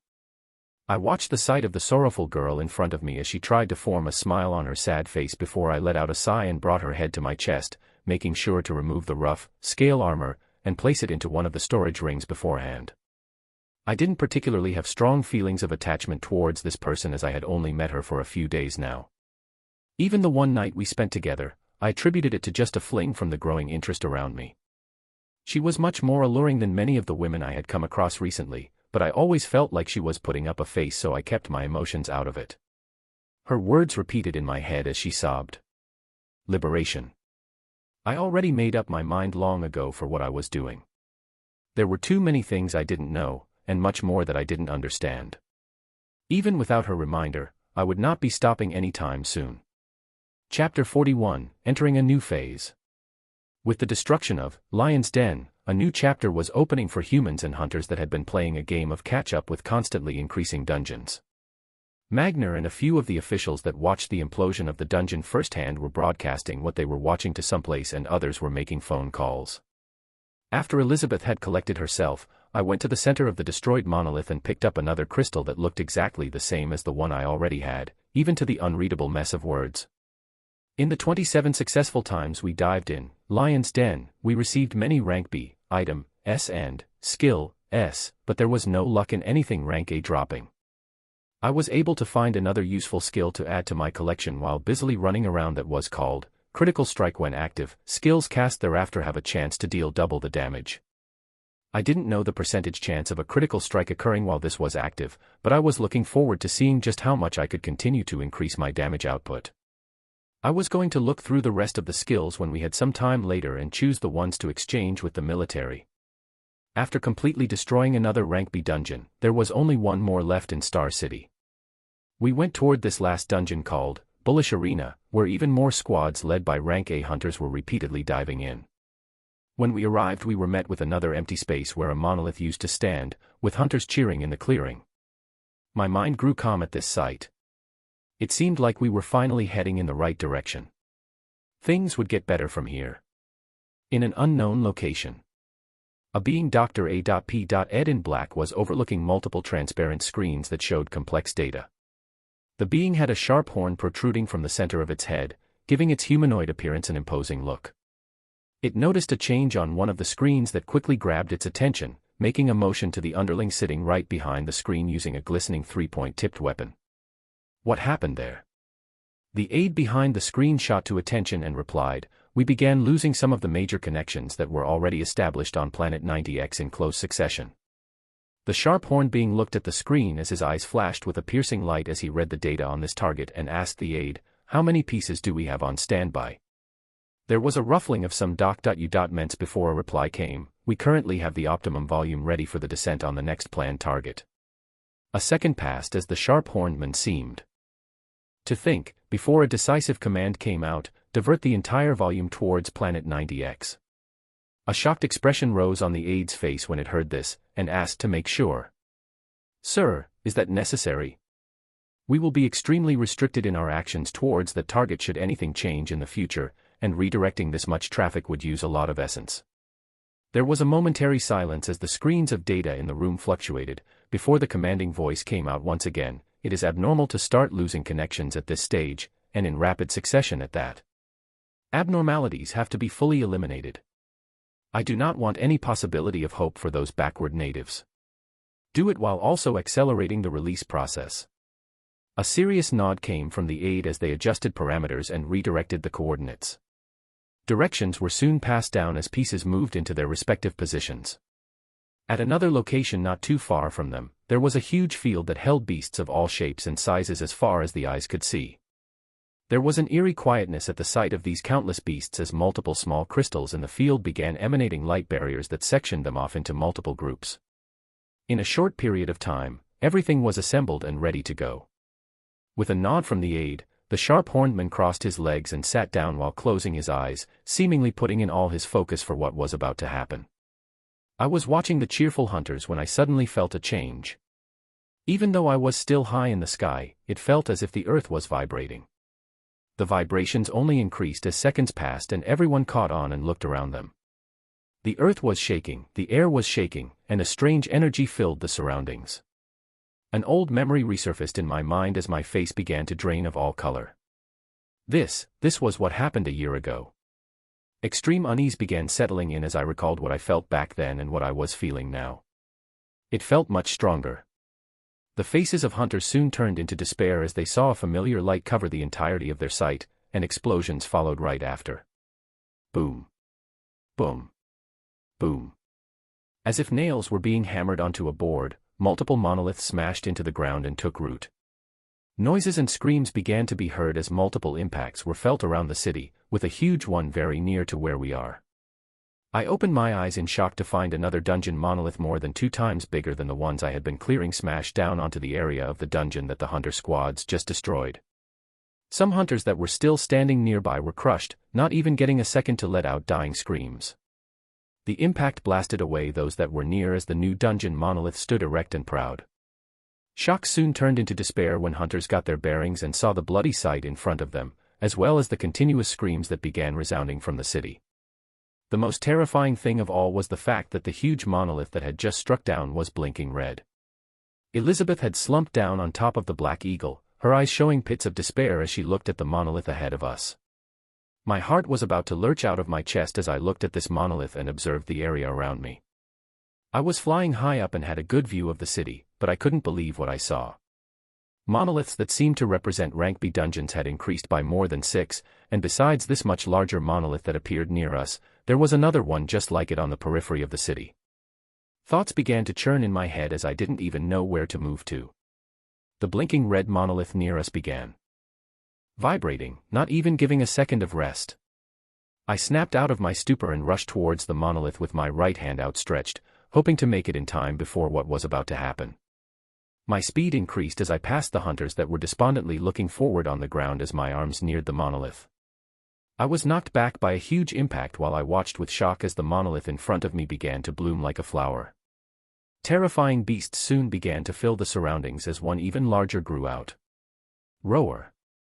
A gruttle roar resounded out as a beast shining in white fur popped out. It had the general outline of a gorilla, yet its size defied normal conventions. Its piercing eyes opened and looked around as its mouth curled upwards and sharp teeth could be seen. There were hundreds of beasts all around that looked toward this white gorilla that held a devilish smile on its face. Its smart eyes darted around as it looked at the hunters surrounded by beasts and roared out once more. This roar acted like a signal as the beasts jumped to the nearest hunter they could find. My eyes felt like they were seeing blood as I found my body to already be rushing towards the huge titan. Its dark eyes met mine, and its figure soon disappeared from the ground. Danger sense began ringing as I turned my direction to the sky, only to be met with the newly appeared titan smashing its huge palm towards me. Paw. Chapter 42, Death and Destruction. It felt like I couldn't breathe as my figure was forced down to the ground like a missile. The impact stole the air from my lungs as I felt multiple parts of my body ache in excruciating pain. I had no time to think as I saw the gorilla now diving down with a fist outstretched. My body was covered in a golden glow as I cast Guardian's Light, and pulled away from the deep pit, the fist smashing down missing me by a second. I wasted no time as I retaliated, casting Frigid Impermanence multiple times towards the huge beast. It seemed to instinctively evade the 5-meter cold blasts as the first 2 hit air, with only the third catching it while it was dodging and making contact. Roar! It called out with a furious expression as its left hand had deep red gashes with a blue freezing flame dancing on it. Fury took control of me as I kept on hearing the screams around me as more and more Frigid Impermanence was cast towards the huge gorilla. It was able to evade less and less after the first hit, the cold flames permeating in its bones as more of the skill smashed onto its body. The fur and skin that seemed to provide it tremendous defense were tattered and bleeding, its smiling expression completely gone as it looked at me in fear. My only response was more freezing blasts that smashed its body further down into the ground. I only watched as its body become more and more mangled, and soon enough there was no sound coming from the beast. The area around it was still decimated from the cold explosions, but as it cleared I saw a shining skill book and glistening core S on the ground. I dived down to grab what I saw as I began turning my attention to the hunters fighting the slightly smaller beasts in the background. I checked the information on the skill book as I began casting Doom Bolt multiple times towards the monsters clashing with the hunters. It was a rank A skill called Instant Transfer, move to any location you can see in an instant.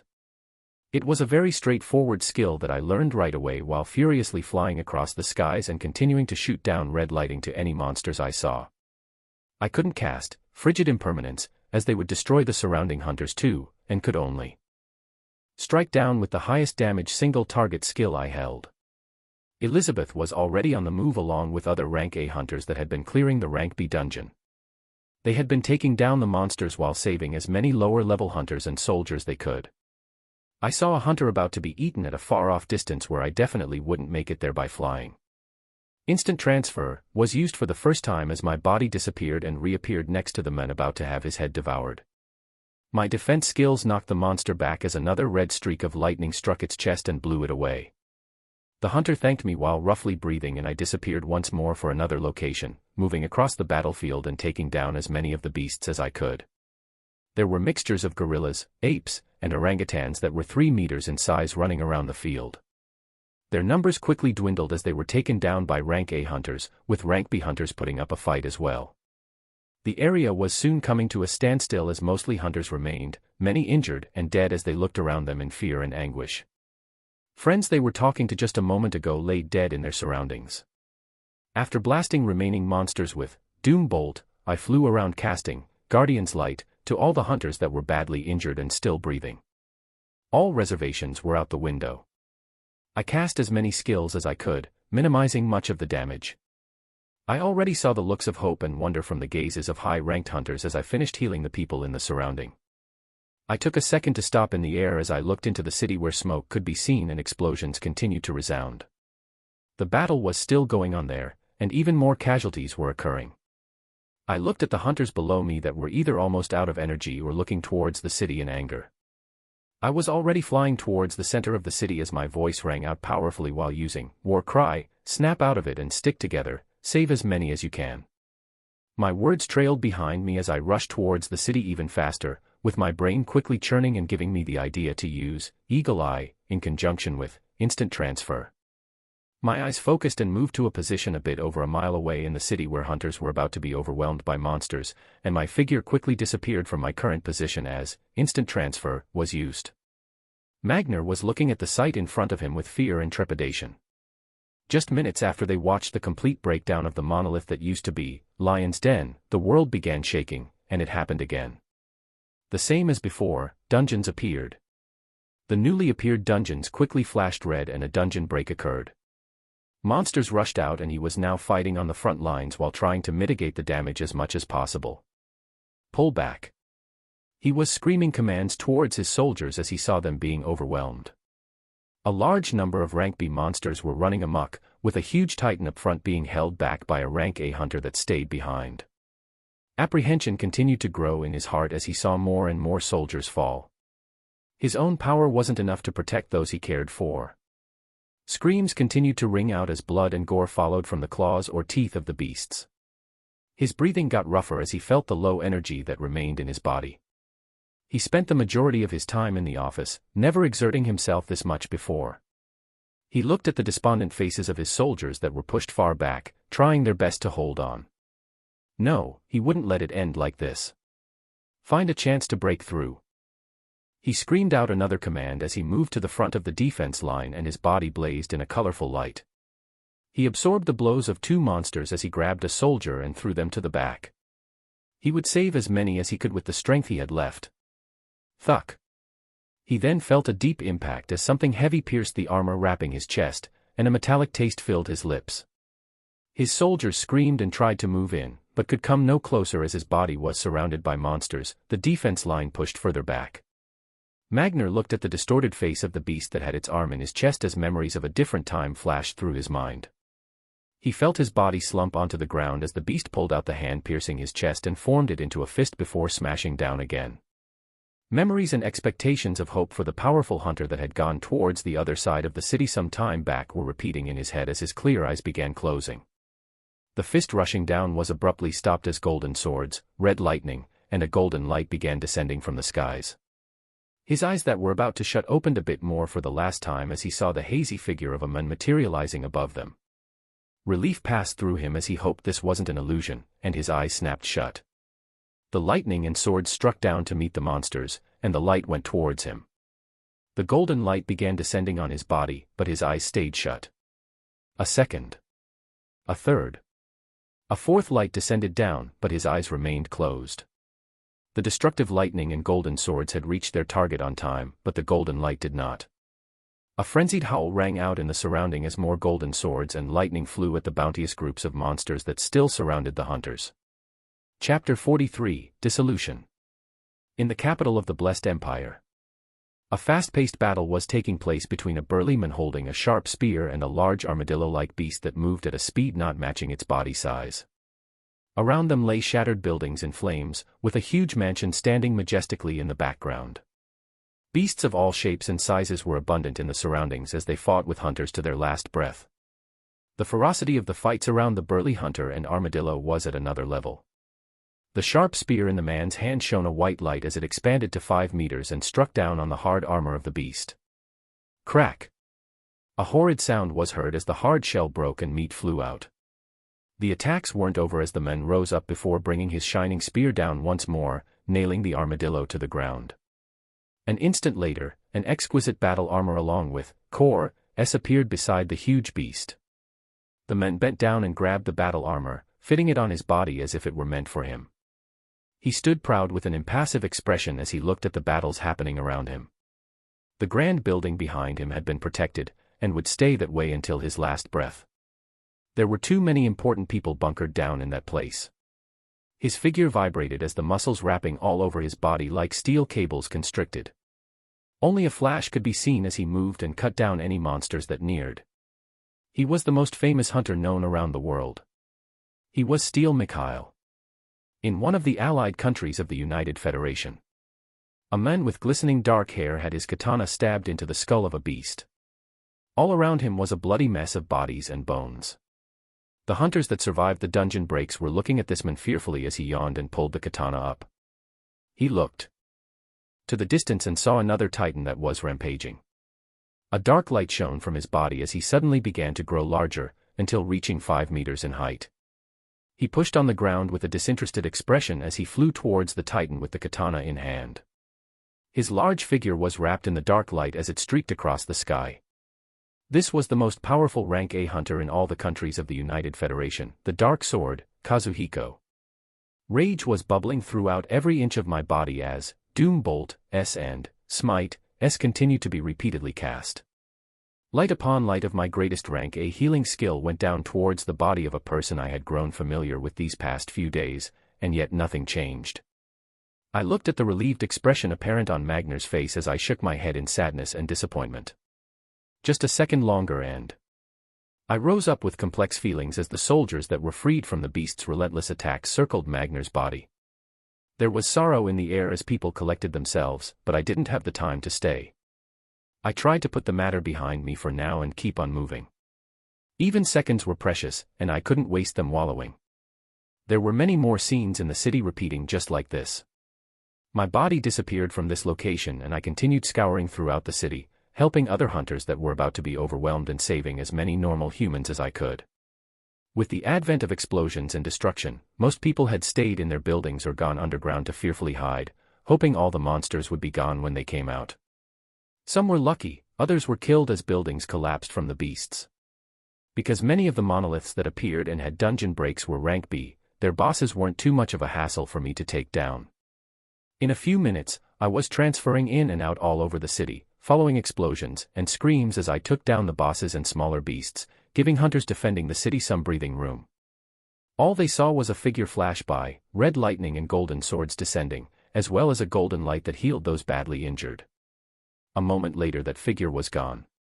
This process carried on for another half an hour, with hunters more effectively working together to move people away from the battlefield while protecting themselves from beasts.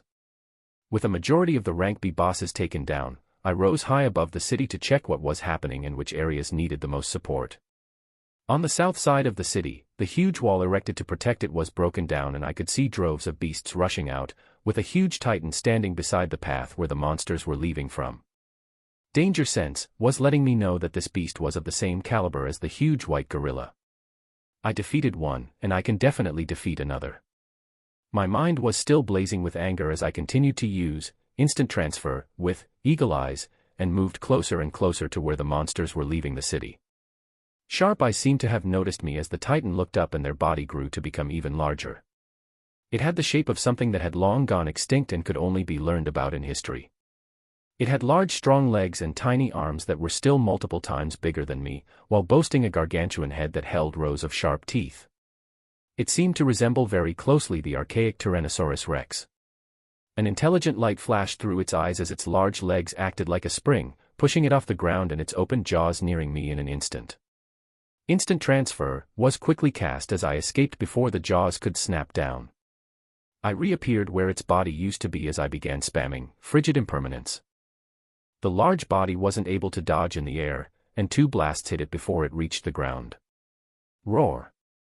It moved at extreme speeds as it ignored the freezing flames on its body and zigzagged towards me, evading the skills as if it knew where they would land before they were cast. The moment it neared me again I disappeared into the sky, its terrifying teeth biting nothing but air.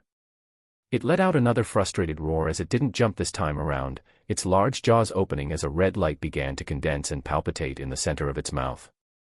Oh, fucku. I didn't let it complete its skill as another cold blast smashed onto its face, interrupting whatever it was trying to do and causing a huge explosion. The beasts that continued to leave through the broken wall in the city were not looking back, as if they were possessed or heeding a command. The huge Tyrannosaurus Rex had its gigantic head mangled, a few of its teeth shattered on the ground. It would get no respite from me as Doom Bolt, and Frigid Impermanence smashed onto its injured body. Each strike of red lighting left deep gashes and each explosive cold blast left freezing flames with entire areas of its body missing. Its tremendous life force could not continue supporting it as it slumped down and was finally killed. Core S and another rank A skill book dropped, the skill being Infernal Purge. Searing flames descend from the skies in an area of 5 meters. I learned the skill without a thought and looked to the monsters completely ignoring me and rushing out of the city. There was much less noise and explosions as hunters continued to bring order to the city with the deaths of the Titans, the only beasts roaming free being stranglers left behind. I tested Infernal Purge for the first time towards the tens of monsters still rushing out the city. Dark red flames manifested in the skies and rushed down, melting anything they came in contact with. I didn't care who was commanding the monsters to leave the city, I would just kill as many as I could. Chapter 44, Reverence. I floated in the middle of the broken wall leading to the desolate barrens that the monsters continued to rush to. Infernal Purge and Frigid Impermanence continued to fall onto them, but not a single one turned around to face me as they escaped with all their might. Things began settling down until only one or two could be observed running here and there, with most of them already deep in the barrens. I couldn't leave the city now as I didn't know what else would occur, and there were still rank B dungeons that were red and nearing another dungeon break. Movements could be heard behind me as hunters began appearing, the first one being Elizabeth. She stood on her injured eagle that was licking the wounds all over its body as she looked at me with a complicated expression. Elizabeth approached from behind as she said, "The city is gradually being stabilized, with some teams already clearing the dungeons in the high-risk category that haven't had a dungeon break." She was looking at me differently and speaking in a much more reserved tone than usual. I nodded as she continued, "We're trying to get in contact with other cities of the Empire, but we don't have an estimate of deaths and which cities are still standing." She held back the pain as she said this, and I thought about her new tone towards me and the looks I had been receiving.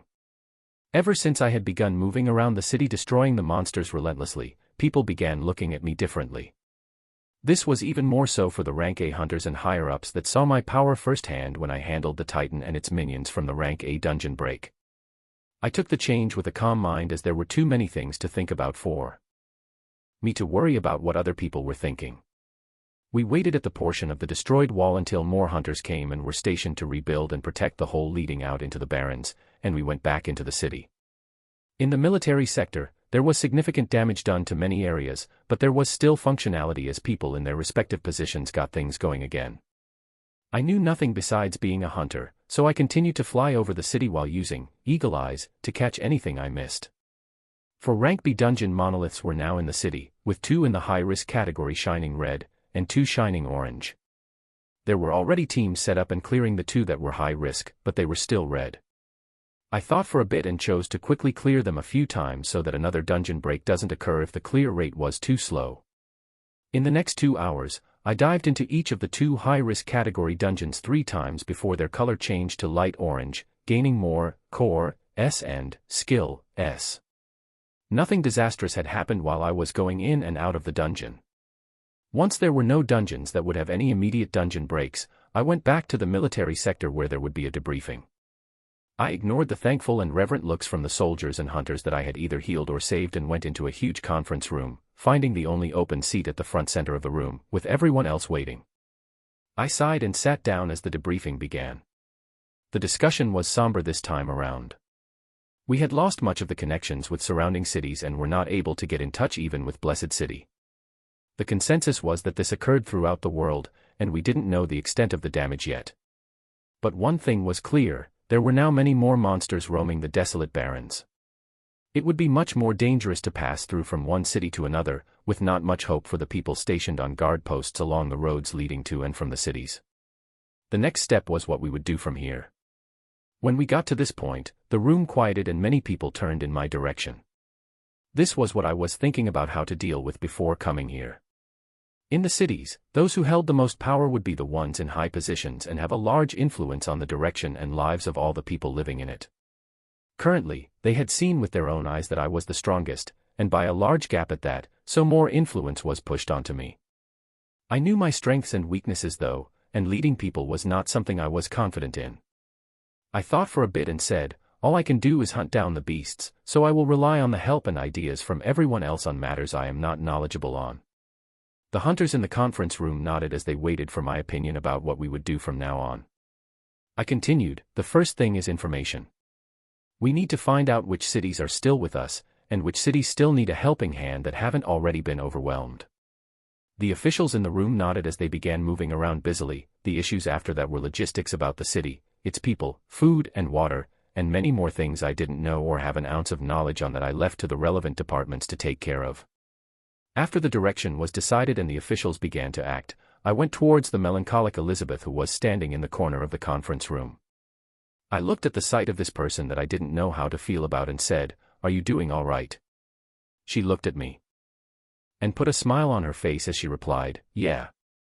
I just thought we were close to being done, but it looks like things are just beginning." I looked at the tired woman that seemed to be trying her best. She had lost another friend today, someone she knew much longer than I did. Magner's face flashed in my thoughts as I observed the sad expression on her face and replied, "Get some rest, it'll be a new day tomorrow." She nodded her head as she looked around the room and went towards the living quarters. No other thoughts passed through my mind as I went out of the building and flew to the skies of the city once more. I looked to the destroyed buildings and people that were moving about and mourning for the losses of those they knew. My thoughts moved to something I didn't want to imagine right now, which was the people of Outer Bank X. With the highest ranker there being rank B, I shuddered as I thought at the possible number of deaths that had occurred there and in other similar cities. I continued to fly higher and higher up until the buildings seemed tiny and the outline of the city could be viewed fully by me. I would wait for the information to come out after what remains of the military acts to move their drones and other things to obtain intel, but I could still move myself and be ready for whatever might occur. The immediate surrounding of the city's walls were clear, and I couldn't see much else in the darkness this high up even with eagle eyes. But I instinctively felt that there was something in that darkness. I stayed in the air, watching and waiting for dawn to break to see what was waiting for us in this darkness. Chapter 45, Raining Flames. I floated in the night sky as thoughts continued to churn in my mind. Hours went by as nothing out of the ordinary happened. When the light began to appear on the horizon, I had made a monumental decision for my actions from here on out. The cover of the night was pulled away as the walled city and desolate barrens revealed themselves to me. Far from the city, there were many moving dots that made for a terrifying sight. At the forefront of these dots were 3 large titans that moved around menacingly. More and more beasts were coming from all around to join this larger crowd as the dots kept on increasing. The scene reminded me of the pictures of the horde of beasts with the large turtle in the middle that were also making its way towards the Empire, albeit the sight in front was at a smaller scale. The monumental decision I had made while I was floating in the night sky this past night was to start moving independently. As great as it was to mix around with others, it was also limiting me.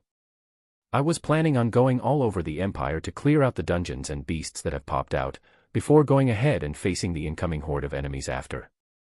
This was me moving faster. I would start with the collection of beasts amassing themselves around this city first. My eyes were on the 3 moving titans whose figures became even clearer with the sun breaking through the horizon.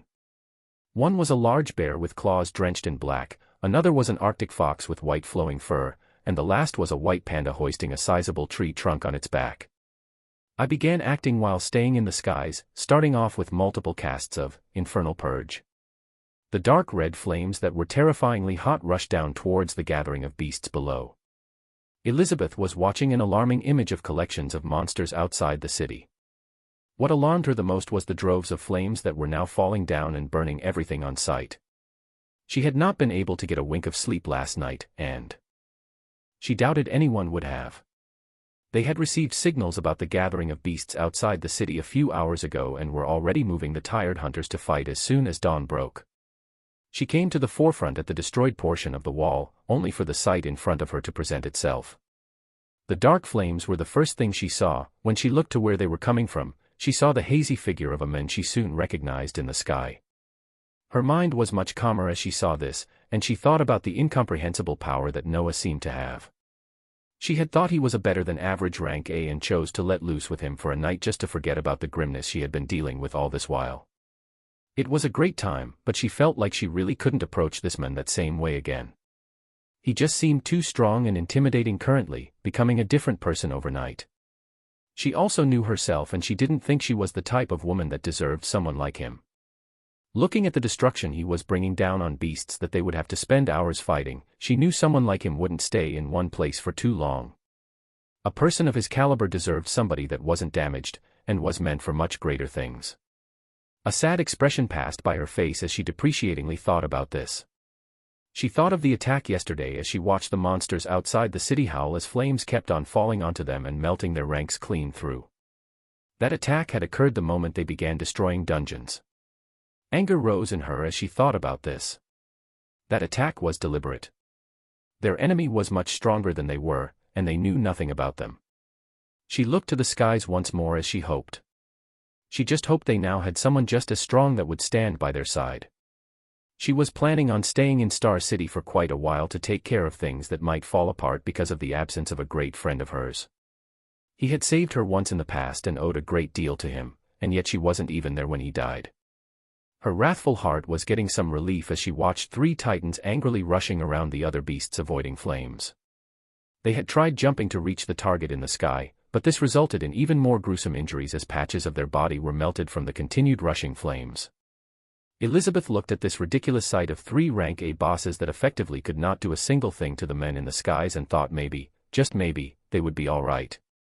The monsters began dispersing as they couldn't deal with the attacks coming down, and this was when another attack was introduced. Circular explosive blasts of cold elements wrecked the area where the monsters were in, blowing them to smithereens and only leaving behind blue flames. With the combination of flames and these cold blasts, a majority of the beasts were destroyed or sent running. The 3 titans did not make it out alive as their bodies lay burnt and frozen in the chaotic barrens. She, along with the other hunters placed on the broken walls, looked up to the figure in the sky in reverence and fear. He hadn't come down even once, but the horde of beasts lay dead around him. After watching the unbelievable show of the decimation of beasts, hope rose in the hearts of many as they looked to the future. Communications were properly established and they were able to get a better grasp of the situation around them. The Empire's capital was damaged, but still standing because of the strength of Steel Mikhail. Other cities that had rank A hunters and a multitude of rank Bs were able to bring things under control, but the deaths were in the millions for many cities, with others completely destroyed. News from the United Federation was just as grim, with some countries destroyed and others turning lawless. People from all sides were living in fear as this scene from some time ago repeated itself. Something even more disastrous was a new threat that had just appeared. Besides the large horde of beasts coming towards the Empire, another had formed and was targeting the United Federation. This horde had something that made many people tremble in fear. It was a mythical beast they hadn't seen before, a dragon. News from those that saw this beast and were still alive said it had come out of a monolith larger than any of the currently meant ones, and that it spelled destruction for the entire world. When the images were first seen, the officials did not want to believe it. The dragon was not carrying out indiscriminate destruction, but occupied a few countries and declared himself king. Any hunters that dared to defy him would be killed without question. Something even more startling was that this was the first beast that was able to communicate with the humans, making commands and reformations that the occupied countries had to follow. This threat was something they did not know how they could possibly deal with. Leaders were panicking with no options in sight as at this sudden development.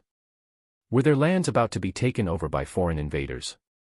Amidst all of this, a new hero was rising above the destruction to bring a semblance of hope towards the people. Because of him, one particular city in the Empire faced the lowest number of casualties. He was a versatile mage that fought in the front lines, tirelessly casting skill after skill with boundless energy. He was the peak rank A hunter known as Noah Osmont. Chapter 46, Unshackled. I observed the burning lands beneath me as the screams of beasts rang out. Whatever plans the 3 titans had to besiege the city were out of the window as every beast in their ranks fell, and eventually they themselves met their end. My defenses were a notch below these rank A bosses, as can be seen by how the first one I took down yesterday broke a few bones with a slap. My offensive skills could not be matched though, as the damage of rank A skills that were further boosted by support skills ravaged their defenses after just one attack. I floated down to the burning ground to pick up the cores, similar to yesterday. Many of them were rank A cores as the beasts came from a rank A dungeon break.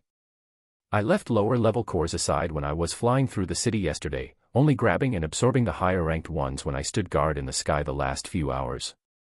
With the death of many beasts here, as well as the large piles of cores I could see besides the 3 dead titans, I should be able to absorb enough until I reach the cap of 300 for my attributes. With the skills that provided additional attributes, mine had already broken through to the next rank after A. What was this rank? Maybe I'd be the pioneer to find out. Besides the cores, I found 2 rank A skills and an item from the 3 bosses, the 2 skills being, Spear of Destiny, dark energy manifests in the form of a spear that aims at the hearts of your enemies, and, Ultra Regeneration, as long as your heart beats and your brain is still functioning, you will not meet death. The item was a purple armor that looked extremely sturdy called, Armament of the Commander. I learned the skills and equipped the armor, enjoying the new feeling of safety after the hard material covered the entirety of my body.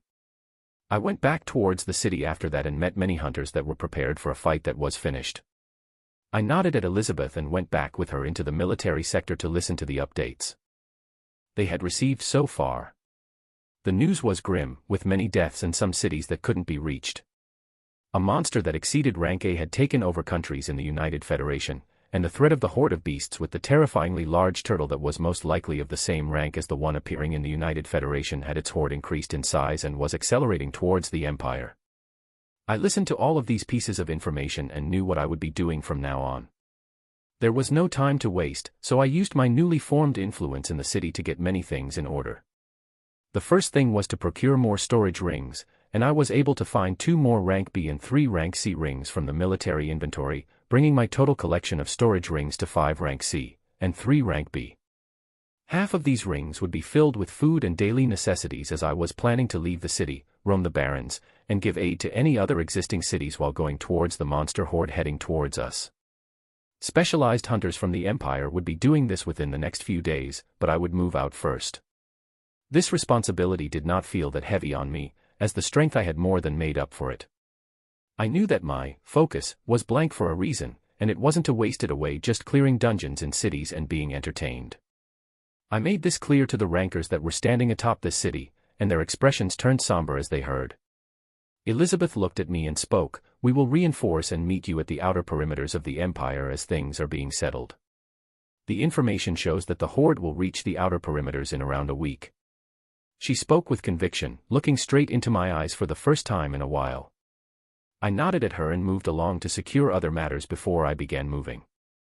I knew the remaining hunters wouldn't sit still as their empire faced this enemy, but I also didn't want to see more deaths. They would make their own choices though, and I couldn't change that. They would focus on stabilizing the surrounding cities and making sure no more dungeon breaks occur. The consensus seemed to be that destroying dungeons completely was good, but it was to be regulated. They were horrific designs that brought them much death and pain, but they also allowed for more people to grow stronger when they were repeatedly cleared. Some would be destroyed, while others that can be comfortably cleared would be left behind.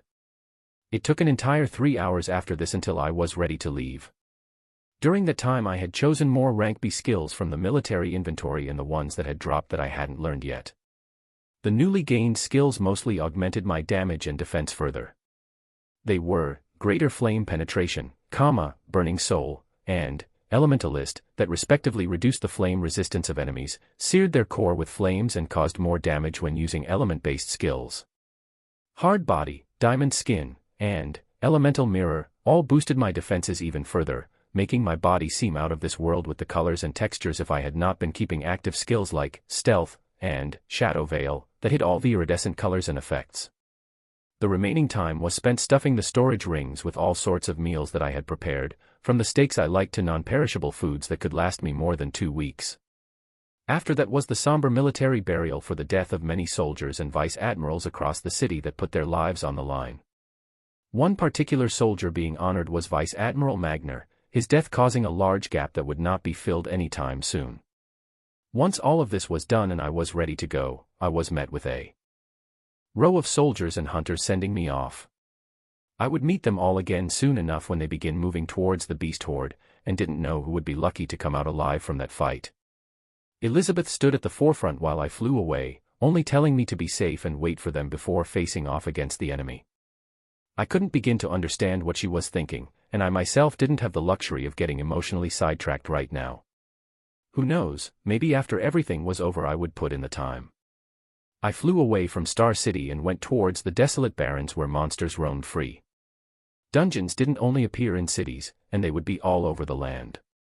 The ones appearing outside of cities would have dungeon breaks and allow monsters to roam free. There were specialized hunter squads made to regularly hunt down monsters in the barrens before they made their way to the walled-off cities. I would be acting as a one-man squad this time around and take down anything I come across. The ultimate goal at the end of this journey was the death and loot from the ridiculously huge turtle in the middle of hundreds of thousands of beasts. All I had with me were rank A skills that were boosted multiple times with support skills being kept active at all times. Would they be enough to take down something a level higher? Chapter 47, A Terrible Beast. Hunters all over the Empire were bracing themselves for a fight that determined their future. A horde of beasts was on their way, and admirals scrambled to get their regiments in order after the latest attack that left many dead and injured. Enough hunters had to be moved to face the oncoming threat while also leaving enough behind to clear the newly appeared dungeons around the cities.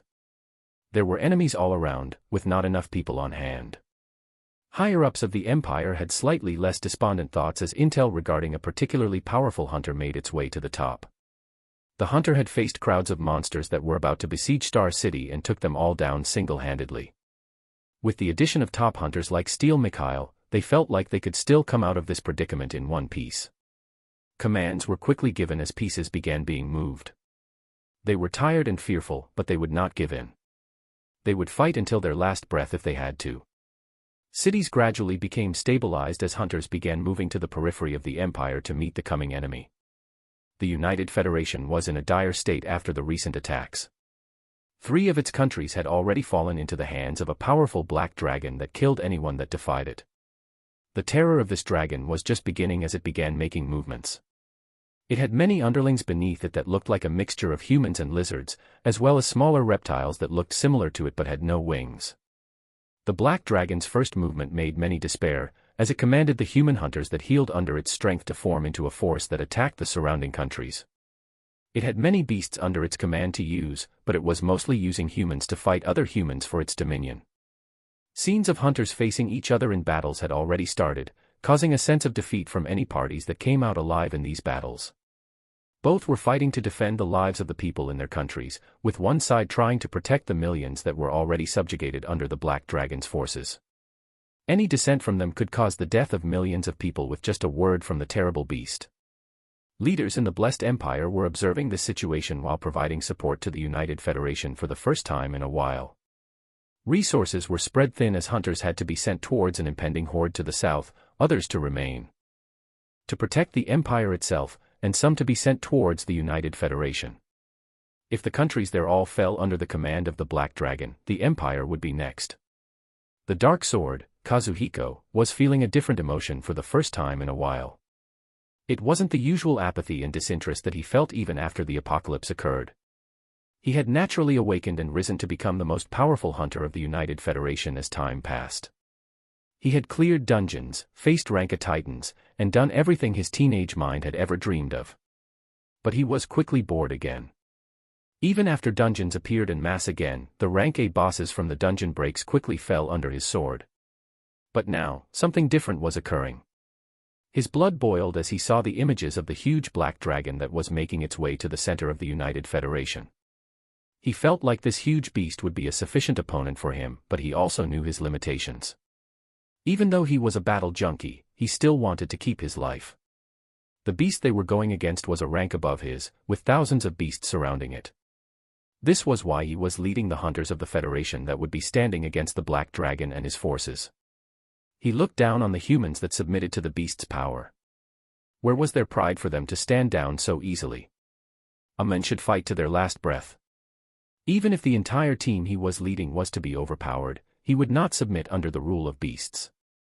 He didn't want that possibility though, as he wanted to live longer and fight many more grand battles, so he was waiting. He waited for the hunters around the nation to gather and band together. He waited for the reinforcements from the neighboring empire. He waited for all the pieces to be moved in place before he faced off against the huge beast and its army. His heart was pounding as he stared at the image of the dragon. He couldn't wait for the battle to start. Steel Mikhail laid his trusted spear down as he absorbed the information he was receiving. Their blessed empire had born another powerful hunter called Noah Osmont. The information put him on top of the charts just from the exploits he had done so far. He thought about the described scene where this hunter stood against droves of beasts and took down 3 rank A bosses all by himself. Would he be able to do something similar?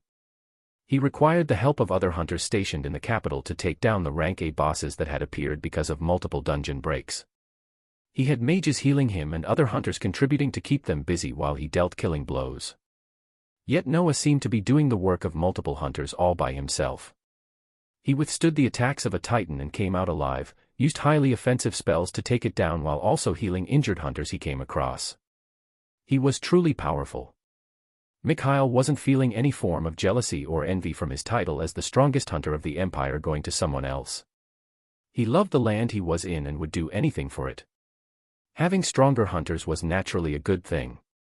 They had already received news that Noah was making his way towards the monster horde south of the empire. This showed the man's confidence in his strength. The empire was also continuing to send its forces and resources to the outer perimeters to meet the beasts and reinforce this hunter. A majority of the high-ranking hunters would either be going in the same direction as Noah or towards the United Federation to help with the newly risen threat that would point itself towards the empire the moment it was left to run rampant. He would stay in the capital as its protector. He and a few other hunters would clear the rank A dungeon here, and the newly appeared ones in surrounding cities so that no dungeon breaks would continue occurring. He would be the last line of defense for the millions of people living in the empire. That was his role. He was the protector. Chapter 48, Destroyed Cities. Scenes of something you wished were only in your nightmares were making themselves prevalent as I flew across the skies of the desolate barrens. A semblance of society lay destroyed on the ground, with patches of monsters roaming free. Many of these monsters were either being led by a titan, or you could occasionally find a few traveling alone. Many of them were cleared after the appearance of dungeons the first time, with the occasional teams being sent whenever a dungeon appeared and a dungeon break occurred in the barren lands. After the stabilization of the cities, more hunting squads that handled these monsters would have to be sent out so that they don't form into larger groups and begin targeting the walled-off cities. I had passed by 2 cities so far, cities that I had seen while driving to Star City not too long ago.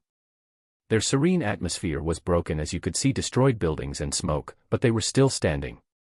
There were significantly more casualties in other cities that were not lucky enough to have strong hunters stationed. I was forcing myself to not prioritize a city that I couldn't keep out of my mind, as there were more cities near me where I could save more people in time. I would move at the fastest pace towards the place I awakened in, Outer Bank X.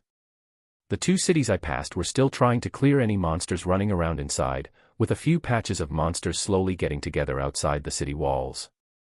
I began with the inside of the cities and sniped the monsters with Doom Bolt.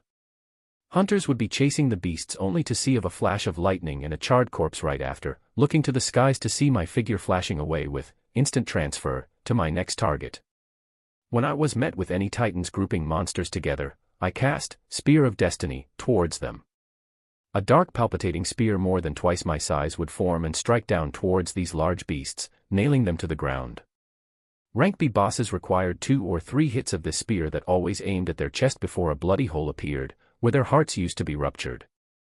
Rank A bosses required well over multiple casts of Spear of Destiny, as they instinctively felt the deadly spears headings towards them and either tried to evade or block. After their arms became a mess of flesh and bones and their mobility was reduced, the dark spears dug through the tight chest muscles until they reached their hearts. I only came across 2 other Rank A bosses, adding to my collection another Rank A skill and item. The skill was Arc Lightning, a terrifying lightning that chains onto other nearby enemies strikes down, and the item was Fairy's Wings. This was the first item I found that wasn't a generic armor or weapon, but its effectiveness was low when it came to me. When equipped, it looked like white glowing wings of light spread out from my back. The wings allowed you to float as long as mana was supplied, and having them on increased your maneuverability and speed in the air. I didn't need the floating function because of flight, but I would have them on for the boost they provide while I was flying. My speed became even faster, allowing me to reach the third city today before night fell. This city was even more desolate than the last two, with a majority of it in ruins and hunters still holding off monsters. I tried arc lightning for the first time here and watched a streak of blue lightning pierce into one monster, and then it continued flying and chaining towards multiple others. In larger groups of monsters, the skill was able to chain more than 8 times to take down multiple beasts. I flew around this city and cast Guardian's Light towards the injured.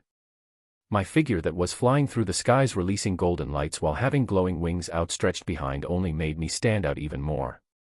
The city and its surrounding area was cleared of monsters in no time, and I chose to spend the night here as I realized I couldn't hunt effectively at night with the low visibility.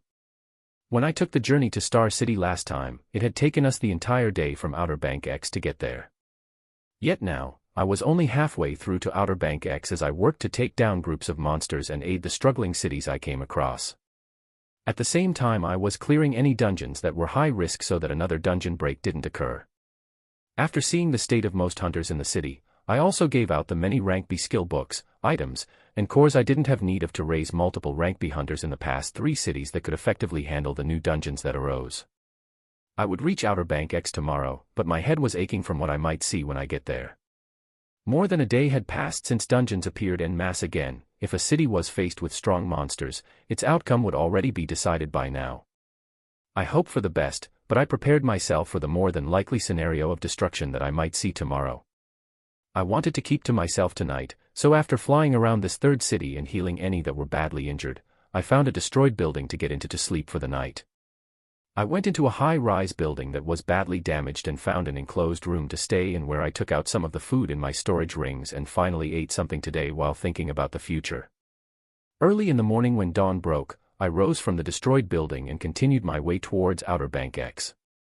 There was a long distance with only the barrens to look at before I reached the next city. The CLU.S. of monsters were becoming more frequent as I went further out of the Empire, leaving me with a heavy heart as more of my conjectures were turning out to be true. The groups of beasts in the barrens were only met with death as dark flames, explosive cold blasts, or chaining lightning decimated their ranks. I was releasing all of my anger onto them, but it seemed to be ever so increasing. I passed through another city that I recalled was right before Outer Bank X, and the sight did not bode well for what I would be seeing from now on. All around me was carnage, with beasts running rampant and very few survivors in sight. I looked at the city below me in anger and sadness as the bloody sight laid itself bare.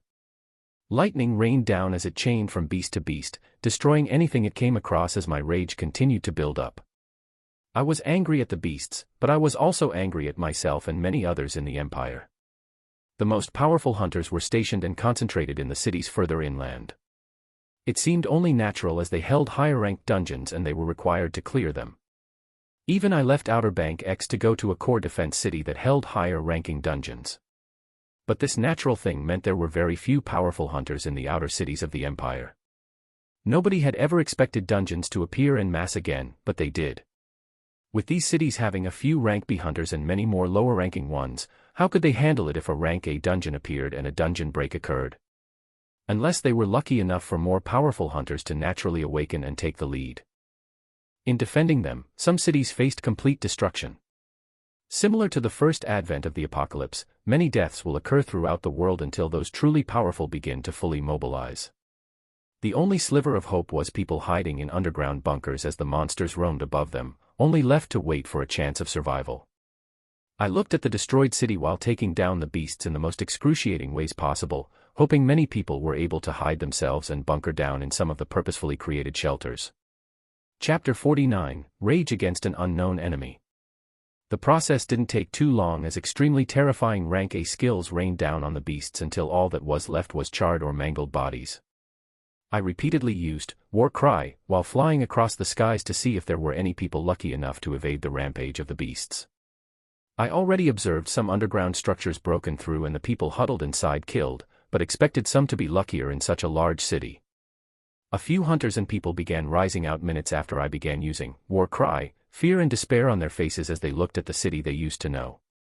The city was very large and widespread with collections of people far apart, so I gave them all a singular message. The path towards the inner cities of the empire was cleared, and they should start making their way there. I continued to increase the number of core S, skill book S, and item S from the many bosses I had been taking down on the way here, so I used my gut and chose people and hunters that seemed to hold another emotion besides fear for the beasts that did this to them. I looked for any people with rage on their faces and handed out many of the cores, skills, and items that were useless to me. This would strengthen them and make them strive to do even more. I spent a few hours in this city, trying to quickly wrap up the rescue and strengthen process so I could head towards Outer Bank X. I flew with apprehension towards the old city I used to live in as I knew I would be subjected to a similar scene. I reached the broken walls of Outer Bank X after another hour of killing groups of beasts roaming the barrens, and even though I was prepared for the scenes of destruction, I still felt a pain in my chest. Similar to the city before, monsters roamed free with many people brutally dead across the city. My heart felt the growing rage that I had nowhere to aim to besides the mindless beasts that continued their destruction. I wanted to find those responsible for this. I wanted to find the enemy that continued to play with us and the lives of billions. But they were nowhere to be found, only mindless beasts continuing their destruction. I repeated what I did in the previous city with a heavy heart as the monsters fell to a variety of my destructive skills as I looked for any survivors in the city. The process repeated itself similarly, with thousands of people being lucky enough to hide in underground bunkers all over the city and not be found by the pursuing beasts. None of the hunters I knew in this city were anywhere to be found. The confident face of the female hunter that spoke without regard passed through my mind. She was nowhere to be found. I flew around the city as I located the destroyed structure of the dilapidated apartment I used to live in. The building was half destroyed with no signs of life. Where my lodging used to be was now just air, with rubble on the ground being all that was left of it. Emptiness that I didn't think I could feel pervaded my body as I took my time and watched this scene. I had watched so many of these scenes of death and misery that I thought I couldn't get any more. Enraged, but I was wrong. I reined in my emotions as I passed out skill books, items, and cores to the many people remaining alive in the city while telling a similar message as before, for them to head towards the standing cities of the empire. I rose to the skies and looked at the destroyed Outer Bank X for the last time as I moved even faster, making it my goal to comb through the periphery of the empire and destroy as many groups of beasts as I could. Another day passed and I was able to pass by a few hunter groups led by rank A hunters that were carrying out a similar mission to mine. It took a few days for the hunters to stabilize their cities and start sending out more squads to purge the beasts populating the barrens and give aid to other cities. I could also see regiments of soldiers in huge lines of trucks carrying supplies heading straight to the defense line where the collision with the horde of monsters would soon occur.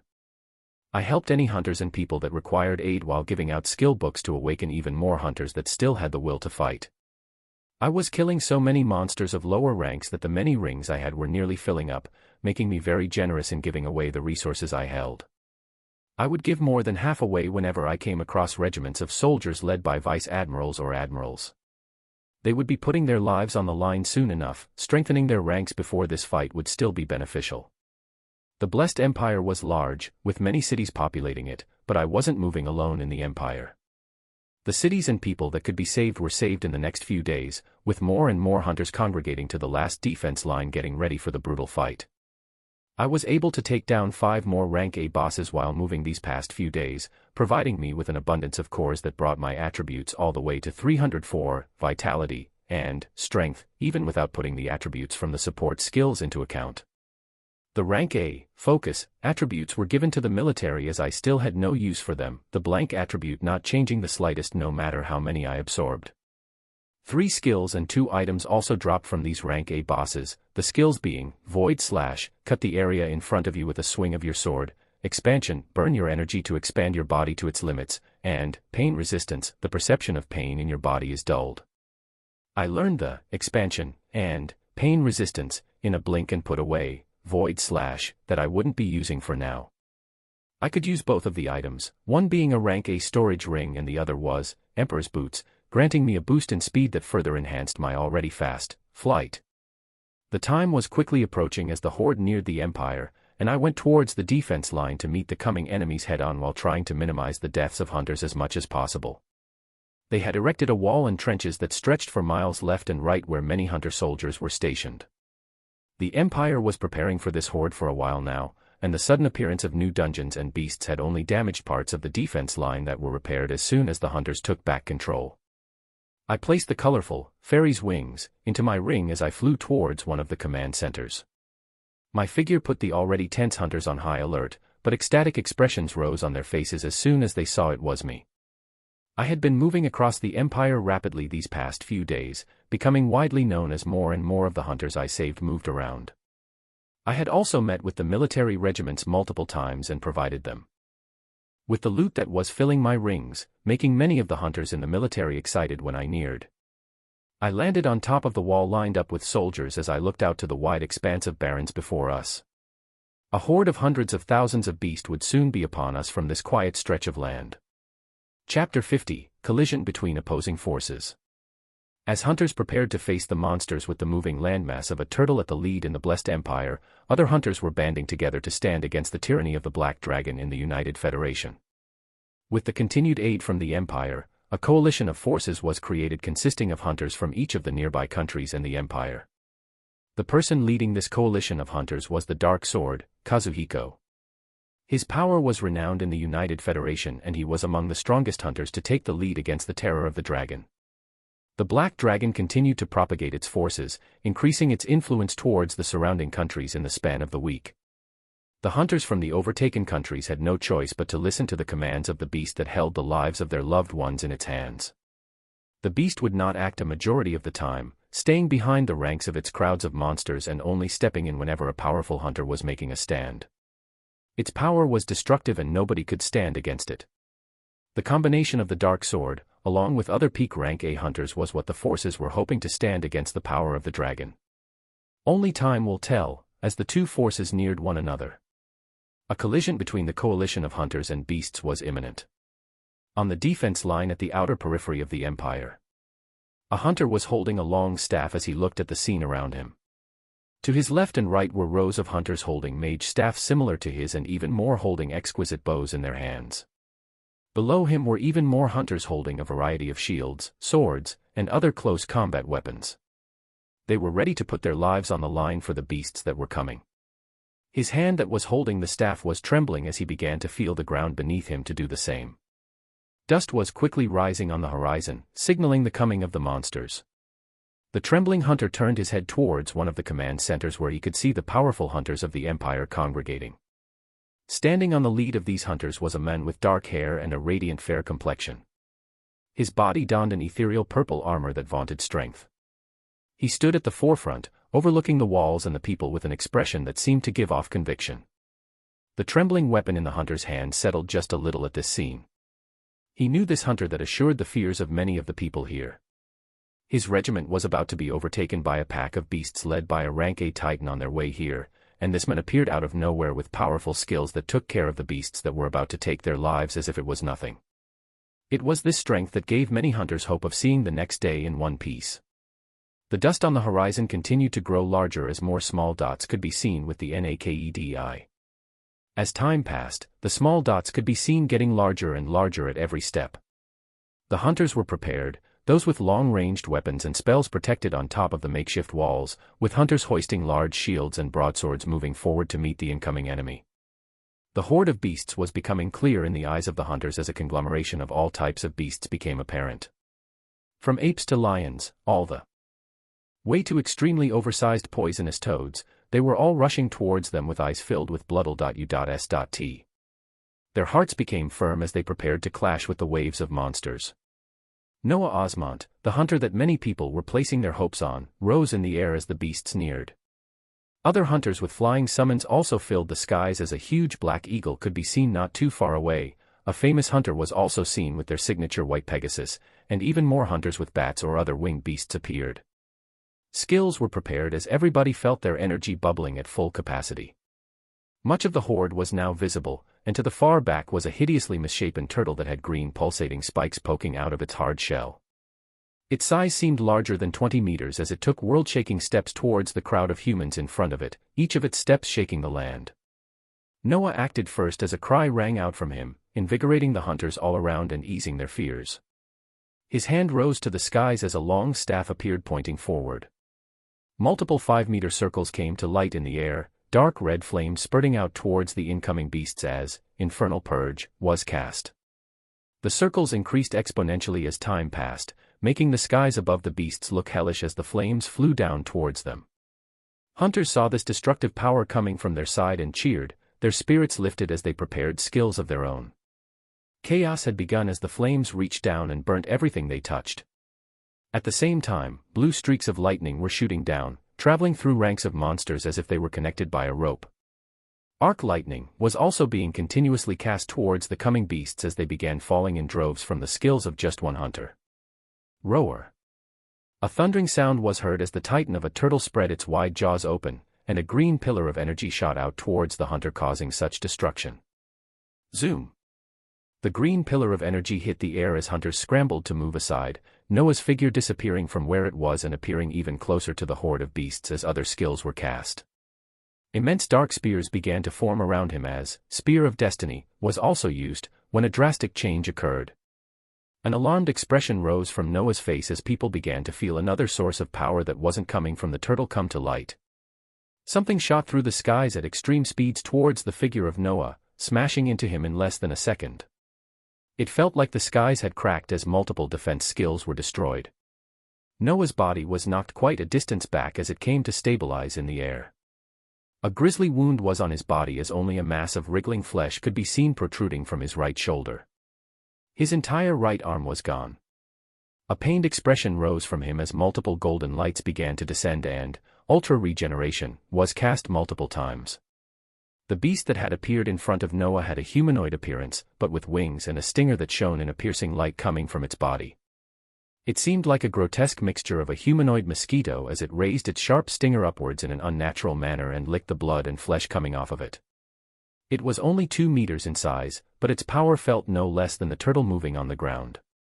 Chapter 51, not 1, but 2. I felt such an intense level of pain that I would have blacked out if I didn't have pain resistance activated. While I was targeting the enormous moving landmass of a beast below, something else that was moving in the dark almost took my life. Were it not for the many defense skills like Diamond Skin, Hard Body, Golden Halo, and many more that layered my body at all times. It might not be only an arm I was missing. The pain was increasing as Ultra Regeneration and Guardian's Light continued to fall onto my body and regenerate my arm at a quick pace. The formation of bones and muscle was excruciating, and I could only focus on flying and using instant transfer against the beast that began moving towards me again. The hunters with flying beasts on our side had met with their opponents in the skies, and there was nobody else to lend a hand as everyone had their hands full. I kept my eyes on this grotesque mosquito that moved at quick speeds, dodging the stinger coming towards me by a hair's breadth each time as I waited to move my focus from the regenerating arm and retaliate with my own skills. Boom. Boom. I was under huge pressure as green beams of light continued to come out of the wide jaws of the turtle and decimate the area around me. It had focused its attacks on me and continued throwing them out as the stinger of the mosquito continued to try and pierce me once more. Frigid Impermanence was not hitting the target in front of me as it moved too fast. The moment the skill was casted it would be at another position. My arm finally finished regenerating as I felt the movements of my fingers again, and my full focus was placed on the fast-moving enemy while evading the poisonous green blasts coming from below. Multiple dark spears surrounded me as I casted Spear of Destiny multiple times and Miniature Tornado ES appeared all around me to reduce the movements of this beast. The rough winds affected its flight as it relentlessly tried to get near me, and the game of cat-mouse while dodging poisonous lasers resumed in the skies. Lightning Hand was putting his entire focus onto the enemies around him as he faced 2 rank B titans. He was swinging a large warhammer that danced with lightning, each swing causing tendrils of blue electricity to smash onto nearby enemies and push them back. He swung his hammer onto the head of one of the 2 titans as his face looked to the skies where a deadly battle was taking place. The forces of the beast horde on the ground was in all-out war with hunters, with admirals and those in high positions screaming out commands for the hunters every second. Large groups of hunters holding tower shields were holding back the onslaught of beasts while powerful skills were casted towards them. Balls of fire, sharp wind blades, and flaming rocks flew towards the ranks of monsters trying to break through the defenses. The rank A hunters were in charge of holding back any titans that appeared so the defense line does not get broken through. Their job was crucial as even one position that was lost would cause tons of casualties. He swung his warhammer to the remaining titan near him as its head burst in the shock of lightning, and he moved towards an even bigger boss that was making its way to the defense line. A huge black eagle got to this large beast first, its sharp talons shredding the defenses of the beast as it used its feathers as sharp swords to wound it. A roar came out of Lightning Hand's mouth as Herald of Lightning was casted, his hammer emanating wild power as balls of lightning flew forward with his swing, smashing onto the chest of the titan and knocking it back. The black eagle swooped in with its wide wings and dealt the killing blow, decapitating the head of the injured beast. Lightning Hand breathed roughly as he nodded at the figure of the golden-haired woman on this eagle as they both moved towards other locations on the battlefield, their eyes occasionally looking up to the terrifying sight of tornadoes, beams of green light, and dark spears that were being thrown around in the skies. Their fights were dangerous, but nothing as brutal as what the men in the center of attacks of two beasts higher than rank A was facing. Steel Mikhail was about to enter a bright orange monolith that represented a rank A dungeon in a neighboring city near the Empire's capital. His team was waiting for him when he turned around and looked to the south. There were only clear blue skies, but he felt that something of great significance had begun over there. His heart began pounding when he thought of the beast surpassing rank A that hunters might now be facing. He wanted to be at the center himself, but his strength was better suited to prevent dungeon breaks across the Empire. This dungeon was already their third one today that they were called to. If they weren't here, then they didn't have to wait for the beasts to come from the outside to reap the lives of their people. He reaffirmed his belief as he wished the best of the fight occurring in the south as he and his team placed their hands on the glowing monolith and disappeared. The game of chase continued in the air as the grotesque mosquito continued to dodge the rushing spears and explosive blasts of cold elements as it maneuvered around the rapidly rotating winds of miniature tornado. I had to evade and dodge the strikes of the enemy in the air while also avoiding the poisonous blasts from the titan of a beast on the ground. My energy was still just as boundless though, my spells continuing to be thrown out while the speed the grotesque mosquito was slowing down. Percent at hashtag and amp, hashtag. It let out a grating howl as its frustration reached the peak and its body began glowing in a green light.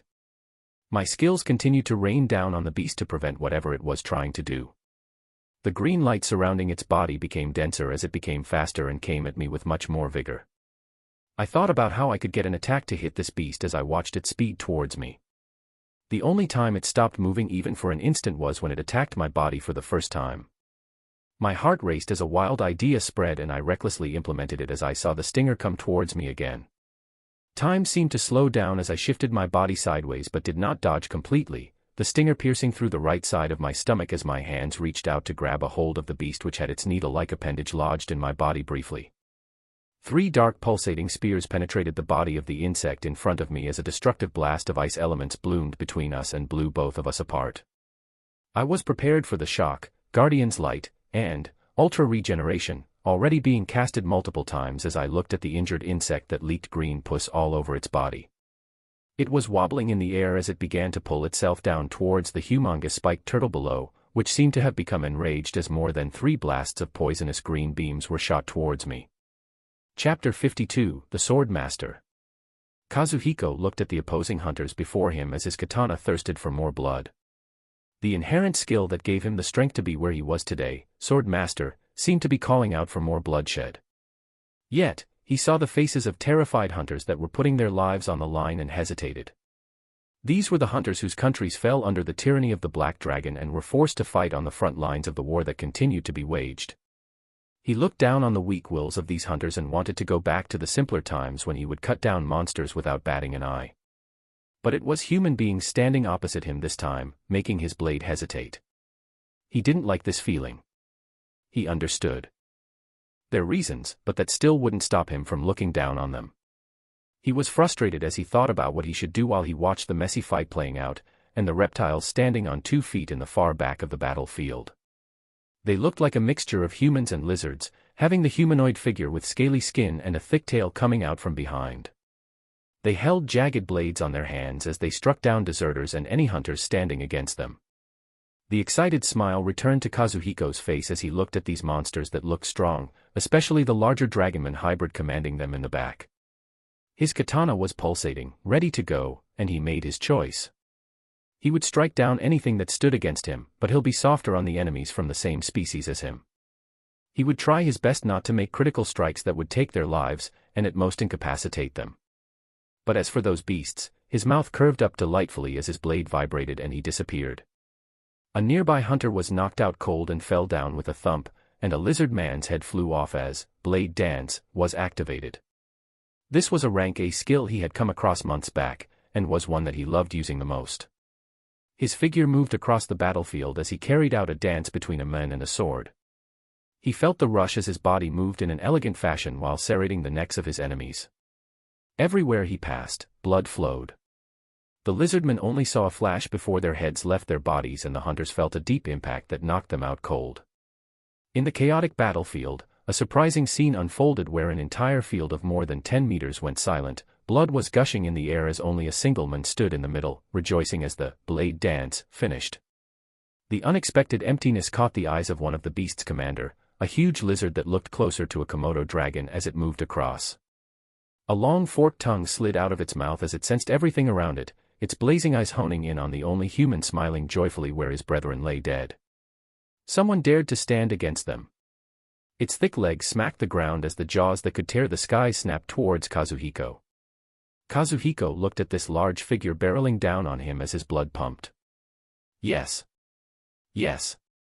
Yes. This was what he wanted. This was a fight. Dark light enveloped him as his body expanded more than twice his size, the katana he was holding now looking more like a knife. With a wicked smile, Dominator's sword wave was casted as his katana became enveloped in a dark light and he collided with the large beast. Swish. An uncomfortable sound reverberated throughout the battlefield as Kazuhiko appeared behind the sizable beast and his figure began reducing to normal. The beast wasn't making a sound as its body was separated cleanly in half, all that it left behind being a corpse, CLU.S. of sparkling cores, and a skill book. The ecstatic hunter put the loot away as he found himself the center of attention in the huge battlefield where forces of the United Federation were going against the army of the Black Dragon and its subjugated hunters. With the reinforcement of forces from the Blessed Empire, they pushed back the opposing hunters and made the beasts, their true enemies, join the fight. The consensus among the hunters in the battlefield was to target the beasts and not each other, as they were all fighting for the same thing. One side didn't want the deaths of their countrymen that were under the rule of the Black Dragon, the others wanted to save their people from the terror of the same beast. Yet, there were no good options. Unless the Black Dragon was killed, they had to fight. But who can take down such a terrifying beast? Kazuhiko wasn't fazed by the attention, and wanted more of it in fact from the upper ranks of these beasts. He looked to the infuriated lizards that were rushing towards him as he thought, just how many of your kin do I have to kill before you come out? He wanted to face off against the beast that hunters found themselves hopeless against. He wanted a fight with that winged lizard that kept on flaunting its authority. He might meet his death, but so what? A man has to live a thrilling life. The reckless Kazuhiko continued his onslaught of the beasts, only wishing for the main event to come sooner. The war continued on multiple fronts. In the chaotic battlefield with the horde of beasts led by not just one, but two monsters surpassing rank A deadly fight continued. A retreating and heavily injured beast was rushing from the skies and heading to a lower altitude while trying to evade the onslaught of dark spears and lightning. Its wings had taken injuries that affected its speed, causing more attacks to land on its body. The problem was, these attacks were endless. The oversized mosquito looked at the terrifying man above it as it grew enraged at the state it was in. She was a queen that had many subjects bowing their heads to. She was someone that held tremendous power and ruled over millions. Now she was forced to come down to some unknown world and be thrashed around like this. She had no time to think as she continued evading the damaging attacks and focused on regaining her mobility. She went down towards the stupid mephitic turtle to gain some respite from the enemy's attacks, but she didn't know if she would make it there in time. She hated the situation she was in, she hated those bastards that were forcing her to do this. As for this human, just how could someone this powerful exist in such a small world? Her fear reached an all-time high as she saw the enemy continue to evade the venomous blasts and rush towards her with endlessly dangerous attacks. She gritted her maxillae as her innate power activated once again and she rushed towards the coming enemy. It will either be my death, or yours. Chapter 53, interminable energy. The air around me trembled from the amount of skills that continued to rush down towards the retreating beast. Dark spears filled the air and arcs of lightning were dancing about, just waiting to jump on the figure of the grotesque mosquito the moment it faltered. Its injuries increased as more and more attacks were able to land, and it screamed indignantly before stopping its retreat and coming towards me, its body emanating a dangerous light. Good, come. I accounted for many possibilities as I continued to cast Spear of Destiny and Arc Lightning towards the beast. The moment the impact was about to occur, I activated Instant Transfer and disappeared from its sight, materializing right behind it where I released multiple Frigid Impermanence casts. Boom. Boom. The impact rocked the skies as I continued to cast more skills towards the insect. Not a second was given though, as I felt the full impact of the poisonous green light smash into me, dyeing my entire body a dark shade of green as blisters began to form on my skin. The turtle had aimed for the moment I let out killer blows against the insect to throw its poisonous attacks. My rapidly decaying skin started to become normal again as Guardian's Light and Ultra Regeneration were activated multiple times. I continued to dodge the remaining incoming pillars of poison as I looked at the body of the insect. Only a thin exoskeleton was left, but it was still hanging on. I let out a furious howl at this immense vitality of the beast and rained more dark spears down on it. The spears rushed into the emaciated figure and stabbed in every possible position, turning the insect into a porcupine. I finished it all off with a Frigid Impermanence that blasted apart any muscle or bone still holding its body together, causing an explosion of core S and a golden glowing skill book to appear in the skies. The cores quickly disappeared into one of my storage rings as I grabbed the skill book and brought it to my chest. The attacks from below had increased in frequency and took all of my attention in order not to get blasted again. The skill book, whose name I couldn't even get a chance to read, transformed into particles of light that flew inside my body, something new appearing among the skills in the panel. Roar. The huge beast below was fully enraged after seeing the death of its compatriot and let out a thundering roar that stopped the movements of the many beasts in the battlefield. The beasts, whether grounded or on the skies, all turned their eyes in my location with heavy bloodle.u.s.t apparent. The flying beasts abandoned any hunters they were fighting against and swooped towards me in the skies. Some hunters got a brief respite and looked at my figure worryingly, but could not even get near me unless they wanted to be blasted to death by the never-ending pillars of green light still flying toward me. I could see an injured black eagle heading towards my direction that I sternly shook my head to. I had countless spells I could continue casting and was nowhere close to being done. The addition of a few hundred beasts around me would only delay the death of this remaining titan. I looked to the enormous green turtle in the distance while evading the attacks it sent my way and used Instant Transfer to a position right above it. The transfer gave me a few seconds where I checked my panel to see what the new skill entailed. Vitality, 300 plus 30. Strength, 300 plus 40. Skills, F, E, D, C. Arcanist Sphere of Protection, 100, C. Camouflage, 100, C. Aura of Haste, 100, C. Explosive Rune, 100, C. Life Essence, 100, C. Increased Penetration, 100, C. Regeneration, 100, C. Whirlwind, 95, C. Smite, 100, C. Gracefulness, 100, C. Precision, 100, C. Adamant, 100, C. Sharpen, 100, C. War Cry, 100, C. Retaliation, 100, C. King's Rage, 100, C. Military Tactics, 100, C. Unpredictable, 100, C. Elemental Damage, 100, B. Giant Strength, 100, B. Stealth, 100, B. Miniature Tornado, 100, B. Golden Halo, 100, B. Doom Bolt, 100, B. Lightfoot, 88, B. Windrider, 88, B. Rigorous, 88, B. Shadow Veil, 87, B. Wild Heart, 87, B. Emboldened Ferocity, 68, B. Eagle Eyes, 56, B. Greater Cold Penetration, 55, B. Cold Fire, 55, B. Greater Flame Penetration, 34, B. Burning Soul, 34, B. Elementalist, 34, B. Hard Body, 34, B. Diamond Skin, 34, B. Elemental Mirror, 34, A. Flight, 71, A. Frigid Impermanence, 88, A. Instant Transfer, 55, A. Infernal Purge, 64, A. Ultra Regeneration, 29, A. Spear of Destiny, 37, A. Arc Lightning, 23, A. Expansion, 3, A. Pain. Resistance, 11, S. Volcanic Eruption, 1. Equipment, 6x C ring of storage, 3x B ring of storage, B adept staff, B dual coated boots, B striking cap, A fairy's wings, A armament of the commander, A emperor's boots, A ring of storage. Volcanic eruption, S rank. I looked at the details of the terrifying skill as my heart palpitated at the thought of it. My figure evaded the venomous blasts that had found my position once more as I looked at the beast below me. Its large figure soon absconded my sight as crowds of flying beasts neared me. I looked to the darkening skies of the beasts as a devilish smile couldn't help but appear on my face. You all are fucked. A worrying scene was carrying itself out in the eyes of Elizabeth. A single man was moving through the skies dodging dangerous blasts of green light while thousands of beasts flocked towards him. White wings of light were outstretched from his back as he stood in the air, the picture imprinting itself on the minds of all the people here for years to come.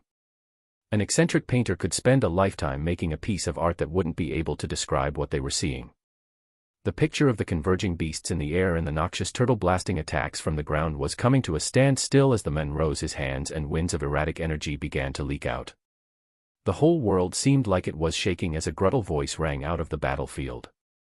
Volcanic eruption. It felt like the skies had shattered, and a thundering sound boomed out as a transparent outline of a large mountain appeared in the skies. The peak of the mountain that should have been pointing up was facing down towards the beasts below, thick smoke coming out of it. As it began to rumble and shake the air around it. Childish laughter rang out from Noah as the rumbling heightened, and a wondrous eruption occurred. Boom. As if the end of the world was here, the translucent mountain in the sky spit out volleys of apocalyptic magma and flames. The rupture lets out molten masses of earth that spread out to cover all the beasts surrounding Noah. If the magma did not melt them away, hot gases and ferocious flames jumped out to grab their lives. Elizabeth stood atop her eagle with her mouth wide open as she watched this scene. All the winged beasts that were anywhere near Noah when he casted the skill below him were decimated. The overflowing magma spiraled down from the sky and washed over the beasts on the ground below, wails and shrieks ringing out as if a scene from hell was playing itself out. The humongous turtle's shell shined a dense green light as the molten rocks and extremely scorching gases and flames reached it. Its large head and limbs quickly retracted into its body as the attack thundered down. The green blinding light pervaded the surroundings as the beast withstood the skill with its extreme defenses, but great damage could be seen on its bubbling hard shell as the scene calmed down. It roared indignantly in the air as its limbs and head flailed out, having taken a pink color after being subjugated to the thermogenic earth and flames. The area around it was completely laid to waste with no other beast but it left standing. The hunters that were fighting for their lives looked at this scene in stupefaction. The beasts they were fighting against trembled in fear as they saw droves of others like them wiped out in a blink. No words could be said as silence reigned supreme in the battlefield. Chapter 54, Stupefied. Amidst all the chaos and war occurring all over the world, there was a small piece of land in a dense forest not too far from the Empire and the United Federation. In this piece of land existed a small village of less than 100 people. The village seemed full of life as plots of lands were glowing a vibrant green and a few animals could be seen being herded into a farm. A clear spring was flowing through the village providing clean water for the happily playing children. A game of tag was currently happening, and the giggles in the area came to a stop when one of the children fell down and scra.p.ed their knee. The boy had small tears forming in his eyes as he bit his lips and tried keeping his mouth closed. A sweet laughter rang out as a young woman walked from the distance and bent down towards the boy, her hands releasing a white light as they neared the scra.p.ed knee. In a few seconds, the scra.p.e disappeared and the boy rose up full of energy once more, completely forgetting what just happened as he went running again. "Thank you, Sister Sophia." The boy left his thanks as he went back to his groups of friends, leaving the young woman to pick up her bucket of water and continue heading to the clear stream. The woman was in her late teen years, showing a head full of white hair that flowed down to her back. She had white and tender skin with crystal blue eyes that seemed to smile to anyone who looked at them. She had reached the stream and was putting in some water when there was a change in the air. Her blue eyes underwent a transformation and became blank white as a bland voice different from her own escaped her lips. "A pivotal moment is approaching, preparations are nearly complete." The change didn't last too long, and the girl's eyes turned blue again as she continued with her task. A bewildered look had appeared on her face before it quickly changed to understanding as she placed the bucket above her head, dirtying her clear. white hair as she moved towards one of the plots of farms. The small isolated village had a transparent blue screen covering the area all around it. It was common knowledge that nothing could come into the village, and the villagers themselves could not venture out. It seemed like a small self-sustainable paradise that would not be tainted by the horrors of the world. One man above, a colossal turtle below. The turtle was roaring in fury to the skies as it looked at the small human that had a calm expression on his face. Destruction of this scale was only possible when a being used the entirety of their energy and potential. This fight was over. The human would stand no chance after this. It had observed the extravagant amount of energy and attacks the human had thrown out. Even if he were of the same rank as he should be running out of energy. Especially after that horrendous attack that nearly tore through his hard shell. The mephitic turtle would not let the human recover as it decided to use its full primessence to release the deadliest attack and obliterate the figure above it. It had already used up more than half of its essence trying to snipe this enemy away all this time, but most of his attacks missed, or even if they hit they weren't too effective as the human quickly healed himself. This human was the only threat in this battlefield. The rest of the ants struggling in front of it were nothing in his eyes, and just his body would be enough to crush them. After he was finished with them, he would meet with that fearsome guy that he could already sense the aura of and finish their assignment here. Maybe after all of this was over they would be given some freedom. It shook itself out of its reverie and focused on finishing the task at hand. Its limbs sunk into the earth as it absorbed any energy around it, its head facing up and unnaturally opening its jaws so wide that it seemed his head was split in half. At the center of his open jaws, a dark green ball of light began to condense and grew bigger by the second. Its power was unnerving as the mephitic turtle tried to balance the destructive energies while mulating even more. It looked at this fearsome human that had put up such a strenuous fight and took down the insect queen. It would remember that calm face. Crack, crack, crack. Its eyes drained of all color as sounds as if the sky was breaking rang out again. In the air, 3 rumbling mountains similar to the one from before had appeared. The temperature rose to extreme degrees at the appearance of these transparent mountains, as people who thought they couldn't be any more shocked became astounded at the incredulous sight in the sky. The mephitic turtle trembled as it saw the 3 rumbling mountains cover its eyesight. How was this possible? How was this possible? Nobody should have this level of energy. Unless.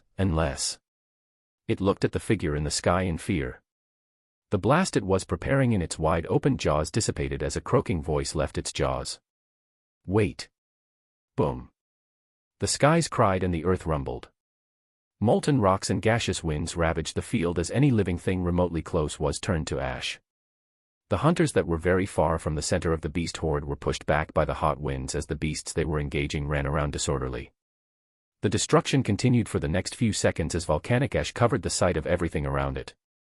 Noah looked at the devastation below him and saw the glistening piles of cores and a golden skill book in the field of flowing molten earth besides the mangled body of the turtle. The cores and skill book floated atop the lava unharmed. He laughed at the sight of destruction he had caused and used instant transfer to go down and grab the loot. He was thinking about just how far he had grown after he took down these beasts. He could feel his mindset changing ever since he witnessed the destruction they caused at a large scale, and the confidence he felt now after taking down 2 of the most powerful beasts he had come across. He reminded himself that confidence was good, but to be careful not to get in over his head. He neared the loot on the ground when a piercing pain suddenly struck his head similarly to some time before. It wasn't as bad this time as he stabilized himself and placed the cores and book in his storage ring as he rose into the air again. The headache subsided and he opened his eyes, only to see it wasn't the scene of destruction he was in a moment before. He was in a blank white room, where a single blue hexagonal prism was slowly spinning in the center. His eyes moved around him as he realized he could see, but couldn't find any part of his body in this place. There were 3 distinct smaller white rooms attached to the main one he was in where blurry figures of light could be made out. One of the rooms held a figure of a burly man weakly shining with a golden light, another held a thin figure who only had a wild smile visible, and the last room had a small figure with long white hair that seemed to emanate extreme warmth. A voice rang out as he looked around confused. Hello. Chapter 55, A Succinct Introduction. I looked at the rotating hexagonal prism in the blank room as I could feel my heart that wasn't physically in this space start pounding.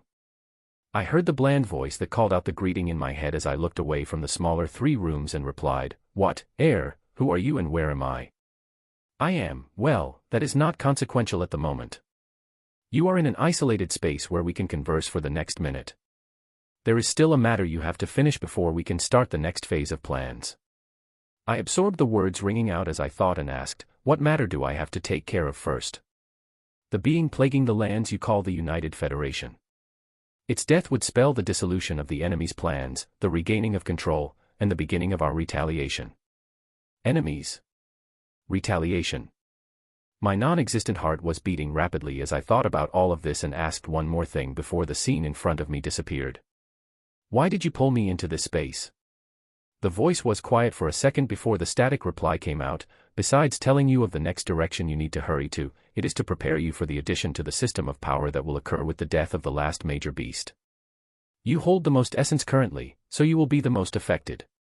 The next point to keep in mind is that the real fight will not be fought here. Do not become complacent because of the level of strength of your current enemies." The words rang out clearly, and I could even feel a semblance of emotion from the static tone near the end. I was about to speak once more, but the scene began fading from my sight. The voice rang out for the last time. "Be sure to save the reckless child." I opened my eyes once more, this time finding myself on the skies of the battlefield. The ground beneath me was still filled with thick smoke and burning rocks, with much of the beast horde decimated. I placed my hand on my chest to feel my actual body as I recalled the sensation of not having any limbs or body in the blank space a moment ago. I had to wrap up and hurry to the United Federation to take down another one of these beasts, and after that, I should be able to get more answers. Retaliation. My blood felt like it was boiling as I thought of the possibility of getting back against the enemies that tormented us so much. To get there though, there was still another beast to take care of.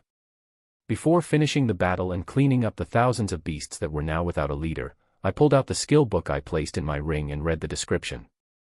The skill was, "Summon Virulent Abomination, a horrid monstrosity that only leaves destruction at its wake stands by your side." The skill was one of the very few summon skills I had come across, and I was excited to see just what type of beast would come out of a rank S skill. I looked to the thousands of panicking beasts below me as I watched the golden skill book become absorbed into my body, and I casted, "Summon Virulent Abomination," for the first time. A large malachite runic circle appeared and began expanding in the sky, releasing a flash of blinding green light as a terrible beast appeared. It had a thick layer of visible muscles wrapping all over its large body. Dark green wings that looked similarly to a bat ruptured out of its back as pus leaked out.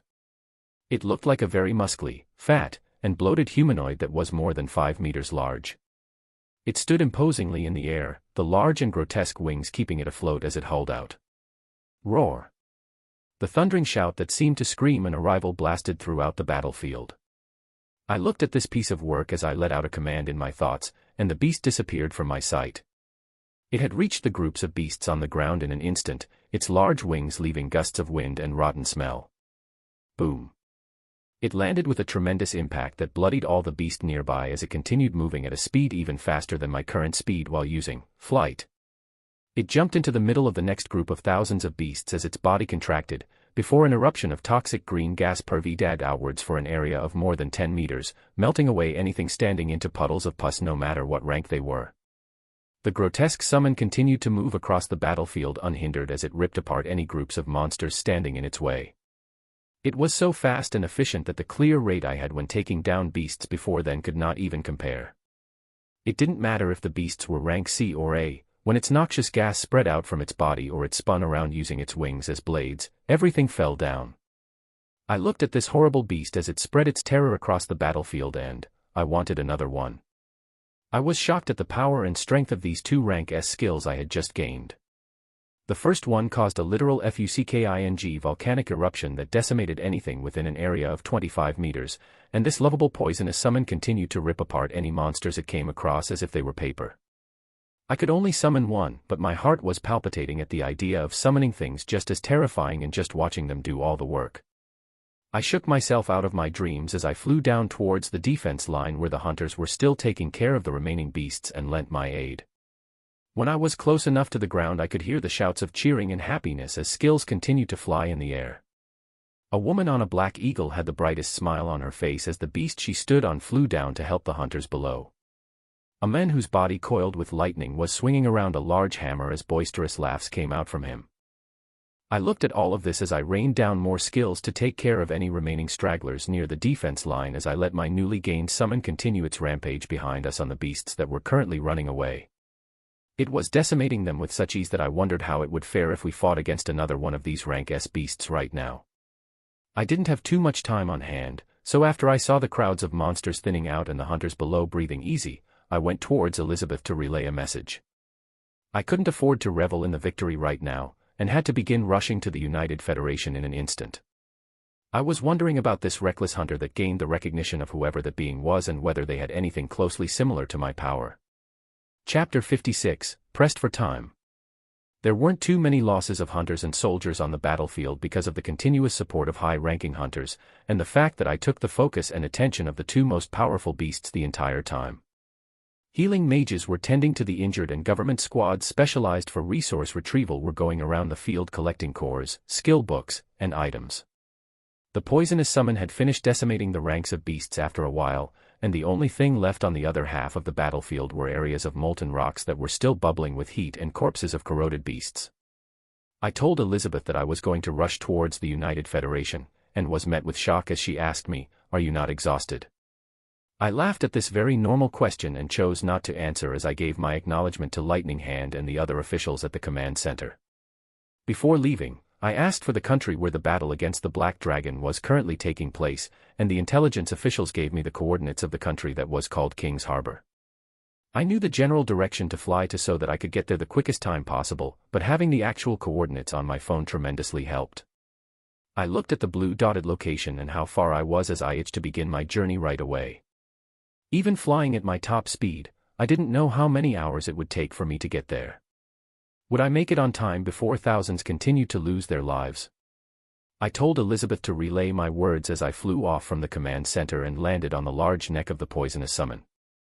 The rolling muscles on its neck felt like stones as I sat down on it, commanding to see if it can stop emitting the noxious fumes coming off its body as I could already see my skin turning an unhealthy shade of green. The beast complied and its imposing air reduced while I casted Guardian's Light multiple times to remove the negative effects and completely heal my body. I saw that this rank S summon was much faster than my flight skill, so it would be my mode of transportation towards the United Federation. Its extended bat wings vibrated as we disappeared in the air, quickly speeding towards a whole other battlefield. Kazuhiko had pulled back from the battlefield while letting out rough breaths. He had gone on a rampage and taken down many rank A and B bosses, but the beast he wanted to fight had yet to appear. He was running low on mana after rushing about these past few hours that he forced himself to come out of the battlefield and recuperate his energy. He wanted to live freely and fight all day long, but his body betrayed him. He had to get stronger. Much stronger until he could fight day and night without feeling exhausted. When he finished killing another beast and felt the state of his body though, he called another rank A hero to take over his position as he moved to the back. He didn't want to face the Black Dragon like this and die a meaningless death with no thrill of battle. His katana laid on his lap as he stroked it and closed his eyes. He would regain his fighting power first, before going for another bout that would surely call forth the terrible beast. An enormous beast was slumbering in the middle of a huge forest surrounded by large trees that seemed like small twigs compared to its body. The beast had a voluminous layer of dark scales spreading throughout its body, with beautiful wings what were tucked in and a long spiked tail moving about behind it. A thrumming sound could be heard as the beast showed a painful expression on its face, before dark smoke covered its body as it began to reduce in size. Rumblings rang out as the dark smoke proliferated the area, and soon enough a new figure was standing in the forest. It now had an appearance of a human male, seemingly in his 50s. He had tanned dark skin, and a pulsating scar could be seen on his chest. This was the Black Dragon that currently had his forces waging war on the countries of the United Federation. He had willingly chosen to descend to this lower world after making a deal for the independence of his dukedom. As long as he was successful in this endeavor, his people would be free from persecution. He felt bad for the natives of this planet, as he was doing the same thing that was done to them not too far back. But he had to do this. His people continued to suffer every day, and he wanted some relief for them. He will bear the burden for the deaths of these other beings, but he had to complete his end of the deal, and hope that they do the same. Someone of his level coming down to this lower world had its drawbacks, especially because those assholes chose not to provide the essence required to descend and he had to use his own. This caused an injury that was taking some time to recover from. It was why he wasn't able to move as freely after his descent, and had to depend on his subordinates and other demi-humans to increase his influence. He had changed to this human form to more easily control the energies in his body with the advent of this injury. It would only take a few more days to heal, and he should be back to his peak rank S strength. When that time comes, he would steel his powerful heart and make them all submit, or face death. Emotions had to be kept out of the picture. He was doing this for his people, his daughter, for himself. He would pity what was about to happen to these natives, but that was it. More than half a day had passed since he received updates that a powerful human was standing against them and had caused the deaths of many of his subordinates, but he didn't want to move again until more of his injuries were healed. He was about to check in on the progress of his forces when an aura of someone he had felt after he descended disappeared. Not too long after, another aura seemed to also fade away in a blink. He became perplexed as he closed his eyes and spread out his energy, but still couldn't feel the auras. What had happened? It was much easier to sense those of the same level as you on planets like these, so he was aware of the two familiar auras that were also here. But now, both of them were gone. His perplexity turned to somberness as he could not understand why, but an impossible idea had rooted itself in his head as black smoke roiled out and he went back to his dragon form. His healing would have to be pushed back, he needed to see what was going on. Chapter 57, Faster. The black dragon flew through the skies and neared the large battlefield where many beings were dying every minute. His arrival spread fear to many of the hunters below as the large figure's shadow passed above their heads. He circled the skies of the battlefield and checked on the progress of the fight and saw his forces gradually being pushed back. He snorted as he flew back and landed near one of his generals, asking for the updates. The war was at a stalemate until one human began rampaging and taking out the leaders of his quadrants. They could only surround this human in groups and tire him out, but many deaths occurred because of him. He had not been seen in the field for a few hours, when he popped up a few hours later, went on another killing spree, and then disappeared again. This was why their forces were being pushed back currently. Humph, just one human thinks they can change the course of things right now. The dragon thought disdainfully as he recalled the remaining kingdom where humans were still widespread back in his world. The kingdom was one of the few still resisting, but just like everyone else who submitted, they would fall in time. The only reason they were still standing was because of their geographic location that allowed for prolonged battles. But the humans on this planet, they were far too weak.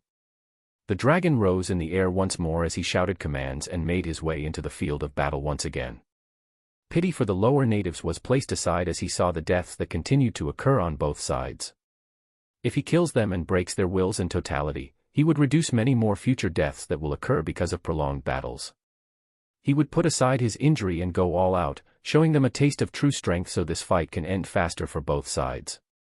Kazuhiko had just gotten the word that the black dragon had circled around the battlefield a few minutes back. He got up from the location he was recuperating in as he excitedly stood up and rushed out. The beast had come at a perfect time when he was almost finished recovering his mana. This meant he would get to fight this monster with his full strength. His excited body moved to the front of the battlefield as his katana was pulled out. He listened to the woes and screams of the battles as his blood pumped and he looked to the skies. They were clear and blue, with the light dimming as dusk was setting in. His blade cut down any beasts he neared as he kept his focus in the sky, waiting expectantly for the figure of the large beast to show itself. He didn't wait too long as a majestic beast appeared in the skies, its wide wings outstretched as a roar escaped its dangerous jaws. The ground below it became hectic as its forces were bolstered and fought back harder. Kazuhiko became excited at this sight and his body began ballooning twice his normal size. He put strength in his legs and like a string, shot up into the sky towards the large flying reptile. Dominator's sword wave was casted as his katana began to glow and released a destructive wave towards the right wing of the dragon. The instant he neared, the dragon seemed to have sensed him in the air and shifted its body at a great speed. The large wings that were parallel to the ground suddenly shifted upwards, and Dominator's sword wave was evaded. The world slowed down as the dragon's piercing eyes looked at this human that had a wild look in his eyes as he fell down towards the ground. Kazuhiko's body that had lost its momentum smashed into the ground, his face still turned up to the skies as he was falling down. The dragon that had evaded its strike turned its head down and was now diving towards him. He let out a laugh as his katana began glowing again, ready to release another attack as soon as the dragon neared.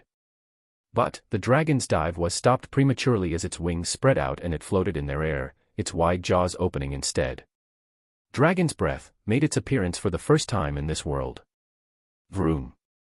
The field rumbled as roiling flames spread out from the wide jaws of the dragon like a fan and struck the ground. Any beast or hunter that was remotely near the breath disintegrated. Kazuhiko's figure couldn't be seen on the ground. The dragon used its sharp senses and felt another sword wave coming from the sky. The hunter striking down had a devilish expression as he forced every ounce of strength from his body. The moment he had felt the heat emanating from the dragon's jaws, he had sprung up in the air even faster than the first time, the breath barely missing him as he rose in the air and unleashed his attacks when he was going down. Dominator's sword wave finally landed on the back of the hard scales of the dragon. Ding! Like metal striking on metal, an unpleasant sound came out as only a white scratch could be seen on the dragon's back. Kazuhiko was shocked at this level of defense as his face turned serious and he landed on the back of the dragon. A furious roar came out from the beast as it felt the puny human stepping on its body, and it began rolling in the air as its wide wings provided a rotational force. Kazuhiko held onto the hard scales as the dragon rolled in the air, swinging his katana and trying to damage the beast's body as much as possible. Blade Dance was casted as he let go of the scale he was holding on and moved beautifully in the direction the dragon was rotating in. Countless white scratches appeared on the dragon's body as his dance propelled him to use the force the dragon was making into his own use. His adrenaline rushed as he laughed in the air, for he was doing something that made him truly thrilled. He was dancing in the air with a dragon. The white scratches started to become dense with every swing of his sword, and he felt like he would soon see the blood spill out of this dragon's body if he kept going. Seeing the human still holding on and even sullying his powerful body, the dragon stopped rolling in the air as black smoke covered it entirely. A second later, the large body completely disappeared as a human figure stood in the air. Impetuous. A loud shout came out of the dragon in human form as it casted esoteric energy manipulation, forming a transparent fly swatter in the air that smashed into the body of the shocked Kazuhiko. Slap. Like a speeding bullet, the hunter's figure smashed into the ground in less than a second. The impact was gruesome, taking away the hopes of many hunters that were watching the dark sword battle the dragon. The beast in human form stood majestically in the sky and it used its ability again, this time forming a wide transparent spear with a sharp edge that rushed down to where the unbridled hunter was. Kazuhiko laid on the ground, feeling a few bones broken as he saw the enormous spear covering his entire view. So, he actually wasn't strong enough to stand against this beast. A devilish smile came back on his face as his bloodied mouth let out painful laughs. It was a good fight. If he was weak and meant to die, he would face it head on. The bloodied laugh rang out as the immense transparent spear came down. A rushing rank A hunter and those ranked lower filled into the burnt surroundings and performed their skills, aiming them towards the spear to slow its descent as the smell of despair spread out in the surroundings. There was a flash of green light as the spear thundered down and drowned the laughs of the men about to face his death. Chapter 58, Inundation Eye. The scene in front of me was so messy I couldn't even begin to describe it. The battlefield coming to my view was 10 times as deadlier as the one I just rushed from. An entire half a day was spent with me speeding through the skies atop my first summon. The summon was truly great, as it didn't tire at all these past 12 hours. That's right, 12 hours I had been riding the beast across the skies. Every part of my body felt tired and cramped. I passed through the entirety of the empire and entered the border between the two countries more than 4 hours ago. After that I passed by the new lands in the United Federation. They were only blurry lines that I passed by, so I didn't get to enjoy any new sights or see how the people here were living. I only pulled out my phone after every hour to check how much closer I was to the coordinates. I had gained another level of confidence after learning these two new rank S skills, especially this summon that I didn't fully know the bounds of its strength yet. With its rapid flying speed, we reached the battlefield where forces of the United Federation were battling with thousands of beasts. The first scene that I saw was a humongous transparent spear rushing down towards a figure on the ground that was actually laughing at the incoming strike. His body seemed heavily injured and he couldn't move, but I still felt amazed at the man's attitude as death neared him. I recalled the words of the mysterious being that pulled me into that space while feeling the strength of the humanoid figure that was standing in the air. It was the most powerful thing I could sense in this field, so it made me wonder if it was the target I was looking for. I would put all that aside and act first though, as I moved to save the man that was actually laughing at the face of death. He seemed to fit the description of reckless that the mysterious being mentioned. I detached myself from the body of my summon as I commanded it to block the spear with its full strength while I casted Guardian's Light towards the injured figure on the ground.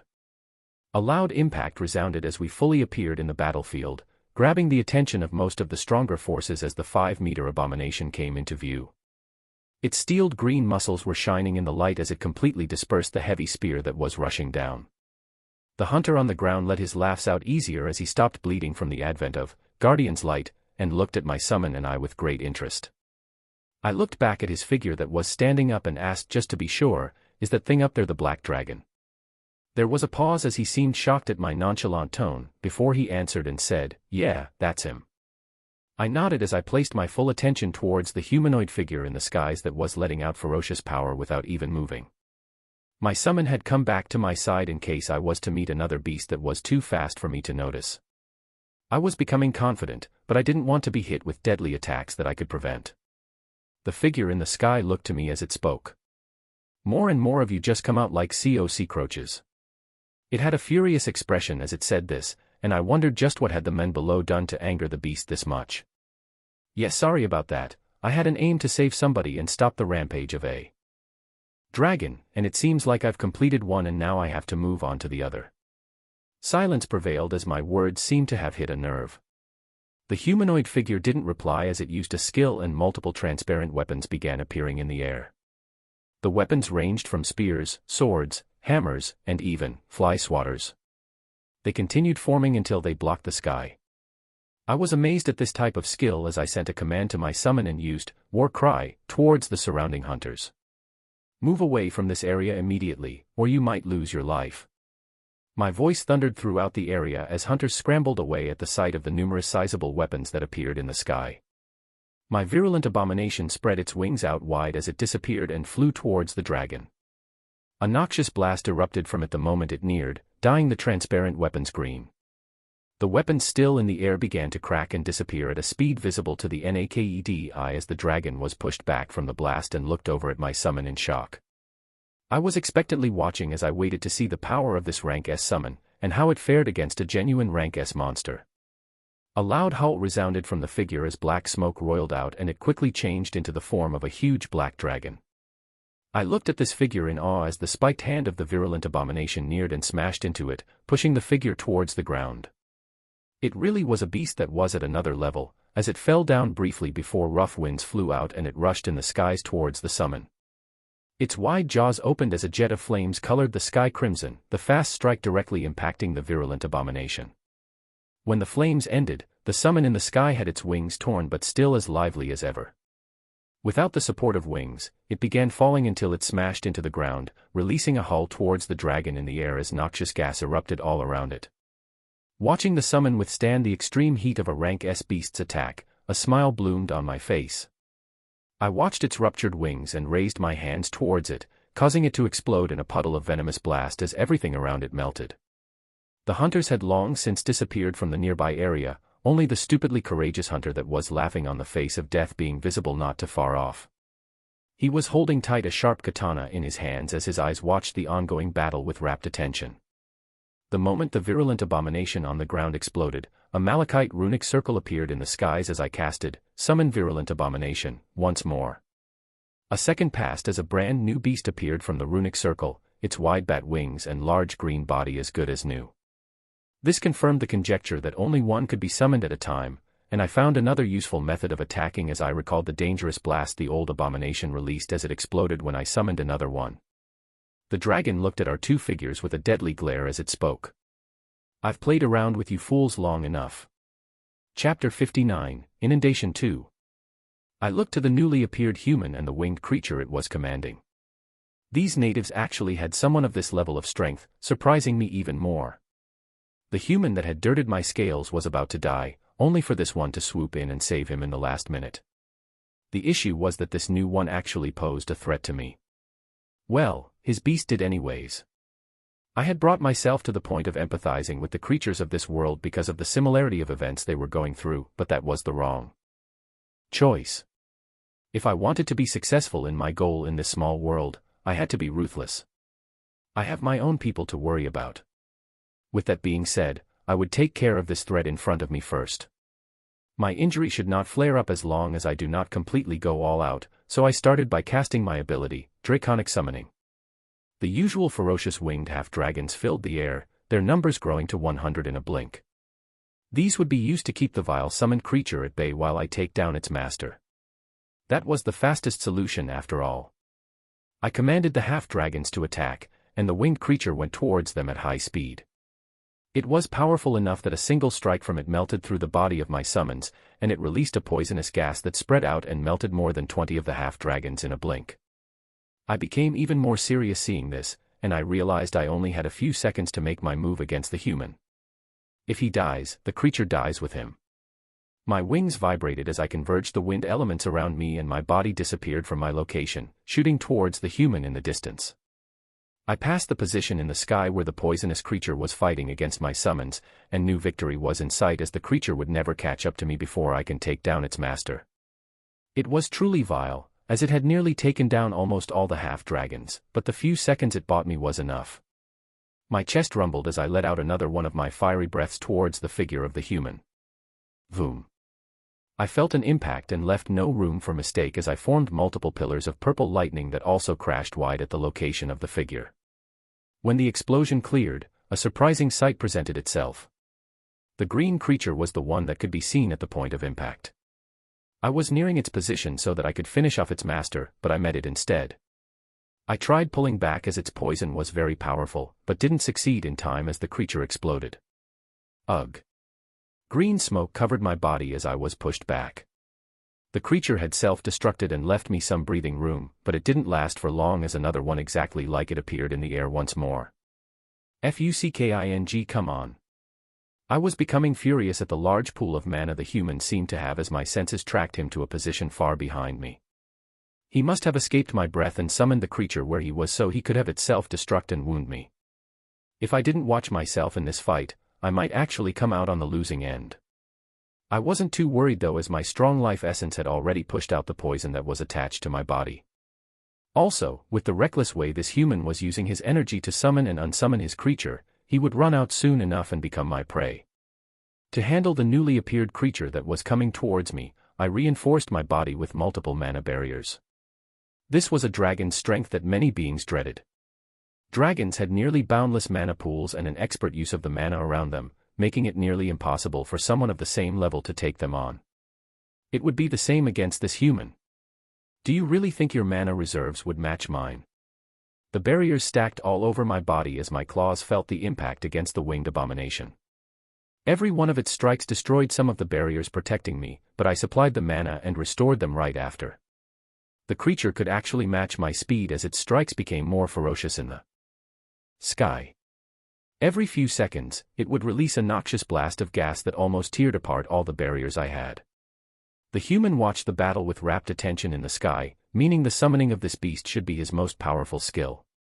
But how many more times can you summon it after I destroy this one?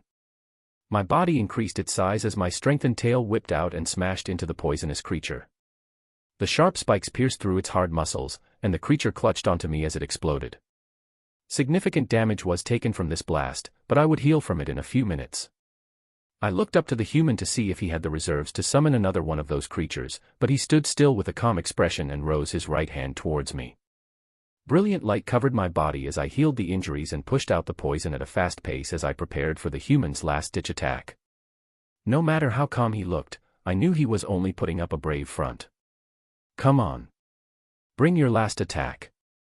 Let me withstand it and show you the terror of a genuine black dragon right after. Rumbling ensued in our surroundings as I felt a surge of energy from all corners around me.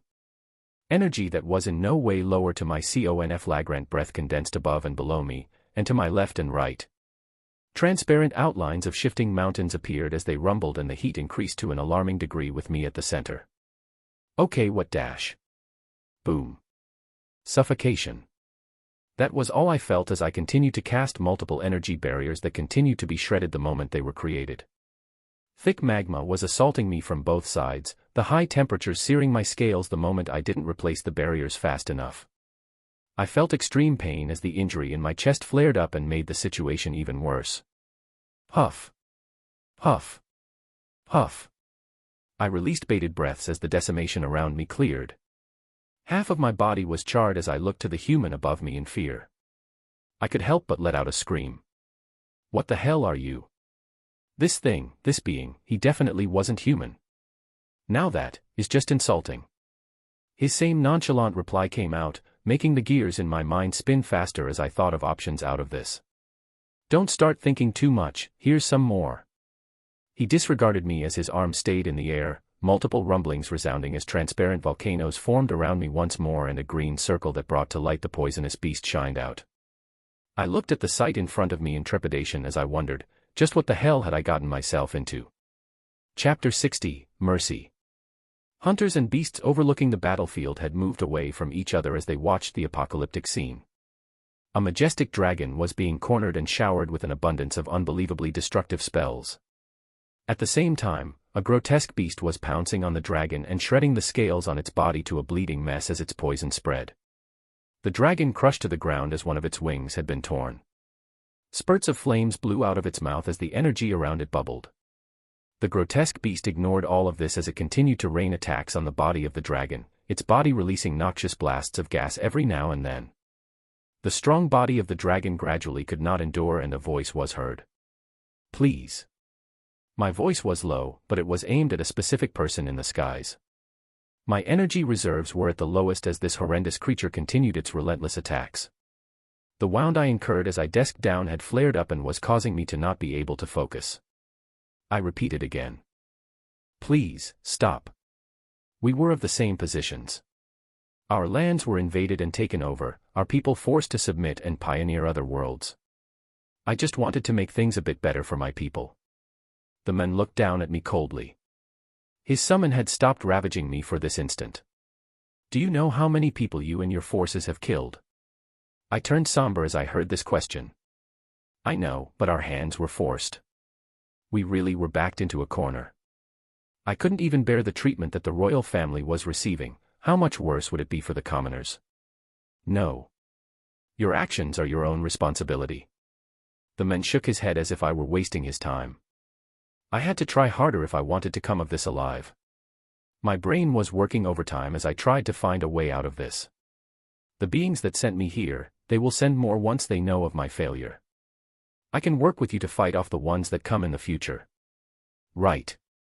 Any sane person would want help for droves of coming enemies. Even if I had to heal under somebody else's boots, I could at least survive for the time being. I waited with ragged breaths as I looked to the human in the skies. Only 2 words rang out. No thanks. 2 words that spelled my end. My emotions churned as I saw the poisonous creature lunge towards me again. Anger. Frustration. Despair. That was all I felt. Why? Why did things have to go this way for us? Enslaved or killed, we couldn't change our fates. My defenses could no longer withstand the creature's strikes. I couldn't form any more mana barriers around me. My reserves were depleted. In a few seconds, my right wing was torn off. The excruciating pain actually dulled as I fell down deeper into despair. I'm sorry, everyone. I wasn't able to do it. I looked to the forces of half-dragons and dragonoid creatures behind me that were madly screaming and leaving behind any reservations to try and save me, but it would all be for naught. My left wing was then torn off. I could only use my tail and claws to block the strikes of the poisonous creature, but its poison had already spread throughout my body, dwindling my strength even further. Bated breaths came out as my life force neared its end. I looked at the unexplainable human in the sky as a few thoughts passed before the darkness came. Would he be able to lead his people to a different path? I would never be able to know the answer, as the world that had been going in slow motion resumed, and the relentless beast continued pounding me.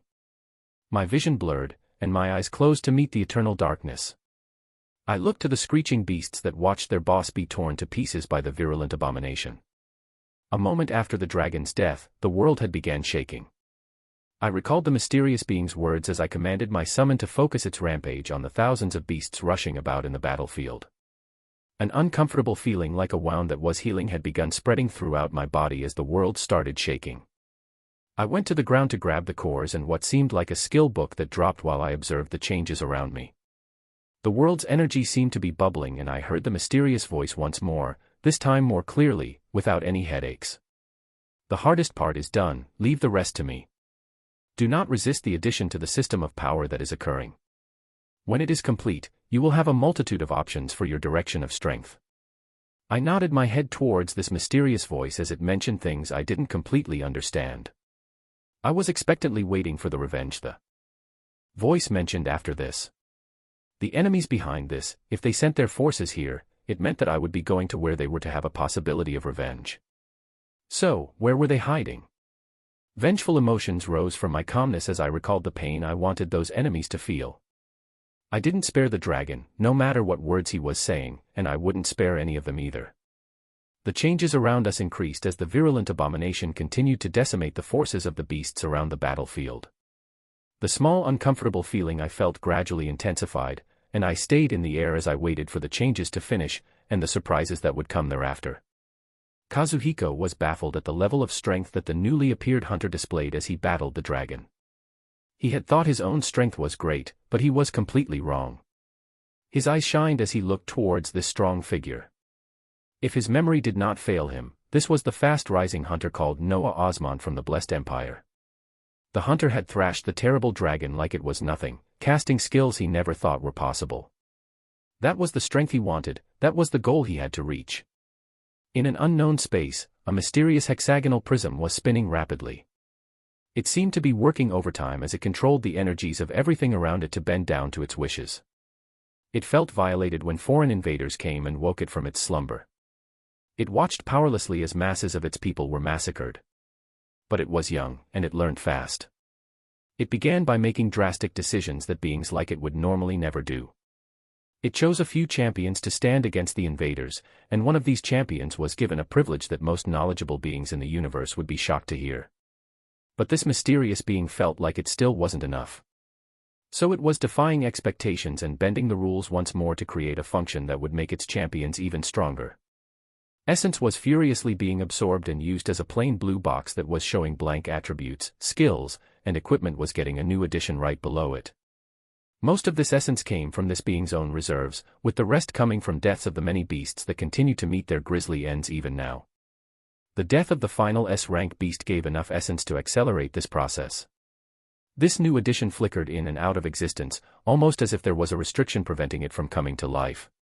It felt as if it was something that should not be allowed to appear. The addition gradually became more and more stable as it could clearly be made out. Blue words shined brightly at the bottom of the base of the panel. They read, Skill Combination. Chapter 61, An Upgrade. The world retained its calmness. I didn't know how much time had passed, but I came to with my body feeling somewhat lighter than it was before.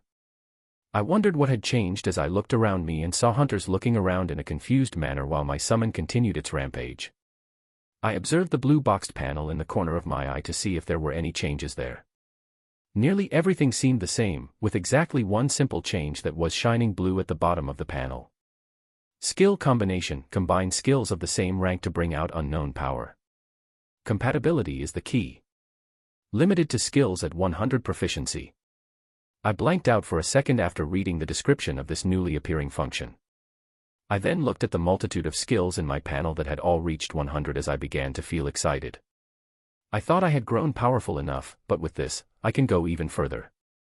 I had been rushing about the entire time this past week and currently felt mentally exhausted, and I was planning to relax the next few days. I didn't get another message or voice after defeating the dragon, making me assume that the system addition of skill combination, which the mysterious voice was talking about, had taken a toll on it, and it would take some time before it approached me again. I was planning on slowly learning about this new function, which skills were compatible to combine, and what they become after the combination. Ideas were already mixing in my head that I couldn't wait to try. I left my virulent abomination to continue clearing the thousands of beasts that had yet to run away as I moved from my position in the air to heal the many injured hunters around the battlefield. I could feel the eyes of the hunter I saved watching me very closely as I moved, but I ignored it for now. I was curious about him too, as he was deemed important enough by the mysterious voice to be saved, and I was even more sure of it being him after recalling one of the figures I saw in the 3 smaller rooms. That smirk on his face very closely resembled what I saw. Clearing the battlefield took a significant amount of time as 2 hours quickly passed. Hunters that were standing on opposing sides helped one another as squads were made to go clear the remaining countries that the dragon had occupied. With its death, the powerful rank A hunters could easily work together to take down the lower-ranked beasts and save their people. The hunter that was watching me closely approached me as I was healing an injured soldier on the ground. "Noah Osmont, right? Thank you for saving my life." I turned to look at the man with dark hair that had a confident smile on his face. "Not a problem, it was something I felt obligated to do." "You are?" I was replying as I healed the hunters around us. After a certain point, they just brought more and more injured people where I was, which I found to be easier than running around looking for them myself. Kazuhiko, or most commonly known as the Dark Sword. The person in the face clicked as I remembered the famous hunter that stood atop everyone else in the United Federation. The most powerful hunter in the United Federation, huh? Thanks for holding down the beast until I made it in time. He scoffed as he heard this. "Ha, what most powerful hunter? If I took that title, then what are you supposed to be?" I smiled when he mentioned this, and Kazuhiko continued. "I admire your strength. I only heard very few things about you, but didn't think you were so overpowered to such an extent. Is it your inherent skill, or is there another secret to your strength?"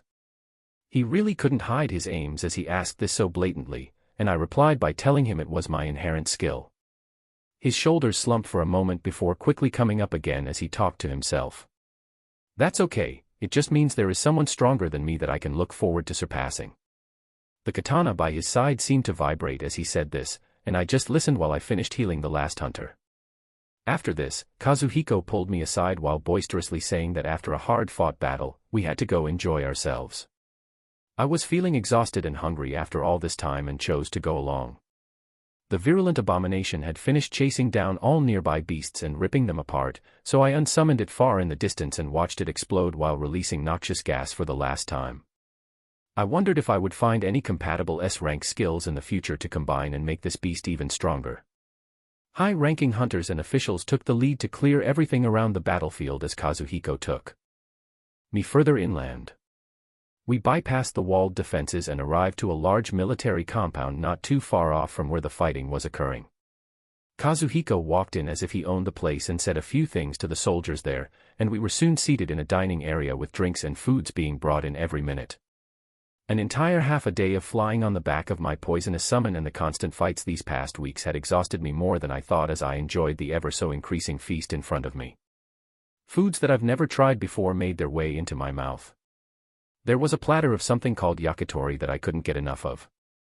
Another one that I truly enjoyed was something that Kazuhiko called sukiyaki. It was an enormous pot that had the softest stew of beef and vegetables. I enjoyed the food and company to say the least, listening to the boisterous hunter talk about his journey to the peak of rank A. My main focus was the food as I half-heartedly listened to the stories.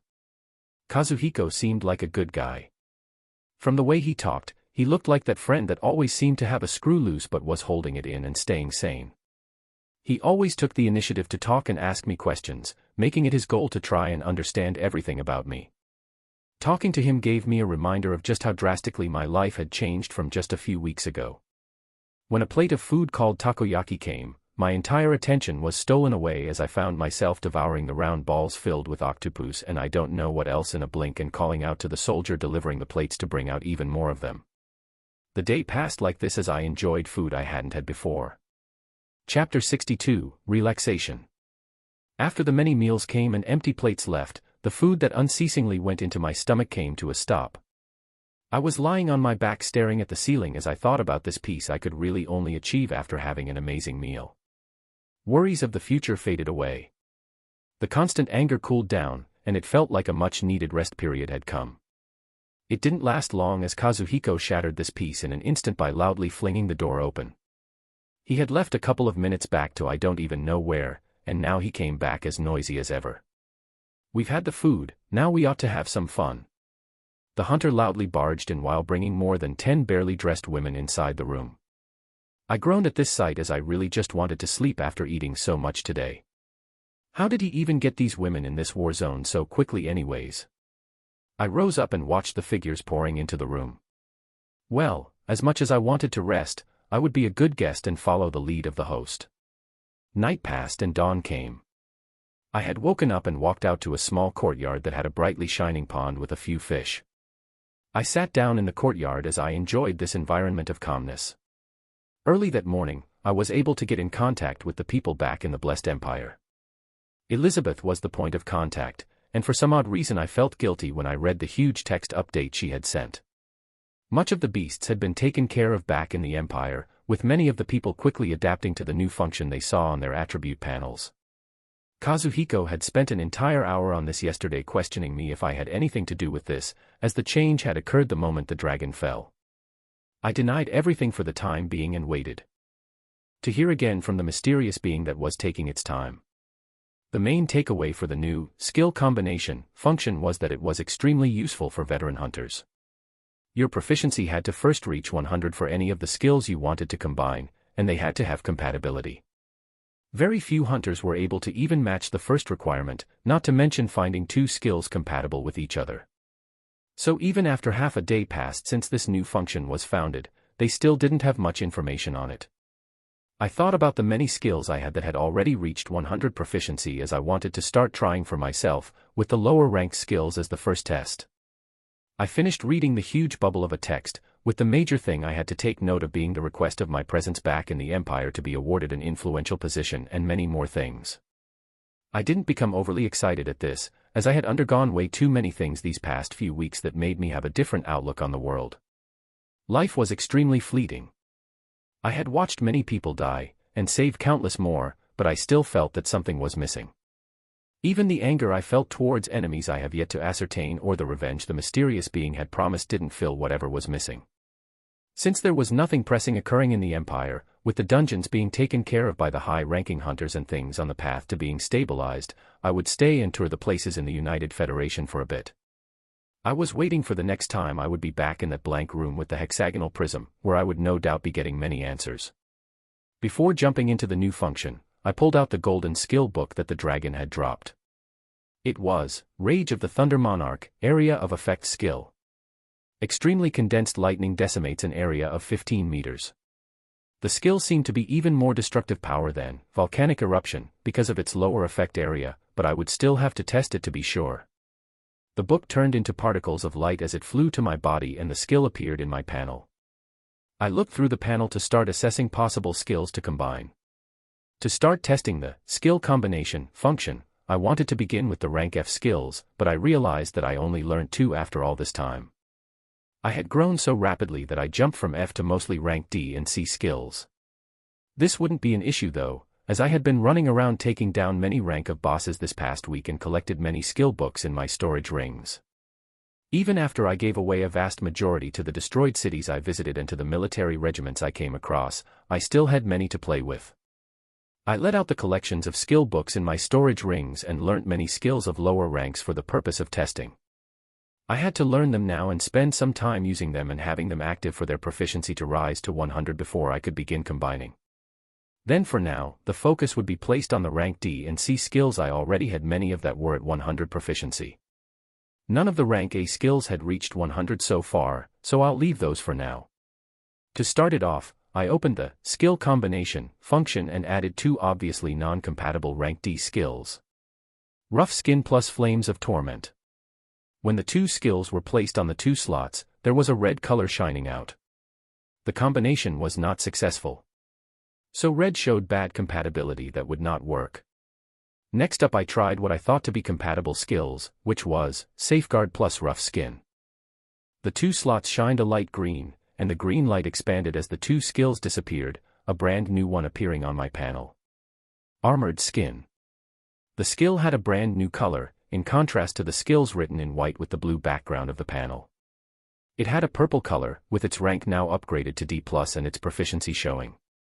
I activated this new skill in wonder and found that the defense provided by it was more than triple what Safeguard and Rough Skin provided. It was still a lower-ranking skill though, so it didn't drastically change my defenses. Since combining the two of them changed its rank from D to D+, I wondered if combining two D+ skills would give rise to a brand new rank C skill. I didn't have all that many rank D skills that had already risen to 100 though, so I would have to wait for the new ones I just learned to reach there. I was about to continue my testing by moving on to rank C skills when an annoying voice broke the peace established in courtyard. Noah. Let's grab some breakfast and then go dungeon diving. The guy had become overly friendly over this past day, had come out early morning with energy that I could in no way match. It seemed that his excitement stemmed from the fact that he was able to combine two of his rank A skills and produce a powerful rank A+ skill. Veteran hunters like him who had been dungeon diving for the past months had collected a multitude of skills that fit their class, so they had many options of compatible skills that had reached the required proficiency for combination. Well, when I start combining my own, I should have even more to work with. And I was currently the only hunter holding the most powerful rank S skills. Kazuhiko had been able to combine two of his skills called Blade Dance and Dominator's Sword Wave to bring the result of Dominator's Dance of Death. I was curious about this rank A+ skill and wanted to test my newly gained skills too, so a dungeon would be perfect right now. Food came first as I was treated to brand new dishes once again today, with us heading out an hour later. Chapter 63, Experimentation. The country we were in was called King's Harbor. After moving away from the military sector and heading inwards, I was able to see groups of people and hunters celebrating their newly found freedom from the threat of beasts that were heading here previously. Kazuhiko was walking beside me while talking about the power structure of countries in the United Federation and their dungeon diving system here. I recalled a news show I had watched back in Outer Bank X weeks ago that mentioned a similar topic about how hunters were restricted in the United Federation and had to turn half of their loot over to the government. It turns out that this system was placed to raise many peak hunters who were obligated to work for the government and defend the lower-ranking hunters that contributed their loot. This was why hunters in the United Federation had much less mortality rates, as a stronger hunter who used up more of the resources was assigned to each of the teams diving in the dungeon. This built up a system where many strong hunters dived into dungeons with weaker ones. Kazuhiko routinely had to dive into rank B dungeons with rank B hunters while occasionally clearing rank A dungeons with a government-created fully rank A team. It was a good system that I applauded, as it produced many strong hunters and a level of responsibility that caused there to be less deaths in the United Federation when Apocalypse 2.0 occurred a week ago. There were many strong hunters spread out all over the countries, unlike the cramming of powerful hunters into a few specific cities back in the Empire. Right now, we were heading to a rank A dungeon called Babadook's Lair, which was a dungeon filled with strange dark-furred monsters that had powerful offensive skills. Kazuhiko was very confident in my strength after he watched me take down the Black Dragon, so we dived into the dungeon by ourselves. The first floor was an expansive dark space that contained many of those dark-furred monsters, and Kazuhiko moved first, trying his Dominator's Dance of Death for the first time. His figure flickered in and out on the surroundings, his sword releasing a multitude of dark sword waves that smashed into the dark-furred figures and tore through their defenses. There were more than 30 rank A monsters in front of us, but they all received the powerful attacks from this one rank A+ skill and tumbled down like dominoes. Kazuhiko was smiling like a child as he sheathed his sword and watched the destruction he had caused. On the next floor after that, I tried out the rank S skill, Rage of the Thunder Monarch, on the next group of the dark-furred beasts. On top of their heads, a wide expanse of purple lightning roiled out and then struck down. They seemed like thick pillars of snakes that caused destruction everywhere they touched. The rank A beasts didn't stand a chance as their bodies were literally blown apart. Kazuhiko didn't want to be outdone and went to the lower floor with even more vigor. I used Summon Virulent Abomination, as we moved further in, summoning the grotesque but lovable beast that tore through the rank A enemies as if they were nothing. I realized that rank A dungeons would not pose a single threat to me as I watched the beast tear through the defenses of monsters. I let the summon and Kazuhiko do all the work going forwards as I focused on possible skill combinations with the skills that currently met the requirements and were compatible. I was able to combine the rank C skills, Whirlwind, and Aura of Haste, to produce C+ Fevered Rush. When activated, my speed sharply rose for an instant as I traveled forward and almost smacked into a wall. The speed still couldn't beat rank A, flight, though. Further experimentation allowed me to combine the rank B skills, Shadow Veil, and Stealth, to bring out B+ Dark Assassin. This new skill most definitely matched rank A skills, if not surpassing some of them, as my body disappeared and melded into the surroundings as I wished.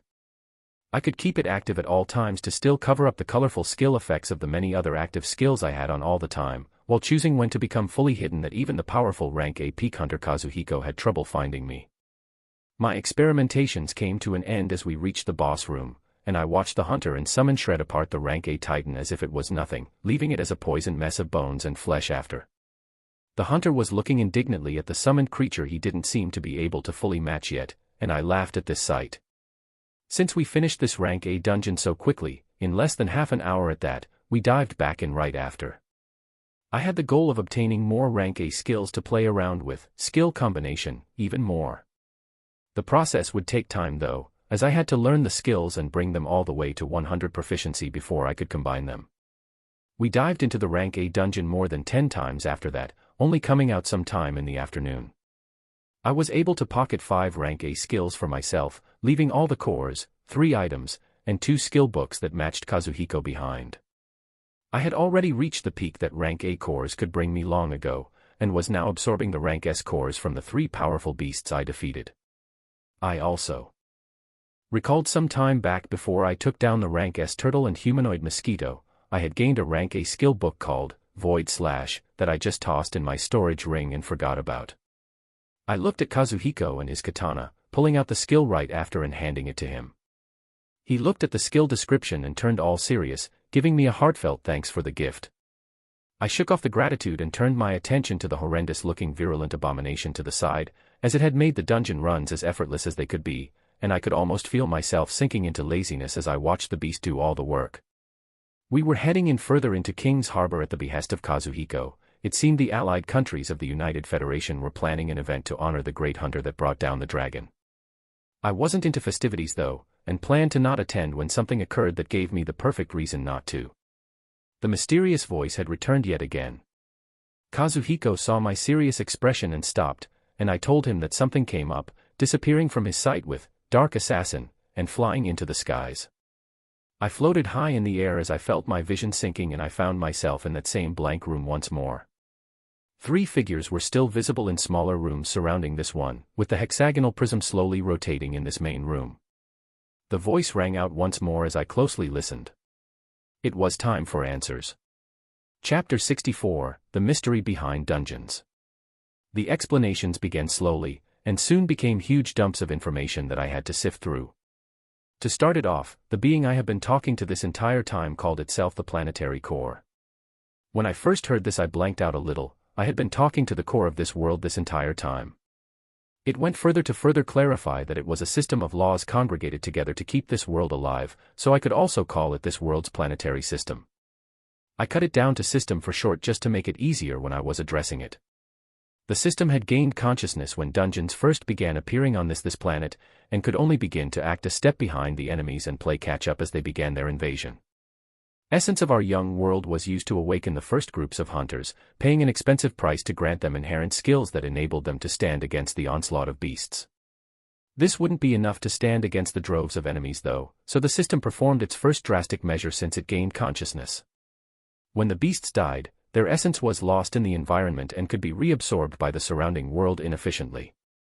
The system took the drastic action of using more than half of its essence to form a system of power that was compatible to the beings in its planet that knew nothing about the new fantastical and magical things they were experiencing. The awakened would now be able to quantify and observe their strength with the advent of an attribute panel, and most of all, the key factor of being able to get stronger by snatching the essence from the beasts they kill. The system used more than half of its essence to implement this new system of power where the essence of dying beasts would be extracted, and the skills and abilities that were buried deep in the beast's essence would be turned to the source of strength for the hunters. Thus, came the advent of skill books, items, and cores. Some beasts that later came to be called titans and bosses had a denser collection of essence that allowed for skills and items to be extracted from them, while for other beasts, only cores that reinforced the strength, vitality, and focus of the awakened individuals could be drawn out.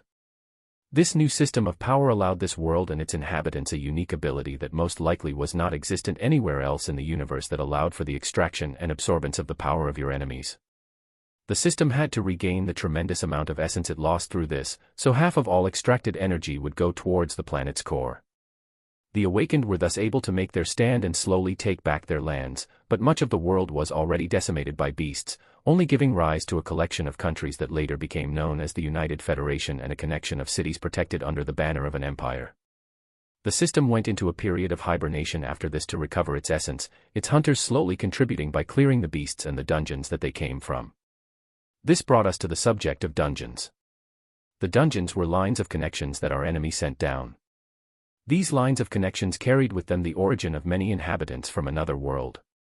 They were sent down and settled on the planet as monoliths that required time to allow for the physical entry of the beings in the connection line. Depending on how much essence was used on the dungeons, the rate of release could be accelerated. But if people came in contact with the monolith and were able to defeat the origins of the beings in it, essence of the monolith would be used up and the release would be delayed.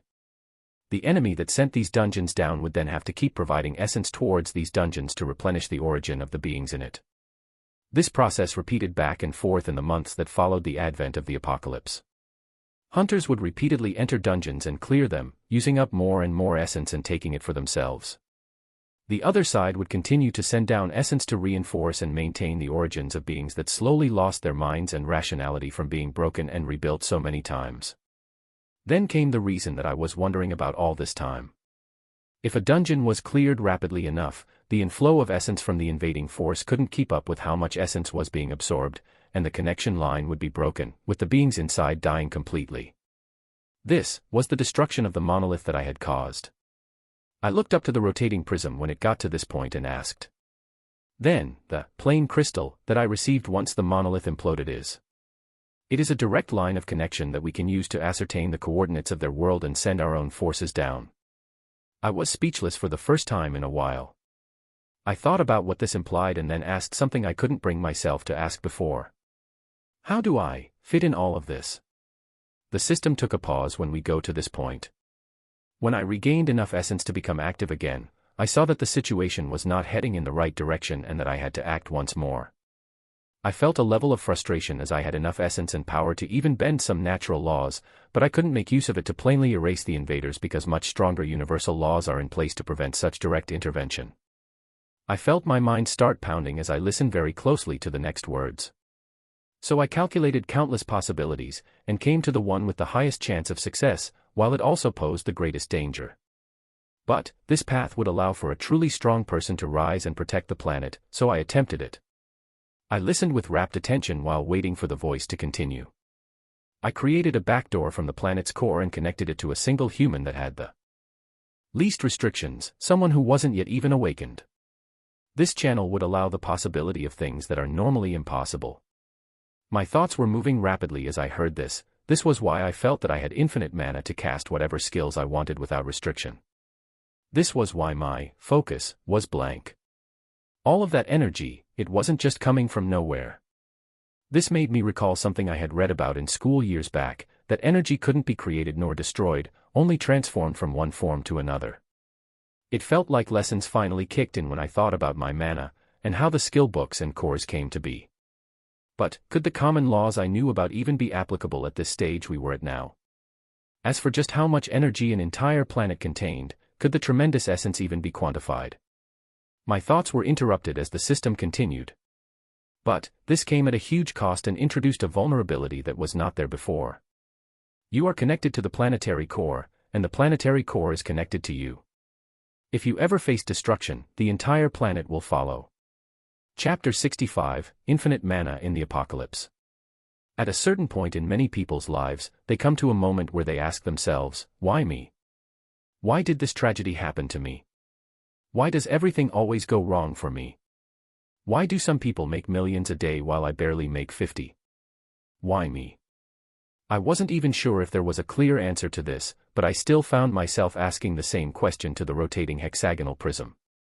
After getting over the bombshell that my little life actually held much more importance than I initially imagined, I found this question swimming at the forefront of my mind. Why me?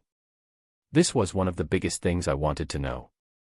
There were many other things, like how did the system know if I would awaken as a hunter if the channel was set up long before? How could it be sure I wouldn't be just another human casualty and cause everything to collapse? There were many questions I wanted to ask first, but the first and foremost that came out of my mouth was, why me? A silence followed after, as only the rapid rotations of the hexagonal prism could be felt. You were chosen randomly. It just so happened that among the many humans who had yet to awaken, you were chosen by chance. The reply came unexpectedly, and it might have not been the thing I wanted to hear, but I actually felt relief from it. I wasn't some chosen one who was born to do great things. I just received a monumental gift. A gift that I would use to the best of my abilities from now on. Don't tell me that you also didn't know whether I would awaken or not, or even live another day in the case something like a dungeon break occurred and wiped out an entire city. There was no certainty of that either. I mentioned that I undertook this plan because it provided the highest % chance of survival for us all, but that percentage was still very low. I could only make a shot in the dark, because if I hadn't, we would have faced complete destruction in the future. Something like this is normally impossible, with a near 0% chance of working out. It is a completely unique situation. There was a pause as it let these words sink in before it continued. All that remains is that it worked, and because it worked, we now stand a chance to go against the enemies plotting against us. The next phase of our actions is for you to head to the world our enemies reside in and disrupt the structure there. If you are able to completely place the inhabitants of that world under your rule, it opens up even more wondrous possibilities that you cannot begin to imagine. I listened as the system continued to dump a whole lot more information onto me. From the many beasts that died and had their essence absorbed by the planet, memories of the world they came from and their aims were slowly collected and pieced together. Especially the rank S beasts, their essence held much more crucial information. The first thing to keep in mind was that this invasion of beasts was simply a use of pawns to achieve their aim of domination for young planets. The near infinite reserves of energy that the planet held is what they were after. Just like how countries made up wars to obtain oil, war was now being waged for the countless supplies of energy on a much grander scale. If they achieved their aims and dominated the inhabitants of the world, they would be able to use them as disposable pawns to invade other worlds first, and the mining of the planet's essence using specialized dungeons. Entire worlds that had their people dominated could only watch as their world was turned into a mine for the years to come, as it cycled through absorbing essence from the outside world and having it stolen right after. At this stage, the world no longer grew. Inhabitants in such a world could not dream of obtaining more power and getting stronger. An example is the race of beasts that became stronger with years of mulating and growing their essence and learning how to cast complex skills and abilities. If the essence of their world was to be taken over by others and exploited for their own uses, their powers would become stagnant. That is where you come in. You are a weapon, and a very powerful one at that. If you descend onto their world and become its ruler, besides stopping any future forces from being sent here, we will have the option of annexing an entire world for our own uses. The words of the system continue to be bombshells every time, but I could feel excitement from them. We first get back at the true culprits who caused so much pain for us, and then obtain an entire. From the collection of memories of those beasts, the world they reside in is a large world under the control of mythical races of beasts. It is a flourishing world that suddenly faced an invasion, and even with the tremendous strength of its inhabitants, parts of it have already fallen under the rule of invading enemies. It is those beings that are now continuing their conquest in that world while using its subjugated inhabitants as pawns to also invade smaller worlds.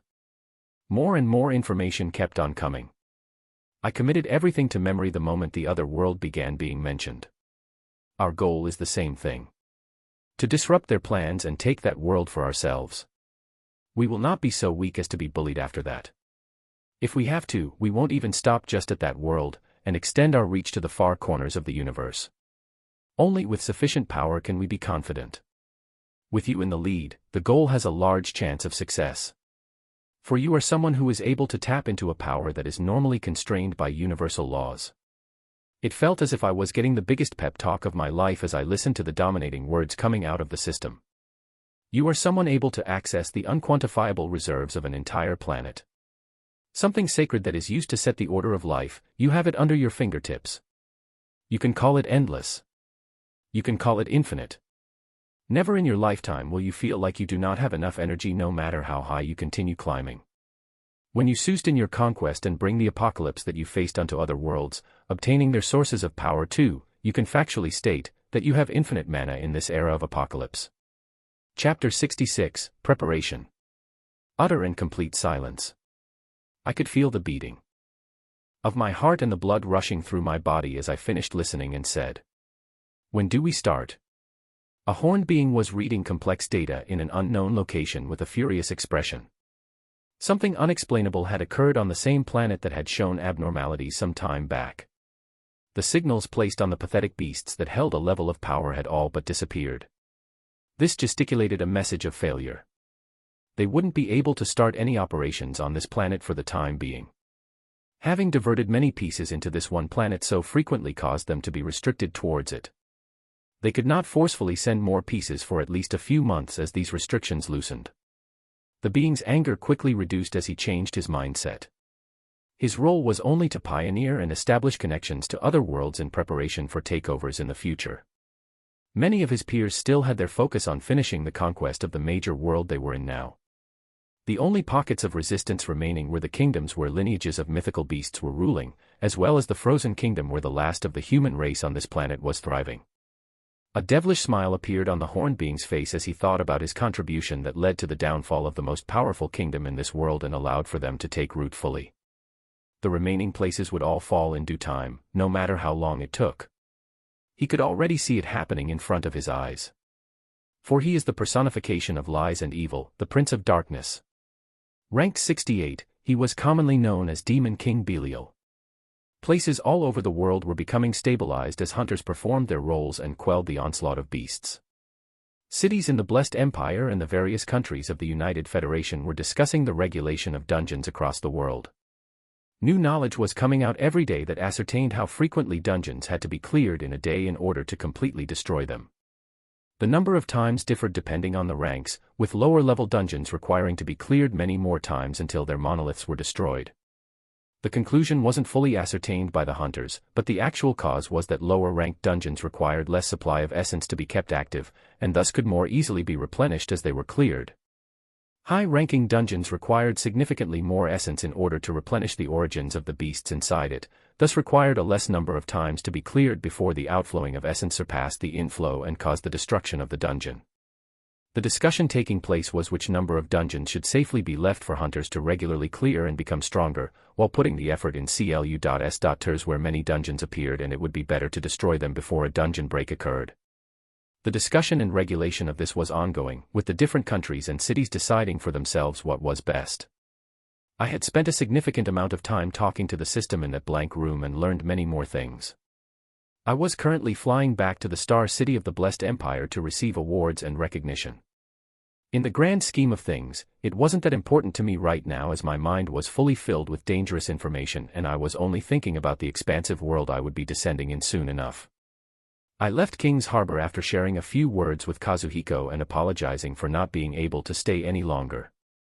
The system had mentioned that we wouldn't be getting any mass descents of dungeons like what just occurred anytime soon, as it could feel tight restrictions against beings descending down that were covering the planet after the most recent attack.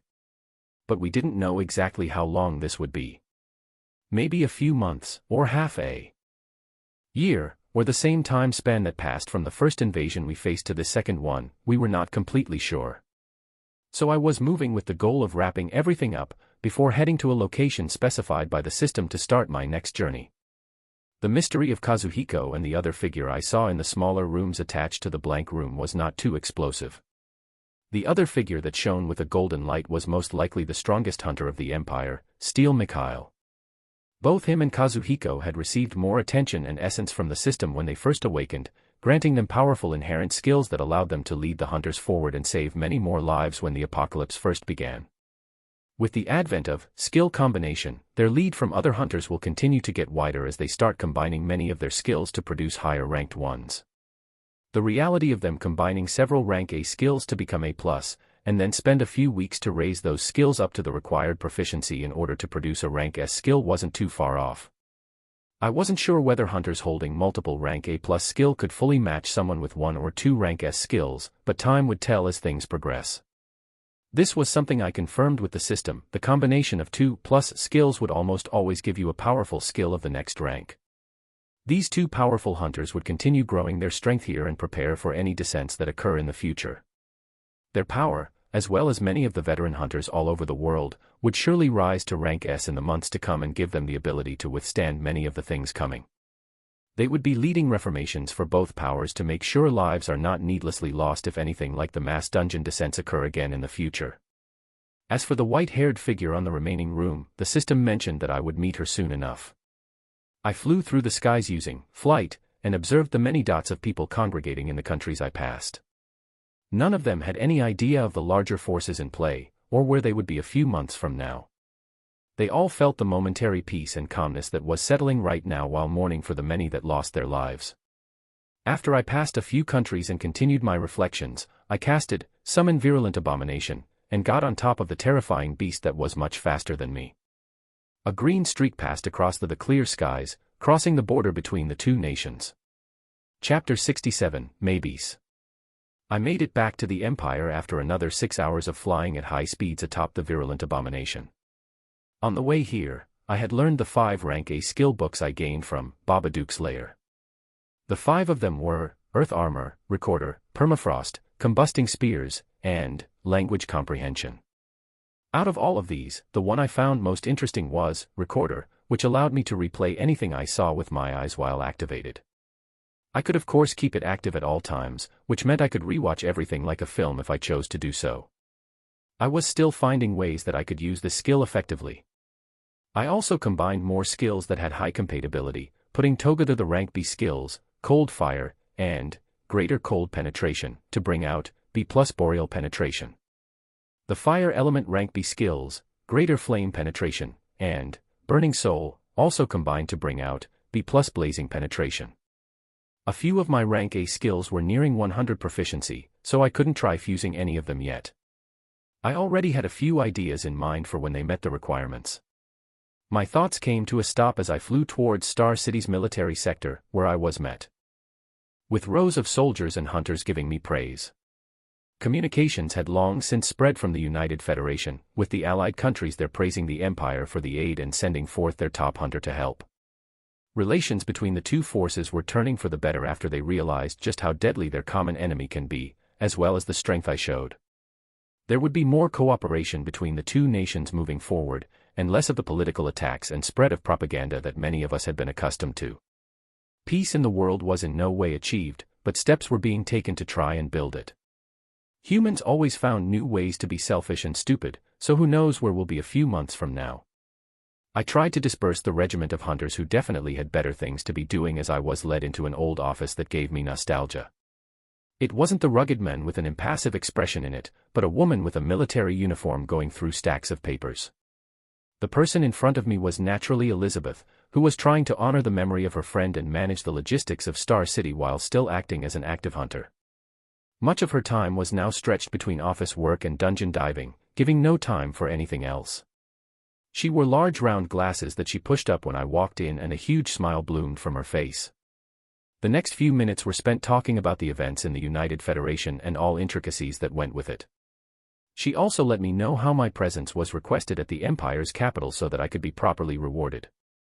When we got to this point, I thought about the stage I currently stood at and realized there wasn't really anything that I wanted or needed that the hunters here could provide. My only goal currently was to let them know that I would be disappearing, with only a few selected higher-ups knowing that I was heading into the enemy's den. I had already told this to Kazuhiko before leaving, and I left the decision of who he would tell in the United Federation in his hands. My secrets were too grand to share with everyone else, so I used the same excuse I told Kazuhiko to Elizabeth. I had found a way to use the plain crystal that comes out from destroyed dungeons to go where they came from. That I had grown powerful enough to try and disrupt the enemy's plans on their own turf. When I first told Kazuhiko this, he had stared at me silently for more than 5 minutes before he nodded with an unreadable expression. The hunters of this world were no doubt about to become explosively more powerful, but they weren't at the level of withstanding the enemies I would be facing. The system wanted to conduct a covert takeover, where I would rise to power in that world as a native, and not as an invader. A similar difficult-to-read expression appeared on Elizabeth's face after I finished talking, and she looked at me hesitantly, as if she wanted to bring herself to say something but couldn't. I looked at this woman that I hadn't spent too much time with to really get to know her and thought about things that could have been if events were playing out differently. Maybe there was a possibility of something to grow and be nurtured under different circumstances, but not now. I quickly changed the subject before that hesitation of hers turned into something else, and we wistfully moved on to other matters. Over the next few days, many things occurred as I traveled around the Empire and lent a hand where it was needed. If dungeons needed to be destroyed, I would be there to do it much quicker than the groups of hunters that were required to do it. Something of interest to note was me finally getting a rank A skill that was a bit stronger in its usefulness when compared to Dark Assassin. It was a rank A skill called Obscure that covered my body with a dark smoke which quickly turned me transparent. I actively looked for more covert skills of rank A and even B so that I would be able to produce compatible skills to quickly bring out a powerful rank S hiding skill. When the time was ripe, I visited the capital of the Empire where I was received by a hunter that I had only seen on TV a couple of times. Steel Mikhail was standing like a sharp spear in the large hall I was brought into. "You are really going to jump into the enemy's den?" These were the first words I heard from the man that seemed to give off a strong sense of strength and righteousness. He was among the few higher-ups that would know that I would be disappearing soon. He was one of the defenders of the world that the system chose. With his vast amount of time active as a rank A hunter, I wouldn't be surprised if he already held multiple rank A skills that had reached 100 proficiency and had high compatibility that were already fused, boosting his power by a large amount. When I nodded to his question, he spent a few seconds looking at me before he spoke again. "We will be placing our hopes on you for the future then. I want to thank you in advance." The future, huh? I thought about the things to come as I spent some time talking with Mikhail. The guy was very straightforward, asking me what information I had on the enemies we were facing. The extent of my strength was known, with my power-suppressing beasts that hunters at this stage had trouble dealing with, so he didn't question my confidence when I discussed my goal of disrupting the enemy's power in the world they were in. I gave out the basic information without delving too deep to even get near my secrets, spending a significant time talking to him before he was content. I didn't want to frolic around with too many people in the Empire as there were much bigger things I had to think about, so I disregarded most of the other requests of officials who wanted to meet me and prepared to move out to the location specified by the system. The time was quickly approaching. Chapter 68, Entrance. In that serene village of less than 100 people, the white-haired girl with glistening blue eyes was doing her daily routine. Currently, she was combining a white flour mix and milk in preparation of a cake for one of the kids' birthdays. She was humming a tune as she moved back and forth, her hair sparkling in the bright sunlight that passed through the windows. She was absorbed in her work as she abruptly looked up and felt something, standing up and cleaning herself up before she moved out of the small house. She smiled at the kids that were already running about early in the morning and the old ladies that were rocking on their chairs. She made her way from the collection of houses in the small village and neared the blue transparent barrier that was surrounding it. With a movement of her hand, the blue barrier opened up a wide area, and a dark-haired man with a calm expression could be seen standing outside. I finished all my preparations and goodbyes in the Empire, and I soon arrived at the specified coordinates given by the system. It wasn't like I was leaving this place forever, so I didn't feel a huge sense of loss as I knew I would be coming back. As for why I came to this specific location, it was because this was one of the most important places on this planet with a congregation of essence where a transfer to another world could be done most efficiently. I twirled the plane crystal I had in hand as I flew down towards an empty clearing that only seemed to hold trees. There was a specific way these crystals could be used, so no matter how hunters played around with them, they wouldn't find any results. From the words of the system, specific regulation of essence was required to send anything across worlds, and the people on this planet were nowhere close to having that level of control to allow them to do this without the help of something else. Beings that were born in larger worlds that had more experience with mana had much better ways to utilize it, with them requiring only a large amount of essence to be expanded before they sent down hundreds of thousands of beasts across worlds. I reached the ground of the forest clearing and waited a few seconds before a wondrous sight opened itself in front of me. A few feet away, I saw the appearance and dissolution of a transparent dome as a small pathway opened up, showing the figure of one of the most beautiful things I had ever seen. Glowing white hair and striking blue eyes, the figure sweetly smiled at me and said, "Come in." I shook myself and walked through the pathways as the dome began to close, following behind the figure that was skipping towards the center of what seemed like a village. Small houses that you would see in olden times were widespread, with plots of land growing a multitude of crops and a few barns present here and there. My entrance was garnering attention from the people in this village, but the moment they saw the girl walking with me, their apprehensions seemed to have faded and they went back to their work. I followed the figure of the girl while looking curiously around this new place that seemed like a mini paradise that would forever remain untainted. We arrived at a small house that we went into, and passed the simple rooms while heading out to a small courtyard behind the house.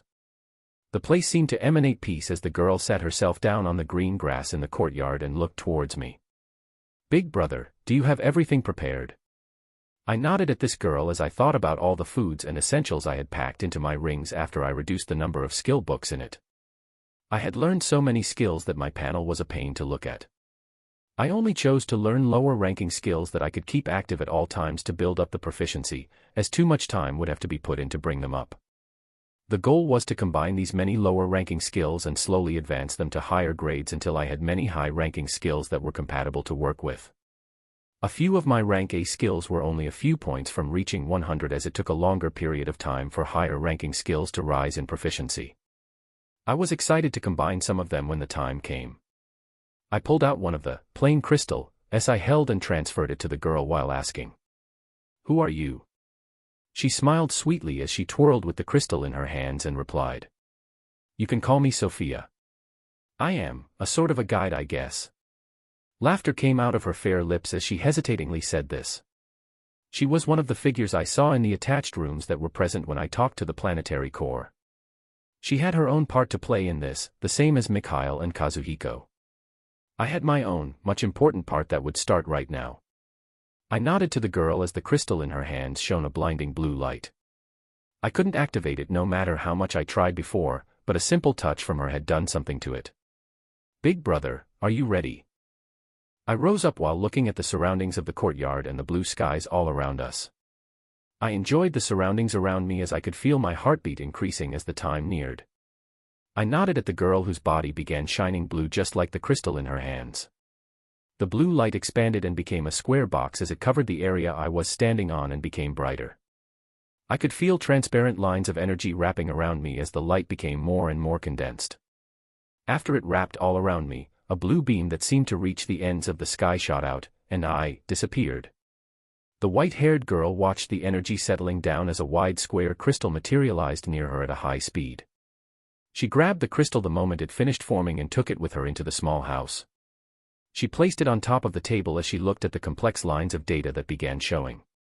Her crystal blue eyes changed to become blank for a few seconds as a blank voice escaped her lips. "Just like they brought the apocalypse to us, rained down decimation and destruction upon them." There was no one to reply or hear this voice, and the girl's eyes quickly changed to become clear blue again. She kept her attention on the square crystal as she washed her hands and continued to mix the milk into the floury mix, a sweet smile settling back on her face as she hummed back and forth.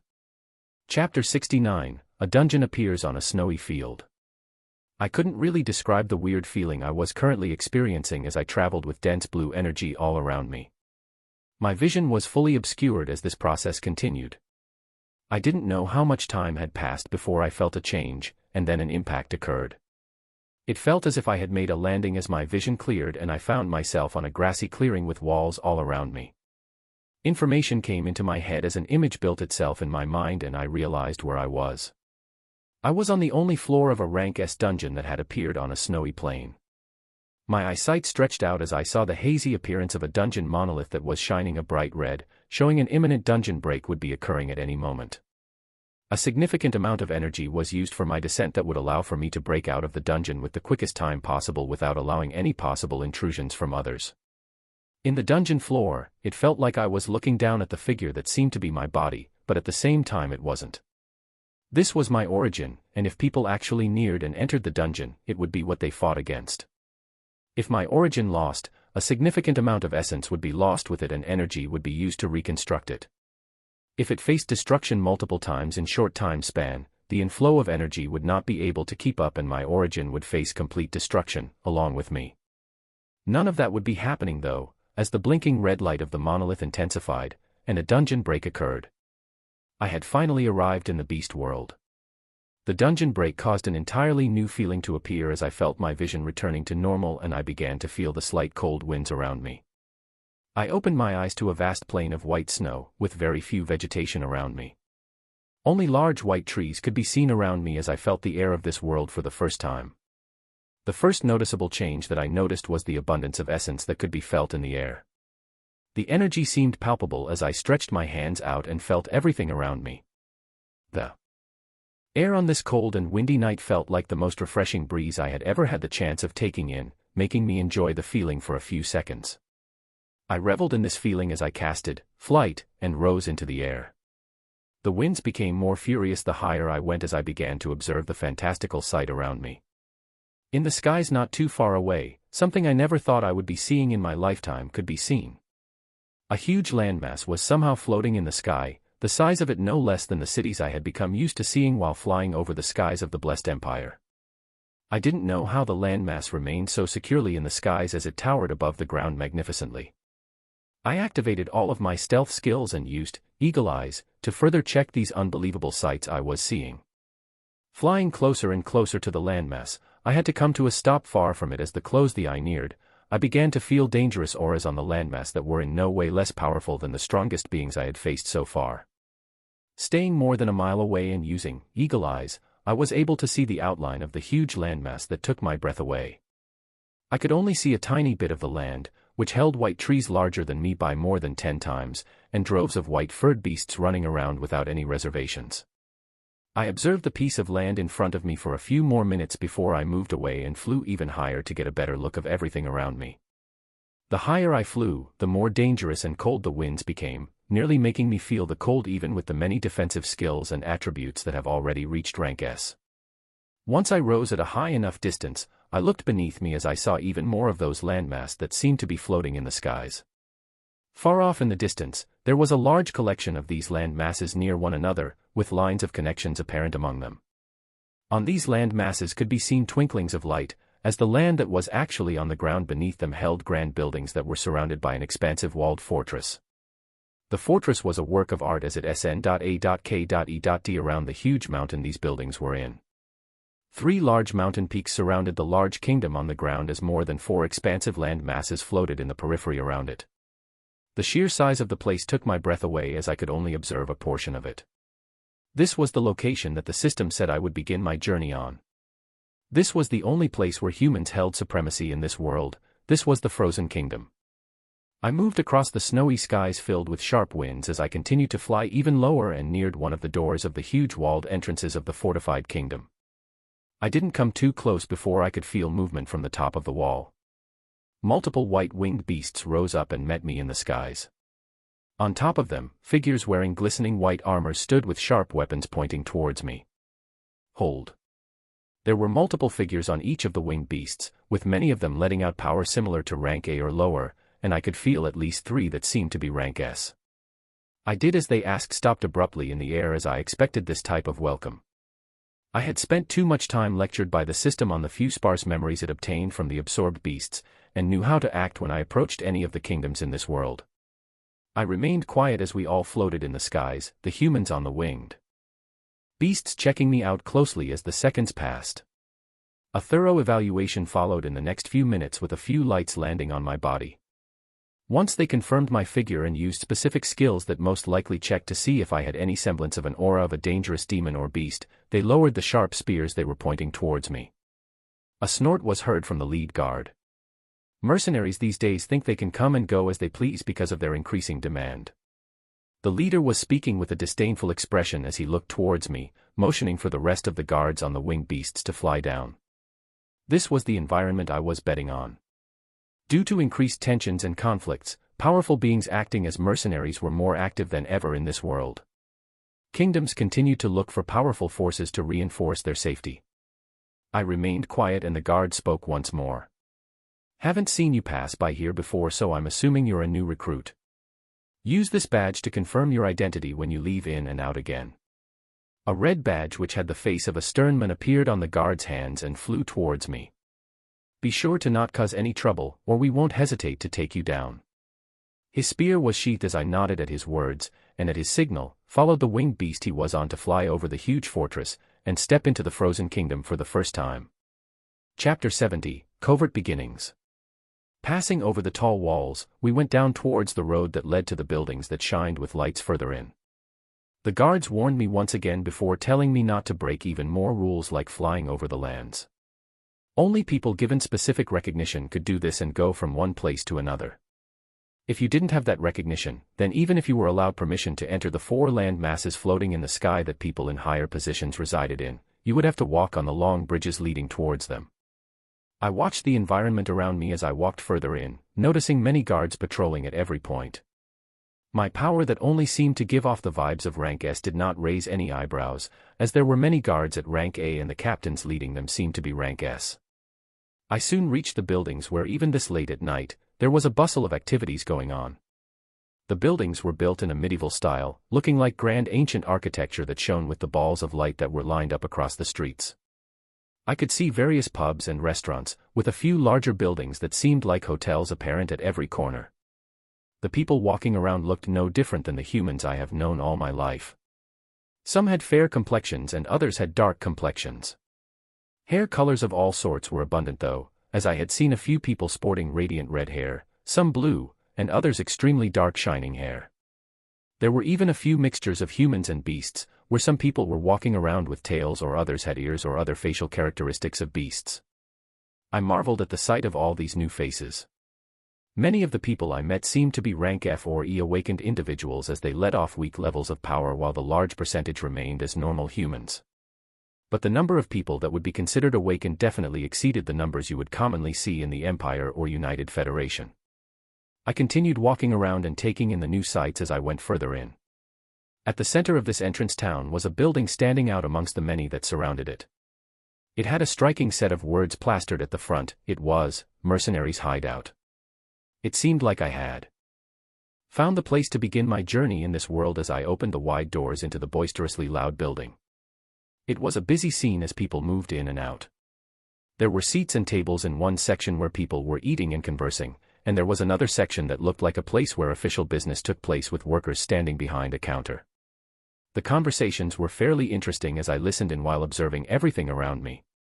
Hey, how can you drink so comfortably when demons are building their forces to come kill all of us, huh? Bah, you worry too much.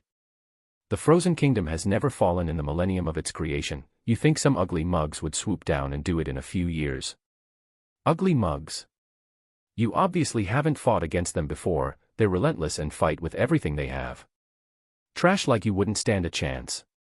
A few drunks were trading insults back and forth at the state of affairs, talking about heavy topic with a light-hearted tone. From the information I received from the system, the demons they mentioned were the same ones that targeted my world. They were able to set a foothold in the beast world and are now expanding their forces to conquer every corner of the world. The Frozen Kingdom was one of the remaining kingdoms that stood strong against them. I had found out the identity of the enemies that caused a tremendous amount of pain and death, and I was ready to begin rising up in this world by taking everything I could. So how would I go about it? Nearly infinite mana to play with, but currently only at rank S, and only holding a few rank S skills at that. I haven't even been able to max my attributes while absorbing rank S cores. From the possible pathways discussed with the system, becoming a mercenary in this world was the fastest way to do this. Mercenaries commissioned by the kingdoms took the role of defending it in the front lines whenever rogue beasts or demons threatened them, and were routinely tasked with forming groups and reducing the size of the beasts populating nests. An example of a nest was one of the large land masses floating in the air that I had seen while flying over here. Nests were a place where large amounts of essence congregated, giving birth to a multitude of beasts continuously.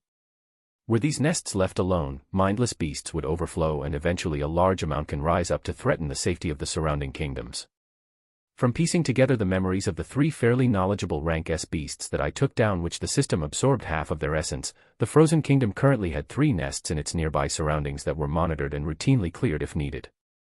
I could only imagine the beasts congregating in those nests, as even while observing one more than a mile away, I could already feel powerful presences that I hadn't come across before. They posed high levels of danger, but to me, they were also huge opportunities to rapidly gain more rank A and S skill books, as well as skills of the next rank. They were one of the main ways I would be increasing my power rapidly before I found a way to grow my influence and work to limit the expansion of the demon forces until I can move on to the next stage. But currently, I was in a different world that had an entirely different way of living, with no money for anything.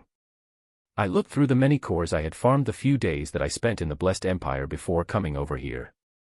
The cores that condensed from the beasts that hunters killed under the system of strength that the planetary core instituted were a broken-down collection of essences that were more easily absorbable by the newly awakening hunters. Beasts normally had their own essence cores in their bodies, but when killed by the hunters with the system, these essence cores would be extracted and changed to smaller cores if they were normal beasts, or into either cores and skill books or items if they were powerful beasts considered as a boss or titan.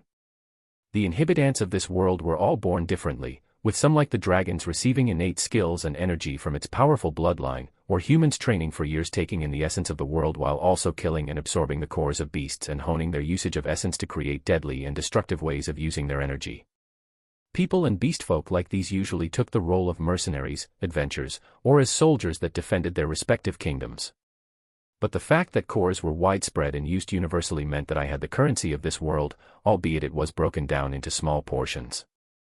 I approached one of the desks that held a stern woman with a business demeanor and pulled out a few cores to exchange for the common currency as the gears in my mind continued to churn while absorbing and learning everything about this new world. Part 1 of the series ends here. Thank you for watching and listening. If you find it interesting, please give us a like, a comment and a subscription so that we have the motivation to make the next videos.